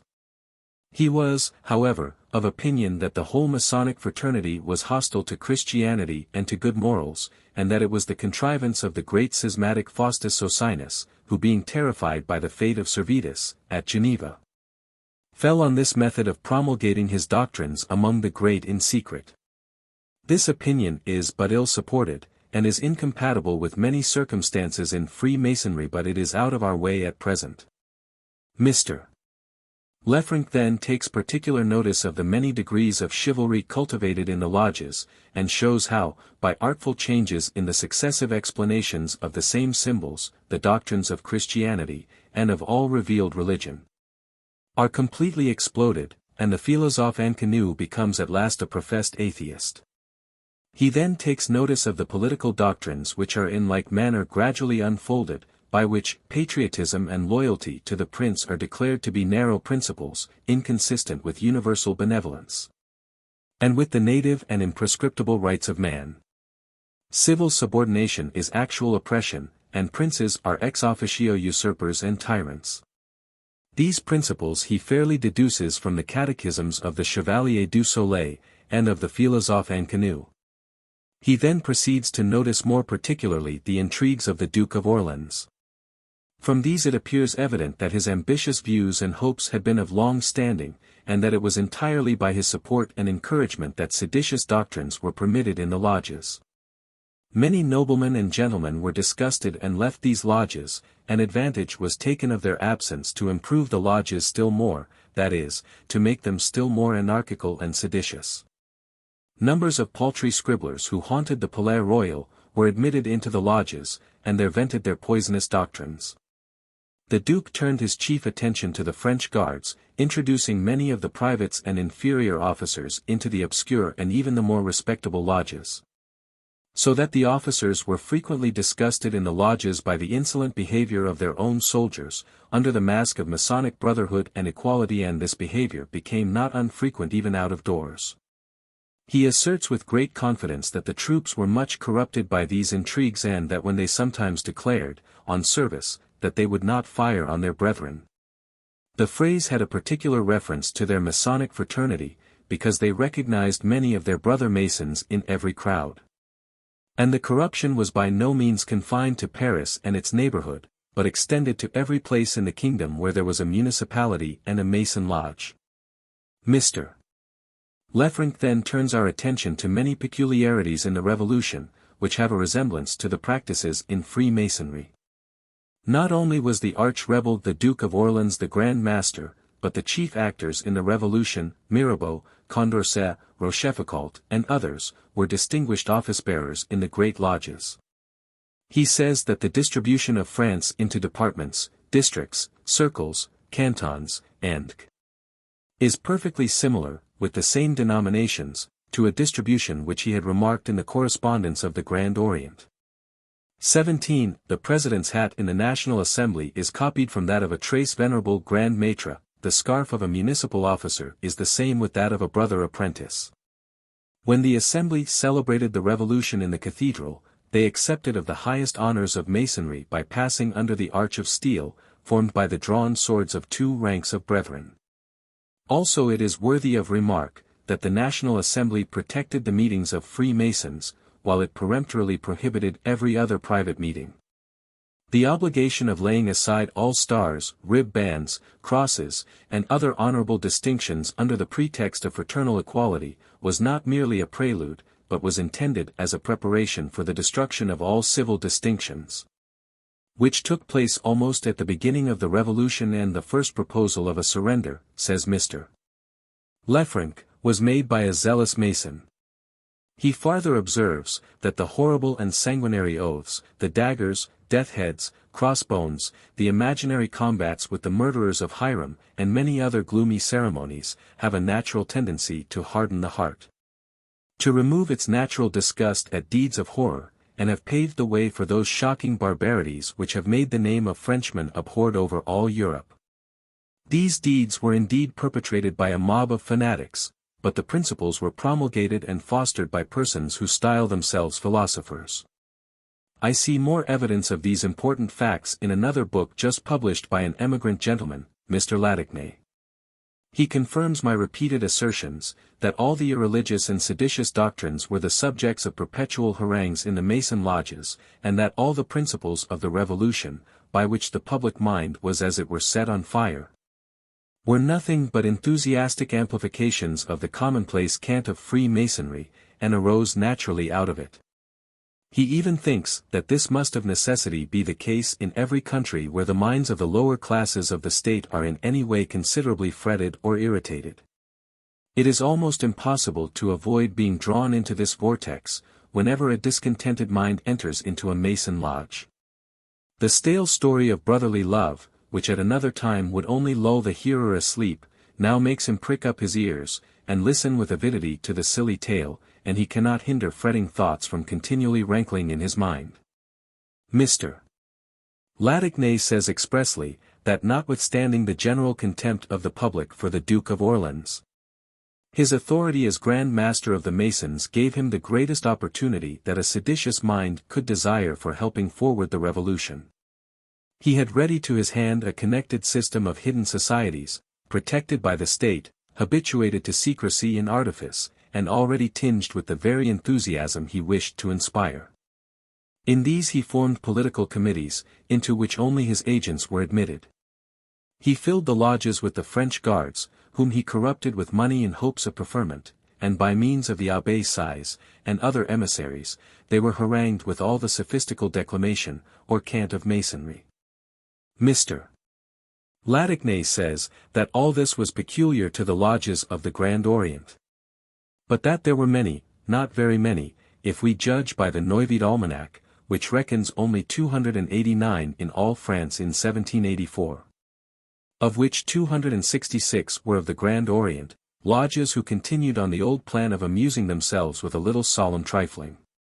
He coincides with Mr. Lefranc in the opinion that the awful and gloomy rituals of Masonry, and particularly the severe trials of confidence and submission, must have a great tendency to harden the heart, and fit a man for atrocious actions. No one can doubt of this who reads the following instance. A candidate for reception into one of the highest orders, after having heard many threatenings denounced against all who should betray the secrets of the order, was conducted to a place where he saw the dead bodies of several who were said to have suffered for their treachery. He then saw his own brother tied hand and foot, begging his mercy and intercession. He was informed that this person was about to suffer the punishment due to this offense, and that it was reserved for him, the candidate, to be the instrument of this just vengeance.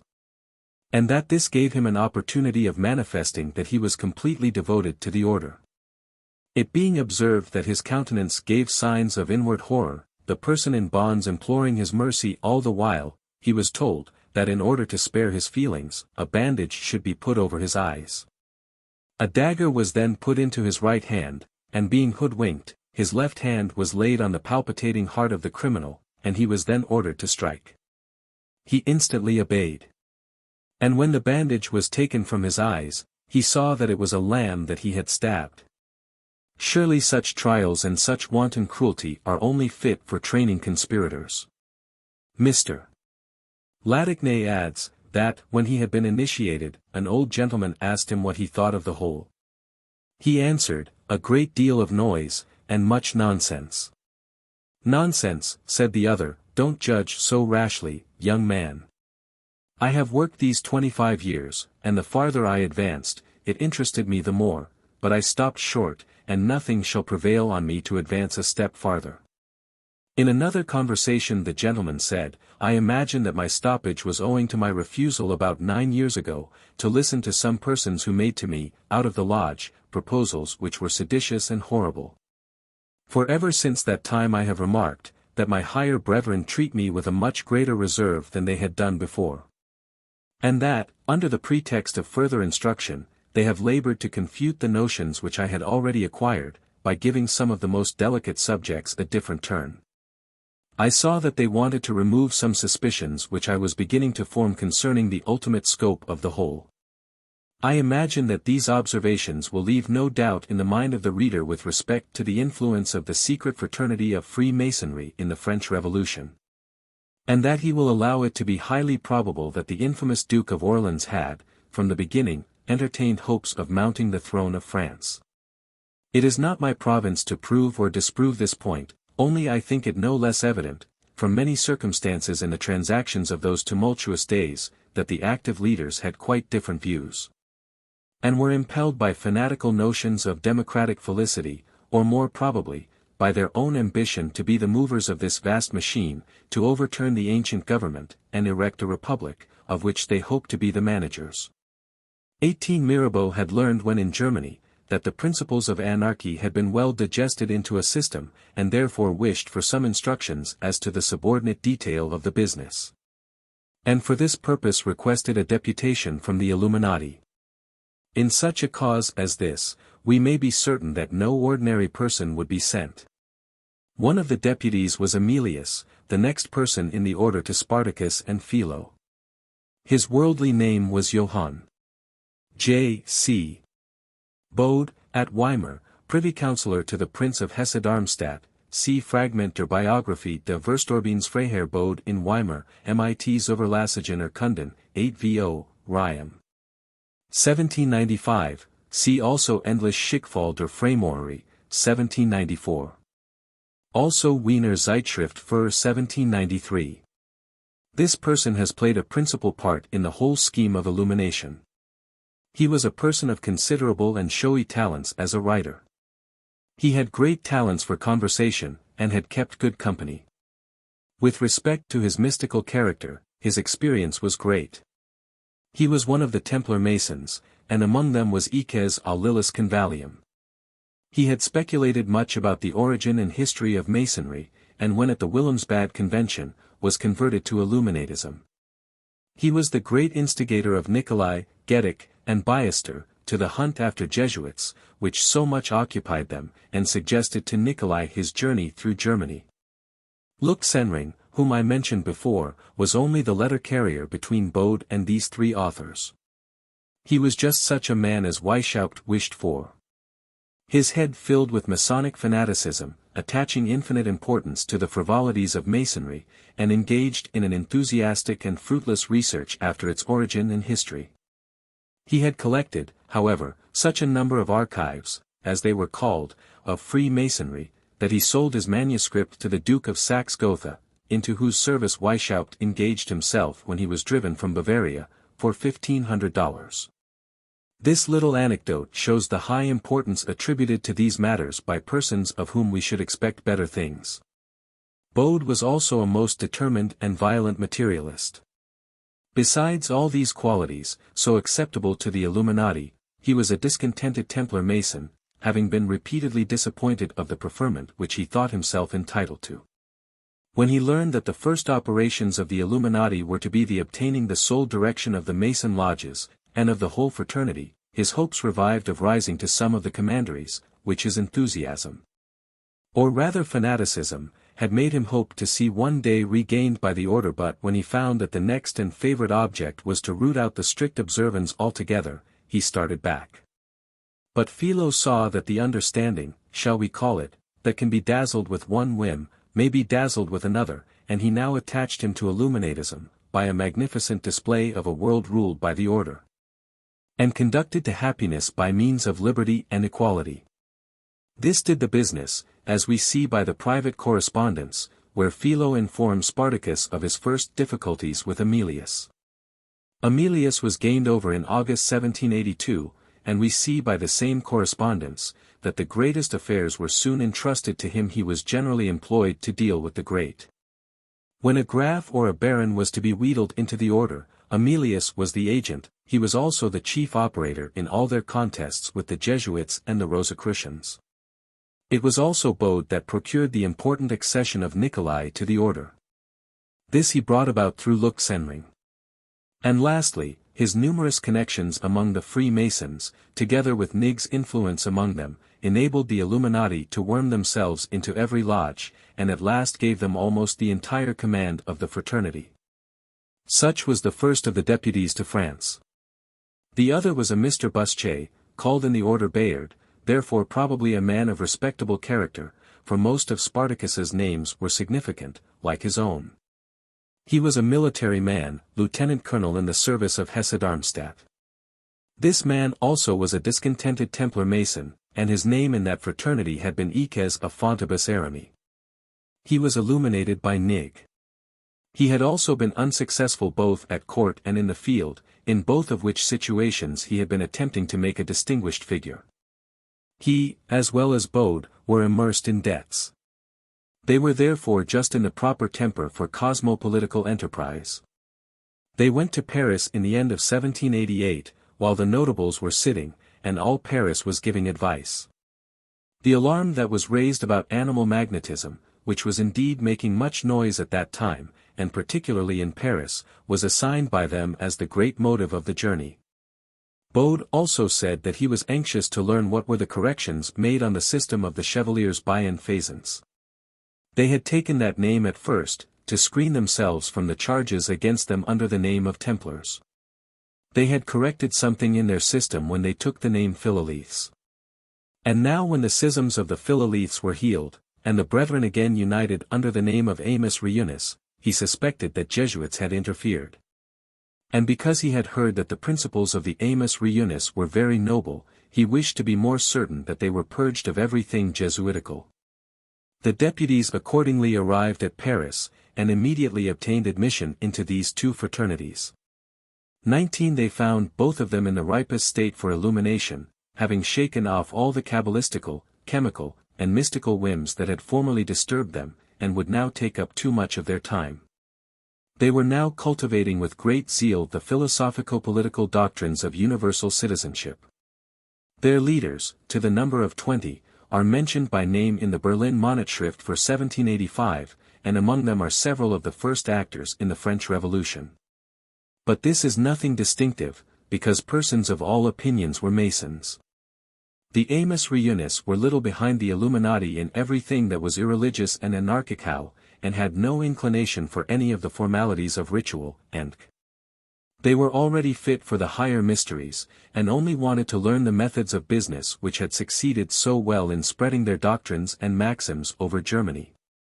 Besides, their doctrines had not been digested into a system, nor had the artful methods of leading on the pupils from bad to worse been practiced. For hitherto, each individual had vented in the lodges his own opinions, to unburden his own mind, and the brethren listened for instruction and mutual encouragement.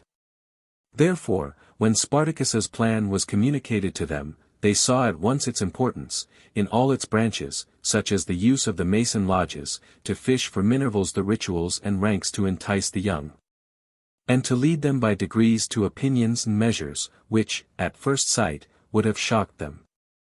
The firm hold which is gotten of the pupils, and indeed of all the inferior classes, by their reports in the course of their pretended training in the knowledge of themselves and of other men and, above all, the provincial arrangement of the order, and the clever subordination and entire dependence on a select band or pandemonium at Paris, which should inspire and direct the whole. I think, although I have not expressed assertions of the fact, from the subsequent conduct of the French revolters, that even at this early period, there were many in those societies who were ready to go every length proposed to them by the Illuminati, such as the abolition of royalty and of all privileged orders, as tyrants by nature, the annihilation and robbery of the priesthood, the rooting out of Christianity, and the introduction of atheism, or a philosophical chimera which they were to call religion. Mirabeau had often spoken of the last branch of the illuminated principles. And the conversations held at Versailles during the awful pauses of the 5th of October, which are to be seen in the evidence before the Châtelet in the Orleans process, can hardly be supposed to be the fancies of an accidental mob. Mirabeau was, as I have said, at the head of this democratic party, and had repeatedly said, that the only use of a king was to serve as a pageant, in order to give weight to public measures in the opinion of the populace, and Mr. Ladagnaye says, that this party was very numerous, and that immediately after the imprudent or madlike invitation of every scribbler in a garret to give his advice, the party did not scruple to speak their sentiments in public, and that they were encouraged in their encomiums on the advantages of a virtuous republican government by Mr. Necker, who had a most extravagant and childish predilection for the Constitution of Geneva, the place of his nativity, and was also much tinged with the cosmopolitical philosophy of the times. The king's brothers, and the princes of the blood, presented a memorial to his majesty, which concluded by saying, that the effervescence of the public opinions had come to such a height that the most dangerous principles, imported from foreign parts, were avowed in print with perfect impunity, that his majesty had unwarily encouraged every fanatic to dictate to him, and to spread his poisonous sentiments, in which the rights of the throne were not only disrespected, but were even disputed, that the rights of the higher classes in the state ran a great risk of being speedily suppressed, and that nothing would hinder the sacred right of property from being ere long invaded, and the unequal distribution of wealth from being thought a proper subject of reform. When such was the state of things in Paris, it is plain that the business of the German deputies would be easily transacted. They were received with open arms by the Philhellenes, the Amos de la Vérité, the social contract, and in the course of a very few weeks in the end of 1788, and the beginning of 1789, that is, before the end of March, the whole of the Grand Orient, including the Philhellenes, Amos Reunius, Martinis Tes, and had the secrets of illumination communicated to them. The operation naturally began with the great National Lodge of Paris, and those in immediate dependence on it. It would also seem, from many circumstances that occurred to my observation, that the lodges in Alsace and Lorraine were illuminated at this time, and not long before, as I had imagined. Strasbourg I know had been illuminated long ago, while Philo was in the order. A circumstance strikes me here as of some moment. The sects of Philhellenes and Amos Reunius were refinements engrafted on the system of the Chevaliers Bienfaisants at Lyons. Such refinements never fail to be considered as a sort of heresy, and the professors will be beheld with a jealous and unfriendly eye by some, who will pride themselves on adhering to the old faith. And the greater the success of the heresy, the greater will be the animosity between the parties. May not this help to explain the mutual hatred of the Parisians and the Lyonnois, which produced the most dreadful atrocities ever perpetrated on the face of the earth, and made a shambles and a desert of the finest city of France? The first proceeding by the advice of the deputies was the formation of a political committee in every lodge. This committee corresponded with the distant lodges, and in it were discussed and settled all the political principles which were to be inculcated on the members. The author of the Neueste Arbeitung says expressly, that he was thoroughly instructed in this, that it was given in charge to these committees to frame general rules, and to carry through the great plan, grand oeuvre, of a general overturning of religion and government. The principal leaders of the subsequent revolution were members of these committees. Here were the plans laid, and they were transmitted through the kingdom by the corresponding committees. Thus were the stupid Bavarians, as the French were once pleased to call them, their instructors in the art of overturning the world. The French were indeed the first who put it in practice. These committees arose from the Illuminati in Bavaria, who had by no means given over working, and these committees produced the Jacobin Club. It is not a frivolous remark, that the Masonic phrase of the persons who wish to address the brethren, Je demande la parole, which the F.S. reports to the V.G.M. and which he announces to the brethren thus, Mes frères, frère tel demande la parole lui est accordée, is exactly copied by the Jacobin Club. There is surely no natural connection between Freemasonry and Jacobinism, but we see the link Illuminatism. The office-bearers of one of the lodges of Philolithes in Paris were Martin Willermus, who had been deputy from the Chevaliers Bienfaisance to the Willemsbad Convention, Chap Minet de la Henrière, and Sauveterre de l'Ange. 20 in another, the Contract Social, the political committee consisted of Lafayette, Condorcet, Pétion, d'Orléans, Abbé Berthelus, d'Aiguillon, Bailly, Marc de la Salle, d'Espresmenil. This particular lodge had been founded and conducted by one de Lutter, an adventurer and cheat of the first magnitude, who sometimes made a figure, and at other times was without a shilling. At this very time he was a spy attached to the office of the police of Paris. 21 The Duke of Orleans was warden of the lodge. The Abbé Size was a brother orator, but not of this lodge, nor, I think, of the former. It was probably of the one conducted by Mirabeau and the Abbé Perigord. But it appears from the piece from which I am at present borrowing, that Size was present in the meetings of both lodges, probably as visiting brother, employed in bringing them to common measures. I must observe, that the subsequent conduct of some of these men does not just accord with my conjecture, that the principles of the Illuminati were adopted in their full extent. But we know that all the Bavarian brethren were not equally illuminated, and it would be only copying their teachers if the cleverest of these their scholars should hold a sanctum sanctorum among themselves, without inviting all to the conference. Observe too that the chief lesson which they were now taking from the Germans was the method of doing business, of managing their correspondence, and of procuring and training pupils. A Frenchman does not think that he needs instruction in anything like principle or science. He is ready on all occasions to be the instructor. Thus were the lodges of France converted in a very short time into a set of secret affiliated societies, corresponding with the mother lodges of Paris, receiving from thence their principles and instructions, and ready to rise up at once when called upon, to carry on the great work of overturning the state. Hence it has arisen that the French aimed, in the very beginning, at overturning the whole world. In all the revolutions of other countries, the schemes and plots have extended no farther than the nation where they took their rise. But here we have seen that they take in the whole world. They have repeatedly declared this in their manifestos, and they have declared it by their conduct. This is the very aim of the Illuminati.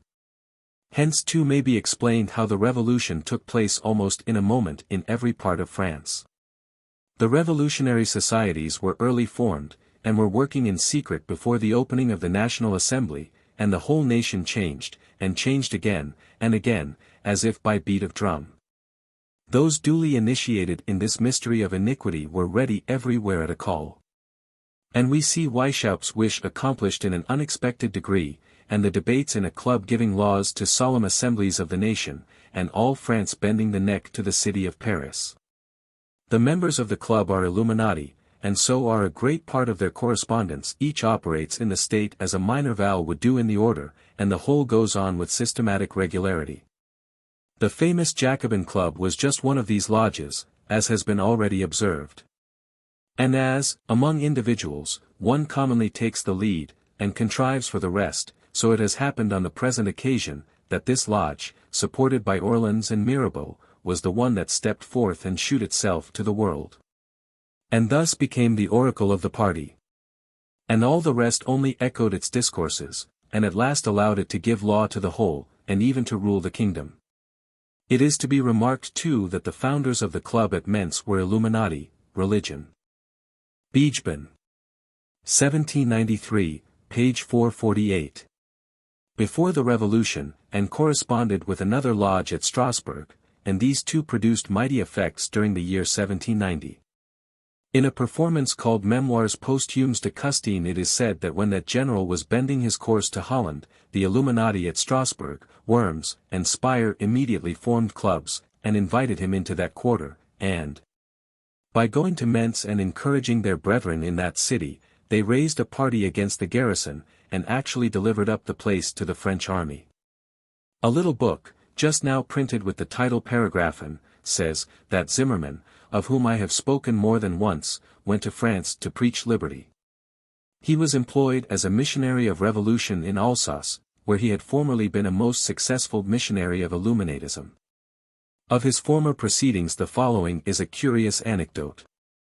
He connected himself with a highly accomplished and beautiful woman, whose conversation had such charms, that he says she gained him near 100 converts in Speyer alone. Some persons of high rank, and great exterior dignity of character, had felt more tender impressions, and when the lady informed them of certain consequences to their reputation, they were glad to compound matters with her friend Mr. Zimmermann, who either passed for her husband, or took the scandal on himself. He made above 1,500 louis d'ors in this way. When he returned, as a preacher of revolution, he used to mount the pulpit with a sabre in his hand, and bawl out, "Behold, Frenchmen, this is your God. This alone can save you." The author adds, that when Custine broke into Germany, Zimmermann got admission to him, and engaged to deliver Mannheim into his hands. To gain this purpose, he offered to set some corners of the city on fire, and assured him of support. Custine declined the offer. Zimmermann appeared against him before the Revolutionary Tribunal, and accused him of treachery to his cause. Custine's answer is remarkable. "Hardly," said he, "had I set my foot in Germany, when this man, and all the fools of his country, besieged me, and would have delivered up to me their towns and villages. What occasion had I to do anything to Mannheim, when the prince was neutral?" Zimmermann found his full account in Robespierre's bloody sway, but the spurt of his atrocities was also the whole of Zimmermann's career. He was arrested, but again liberated, and soon after again imprisoned, after which I can learn no more of him. The same thing is positively asserted in another performance, called Cri de la Raison, and in a third, called Les Masques Héroïques. Observe too, that it is not the clubs merely that are accused of this treachery, but the Illuminati. De la Metherie also, in his preface to the Journal de Physique for 1790, says expressly that the cause and arms of France were powerfully supported in Germany by a sect of philosophers called the Illuminated. In the preface to the Journal for 1792, he says, that letters and deputations were received by the Assembly from several corresponding societies in England, felicitating them on the triumph of reason and humanity, and promising them their cordial assistance. He read some of these manifests, and says, that one of them recommended strongly the political education of the children, who should be taken from the parents, and trained up for the state. Another lamented the baleful influence of property, saying that the efforts of the assembly would be fruitless, till the fence was removed with which the laws so anxiously secured inordinate wealth. They should rather be directed to the support of talents and virtue, because property would always support itself by the too great influence which it had in every corrupted state. The laws should prevent the too great accumulation of it in particular families. In short, the council was almost verbatim what the Abbé Gassendi declared to have been the doctrine preached in the meetings of the Illuminati, which terrified him and his colleagues, and made them quit the association. Anacharsis Clootz, born in Prussian Westphalia, a keen Illuminatus, came to Paris for the express purpose of forwarding the great work, and by intriguing in the style of the order, he got himself made one of the representatives of the nation. He seems to have been one of the completest fanatics in cosmopolitism, and just such a tool as Weishaupt would choose to employ for a coarse and arduous job. He broke out at once into all the silly extravagance of the unthinking herd, and his whole language is just the jargon of illumination. Citizen of the world, liberty and equality, the imprescriptible rights of man, morality, dear morality, kings and priests are useless things, they are despots and corrupters, and he declared himself an atheist, and zealously labored to have atheism established by law. He conducted that farcical procession in the true style of the most childish ritual of Philo, where counterfeited deputies from all quarters of the world, in the dresses of their countries, came to congratulate the nation for its victory over kings and priests. It is also worthy of remark, that by this time Luxemring, whom we have seen so zealous an Illuminatus, after having been as zealous a Protestant, tutor of princes, Hofrath and Hofmeister, was now a secretary or clerk in one of the bureaus of the National Assembly of France. I may add as a finishing touch, that the National Assembly of France was the only body of men that I have ever heard of who openly and systematically proposed to employ assassination, and to institute a band of patriots, who should exercise this profession either by sword, pistol, or poison. And though the proposal was not completed, it might be considered as the sentiments of the meeting, for it was only delayed till it should be considered how far it might not be imprudent, because they might expect reprisals. The Abbé Dubois engaged to poison the Comte d'Artois, but was himself robbed and poisoned by his accomplices.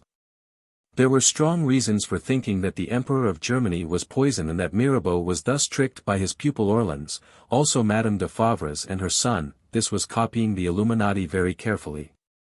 After all these particulars, can any person have a doubt that the order of Illuminati formally interfered in the French Revolution, and contributed greatly to its progress?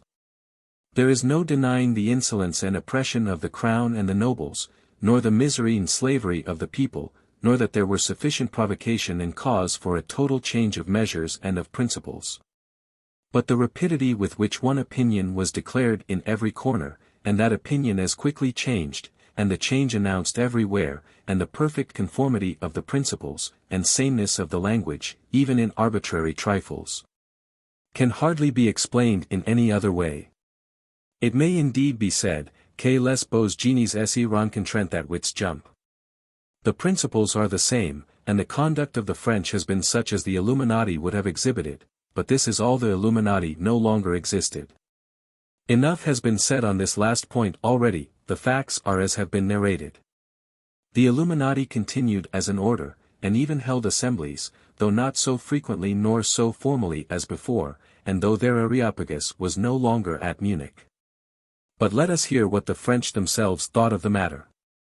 In 1789, or the beginning of 1790, a manifest was sent from the Grand National Lodge of Freemasons, so it is entitled, at Paris, signed by the Duke of Orleans as Grand Master. Addressed and sent to the lodges in all the respectable cities of Europe, exhorting them to unite for the support of the French Revolution, to gain it friends, defenders, and dependents. And according to their opportunities, and the practicability of the thing, to kindle and propagate the spirit of revolution through all lands. This is a most important article, and deserves a very serious attention.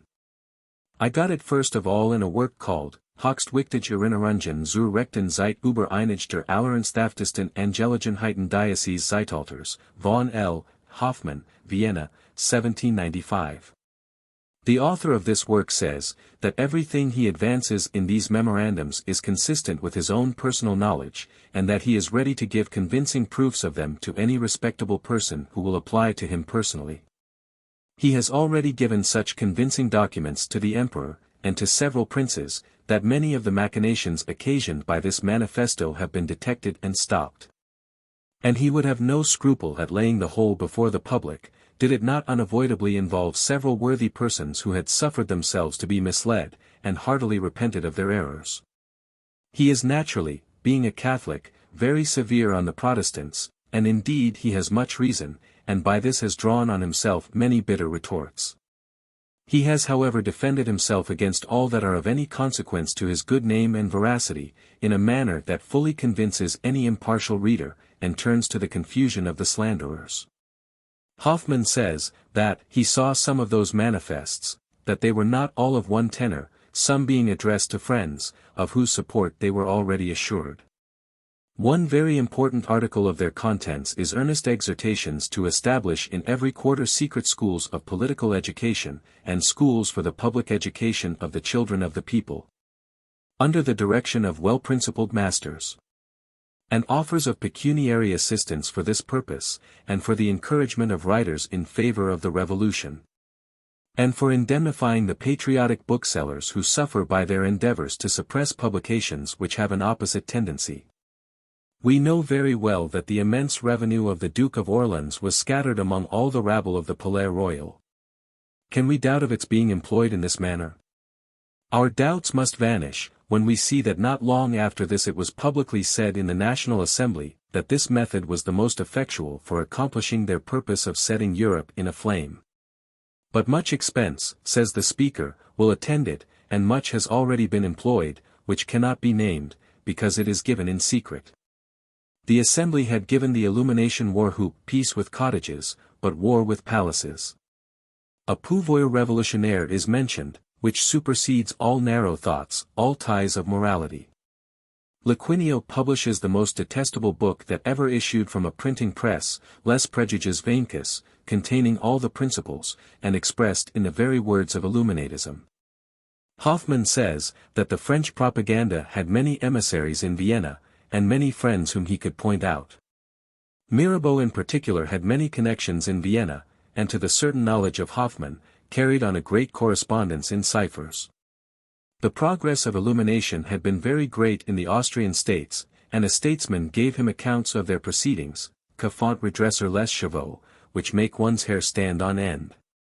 I no longer wonder, says he, that the Nuest Arbutum de Spartacus and Philo was forbidden. O ye almighty Illuminati, what can you not accomplish by your serpent-like insinuation and cunning? Your leaders say, this book is dangerous, because it will teach wicked men the most refined methods of rebellion, and it must never get into the hands of the common people. They have said so with the most impudent face to some princes, who did not perceive the deeper laid reason for suppressing the book. The leaders of the Illuminati are, not without reason, in anxiety, lest the inferior classes of their own society should make just reprisals for having been so basely tricked, by keeping them back, and in profound ignorance of their real designs, and for working on them, by the very goodness of their hearts, to their final ruin. And lest the Freemasons, whom they have also abused, should think of revenging themselves, when the matchless villainy of their deceivers has been so clearly exposed. It is in vain for them to talk of the danger of instructing the people in the methods of fomenting rebellion by this book. The aims are too apparent, and even in the neighborhood of Regensburg, where the strength of the Illuminati lay, every person said aloud, that the Illuminatism discovered by this book was high treason, and the most unheard of attempt to annihilate every religion and every civil government. He goes on, in 1790 I was as well acquainted with the spirit of the illumination system as at present, but only not so documented by their constitutional acts, as it is now by the Nuest Arbutum de Spartacus and Philo. My Masonic connections were formerly extensive, and my publication entitled 18 Paragraphs Concerning Freemasonry, procured me more acquaintance with Freemasons of the greatest worth, and of Illuminati equally upright. Persons of respectability and knowledge, who had discovered and repented the trick and inveigling conduct of the order. All of us jointly swore opposition to the Illuminati, and my friends considered me as a proper instrument for this purpose. To whet my zeal, they put papers into my hands which made me shudder, and raised my dislike to the highest pitch. I received from them lists of the members, and among them saw names which I lamented exceedingly. Thus stood matters in 1790, when the French Revolution began to take a serious turn. The intelligent saw in the open system of the Jacobins the complete hidden system of the Illuminati. We knew that this system included the whole world in its aims, and France was only the place of its first explosion. The propaganda works in every corner to this hour, and its emissaries run about in all the 4 quarters of the world, and are to be found in numbers in every city that is a seat of government. He farther relates how they in Vienna wanted to enlist him, and, as this failed, how they have abused him even in the foreign newspapers. I have personal knowledge, continues he, that in Germany a second Mirabeau, Mauvillain, had proposed in detail a plan of revolution, entirely and precisely suited to the present state of Germany. This he circulated among several Freemason lodges, among all the illuminated lodges which still remained in Germany, and through the hands of all the emissaries of the propaganda, who had been already dispatched to the frontiers, for Posen, of every district of the empire, with means for stirring up the people. N.B. In 1792 Mauvillain, finding abundant support and encouragement in the appearance of things round him, when the French arms had penetrated everywhere, and their invitations to revolt had met with so hearty a reception from the discontented in every state, came boldly forward, and, in the Brunswick Journal for March 1792, declared that he heartily rejoiced in the French Revolution, wished it all success, and thought himself liable to no reproach when he declared his hopes that a similar revolution would speedily take place in Germany. In the Hamburg Political Journal, August, September, and October 1790, there are many proofs of the machinations of emissaries from the Mason lodges of Paris among the German Freemasons. See pages 836, 963, 1087, and It appears that a club has taken the name of propaganda, and meets once a week at least, in the form of a Mason lodge. It consists of persons of all nations, and is under the direction of the Grand Master, the Duke of Orleans. The Lutter is one of the wardens.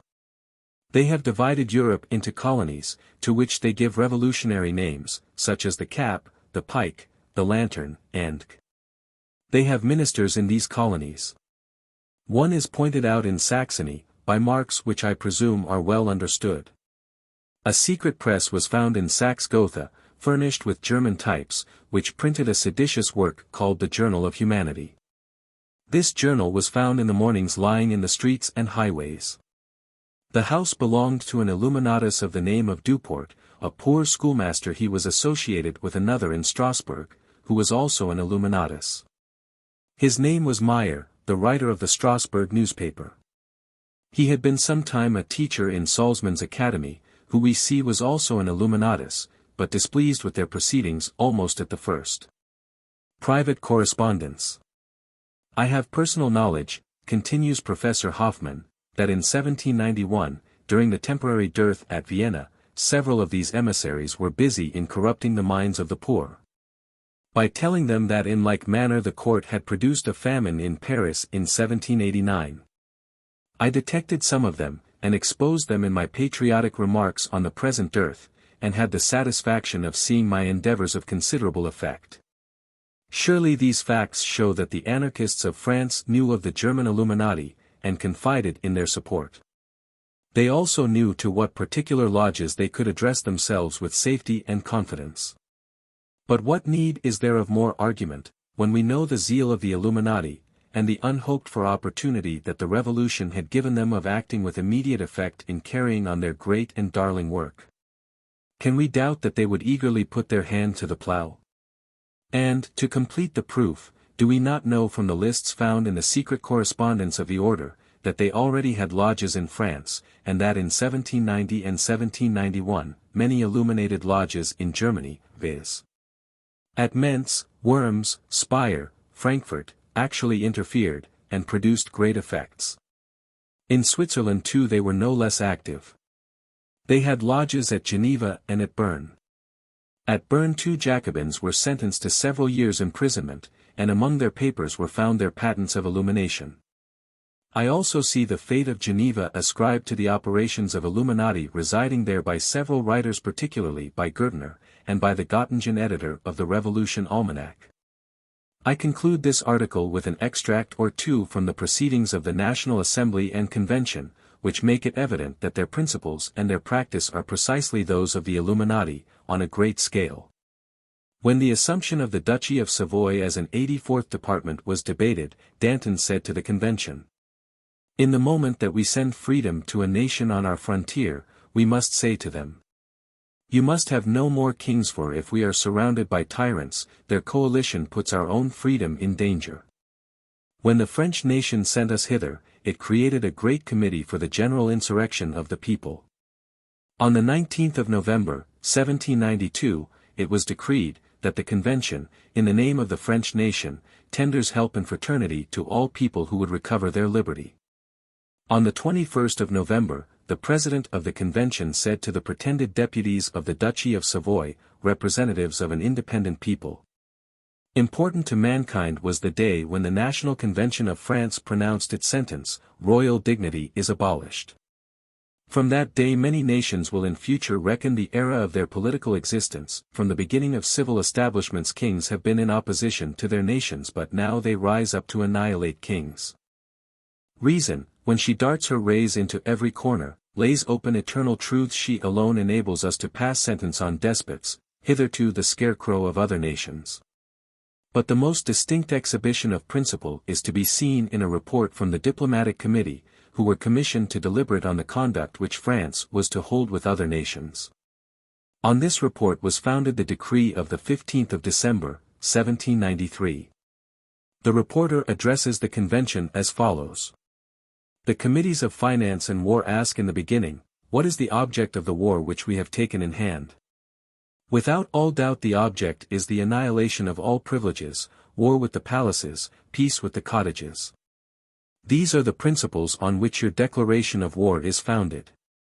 All tyranny, all privilege must be treated as an enemy in the countries where we set our foot. This is the genuine result of our principles. But it is not with kings alone that we are to wage war where these are sole enemies. We should only have to bring down 10 or 12 heads. We have to fight with all their accomplices, with the privileged orders, who devour and have oppressed the people during many centuries. We must therefore declare ourselves for a revolutionary power in all the countries into which we enter. Loud applauses from the assembly, nor need we put on the cloak of humanity. We disdain such little arts. We must clothe ourselves with all the brilliancy of reason, and all the force of the nation. We need not mask our principles, the despots know them already. The first thing we must do is to ring the alarum bell, for insurrection and uproar. We must, in a solemn manner, let the people see the banishment of their tyrants and privileged castes. Otherwise, the people, accustomed to their fetters, will not be able to break their bonds. It will effect nothing, merely to excite a rising of the people. This would only be giving them words instead of standing by them. And since, in this manner, we ourselves are the revolutionary administration, all that is against the rights of the people must be overthrown. At our entry we must display our principles by actually destroying all tyranny. And our generals, after having chased away the tyrants and their satellites, must proclaim to the people that they have brought them happiness, and then, on the spot, they must suppress tithes, feudal rights, and every species of servitude. But we shall have done nothing if we stop here. Aristocracy still domineers. We must therefore suppress all authorities existing in the hands of the upper classes. When the revolutionary authority appears, there must nothing of the old establishment remain. A popular system must be introduced. Every office must be occupied by new functionaries, and the sans-culottes must everywhere have a share in the administration.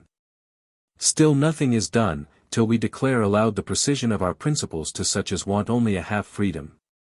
We must say to them, if you think of compromising with the privileged castes, we cannot suffer such dealing with tyrants. They are our enemies, and we must treat them as enemies, because they are neither for liberty nor equality. Show yourselves disposed to receive a free constitution, and the Convention will not only stand by you, but will give you permanent support. We will defend you against the vengeance of your tyrants, against their attacks, and against their return. Therefore abolish from among you the nobles and every ecclesiastical and military incorporation. They are incompatible with equality. Henceforward you are citizens, all equal in rights, equally called upon to rule, to defend, and to serve your country. The agents of the French Republic will instruct and assist you in forming a free constitution, and assure you of happiness and fraternity. This report was loudly applauded, and a decree formed in precise conformity to its principles. Both were ordered to be translated into all languages, and copies to be furnished to their generals, with orders to have them carefully dispersed in the countries which they invaded. And, in completion of these decrees, their armies found it easy to collect as many discontented or worthless persons in any country as sufficed for setting up a tree of liberty. This they held as a sufficient call for their interference. Sometimes they performed this ceremony themselves. A representation was easily made up in the same way, and then, under the name of a free constitution, the nation was forced to acquiesce in a form dictated at the point of the bayonet, in which they had not the smallest liberty to choose, and they were plundered of all they had, by way of compensating to France for the trouble she had taken. And this they call liberty. It needs no comment. Thus I have attempted to prove that the present awful situation of Europe, and the general fermentation of the public mind in all nations, have not been altogether the natural operations of discontent, oppression, and moral corruption. Although these have been great, and have operated with fatal energy. But that this political fever has been carefully and systematically heightened by bodies of men, who profess to be the physicians of the state, and, while their open practice employed cooling medicines, and a treatment which all approved, administered in secret the most inflammatory poisons, which they made up so as to flatter the diseased fancy of the patient. Although this was not a plan begun, carried on, and completed by the same persons, it was undoubtedly an uniform and consistent scheme, proceeding on the same unvaried principle. And France undoubtedly now smarts under all the woes of German illumination. I beg leave to suggest a few thoughts, which may enable us to draw some advantage from this shocking mass of information. General Reflections. I may observe, in the first place, and I beg it may be particularly attended to, that in all those villainous machinations against the peace of the world, the attack has been first made on the principles of morality and religion. The conspirators saw that till these are extirpated, they have no chance of success, and their manner of proceeding shews that they consider religion and morality as inseparably connected together. We learn much from this fas est ob host docere. They endeavor to destroy our religious sentiments, by first corrupting our morals. They try to inflame our passions, that when the demands from this quarter become urgent, the restraints of religion may immediately come in sight, and stand in the way. They are careful, on this occasion, to give such a view of those restraints, that the real origin of them does not appear. We are made to believe that they have been altogether the contrivance of priests and despots, in order to get the command of us. They take care to support these assertions by facts, which, to our great shame, and greater misfortune, are but too numerous. Having now the passions on their side, they find no difficulty in persuading the voluptuary, or the discontented, that tyranny actually exerted, or resolved on in future, is the sole origin of religious restraint. He seeks no further argument, and gives himself no trouble to find any. Had he examined the matter with any care, he would find himself just brought back to those very feelings of moral excellence and moral depravity that he wishes to get rid of altogether. And these would tell him that pure religion does not lay a single restraint on us that a noble nature would not have laid on itself, nor enjoins a single duty which an ingenuous and warm heart would not be ashamed to find itself deficient in. He would then see that all the sanctions of religion are fitted to his high rank in the scale of existence.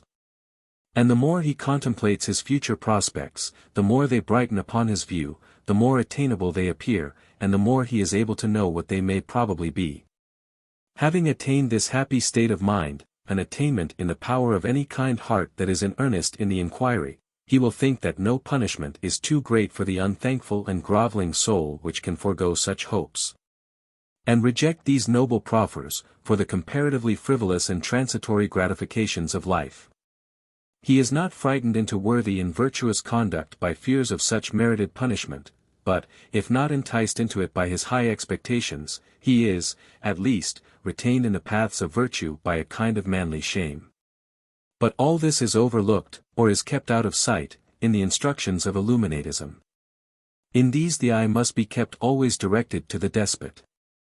This is the bugbear, and everything is made to connect with present or future tyranny and oppression. Therefore religion is held out as a combination of terrors, the invention of the state tools, the priests. But it is not easy to stifle the suggestions of nature, therefore no pains are spared to keep them down, by increasing the uncertainty and doubts which arise in the course of all speculations on such subjects. Such difficulties occur in all scientific discussions. Here they must be numerous and embarrassing, for in this inquiry we come near the first principles of things, and the first principles of human knowledge. The geometer does not wonder at mistakes even in his science, the most simple of all others.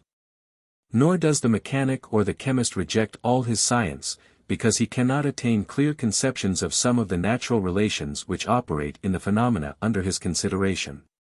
Nor do any of these students of nature brand with the name of fool, or knave, or bigot, another person who has drawn a different conclusion from the phenomenon. In one point they all agree: they find themselves possessed of faculties which enable them to speculate, and to discover. And they find, that the operation of those faculties is quite unlike the things which they contemplate by their means, and they feel a satisfaction in the possession of them, and in this distinction. But this seems a misfortune to our illuminators. I have long been struck with this. If by deep meditation I have solved a problem which has baffled the endeavors of others, I should hardly thank the person who convinced me that my success was entirely owing to the particular state of my health, by which my brain was kept free from many irritations to which other persons are exposed.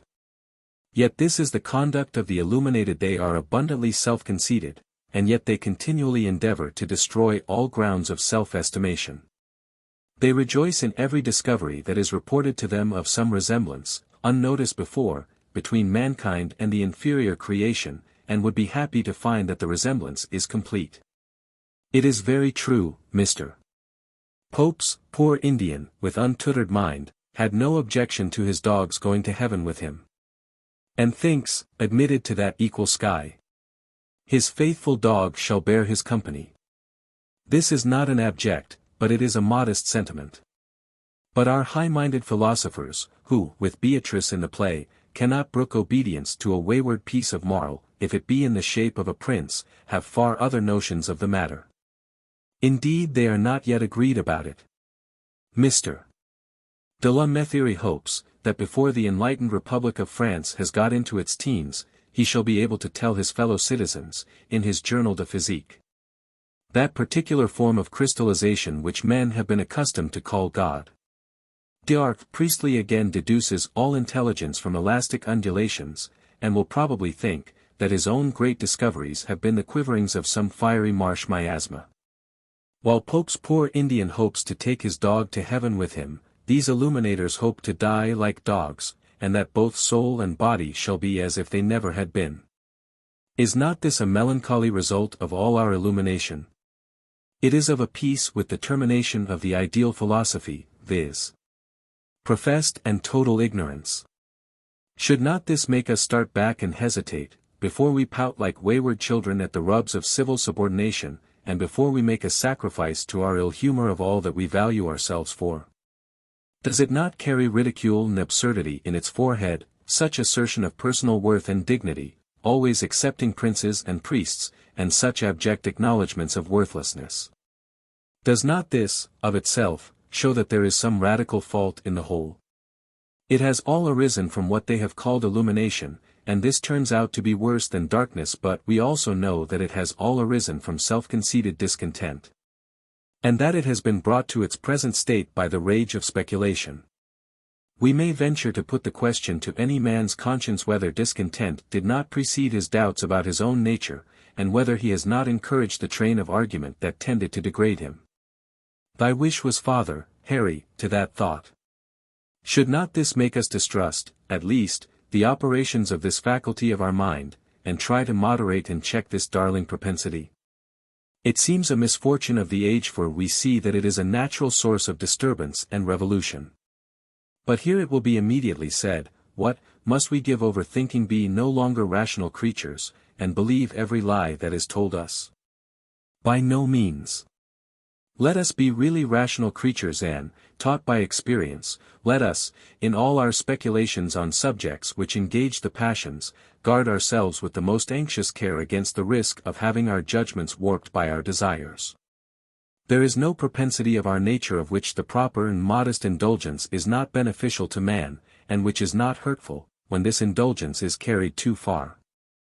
And if we candidly peruse the page of history, we shall be convinced that the abuse is great in proportion as the subject is important. What has been so ruinously perverted as the religious principle? What horrid superstition has it not produced? The reader will not, I hope, take it amiss that I presume to direct his attention to some maxims which ought to conduct a prudent man in his indulgence of a speculative disposition, and apply them to the case in hand. Whoever will for a while cast off his attention from the common affairs of life, the curi hominum, iti rerum pondus inane, and will but reflect a little on that wonderful principle within him, which carries him over the whole universe, and shows him its various relations, whoever also remarks what a less than nothing he is, when compared with this unmeasurable scene, whoever does this, cannot but feel an inexpressible pleasure in the contemplation. He must rise in his own estimation, and be disposed to cherish with fondness this principle which so eminently raises him above all around him. Of all the sources of human vanity, this is surely the most manly, the most excusable, and the most likely to be extravagantly indulged. We may be certain that it will be so indulged, and that men will frequently speculate for the sake of speculation alone, and that they will have too much confidence in the results of this favorite occupation. As there have been ages of indolent and abject credulity and superstition, it is next to certain that there are also times of wild and extravagant speculation, and when we see it becoming a sort of general passion, we may be certain that this is a case in point. This can hardly be denied to be the character of the present day. It is not denied. On the contrary, it is gloried in, as the prerogative of the 18th century. All the speculations of antiquity are considered as glimmerings, with the exceptions of a few brighter flashes, when compared with our present meridian splendor. We should therefore listen with caution to the inferences from this boasted illumination. Also, when we reflect on what passes in our own minds, and on what we observe in the world, of the mighty influence of our desires and passions on our judgments, we should carefully notice whether any such warping of the belief is probable in the present case. That it is so is almost certain, for the general and immediate effect of this illumination is to lessen or remove many restraints which the sanctions of religion lay on the indulgence of very strong passions, and to diminish our regard for a certain purity or correctness of manners, which religion recommends, as the only conduct suited to our noble natures, and as absolutely necessary for attaining that perfection and happiness of which we are capable. For surely if we take away religion, it will be wisdom to eat and to drink, since tomorrow we die. If moreover, we see this illumination extolled above all science, as friendly to virtue as improving the heart, and as producing a just morality, which will lead to happiness, both for ourselves and others, but perceive at the same time that these assertions are made at the expense of principles, which our natural feelings force us to venerate as supreme and paramount to all others, we may then be certain that our informer is trying to mislead and deceive us. For all virtue and goodness, both of heart and conduct, is in perfect harmony, and there is no jarring or inconsistency. But we must pass this sentence on the doctrines of this illumination.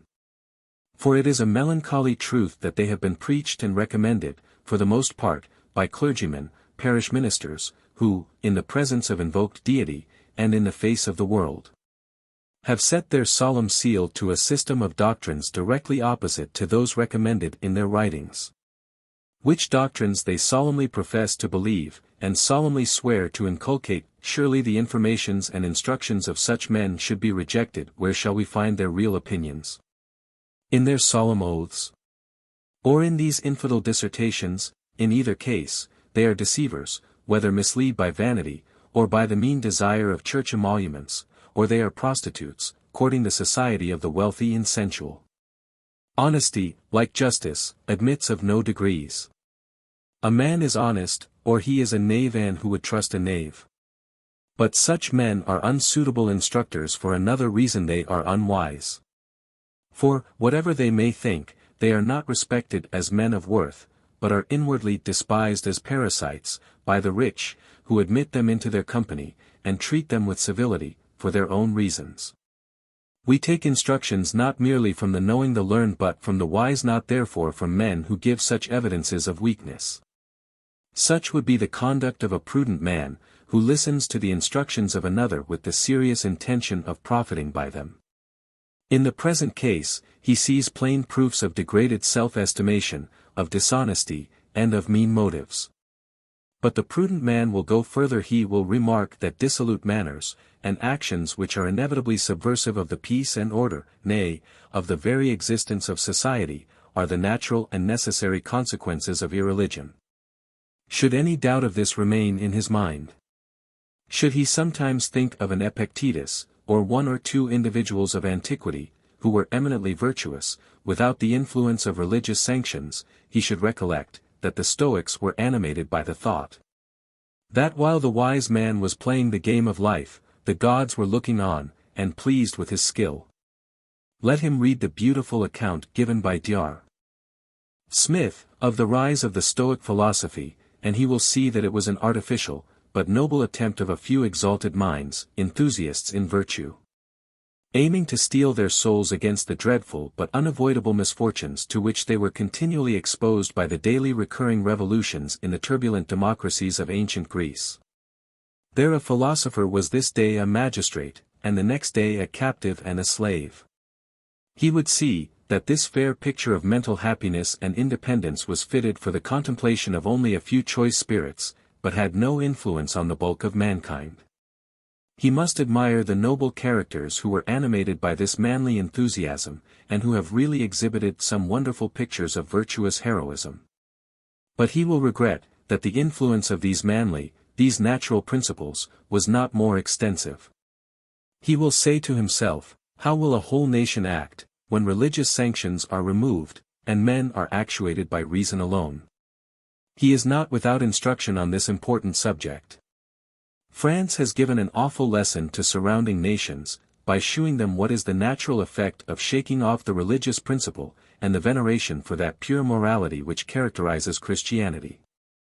By a decree of the Convention, June 6, 1794, it is declared, that there is nothing criminal in the promiscuous commerce of the sexes, and therefore nothing that derogates from the female character. When woman forgets that she is the depositary of all domestic satisfaction, that her honor is the sacred bond of social life, that on her modesty and delicacy depend all the respect and confidence that will make a man attach himself to her society. Free her from labor, share with her the fruits of all his own exertions, and work with willingness and delight, that she may appear on all occasions his equal, and the ornament of all his acquisitions. In the very argument which this selected body of senators has given for the propriety of this decree, it has degraded woman below all estimation. It is to prevent her from murdering the fruit of unlawful love, by removing her shame, and by relieving her from the fear of want. The senators say, the Republic wants citizens, and therefore must not only remove this temptation of shame, but must take care of the mother while she nurses the child. It is the property of the nation, and must not be lost. The woman all the while is considered only as the she-animal, the breeder of sansculottes. This is the just morality of illumination. It is really amusing, for things revolting to nature now amuse, to observe with what fidelity the principles of the Illuminati have expressed the sentiments which take possession of a people who have shaken off the sanctions of religion and morality. The following is part of the address to Sicarian and the company mentioned in page 148, once more, Sicarian, I indulge you with a look behind you to the florid days of childhood. Now look forward, young woman. The holy circle of the marriageable, Manbaron, welcome you. Young men, honor the young woman, the future breeder, Gabarin. Then, to all, rejoice in the dawn of illumination and freedom. Nature at last enjoys her sacred never-fading rights. Long was her voice kept down by civil subordination. But the days of your majority now draw nigh, and you will no longer, under the authority of guardians, account it a reproach to consider with enlightened eyes the secret workshops of nature, and to enjoy your work and duty. Minos thought this very fine, but it raised a terrible disturbance, and broke up the assembly. Such are the effects of this boasted enlightening of the human mind with respect to religion and morality. Let us next consider what is the result of the mighty information which we have got in respect of our social or political connections. 2.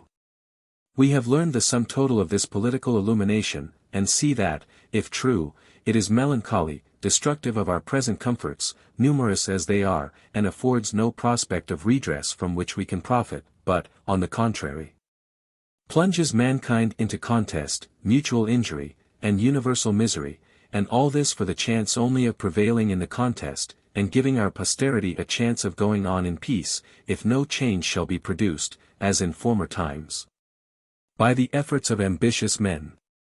But the illumination appears to be partial, nay false. What is it? It holds out to the prince nothing but the resignation of all his possessions, rights, and claims, sanctioned by the quiet possession of ages, and by all the feelings of the human heart which give any notion of right to his lowest subject. All these possessions and claims are discovered to have arisen from usurpations, and are therefore tyranny. It has been discovered, that all subordinate subjections were enforced, therefore their continuance is slavery. But both of these historical assertions are in a great degree false, and the inferences from them are unreasonable. The world has gone on as we see it go on at present. Most principalities or sovereignties have arisen as we see personal authorities and influence arise every day among ourselves. Business for the whole must be done. Most men are sufficiently occupied by their private affairs, and they are indolent even in these. They are contented when another does the thing for them. There is not a little village, nor a society of men, where this is not seen every day. Some men have an enjoyment in this kind of vicarious employment. All men like influence and power, and thus are compensated for their trouble. Thus many petty managers of public affairs arise in every country. The mutual animosities of individuals, and still more, the animosities of tribes, clans, and different associations, give rise to another kind of superiors to leaders, who direct the struggles of the rest, whether for offense or defense. The descendants of Israel said, they wanted a man to go out before the people, like other nations. As the small business of a few individuals requires a manager or a leader, so do some more general affairs of these petty superiors, and many of these also are indolent enough to wish this trouble taken off their hands. And thus another rank of superiors arises, and a third, and so on, till a great state may be formed, and in this gradation each class is a competent judge of the conduct of that class only which is immediately above it. All this may arise, and has often arisen, from voluntary concession alone. This concession may proceed from various causes, from confidence in superior talents, from confidence in great worth, most generally from the respect or deference which all men feel for great possessions. This is frequently founded in self-interest and expectations of advantage, but it is natural to man, and perhaps springs from our instinctive sympathy with the satisfactions of others. We are unwilling to disturb them, and even wish to promote them. But this subordination may arise, and has often arisen, from other causes, from the love of power and influence, which makes some men eager to lead others, or even to manage their concerns. We see this every day, and it may be perfectly innocent. It often arises from the desire of gain of one kind or another. Even this may frequently be indulged with perfect innocence, and even with general advantage. Frequently, however, this subordination is produced by the love of power or of gain pushed to an immoderate degree of ambition, and rendered unjust. Now there arise oppression, tyranny, sufferings, and slavery. Now appears an opposition between the rights or claims of the ruler and of the people. Now the rulers come to consider themselves as a different class, and their transactions are now only with each other. Prince becomes the rival or the enemy of prince, and in their contests one prevails, and the dominion is enlarged. This rivalship may have begun in any rank of superiors, even between the first managers of the affairs of the smallest communities. And it must be remarked that they only are the immediate gainers or losers in the contest, while those below them live at ease, enjoying many advantages of the delegation of their own concerns. No human society has ever proceeded purely in either of these two ways, but there has always been a mixture of both. But this process is indispensably necessary for the formation of a great nation and for all the consequences that result only from such a coalition. Therefore it is necessary for giving rise to all those comforts, and luxuries, and elegances, which are to be found only in great and cultivated states. It is necessary for producing such enjoyments as we see around us in Europe, which we prize so highly, and for which we are making all this stir and disturbance. I believe that no man who expects to be believed will flatly say that human nature and human enjoyments are not meliorated by this cultivation. It seems to be the intention of nature, and, notwithstanding the follies and vices of many, we can have little hesitation in saying that there are in the most cultivated nations of Europe, and even in the highest ranks of these nations, men of great virtue and worth and of high accomplishment, nor can we deny that such men are the finest specimens of human nature. Rousseau wrote a whimsical pamphlet in which he had the vanity to think that he had proved that all these fruits of cultivation were losses to humanity and to virtue, yet Rousseau could not be contented with the society of the rude and unpolished, although he pretended that he was almost the sole worshipper of pure virtue. He supported himself, not by assisting the simple peasant, but by writing music for the pampered rich. This is the circumstance entirely overlooked, or artfully kept out of sight, in the boasted illumination of these days. No attention is paid to the important changes which have happened in national greatness, in national connection, in national improvement, yet we never think of parting with any of the advantages, real or imaginary, which these changes have produced, nor do we reflect in order to keep a great nation together to make it act with equality, or with preponderancy, among other nations, the individual exertions must be concentrated, must be directed, and that this requires a ruler vested with supreme power, and interested by some great and endearing motive, such as hereditary possession of this power and influence, to maintain and defend this coalition of men. All this is overlooked, and we attend only to the subordination which is indispensably necessary. Its grievances are immediately felt, and they are heightened tenfold by a delicacy or sensibility which springs from the great improvements in the accommodations and enjoyments of life, which the gradual usurpation and subsequent subordination have produced and continue to support. But we are determined to have the elegance and grandeur of a palace without the prince. We will not give up any of our luxuries and refinements, yet will not support those high ranks and those nice minds which produce them, and which must continue to keep them from degenerating into barbarous simplicity and coarse sensuality. We would keep the philosophers, the poets, the artists, but not the Moecenases.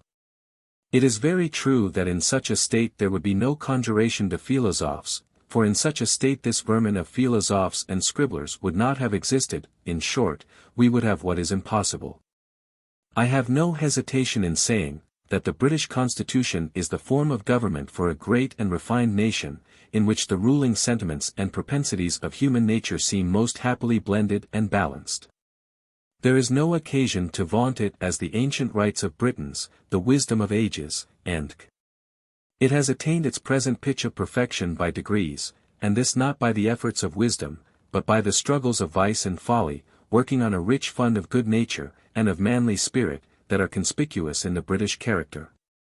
I do not hesitate to say that this is the only form of government which will admit and give full exercise to all the respectable propensities of our nature, with the least chance of disturbance, and the greatest probability of man's arriving at the highest pitch of improvement in everything that raises him above the beasts of the field. Yet there is no part of it that may not, that is not, abused, by pushing it to an improper length, and the same watchful care is necessary for preserving our inestimable blessings that was employed in acquiring them. This is to be done, not flying at once to an abstract theory of the rights of man. There is an evident folly in this procedure. What is this theory?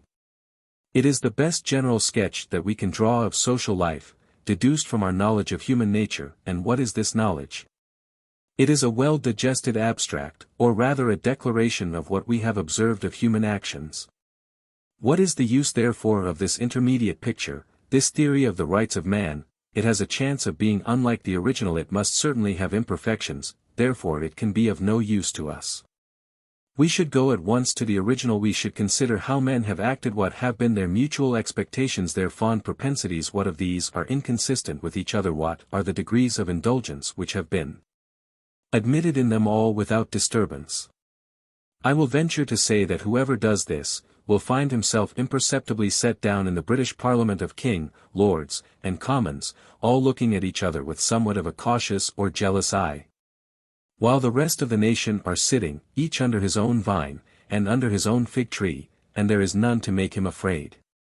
A most valuable result of such contemplation will be a thorough conviction that the grievance which is most clamorously insisted on is the inevitable consequence of the liberty and security which we enjoy. I mean ministerial corruption, with all the dismal tale of placemen, and pensioners, and rotten boroughs, and these are never seen in a despotic government. There they are not wanted, nor can they be very apparent in an uncultivated and poor state, but in a luxurious nation, where pleasures abound, where the returns of industry are secure. Here an individual looks on everything as his own acquisition. He does not feel his relation to the state, has no patriotism, thinks that he would be much happier if the state would let him alone. He is fretted by the restraints which the public weal lays on him, therefore government and governors appear as checks and hindrances to his exertions, hence a general inclination to resist administration. Yet public business must be done, that we may lie down and rise again in safety and peace. Administration must be supported. There are always persons who wish to possess the power that is exercised by the present ministers, and would turn them out. How is all this to be remedied? I see no way but by applying to the selfish views of individuals, by rewarding the friends of administration. This may be done with perfect virtue, and from this the selfish will conceive hopes, and will support a virtuous ministry, but they are as ready to help a wicked one. This becomes the greatest misfortune of a free nation. Ministers are tempted to bribe, and, if a systematic opposition be considered as a necessary part of a practical constitution, it is almost indispensable, and it is nowhere so prevalent as in a pure democracy. Laws may be contrived to make it very troublesome, but can never extirpate it, nor greatly diminish it. This can be done only by despotism, or by national virtue. It is a shameful complaint we should not reprobate a few ministers, but the thousands who take the bribes. Nothing tends so much to diminish it in a corrupted nation as great limitations to the eligibility of representatives, and this is the beauty of our Constitution. We have not discovered, therefore, by this boasted illumination, that princes and superiors are useless, and must vanish from the earth, nor that the people have now attained full age, and are fit to govern themselves. We want only to revel for a little on the last fruits of national cultivation, which we would quickly consume, and never allow to be raised again. No matter how this progress began, whether from concession or usurpation, we possess it, and if wise, we will preserve it, by preserving its indispensable supports. They have indeed been frequently employed very improperly, but their most pernicious abuse has been this breed of scribbling vermin, which have made the body politic smart in every limb. Hear what opinion was entertained of the sages of France by their prince, the father of Louis XVI. The unfortunate martyr of monarchy. By the principles of our new philosophers, the throne no longer wears the splendor of divinity. They maintain that it arose from violence, and that by the same justice that force erected it, force may again shake it, and overturn it. The people can never give up their power. They only let it out for their own advantage, and always retain the right to rescind the contract, and resume it whenever their personal advantage, their only rule of conduct, requires it. Our philosophers teach in public what our passions suggest only in secret. They say to the prince that all is permitted only when all is in his power, and that his duty is fulfilled when he has pleased his fancy. Then, surely, if the laws of self-interest, that is, the self-will of human passions, shall be so generally admitted, that we thereupon forget the eternal laws of God and of nature, all conceptions of right and wrong, of virtue and vice, of good and evil, must be extirpated from the human heart. The throne must totter, the subjects must become unmanageable and mutinous, and their ruler hard-hearted and inhuman. The people will be incessantly either oppressed, or in an uproar. What service will it be if I order such a book to be burnt? The author can write another by tomorrow. This opinion of a prince is unpolished indeed, and homely, but it is just. Weishaupt grants that there will be a terrible convulsion, and a storm, but this will be succeeded by a calm. The unequal will now be equal, and when the cause of dissension is thus removed, the world will be in peace. True, when the causes of dissension are removed. Thus, the destruction of our crop by vermin is at an end when a flood has swept everything away, but as new plants will spring up in the waste, and, if not instantly devoured, will again cover the ground with verdure, so the industry of man, and his desire of comfort and consideration, will again accumulate in the hands of the diligent a greater proportion of the good things of life. In this infant state of the emerging remains of former cultivation, comforts, which the present inhabitants of Europe would look on with contempt, will be great, improper, and hazardous acquisitions. The principles which authorize the proposed dreadful equalization will as justly entitle the idle or unsuccessful of future days to strip the possessor of his advantages, and things must ever remain on their savage level. 3. I think that the impression which the insincerity of conduct of those instructors will leave on the mind, must be highly useful. They are evidently teaching what they do not believe themselves, and here I do not confine my remark to their preparatory doctrines, which they afterwards explode. I make it chiefly with respect to their grand ostensible principle, which pervades the whole, a principle which they are obliged to adopt against their will. They know that the principles of virtue are rooted in the heart, and that they can only be smothered, but did they pretend to eradicate them and proclaim hominem homini lupum, all would spurn at their instruction. We are wheedled, by tickling our fancy with the notion that sacred virtue is not only secure, but that it is only in such hearts that it exerts its native energy. Sensible that the leveling maxims now spoken of, are revolting to the mind, the illuminators are under the necessity of keeping us from looking at the shocking picture. By displaying a beautiful scene of utopian happiness, and they rock us asleep by the eternal lullaby of morality and universal philanthropy. Therefore the foregoing narration of the personal conduct of these instructors and reformers of the world, is highly useful. All this is to be brought about by the native loveliness of pure virtue, purged of the corruptions which superstitious fears have introduced. And also purged of the selfish thoughts which are avowed by the advocates of what their opponents call true religion. This is said to hold forth eternal rewards to the good, and to threaten the wicked with dreadful punishment. Experience has shown how inefficient such motives are. Can they be otherwise, say our illuminators? Are they not addressed to a principle that is ungenerous and selfish? But our doctrines, say they, touch the hearts of the worthy. Virtue is beloved for her own sake, and all will yield to her gentle sway. But look, reader, look at Spartacus the murderer, at Cato the keeper of poisons and the thief, look at Tiberius, at Alcibiades, and the rest of the Bavarian pandemonium, look at poor Bart, go to France, look at Liquinio at Condorcet. 22. Look at the monster Orleans, all were liars. Their divinity had no influence on their profligate minds. They only wanted to wheedle you, by touching the strings of humanity and goodness which are yet braced up in your heart, and which will still yield sweet harmony if you will accompany their notes with those of religion. And neither clog them with the groveling pleasures of sense, nor damp the whole with the thought of eternal silence. A most worthy and accomplished gentleman, who took refuge in this country, leaving behind him his property, and friends to whom he was most tenderly attached, often said to me that nothing so much affected him as the revolution in the hearts of men.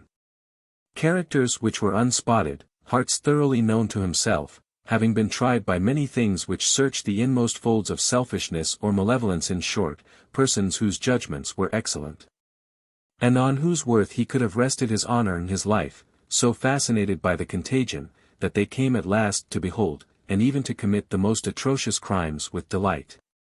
He used sometimes to utter a sigh which pierced my heart, and would say, that it was caused by some of those things that had come across his thoughts. He breathed his last among us, declaring that it was impossible to recover peace of mind, without a total oblivion of the wickedness and miseries he had beheld. What a valuable advice! Let him that thinketh he standeth, take heed lest he fall. When the prophet told Hazael that he would betray his prince, he exclaimed, Is thy servant a dog, that he should do such a thing? Yet next day he murdered him. Never, since the beginning of the world, has true religion received so complete an acknowledgment of her excellence, as has been extorted from the fanatics who have attempted to destroy her. Religion stood in their way, and the wretch Marat, as well as the steady villain Weishaupt, saw that they could not proceed till they had eradicated all sentiments of the moral government of the universe. Human nature, improved as it has been by religion, shrunk from the tasks that were imposed, and it must therefore be brutalized. The Grand Confederation was solemnly sworn to by millions in every corner of France, but, as Mirabeau said of the Declaration of the Rights of Man, it must be made only the almanac of the bygone year. Therefore Lequinio must write a book, declaring oaths to be nonsense, unworthy of sansculottes, and all religion to be a farce. Not long after, they found that they had some use for a god, but he was gone and they could not find another. Their constitution was gone and they have not yet found another. What is now left them on which they can depend for awing a man into a respect for truth in his judicial declarations? What but the honor of a citizen of France, who laughs at all engagements, which he has broken again and again? Religion has taken off with her every sense of human duty. What can we expect but villainy from an Archbishop of Paris in his chapter, who made a public profession that they had been playing the villains for many years, teaching what they thought to be a bundle of lies? What but the very thing which they have done, cutting each other's throats? Have not the enlightened citizens of France applauded the execution of their fathers? Have not the furies of Paris denounced their own children? But turn your eyes from the horrifying spectacle, and think on your own noble descent and alliance. You are not the accidental productions of a fatal chaos, but the work of a great artist, creatures that are cared for, born to noble prospects, and conducted to them by the plainest and most simple precepts, to do justly, to love mercy, and to walk humbly before God, not bewildered by the false and fluttering glare of French philosophy, but conducted by this clear, single light, perceivable by all. Do to others what you should reasonably expect them to do to you. Think not the muse whose sober voice you hear contracts with bigot frown her sullen brow, casts round religion's orb the mists of fear, or shades with horror what with smiles should glow. No, she would warm you with seraphic fire. Heirs as ye are of heaven's eternal day, would bid you boldly to that heaven aspire, not sink and slumber in your cells of clay. Is this the bigot's rant? Away ye vain! Your doubts, your fears, in gloomy dullness sleep. Go soothe your souls in sickness, death, or pain, with the sad solace of eternal sleep. Yet know, vain skeptics, know, Almighty Mind, who breathed on man a portion of his fire, bade his free soul, by earth nor time confined, to heaven, to immortality aspire. Nor shall this pile of hope his bounty reared, by vain philosophy be e'er destroyed. Eternity, by all or hopped or feared, shall be by all or suffered or enjoyed. Mason. The unfortunate prince who has taken refuge in this kingdom, and whose situation among us is an illustrious mark of the generosity of the nation, and of the sovereignty of its laws, said to one of the gentlemen about him, that, if this country was to escape the general wreck of nations, it would owe its preservation to religion. When this was doubted, and it was observed, that there had not been wanting many religionists in France, true, said the prince, but they were not in earnest. I see here a serious interest in the thing. The people know what they are doing when they go to church, they understand something of it, and take an interest in it. May his observation be just, and his expectations be fulfilled. 4. I would again call upon my countrywomen with the most earnest concern, and beseech them to consider this subject as of more particular importance to themselves than even to the men. While woman is considered as a respectable moral agent, training along with ourselves for endless improvement, then, and only then, will she be considered by lordly man as bis equal. Then, and only then, will she be allowed to have any rights, and those rights be respected. Strip women of this prerogative, and they become the drudges of man's indolence, or the pampered playthings of his idle hours, subject to his caprices, and slaves to his mean passions. Soon will their present empire of gallantry be over. It is a refinement of manners which sprang from Christianity. And when Christianity is forgotten, this artificial diadem will be taken from their heads, and, unless they adopt the ferocious sentiments of their Gallic neighbors, and join in the general uproar, they will sink into the insignificance of the women in the turbulent republics of Greece, where they are never seen in the busy haunts of men, if we except 4 or 5, who, during the course of as many centuries, emerged from the general obscurity, and appear in the historic page, by their uncommon talents, and by the sacrifice of what my fair countrywomen still hold to be the ornament of their sex. I would remind them that they have it in their power to retain their present honorable station in society. They are our early instructors, and while mothers in the respectable stations of life continue to inculcate on the tender minds of their sons a veneration for the precepts of religion, their pliant children, receiving their instructions along with the affectionate caresses of their mothers, got impressions which long retained their force, and which protected them from the impulses of youthful passions, till ripening years fitted their minds for listening to serious instruction from their public teachers. Sobriety and decency of manners were then no slur on the character of a youth, and he was thought capable of struggling for independence, or preeminence, fit either for supporting or defending the state, although he was neither a toper nor a rake. I believe that no man who has seen 30 or 40 years of life will deny that the manners of youth are sadly changed in this respect. And, without presuming to say that this has proceeded from the neglect, and almost total cessation of the moral education of the nursery, I think myself well warranted, from my own observation, to say that this education and the sober manners of young men have quitted us together. Some will call this prudery, and croaking. But I am almost transcribing from Cicero, and from Quintilian, Cornelia, Aurelia, Attia, and other ladies of the first rank, are praised by Cicero only for their eminence in this respect, but not because they were singular. Quintilian says that in the time immediately prior to his own, it had been the general practice of the ladies of rank to superintend the moral education both of sons and daughters. But of late, says he, they are so engaged in continual and corrupting amusements, such as the shows of gladiators, horse racing, and deep play, that they have no time, and have yielded their places to Greek governesses and tutors. Outcasts of a nation more subdued by their own vices than by the Roman arms.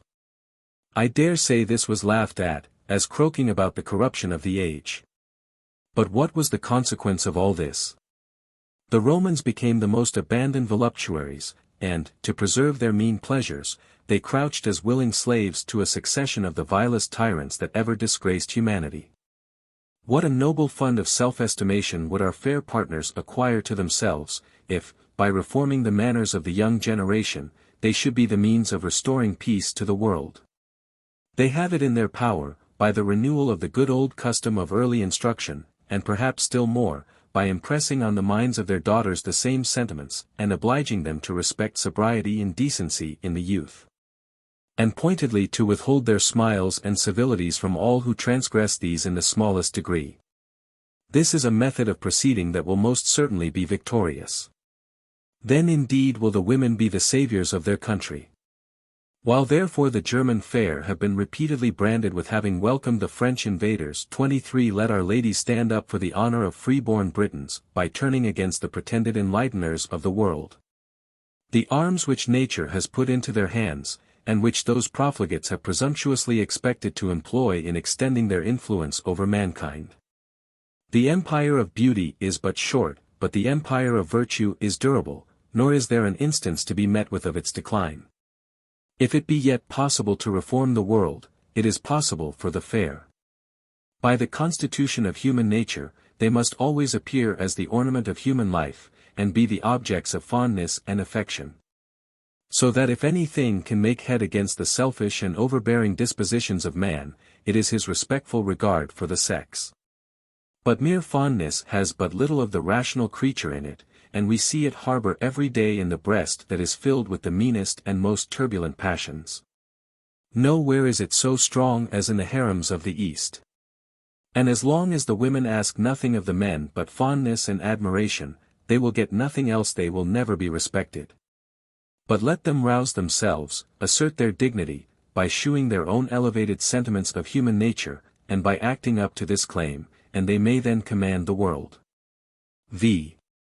Another good consequence that should result from the account that has been given of the proceedings of this conspiracy is, that since the fascinating picture of human life, by which men have been wheedled into immediate anarchy and rebellion, is insincere, and a mere artificial creature of the imagination, it can have no steadiness, but must be changed by every freak of fancy, or by every ingenious sophist, who can give an equal plausibility to whatever suits his present views. It is as much an airy phantom as any other whim of Freemasonry, and has no prototype, no original pattern in human nature, to which recourse may always be had, to correct mistakes, and keep things in a constant tenor. Has not France given the most unequivocal proofs of this? Was not the Declaration of the Rights of Man, the production of their most brilliant illuminators, a picture in abstracto, where man was placed at a distance from the eye? That no false light of local situation might pervert the judgment or engage the passions? Was it not declared to be the masterpiece of human wisdom?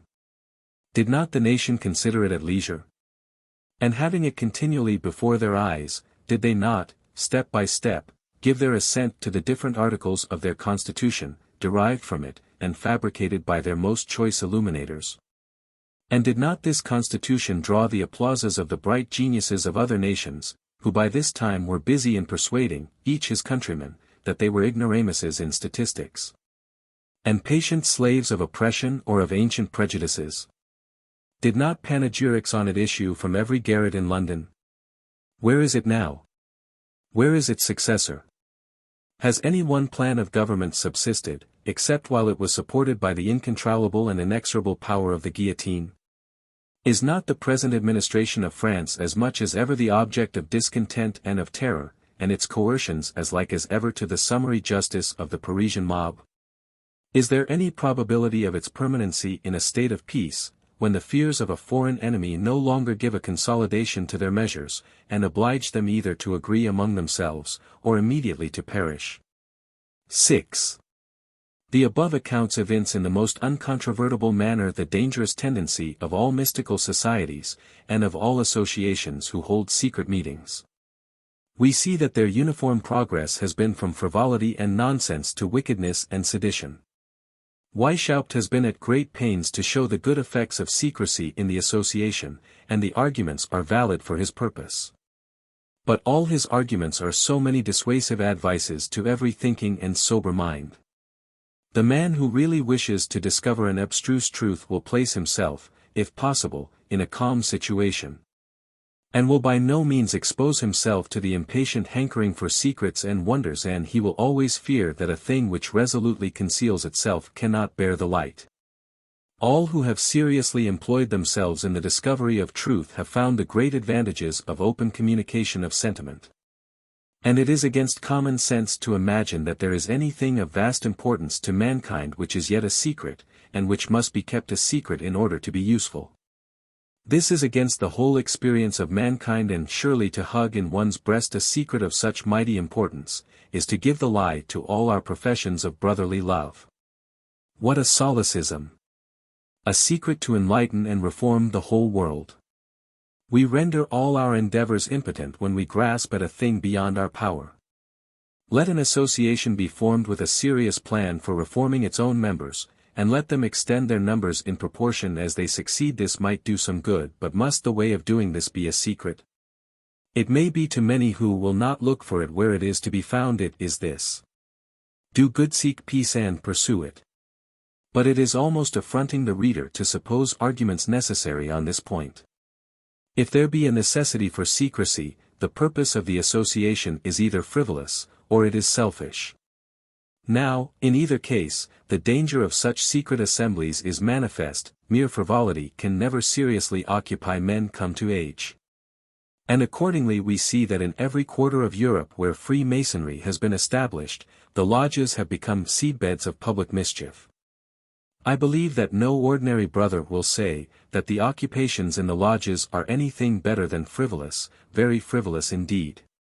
The distribution of charity needs be no secret, and it is but a very small part of the employment of the meeting.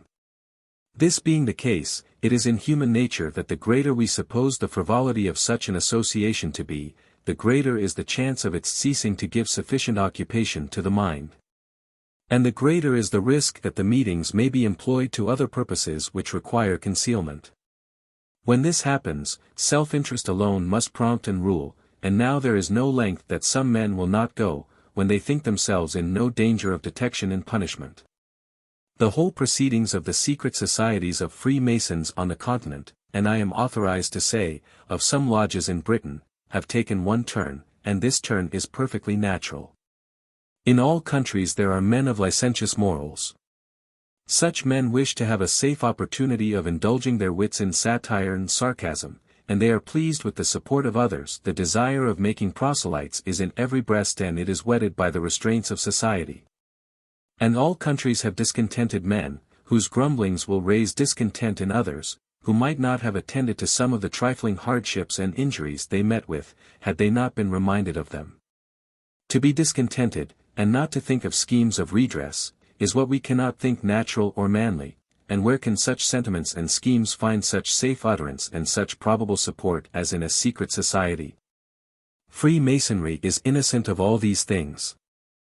But Freemasonry has been abused, and at last totally perverted, and so will and must any such secret association, as long as men are licentious in their opinions or wicked in their dispositions. It were devoutly to be wished therefore that the whole fraternity would imitate the truly benevolent conduct of those German lodges who have formally broken up, and made a patriotic sacrifice of their amusement to the safety of the state. I cannot think the sacrifice great or costly. It can be no difficult matter to find as pleasant a way of passing a vacant hour, and the charitable deeds of the members need not diminish in the smallest degree. Every person's little circle of acquaintance will give him opportunities of gratifying his kind dispositions, without the chance of being mistaken in the worth of the person on whom he bestows his favors. There is no occasion to go to St. Petersburg for a poor brother, nor to India for a convert to Christianity, as long as we see so many sufferers and infidels among ourselves. But not only are secret societies dangerous, but all societies whose object is mysterious. The whole history of man is a proof of this position. In no age or country has there ever appeared a mysterious association which did not in time become a public nuisance. Ingenious or designing men of letters have attempted to show that some of the ancient mysteries were useful to mankind, containing rational doctrines of natural religion. This was the stronghold of Weishaupt, and he quotes the Eleusinian, the Pythagorean, and other mysteries. But surely their external signs and tokens were everything that is shocking to decency and civil order. It is uncommon presumption for the learned of the 18th century to pretend to know more about them than their contemporaries, the philosophers, the lawgivers of antiquity. These give no such account of them. I would desire any person who admires the ingenious dissertations of Dr. Warburton to read a dull German book, called Charakteristik der Mysterien der Altern, published at Frankfurt in 1787. The author contents himself with a patient collection of every scrap of every ancient author who has said anything about them. If the reader can see anything in them but the most absurd and immoral polytheism and fable, he must take words in a sense that is useless in reading any other piece of ancient composition. I have a notion that the Dionysiacs of Ionia had some scientific secrets, viz. all the knowledge of practical mechanics which was employed by their architects and engineers, and that they were really a Masonic fraternity. But, like the Illuminati, they tagged to the secrets of Masonry the secret of drunkenness and debauchery. They had their sister lodges, and at last became rebels, subverters of the states where they were protected, till aiming at the dominion of all Ionia, they were attacked by the neighboring states and dispersed. They were illuminators too, and wanted to introduce the worship of Bacchus over the whole country, as appears in the account of them given by Strabo. Perhaps the Pythagoreans had also some scientific secrets. But they too were illuminators, and thought it their duty to overset the state, and were themselves overset. Nothing is so dangerous as a mystic association. The object remaining a secret in the hands of the managers, the rest simply put a ring in their own noses, by which they may be led about at pleasure, and still panting after the secret, they are the better pleased the less they see of their way. A mystical object enables the leader to shift his ground as he pleases, and to accommodate himself to every current fashion or prejudice. This again gives him almost unlimited power, for he can make use of these prejudices to lead men by troops. He finds them already associated by their prejudices, and waiting for a leader to concentrate their strength and set them in motion.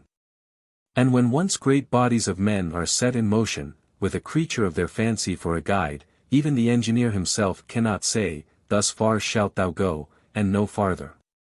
7. We may also gather from what we have seen, that all declamations on universal philanthropy are dangerous. Their natural and immediate effect on the mind is to increase the discontents of the unfortunate, and of those in the laborious ranks of life.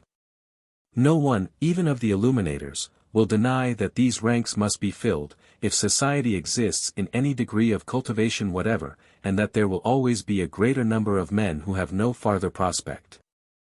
Surely it is unkind to put such men continually in mind of a state in which they might be at their ease. And it is unkindness unmixed, because all the change that they will produce will be, that James will serve John, who formerly was the servant of James.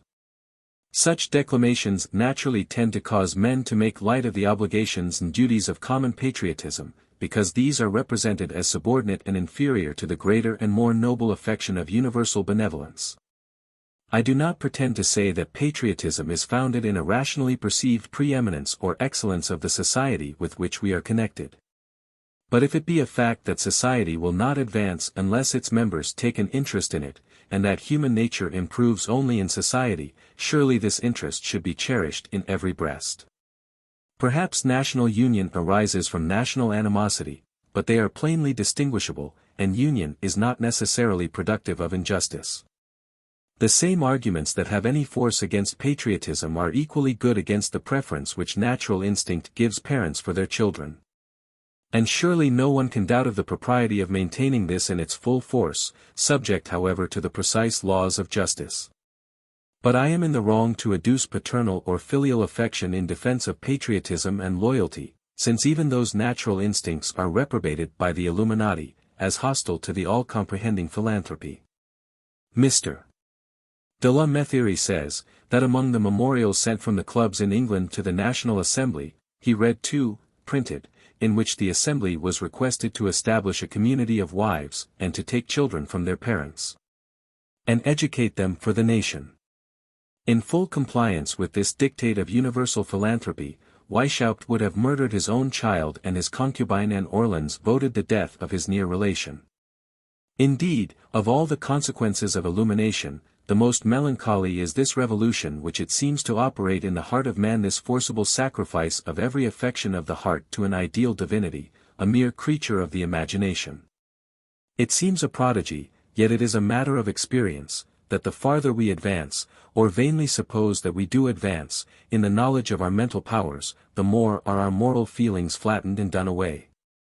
I remember reading, long ago, a dissertation on the nursing of infants by a French academician, Lecointre of Versailles. He indelicately supports his theories by the case of his own son, a weak puny infant, whom his mother was obliged to keep continually applied to her bosom, so that she rarely could get 2 hours of sleep during the time of suckling him. Mr. Lecointre says, that she contracted for this infant, un partialite tout et fait déraisonnable. Plato, or Socrates, or Cicero, would probably have explained this by the habitual exercise of pity, a very endearing emotion. But our academician, better illuminated, solves it by stimuli on the papillae, and on the nerves of the skin, and by the meeting of the humifying aura, and does not seem to think that young Lecointre was much indebted to his mother.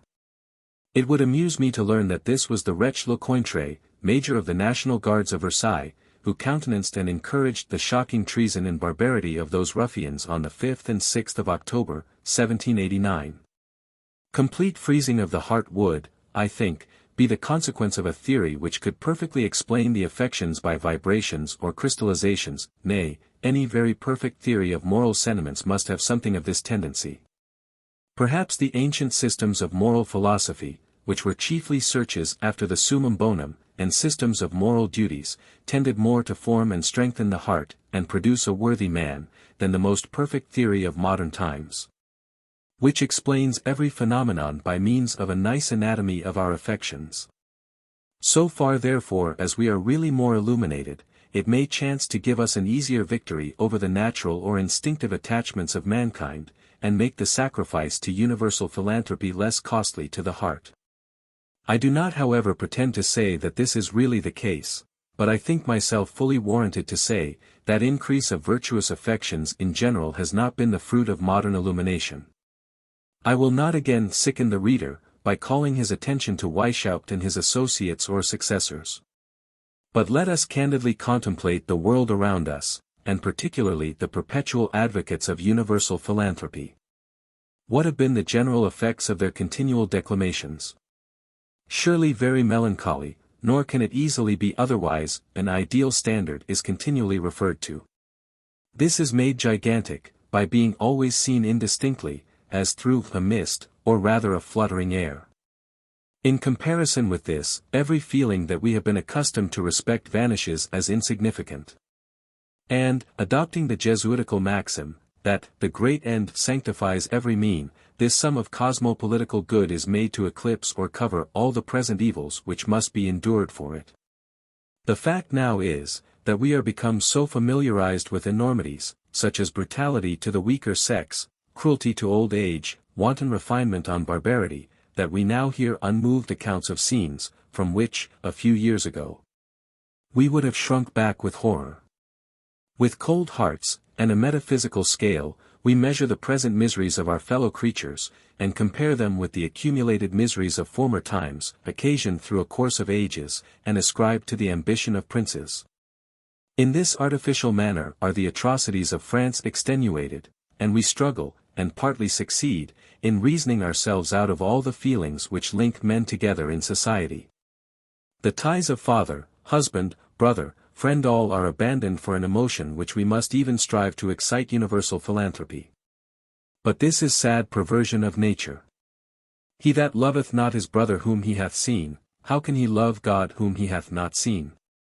Still less can he love this ideal being, of which he labors to conjure up some indistinct and fleeting notion. It is also highly absurd. For, in trying to collect the circumstances which constitute the enjoyments of this citizen of the world, we find ourselves just brought back to the very moral feelings which we are wantonly throwing away. Weishaupt allures us by the happiness of the patriarchal life as the summum bonum of man. But if it is anything more than eating and sleeping, and bullying with the neighboring patriarchs, it must consist in the domestic and neighborly affections, and every other agreeable moral feeling. All which are to be had in our present state in greater abundance. But this is all a pretense. The wicked corrupters of mankind have no such views of human felicity, nor would they be contented with it, they want to intrigue and to lead. And their patriarchal life answers the same purpose of tickling the fancy as the Arcadia of the poets. Horace shows the frivolity of these declamations, without formally announcing the moral, in his pretty ode. Butus il caprocul negotius. The usurer, after expatiating on this Arcadian felicity, hurries away to change, and puts his whole cash again out to usury. Equally ineffective are the declamations of cosmopolitism on a mind filled with selfish passions. They just serve it for a subterfuge. The ties of ordinary life are broken in the first place, and the citizen of the world is a wolf of the desert. The unhappy consequence is, that the natural progress of liberty is retarded. Had this ignis fatuus not appeared and misled us, the improvements which true illumination has really produced, the increase in sciences and arts, and the improvement in our estimate of life and happiness, would have continued to work silently and gradually in all nations. And those which are less fortunate in point of government would also have improved, bit by bit, without losing any sensible portion of their present enjoyments in the possession of riches, or honors, or power. Those pretensions would gradually have come to balance each other, and true liberty, such as Britons enjoy, might have taken place over all. Instead of this, the inhabitants of every state are put into a situation where every individual is alarmed and injured by the success of another, because all preeminence is criminal. Therefore there must be perpetual jealousy and struggle. Princes are now alarmed, since they see the aim of the lower classes, and they repent of their former liberal concessions. All parties maintain a sullen distance and reserve, the people become unruly, and the sovereign hard-hearted. So that liberty, such as can be enjoyed in peace, is banished from the country. 8. When we see how eagerly the Illuminati endeavored to insinuate their brethren into all offices which gave them influence on the public mind, and particularly into seminaries of education, we should be particularly careful to prevent them. and ought to examine with anxious attention the manner of thinking of all who offer themselves for teachers of youth. There is no part of the secret correspondence of Spartacus and his associates, in which we see more varied and artful methods for securing pupils, than in his own conduct respecting the students in the university, and the injunctions he gives to others. There are two men, Socher and Drexel, who had the general inspection of the schools in the electorate. They are treated by Spartacus as persons of the greatest consequence, and the instructions given them stick at no kind of corruption. Weishaupt is at pains, by circuitous and mean arts, to induce young gentlemen to come under his care, and, to one whom he describes in another letter as a little master who must have much indulgence, he causes it to be intimated that in the quarters where he is to be lodged, he will get the key of the street door, so that he can admit whom he will. In all this canvassing he never quits the great object, the forming the mind of the young man according to the principles of universal liberty and equality, and to gain this point, scruples not to flatter, and even to excite his dangerous passions. We may be certain, that the zeal of cosmopolitism will operate in the same way in other men, and we ought therefore to be solicitous to have all that are the instructors of youth, persons of the most decent manners. No question but sobriety and hypocrisy may inhabit the same breast. But its immediate effect on the pupil is at least safe, and it is always easy for a sensible parent to represent the restrictions laid on the pupil by such a man as the effects of uncommon anxiety for his safety. Whereas there is no cure for the lax principles that may steal upon the tender mind that is not early put on its guard. Weishaupt undoubtedly thought that the principles of civil anarchy would be easiest inculcated on minds that had already shaken off the restraints of religion, and entered into habits of sensual indulgence. We shall be safe if we trust his judgment in this matter. We should be particularly observant of the character and principles of men of talents, who offer themselves for these offices, because their influence must be very great. Indeed, this anxiety should extend to all offices which in any way give the holders any remarkable influence on the minds of considerable numbers. Such should always be filled by men of immaculate characters and approved principles. And, in times like the present, where the most essential questions are the subjects of frequent discussion, we should always consider with some distrust the men who are very cautious in declaring their opinions on these questions. It is a great misfortune undoubtedly to feel ourselves in a situation which makes us damp the enjoyments of life with so much suspicion. But the history of mankind shows us that many great revolutions have been produced by remote and apparently frivolous causes. When things come to a height, it is frequently impossible to find a cure, at any rate medicinus sero peritur, and it is much better to prevent the disease principiis obstivenienti occurrite marbo. 9. Nor can it be said that these are vain fears. We know that the enemy is working among us, and that there are many appearances in these kingdoms which strongly resemble the contrivance of this dangerous association. We know that before the order of Illuminati was broken up by the Elector of Bavaria, there were several lodges in Britain, and we may be certain that they are not all broken up. I know that they are not, and that within these 2 years some lodges were ignorant, or affected to be so, of the corrupted principles and dangerous designs of the Illuminati. The constitution of the order shows that this may be, for the lodges themselves were illuminated by degrees. But I must remark that we can hardly suppose a lodge to be established in any place, unless there be some very zealous brother at hand to instruct and direct it. And I think that a person can hardly be advanced as far as the rank of Scotch Knight of the Order, and be a safe man either for our church or state. I am very well informed that there are several thousands of subscribing brethren in London alone, and we can hardly doubt but that many of that number are well advanced. The vocabulary also of the Illuminati is current in certain societies among us. These societies have taken the very name and constitution of the French and German societies. Corresponding affiliated Provincial Rescript Convention Reading Society, Citizen of the World, Liberty and Equality, the Imprescriptible Rights of Man, and must it not be acknowledged that our public arbiters of literary merit have greatly changed their manner of treatment of theological and political writings of late years? Till Paine's Age of Reason appeared, the most skeptical writings of England kept within the bounds of decency and of argument, and we have not, in the course of 2 centuries, One piece that should be compared with many of the blackguard productions of the German presses. Yet even those performances generally met with sharp reproof as well as judicious refutation. This is a tribute of commendation to which my country is most justly entitled. In a former part of my life I was pretty conversant in writings of this kind, and have seen almost every English performance of note. I cannot express the surprise and disgust which I felt at the number and the gross indecency of the German dissertations which have come in my way since I began this little history, and many of the titles which I observe in the Leipzig catalogues are such as I think no British writer would make use of. I am told that the licentiousness of the press has been equally remarkable in France, even before the Revolution. May this sense of propriety and decency long continue to protect us, and support the national character for real good breeding, as our attainments in manly science have hitherto gained us the respect of the surrounding nations.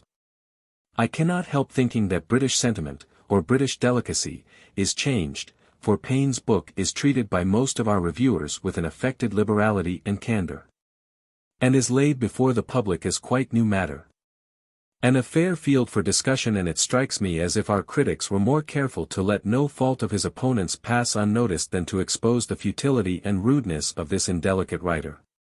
In the reviews of political writings we see few of those kind endeavors, which real love for our constitutional government would induce a writer to employ in order to lessen the fretful discontents of the people. And there is frequently betrayed a satisfaction at finding administration in straits, either through misconduct or misfortune.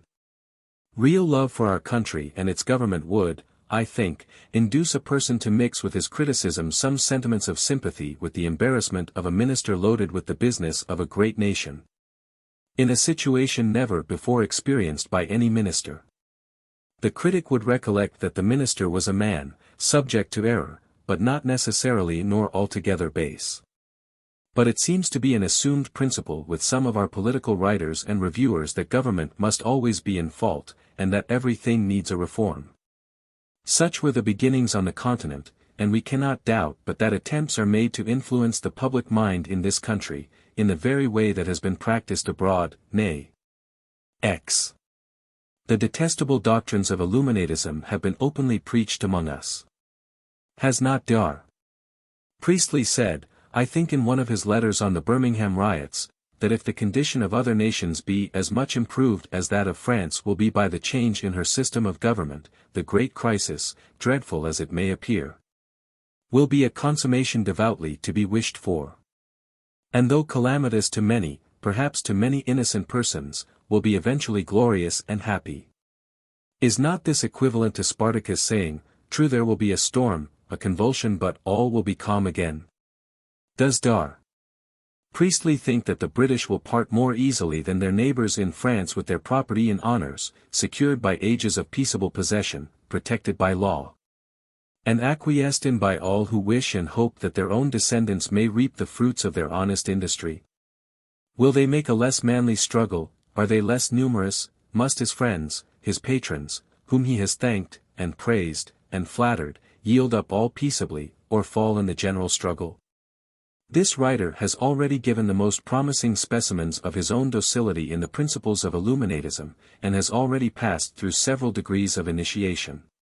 He has refined on Christianity, and boasts, like another Spartacus, that he has, at last, hit on the true secret.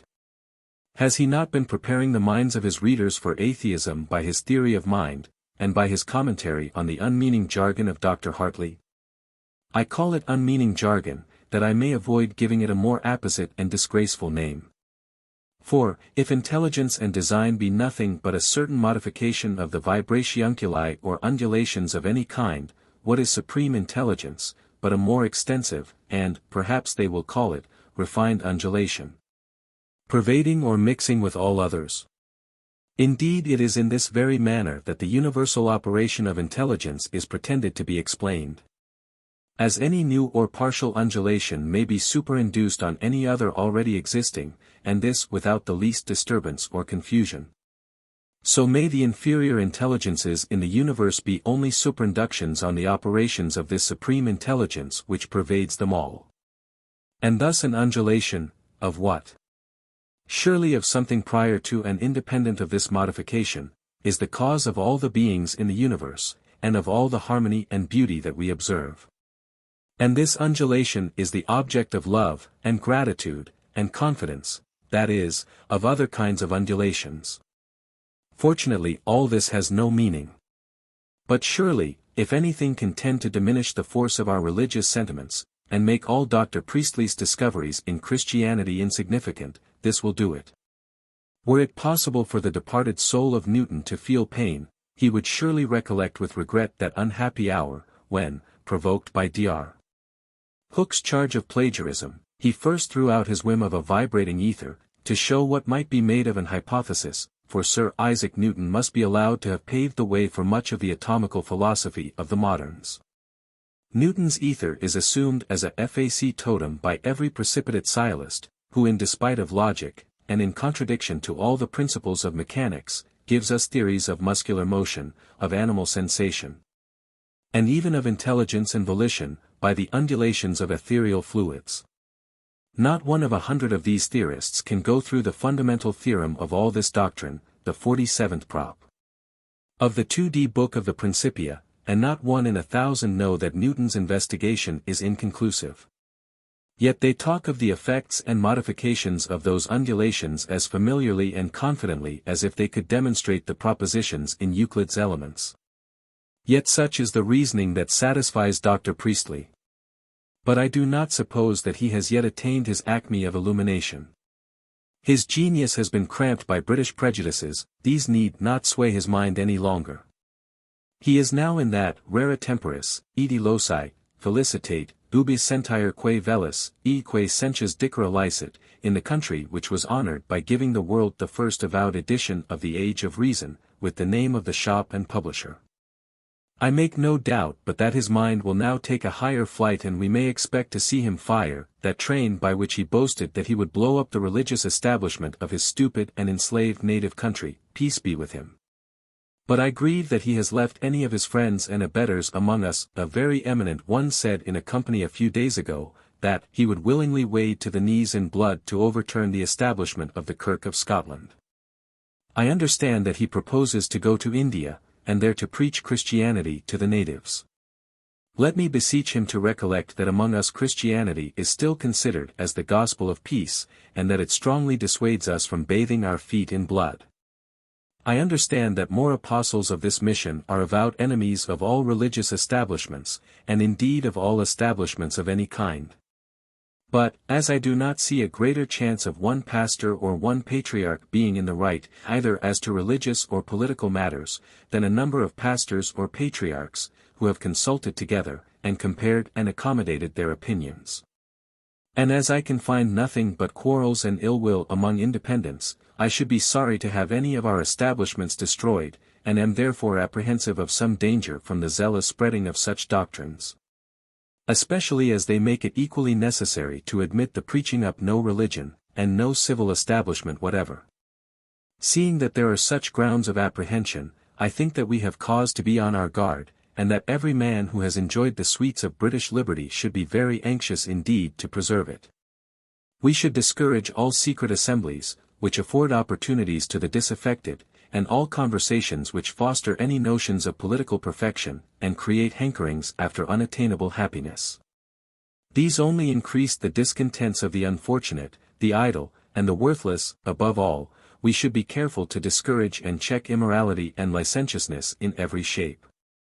For this will of itself subvert every government, and will subject us to the vile tyranny of the mob. 11. If there has ever been a season in which it was proper to call upon the public instructors of the nation to exert themselves in the cause of religion and of virtue, it is surely the present. It appears from the tenor of the whole narration before the reader, that religion and virtue are considered as the great obstacles to the completion of this plan for overturning the governments of Europe, and I hope that I have made it evident that these conspirators have presupposed that there is deeply rooted in the heart of man a sincere veneration for unsophisticated virtue, and an affectionate propensity to religion. That is, to consider this beautiful world as the production of wisdom and power, residing in a being different from the world itself, and the natural object of admiration and of love. I do not speak of the truth of this principle at present, but only of its reality, as an impression on the heart of man. These principles must therefore be worked on, and they are acknowledged to be strong, because much art is employed to eradicate them, or to overwhelm them by other powerful agents. We also see that religion and virtue are considered by those corruptors as closely united, and as mutually supporting each other. This they admit as a fact, and labor to prove to be a mistake. And lastly, they entertain no hopes of complete success till they have exploded both. This being the case, I hope that I shall be clear of all charge of impropriety, when I address our national instructors, and earnestly desire them to consider this cause as peculiarly theirs. The world has been corrupted under pretense of moral instruction. Backwardness therefore, on their part, may do inconceivable harm, because it will most certainly be interpreted as an acknowledgment of defeat, and they will be accused of indifference and insincerity. I know that a modest man reluctantly comes forward with anything that has the appearance of thinking himself wiser or better than his neighbors. But if all are so bashful, where will it end? Must we allow a parcel of worthless profligates, whom no man would trust with the management of the most trifling concern, to pass with the ignorant and indolent for teachers of true wisdom, and thus entice the whole world into a trap? They have succeeded, with our unfortunate neighbors on the continent, and, in Germany, to their shame be it spoken, they have been assisted even by some faithless clergymen. But I will hope better of my countrymen, and I think that our clergy have encouragement even from the native character of Britons. National comparisons are indeed ungraceful, and are rarely candid, but I think they may be indulged in this instance. It is of his own countrymen that Voltaire speaks, when he says, that they resemble a mixed breed of the monkey and the tiger, animals that mix fun with mischief, and that sport with the torments of their prey. They have indeed given the most shocking proofs of the justness of his portrait. It is with a considerable degree of national pride, therefore, that I compare the behavior of the French with that of the British in a very similar situation, during the civil wars and the usurpation of Cromwell. There have been more numerous, and infinitely more atrocious, crimes committed in France during any 1/2 year since the beginning of the Revolution, than during the whole of that tumultuous period. And it should be remembered, that to all other grounds of discontent was added no small share of religious fanaticism, a passion, may I call it, which seldom fails to rouse every angry thought of the heart. Much may be hoped for from an earnest and judicious address to that rich fund of manly kindness that is conspicuous in the British character, a fund to which I am persuaded to owe the excellence of our constitutional government nowhere else. In Europe are the claims of the different ranks in society so generally and so candidly admitted. All feel their force, and all allow them to others. Hence it happens that they are enjoyed in so much peace, hence it happens that the gentry live among the yeomen and farmers with so easy and familiar a superiority. Extrema per illos. Justitia excedens terris vestigia fecit. Our clergy are also well prepared for the task. For our ancestors differed exceedingly from the present illuminators in their notions, and have enacted that the clergy shall be well instructed in natural philosophy, judging that a knowledge of the symmetry of nature, and the beautiful adjustment of all her operations, would produce a firm belief of a wisdom and power which is the source of all this fair order, the author and conductor of all, and therefore the natural object of admiration and of love. A good heart is open to this impression, and feels no reluctance, but on the contrary a pleasure, in thinking man the subject of his government, and the object of his care. This point being once gained, I should think that the salutary truths of religion will be highly welcome. I should think that it will be easy to convince such minds, that in the midst of the immense variety of the works of God, there is one great plan to which everything seems to refer, namely, the crowding this world to the utmost degree of possibility, with life, with beings that enjoy the things around them, each in its own degree and manner. Among these, man makes a most conspicuous figure, and the maximum of his enjoyment seems a capital article in the ways of Providence. It will, I think, require little trouble to shew that the natural dictates of religion, or the immediate results of the belief of God's moral government of the universe, coincide, in every circumstance of sentiment, disposition, and conduct, with those that are most productive of enjoyment, on the whole, in social life. The same train of thought will shew, that the real improvements in the pleasures of society, are, in fact, improvements of man's rational nature, and so many steps toward that perfection which our own consciences tell us we are capable of, and which religion encourages us to hope for in another state of being. And thus will the ways of wisdom appear to be ways of pleasantness, and all her paths to be peace. Dwelling on such topics, there is no occasion for any political discussion. This would be equally improper and hurtful. Such discussions never fail to produce ill humor, but surely highest complacence must result from the thought that we are cooperating with the author of all wisdom and goodness, and helping forward the favorite plans of his providence. Such a thought must elevate the mind which thus recognizes a sort of alliance with the author of nature. Our brethren in society appear brethren indeed, heirs of the same hopes, and traveling to the same country. This will be a sort of moral patriotism, and should, I think, produce mutual forbearance, since we discover imperfections in all creatures, and are conscious of them in ourselves notwithstanding which we hope to be all equal at last in worth and in happiness. I should gladly hope that I shall not be accused of presumption in this address. There is no profession that I more sincerely respect than that of the religious and moral instructor of my country. I am saying nothing here that I am not accustomed to urge at much greater length in the course of my professional duty. And I do not think that I am justly chargeable with vanity, when I suppose that many years of delightful study of the works of God have given me somewhat more acquaintance with them than is probably attained by those who never think of the matter, being continually engaged in the bustle of life. Should one of this description say that all is fate or chance, and that the same thing happens to all, and as is but too common, I should think that a prudent man will give so much preference to my assertion, as at least to think seriously about the thing, before he allow himself any indulgence in things which I affirm to be highly dangerous to his future peace and happiness. For this reason I hope not to be accused of going out of my line, nor hear any one say, Nesuter ultra crepidam.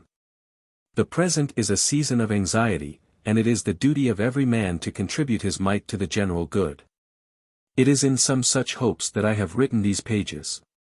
And if they have any such effect, I shall think myself fortunate in having by chance hit on something useful, when I was only trying to amuse myself during the tedious hours of bad health and confinement. No person is more sensible of the many imperfections of this performance than myself. But, as I have no motive for the publication but the hopes of doing some good, I trust that I shall obtain a favorable acceptance of my endeavors from an intelligent, a candid, and a good-natured public. I must entreat that it be remembered that these sheets are not the work of an author determined to write a book. They were for the most part notes, which I took from books I had borrowed, that I might occasionally have recourse to them when occupied with Freemasonry, the first object of my curiosity. My curiosity was diverted to many other things as I went along, and when the Illuminati came in my way, I regretted the time I had thrown away on Freemasonry. But, observing their connection, I thought that I perceived the progress of one and the same design. This made me eager to find out any remains of Weishaupt's association. I was not surprised when I saw marks of its interference in the French Revolution. In hunting for clearer proofs I found out the German Union and, in fine, the whole appeared to be one great and wicked project, fermenting and working over all Europe. Some highly respected friends encouraged me in the hope of doing some service by laying my informations before the public, and said that no time should be lost. I therefore set about collecting my scattered facts. I undertook this task at a time when my official duty pressed hard on me, and bad health made me very unfit for study. The effects of this must appear in many faults, which I see, without being able at present to amend them. I owe this apology to the public, and I trust that my good intentions will procure it acceptance. Point 24. Nothing would give me more sincere pleasure than to see the whole prove to be a mistake. To be convinced that there is no such plot, and that we run no risk of the contagion. But that Britain will continue, by the abiding prevalence of honor, of virtue, and of true religion, to exhibit the fairest specimen of civil government that ever was seen on earth. And a national character and conduct not unworthy of the inestimable blessings that we enjoy.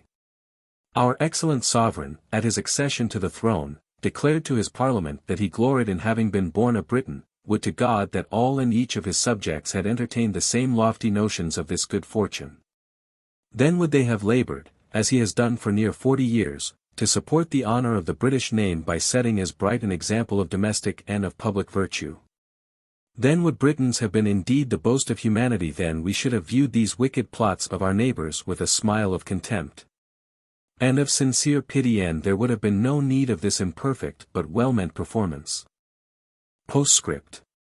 Although I saw no reason to doubt of the validity of the proofs which I have offered in the preceding pages, of a conspiracy against the dearest interests of every nation of Europe, nor of the importance of the information to my own countrymen, it gives me great satisfaction to learn that it has been received with favor and indulgence. This I may conclude from the impressions being exhausted in a few days, and because the publisher informs me that another edition is wanted immediately. I could have wished that this were deferred for some time, that I might have availed myself of the observations of others, and be enabled to correct the mistakes into which I have been led by my scanty knowledge of the German language, and the mistakes of the writers from whom I derived all my informations. I should, in that case, have attempted to make the work more worthy of the public eye, by correcting many imperfections, which the continual distraction of bad health, and my haste to bring it before the public, have occasioned. I should have made the disposition more natural and perspicuous, and have lopped off some redundancies and repetitions. But the printer tells me, that this would greatly retard the publication, by changing the series of the pages. At any rate, I am not at present in a condition to engage in any work that requires dispatch.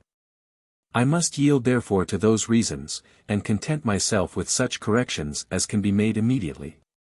I have found, after minute inquiry, that I was mistaken as to the expression of an eminent follower of Dr. Priestley, mentioned before. The person alluded to disclaims all sanguinary proceedings, and my information arose from a very erroneous account which was circulated of the conversation. But I still think the caution equally necessary, which I recommend to the hearers of the frequent and violent declamations made by those alluded to, against all religious establishments. Except the anecdote of Diderot's library, I do not recollect another assertion in the book, for which I have not the authority of printed evidence. This story was told me by so many persons of credit, who were on the spot at the time, that I have no doubt of its truth. I also find that I was mistaken in my conjecture that Mr. Lefranc communicated his suspicions of the horrid designs of the Freemasons to Archbishop Gobet. It must have been to Mr. Le Clerc de Jeune, a most worthy prelate, whom the hatred of the Jacobins obliged to fly into Switzerland. The Catholic clergy were butchered or banished, and the Jacobins substituted in their places such as would second their views. Gobet was worthy of their confidence, and the Archbishop of Thulaus, Brienne, himself could not have served the cause of the philosophists more effectually, had they succeeded in their attempts to get him continued Archbishop of Paris. As the poetical picture of unqualified liberty and equality, and the indolent pleasures of the patriarchal life, are the charm by which the illuminators hope to fascinate all hearts. And as they reprobate every construction of society which tolerates any permanent subordination, and particularly such as found this subordination on distinctions of ranks, and scout all privileges allowed to particular orders of men, I hope that it will not be thought foreign to the general purpose of the foregoing work, if, I with great deference, lay before the reader some of my reasons for asserting, without hesitation, in a former part, that the British Constitution is the only one that will give permanent happiness to a great and luxurious nation, and is peculiarly calculated to give full exercise to the best propensities of cultivated minds. I am the more desirous of doing this, because it seems to me that most of the political writers on the continent, and many of my countrymen, have not attended to important circumstances which distinguish our Constitution from the States General of France and other countries. The Republicans in France have, since the Revolution, employed the pains in searching their records, which ought to have been taken before the convocation of the States, and which would probably have prevented that step altogether. They have shown that the meetings of the States, if we accept that in 1614 and 1483, were uniformly occasions of mutual contests between the different orders, in which the interests of the nation and the authority of the crown were equally forgotten, and the kingdom was plunged into all the horrors of a rancorous civil war. Of this they give us a remarkable instance during the captivity of King John in 1355 and 1356, the horrors of which were hardly exceeded by anything that has happened in our days. They have shown the same dismal consequences of the assembly of the different orders in Brabant. And still more remarkably in Sweden and Denmark, where they have frequently produced a revolution and change of government, all of which have terminated in the absolute government either of the crown, or of one of the contending orders. They laugh at the simplicity of the British for expecting that the permanent fruits of our constitution, which is founded on the same jarring principles, shall be any better. And assert, that the peaceable exercise of its several powers for somewhat more than a century, a thing never experienced by us in former times, has proceeded from circumstances merely accidental. With much address they have selected the former disturbances, and have connected them by a sort of principle, so as to support their system, that a States General or Parliament, consisting of a representation of the different classes of citizens, can never deliberate for the general good, but must always occupy their time in contentions about their mutual invasions of privilege, and will saddle every aid to the executive power with some unjust and ruinous aggrandizement of the victorious order. They have the effrontery to give the Magna Carta as an instance of an usurpation of the great feudatories, and have represented it in such a light as to make it the game of their writers and of the tribunes. All this they have done in order to reconcile the minds of the few thinking men of the nation to the abolition of the different orders of the state, and to their national convention in the form of a chaotic mass of Frenchmen, one and indivisible. Non bene junctarum discordia femina rerum. Ubi frigida puegnabant calidis, humentia sixis. Mollia cum juris, sine pondera habentia pondis. Their reasonings would be just, and their proofs from history would be convincing, if their premises were true. If the British Parliament were really an assembly of three orders, either personally, or by representation, deliberating apart, each having a veto on the decisions of the other two. And I apprehend that most of my countrymen, who have not had occasion to canvass the subject with much attention, suppose this to be really the British Constitution, for, in the ordinary table conversations on the subject, they seldom go farther, and talk with great complacence of the balance of hostile powers, of the king as the umpire of differences, and of the peace and prosperity that results from the whole. But I cannot help thinking that this is a misconception, almost in every circumstance. I do not know any opposite interests in the state, except the general one of the governor and the governed, the king and the subject. If there is an umpire in our Constitution, it is the House of Lords, but this is not as a representation of the persons of birth, but as a court of hereditary magistrates. The peers do not meet to defend their own privileges as citizens, but either as the counsellors of the king, or as judges in the last resort. The privileges for which we see them sometimes contend, are not the privileges of the highborn, of the great vassals of the crown, but the privileges of the House of Lords, of the Supreme Court of Judicature, or of the King's Council. In all the nations on the continent, the different orders, as they are called, of the state, are corporations, bodies politic, which have jurisdiction within themselves, and rights which they can maintain at their own hand, and privileges which mark them most distinctly, and produce such a complete separation between the different orders, that they can no more mix than oil and water. Yet the great President Montesquieu says, that the peerage of England is a body of nobility, and he uses the term body in the strict sense now mentioned, as synonymous to corporation.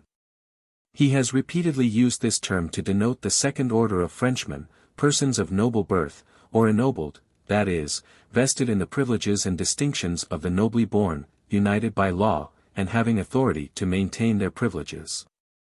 The history of France, nay of our own country, shows us that this body may enjoy all its distinctions of nobility, and that the great barons may enjoy the prerogatives of their baronies, although the authority of the crown is almost annihilated.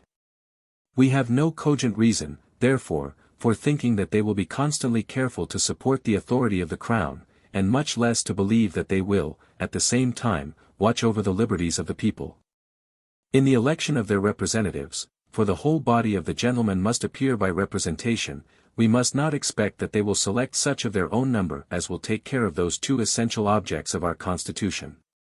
Equally jealous of the authority of the crown and of the encroachments of all those who are not gentlemen, and even fearful of the assumptions of the great barons, the powerful individuals of their own order.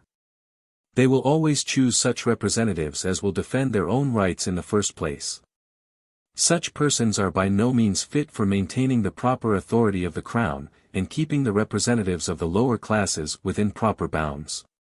But this is not the nature of our House of Lords in the present day.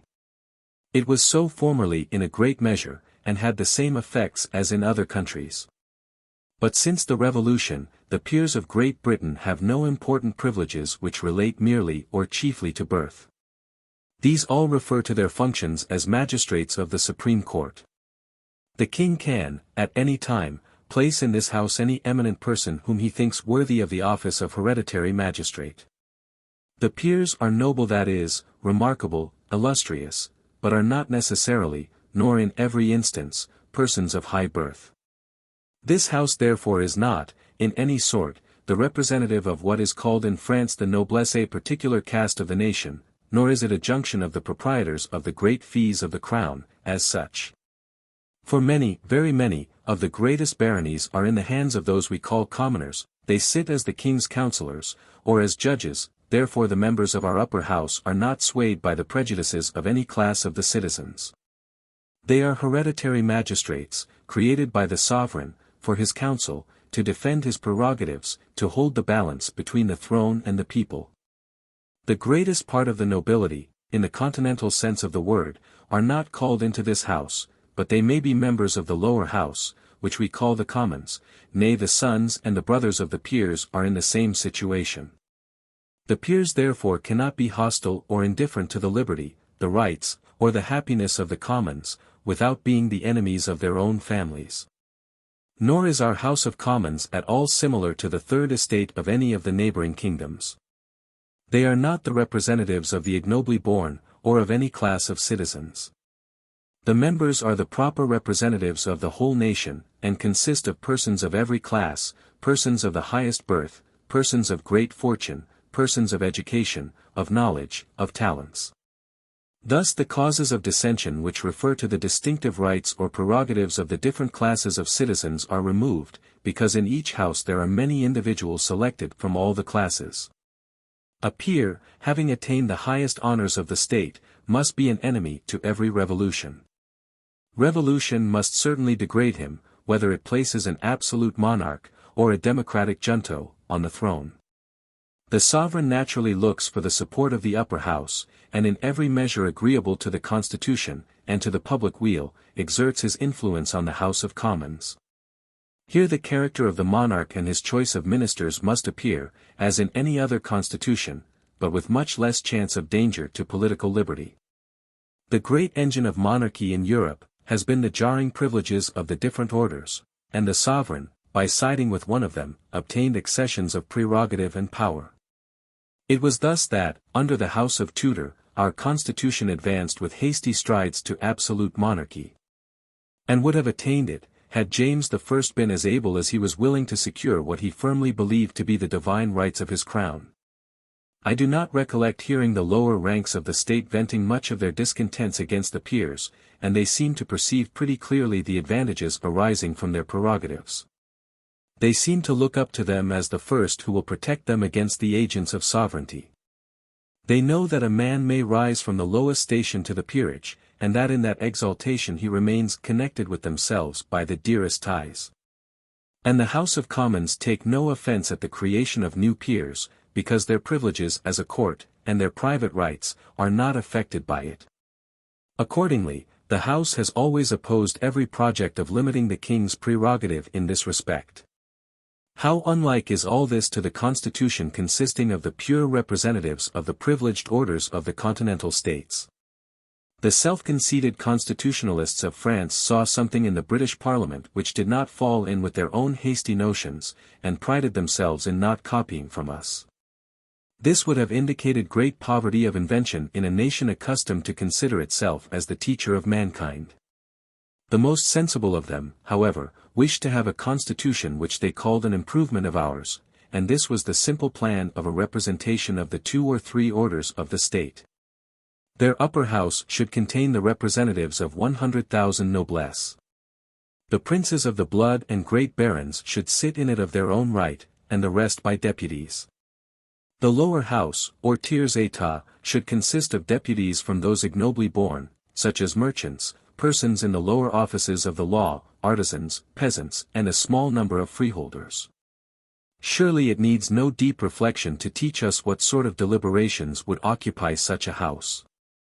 It would be a most useful occupation, however, to peruse the history of France, and of other nations, and see what really did occupy the tiers état thus constructed, and what were their proceedings, their decisions, and the steps which they took to make them effectual.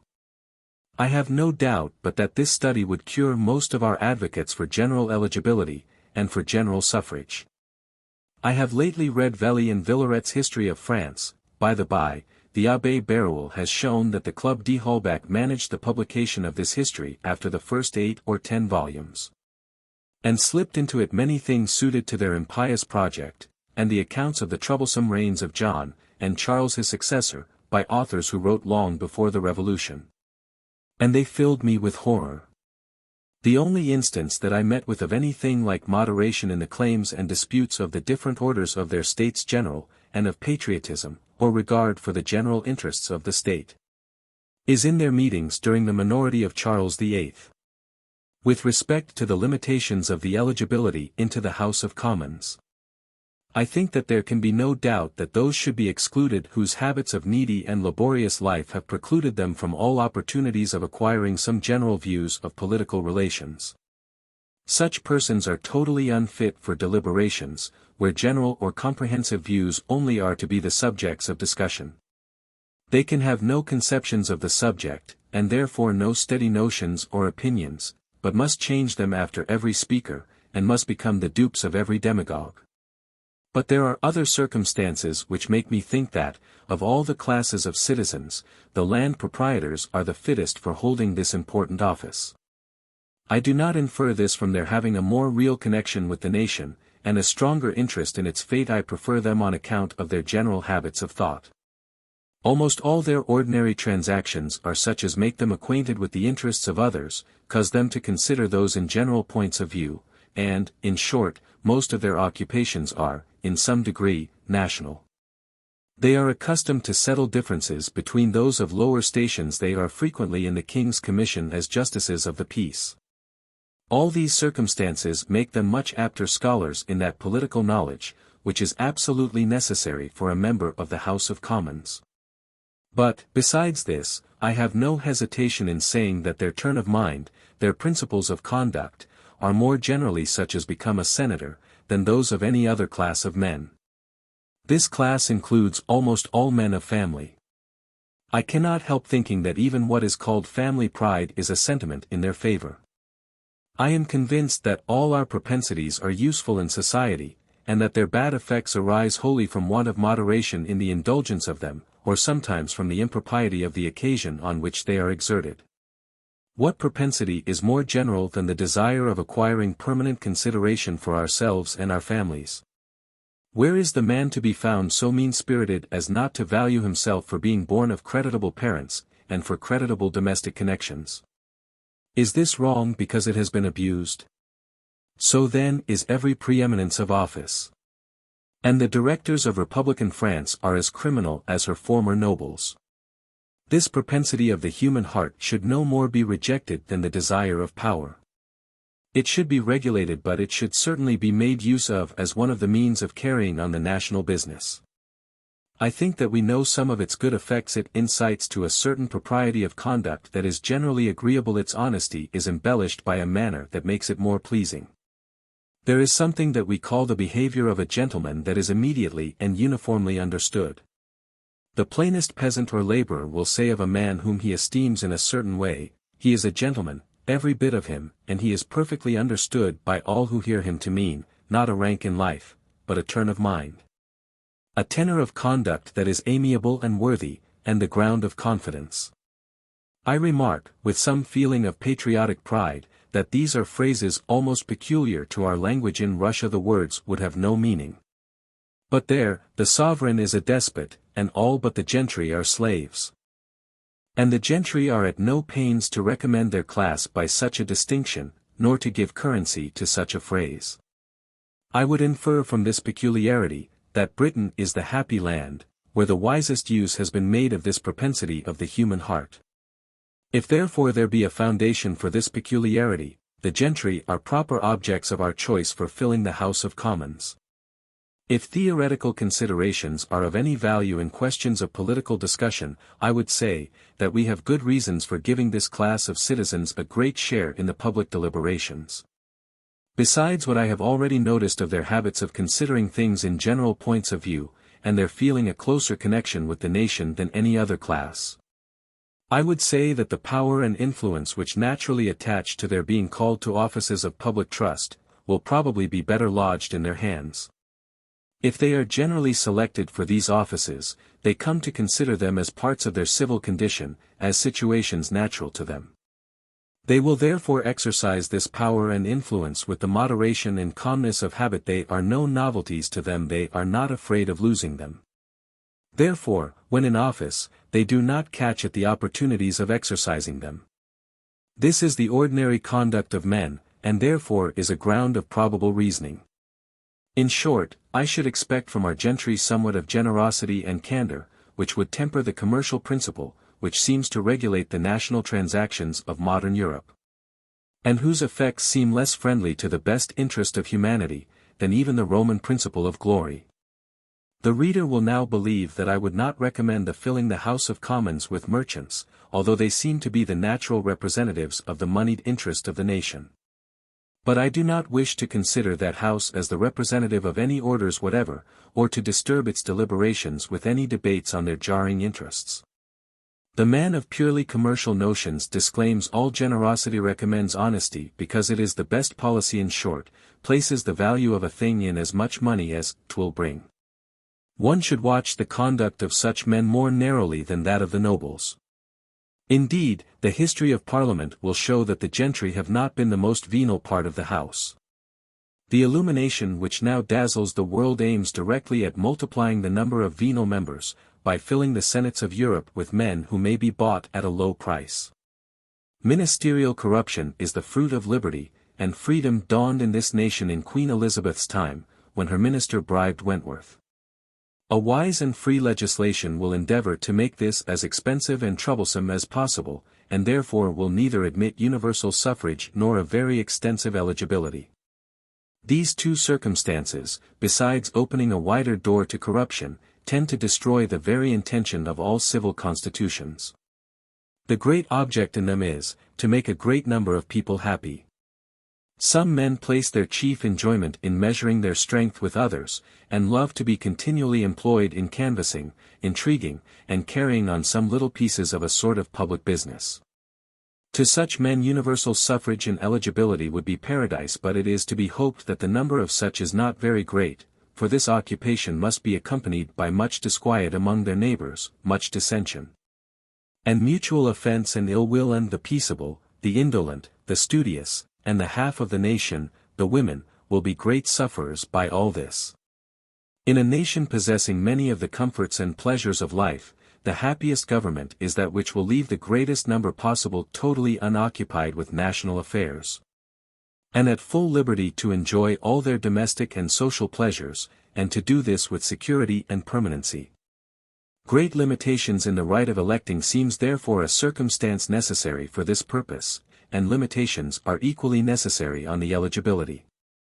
When the offices of power and emolument are open to all, the scramble becomes universal, and the nation is never at peace. The road to a seat in Parliament should be accessible to all. But it should be long, so that many things, which all may in time obtain, shall be requisite for qualifying the candidate. The road should also be such that all should be induced to walk in it, in the prosecution of their ordinary business. And their admission into public offices should depend on the progress which they have made in the advancement of their own fortunes. Such regulations would, I think, give the greatest chance of filling the offices with persons fittest for them, by their talents, their experience, and their habits of thinking. These habits, and the views of life which a man forms in consequence of his situation, are of the utmost importance.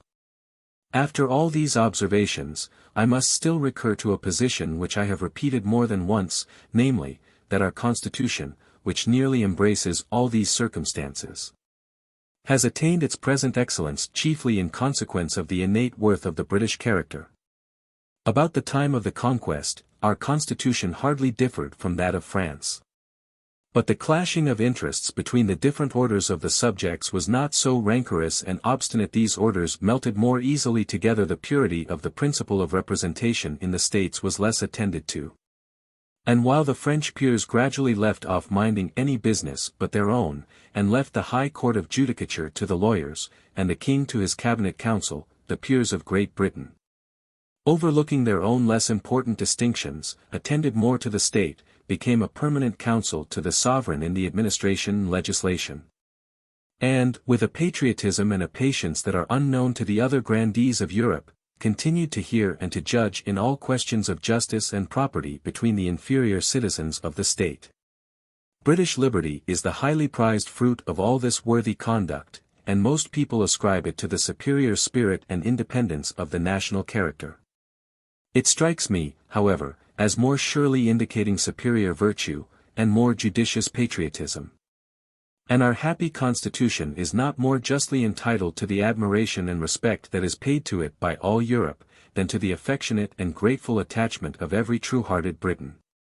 Since the publication of this volume I have seen a very remarkable work indeed, on the same subject, Memoirs pour servir à l'histoire du Jacobinisme, par l'Abbé Bérault. This author confirms all that I have said of the Enlighteners, whom he very aptly calls philosophists, and of the abuses of Freemasonry in France.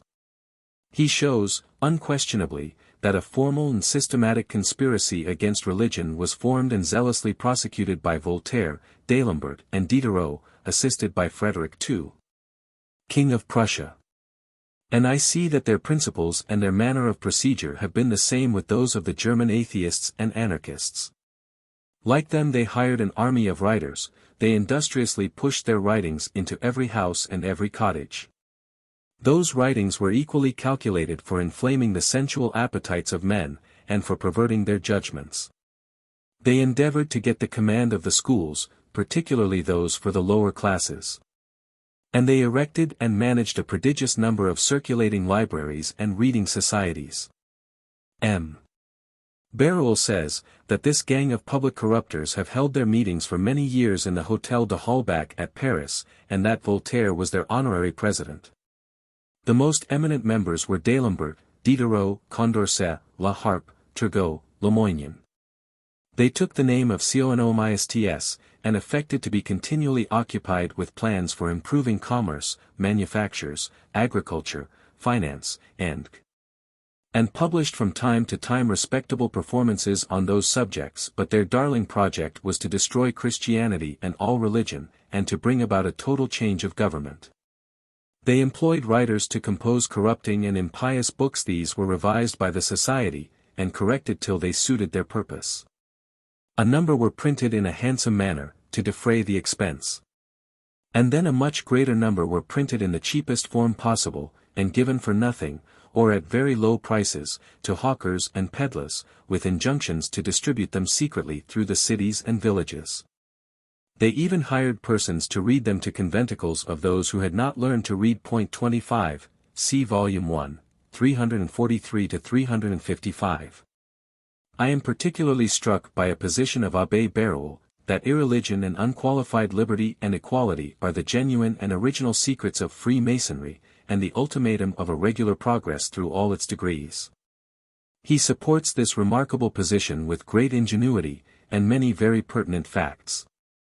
I confess that now, when I have got this impression, I shall find it very difficult to efface it. But I must also say, that this thought never struck me, during all the time that I have been occupied with it, nor have I ever heard it expressed by any brother, except such as had been illuminated. And such brethren always considered this as an innovation or improvement on genuine British Freemasonry. I recollect, indeed, that Nicolai, in his account of the German Rosicrucians, says, that the object of Freemasonry in England, since the time of James II, is toleration in religious opinions, as Royalism had been the object before that time. The account which the Abbé gives of the Chevalerie du Soleil is very conformable to one of the 3 rituals in my possession. His account of the Chevalerie de Rose Croix, and some others, differs considerably from those in my box. I have reason to think that my materials are transcripts from the rituals, and which Rosa introduced into the German lodges, because the writer of the greatest part of them is an inhabitant of that city. I think that the Abbé Béruel's account of this matter suggests a pleasing reflection. All the brethren on the continent agree in saying, that Freemasonry was imported from Great Britain about the beginning of this century, and this in the form of a mystical society. It has been assiduously cultivated in Britain ever since that time, and I believe that the fraternity is more numerous here, in proportion to the population of the country, than in any other kingdom. Yet in Britain the brethren have never suspected that its principles were seditious or atheistical. While the Freemasonry of the continent was tricked up with all the frippery of stars and rib bands, or was perverted to the most profligate and impious purposes, and the lodges became seminaries of foppery, of sedition, and impiety. It has retained in Britain its original form, simple and unadorned, and the lodges have remained the scenes of innocent merriment, or meetings of charity and beneficence. As the good sense and sound judgments of Britons have preserved them from the absurd follies of transmutation, of ghost-raising, and of magic, so their honest hearts and their innate good dispositions have made them detest and reject the mad projects and impious doctrines of cosmopolites, epicurists, and atheists. O fortunatos nimium, fuasi bonanorint. Anglicolas. I have more confidence than ever in the sentiment which I expressed as an encouragement for our moral instructors. And with greater earnestness do I call on them to rescue from corruption and impending ruin a nation so highly deserving of their care. Mr. Béruel, in the 18th chapter of his work, has suggested some reflections, which highly merit attention, and greatly tend to efface the impression which is naturally made on the minds of the unthinking and precipitant. When they observe such a list of authors, whom they have been accustomed to admire, all leagued against religion. I think, however, that nothing can more effectually remove it, than what I have already shown of the vile and disgraceful tricks which these sophists have been guilty of to support their cause. The cause of this numerous association is distinctly seen in their very procedure. The very first step in their progress is deprivation of manners. In this they have labored with as much earnestness as either Spartacus, or Minos, or Bart.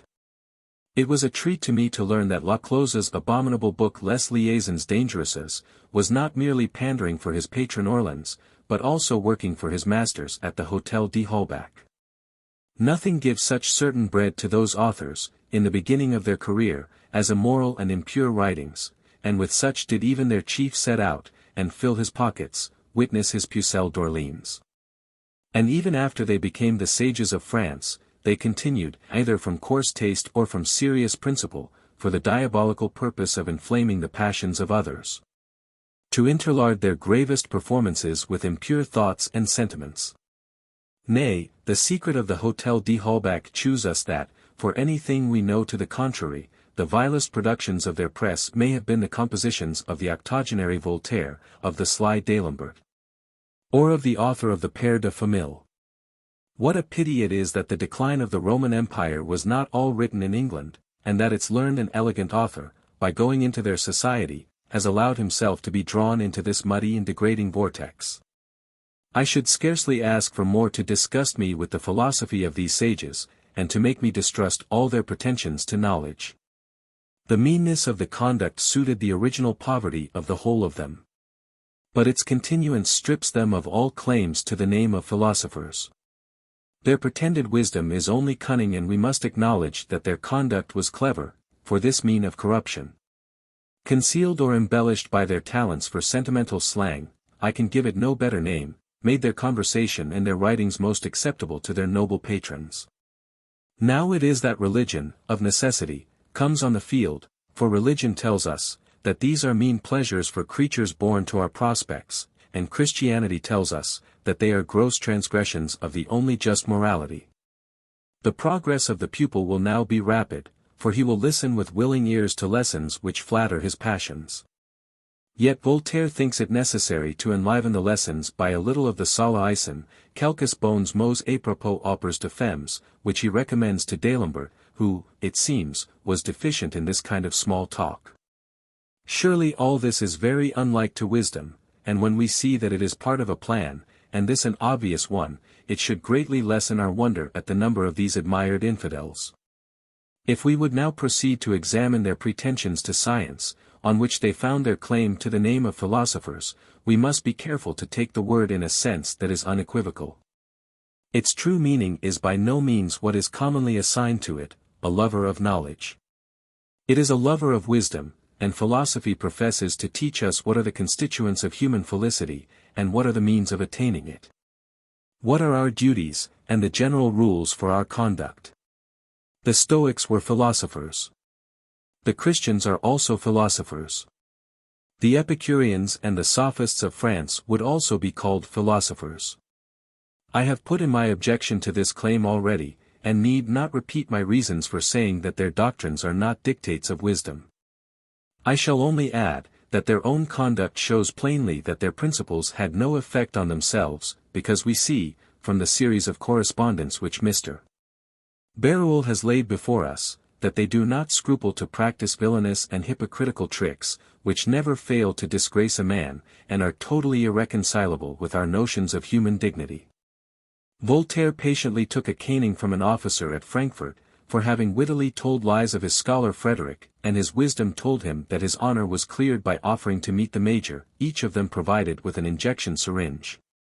This was thought sublime wit at Ferney. I do not suppose that the slave Epictetus, or the soldier Digby, would have ended the affair in this manner. Many of the deeds of wisdom of the Club de Holbach were more degrading than even this. And I am confident that the whole of this phalanx of sages were conscious that they were treated by their patrons and pupils as Voltaire was treated by the Solomon of the North. And that their notions of the vraie sagesse were also the same with his.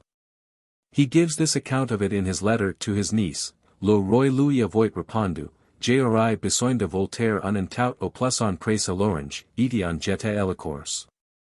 Je me suis fait répéter ces douces paroles, how poor Voltaire would grin. Je vois bien qu'en après l'orange faut penser à fauver à la course. But, as things stand at present, philosopher means a man of science, and in this sense of the word our sages claim great respect. No claim can be worse founded. It is amusing to observe the earnestness with which they recommend the study of natural history. One does not readily see the connection of this with their ostensible object, the happiness of man. A perusal of Voltaire's letters betrays the secret. Many years ago he heard that some observations on the formation of strata, and the fossils found in them, were incompatible with the age which the Mosaic history seems to assign to this globe. He mentions this with great exultation in some of his early letters. And, from that time forward, never ceases to enjoin his colleagues to press the study of natural history and cosmogony, and carefully to bring forward every fact which was hostile to the Mosaic accounts. It became a serious part of the exercises of their wealthy pupils, and their perplexing discoveries were most ostentatiously displayed. M. de Luc, a very eminent naturalist, has shown, in a letter to the Chevalier d'Ar. Zimmermann, published, I think, about the year 1790, how very scanty the knowledge of these observers has been, and how precipitate have been their conclusions. For my own part, I think the affair is of little consequence. Moses writes the history, not of this globe, but of the race of Adam. The science of these philosophers is not remarkable in other branches, if we accept M. D'Alembert's mathematics. 26 Yet the imposing confidence of Voltaire was such, that he passes for a person fully informed, and he pronounces on every subject with so much authority, with such a force of expression, and generally with so much wit or pleasantry, that his hearers and readers are fascinated, and soon convinced of what they wish to be true. It is not by the wisdom nor by the profound knowledge which these writers display, that they have acquired celebrity, a fame which has been so pernicious. It is by fine writing, by works addressed to the imagination and to the affections, by excellent dramas, by affecting moral essays, full of expressions of the greatest respect for virtue, the most tender benevolence, and the highest sentiments of honor and dignity. By these means they fascinate all readers. They gain the esteem of the worthy, who imagine them sincere, and their pernicious doctrines are thus spread abroad, and steal into the minds of the dissolute, the licentious, and the unwary. But I am writing to Britons, who are considered by our neighbours on the continent as a nation of philosophers, to the countrymen of Bacon, of Locke, of Newton, who are not to be wheedled like children, but must be reasoned with as men. Voltaire, who decides without hesitation on the character of the most distant nations in the most remote antiquity, did not know us. He came among us, in the beginning of his career, with the highest expectations of our support, and hoped to make his fortune by his Pucelle d'Orleans. It was rejected with disdain, but we published his Henriade for him, and, notwithstanding his repeated disappointments of the same kind, he durst not offend his countrymen by slandering us, but joined in the profound respect paid by all to British science. Our writers, whether on natural or moral science, are still regarded as standard classics, and are studied with care. Lord Verulam is acknowledged by every man of science to have given the first just description of true philosophy, pointed out its objects, and ascertained its mode of procedure, and Newton is equally allowed to have evinced the propriety of the Baconian precepts by his unequalled success, sua mathesi facem preferent. The most celebrated philosophers on the continent are those who have completed by demonstration the wonderful guesses of his penetrating genius. Bailey, or Condorcet, I forget which, struck with the inconceivable reaches of Newton's thoughts, breaks out, in the words of Lucretius: Te sequor, o magni geniis decus, inc tues nunc fixa pedum pono presis vestigia signis. Tu pater et rerum inventor, to patria nobis. Sepetitas precepta, tuiscax inclut chartes. Floriferus ut apes in saltibus omnia libant. Omnia nos idem depassimur aurea dicta. Aurea, perpetua semper dignissima vita. After such avowals of our capacity to instruct ourselves, shall we still fly to those disturbers of the world for our lessons? No, let us rally round our own standards, let us take the path pointed out by Bacon, let us follow the steps of Newton, and, to conclude, let us seriously consider a most excellent advice by the highest authority. Beware of false prophets, who come to you in sheep's clothing, but inwardly they are ravening wolves. By their fruits ye shall know them. Do men gather grapes of thorns, or figs of thistles? The End.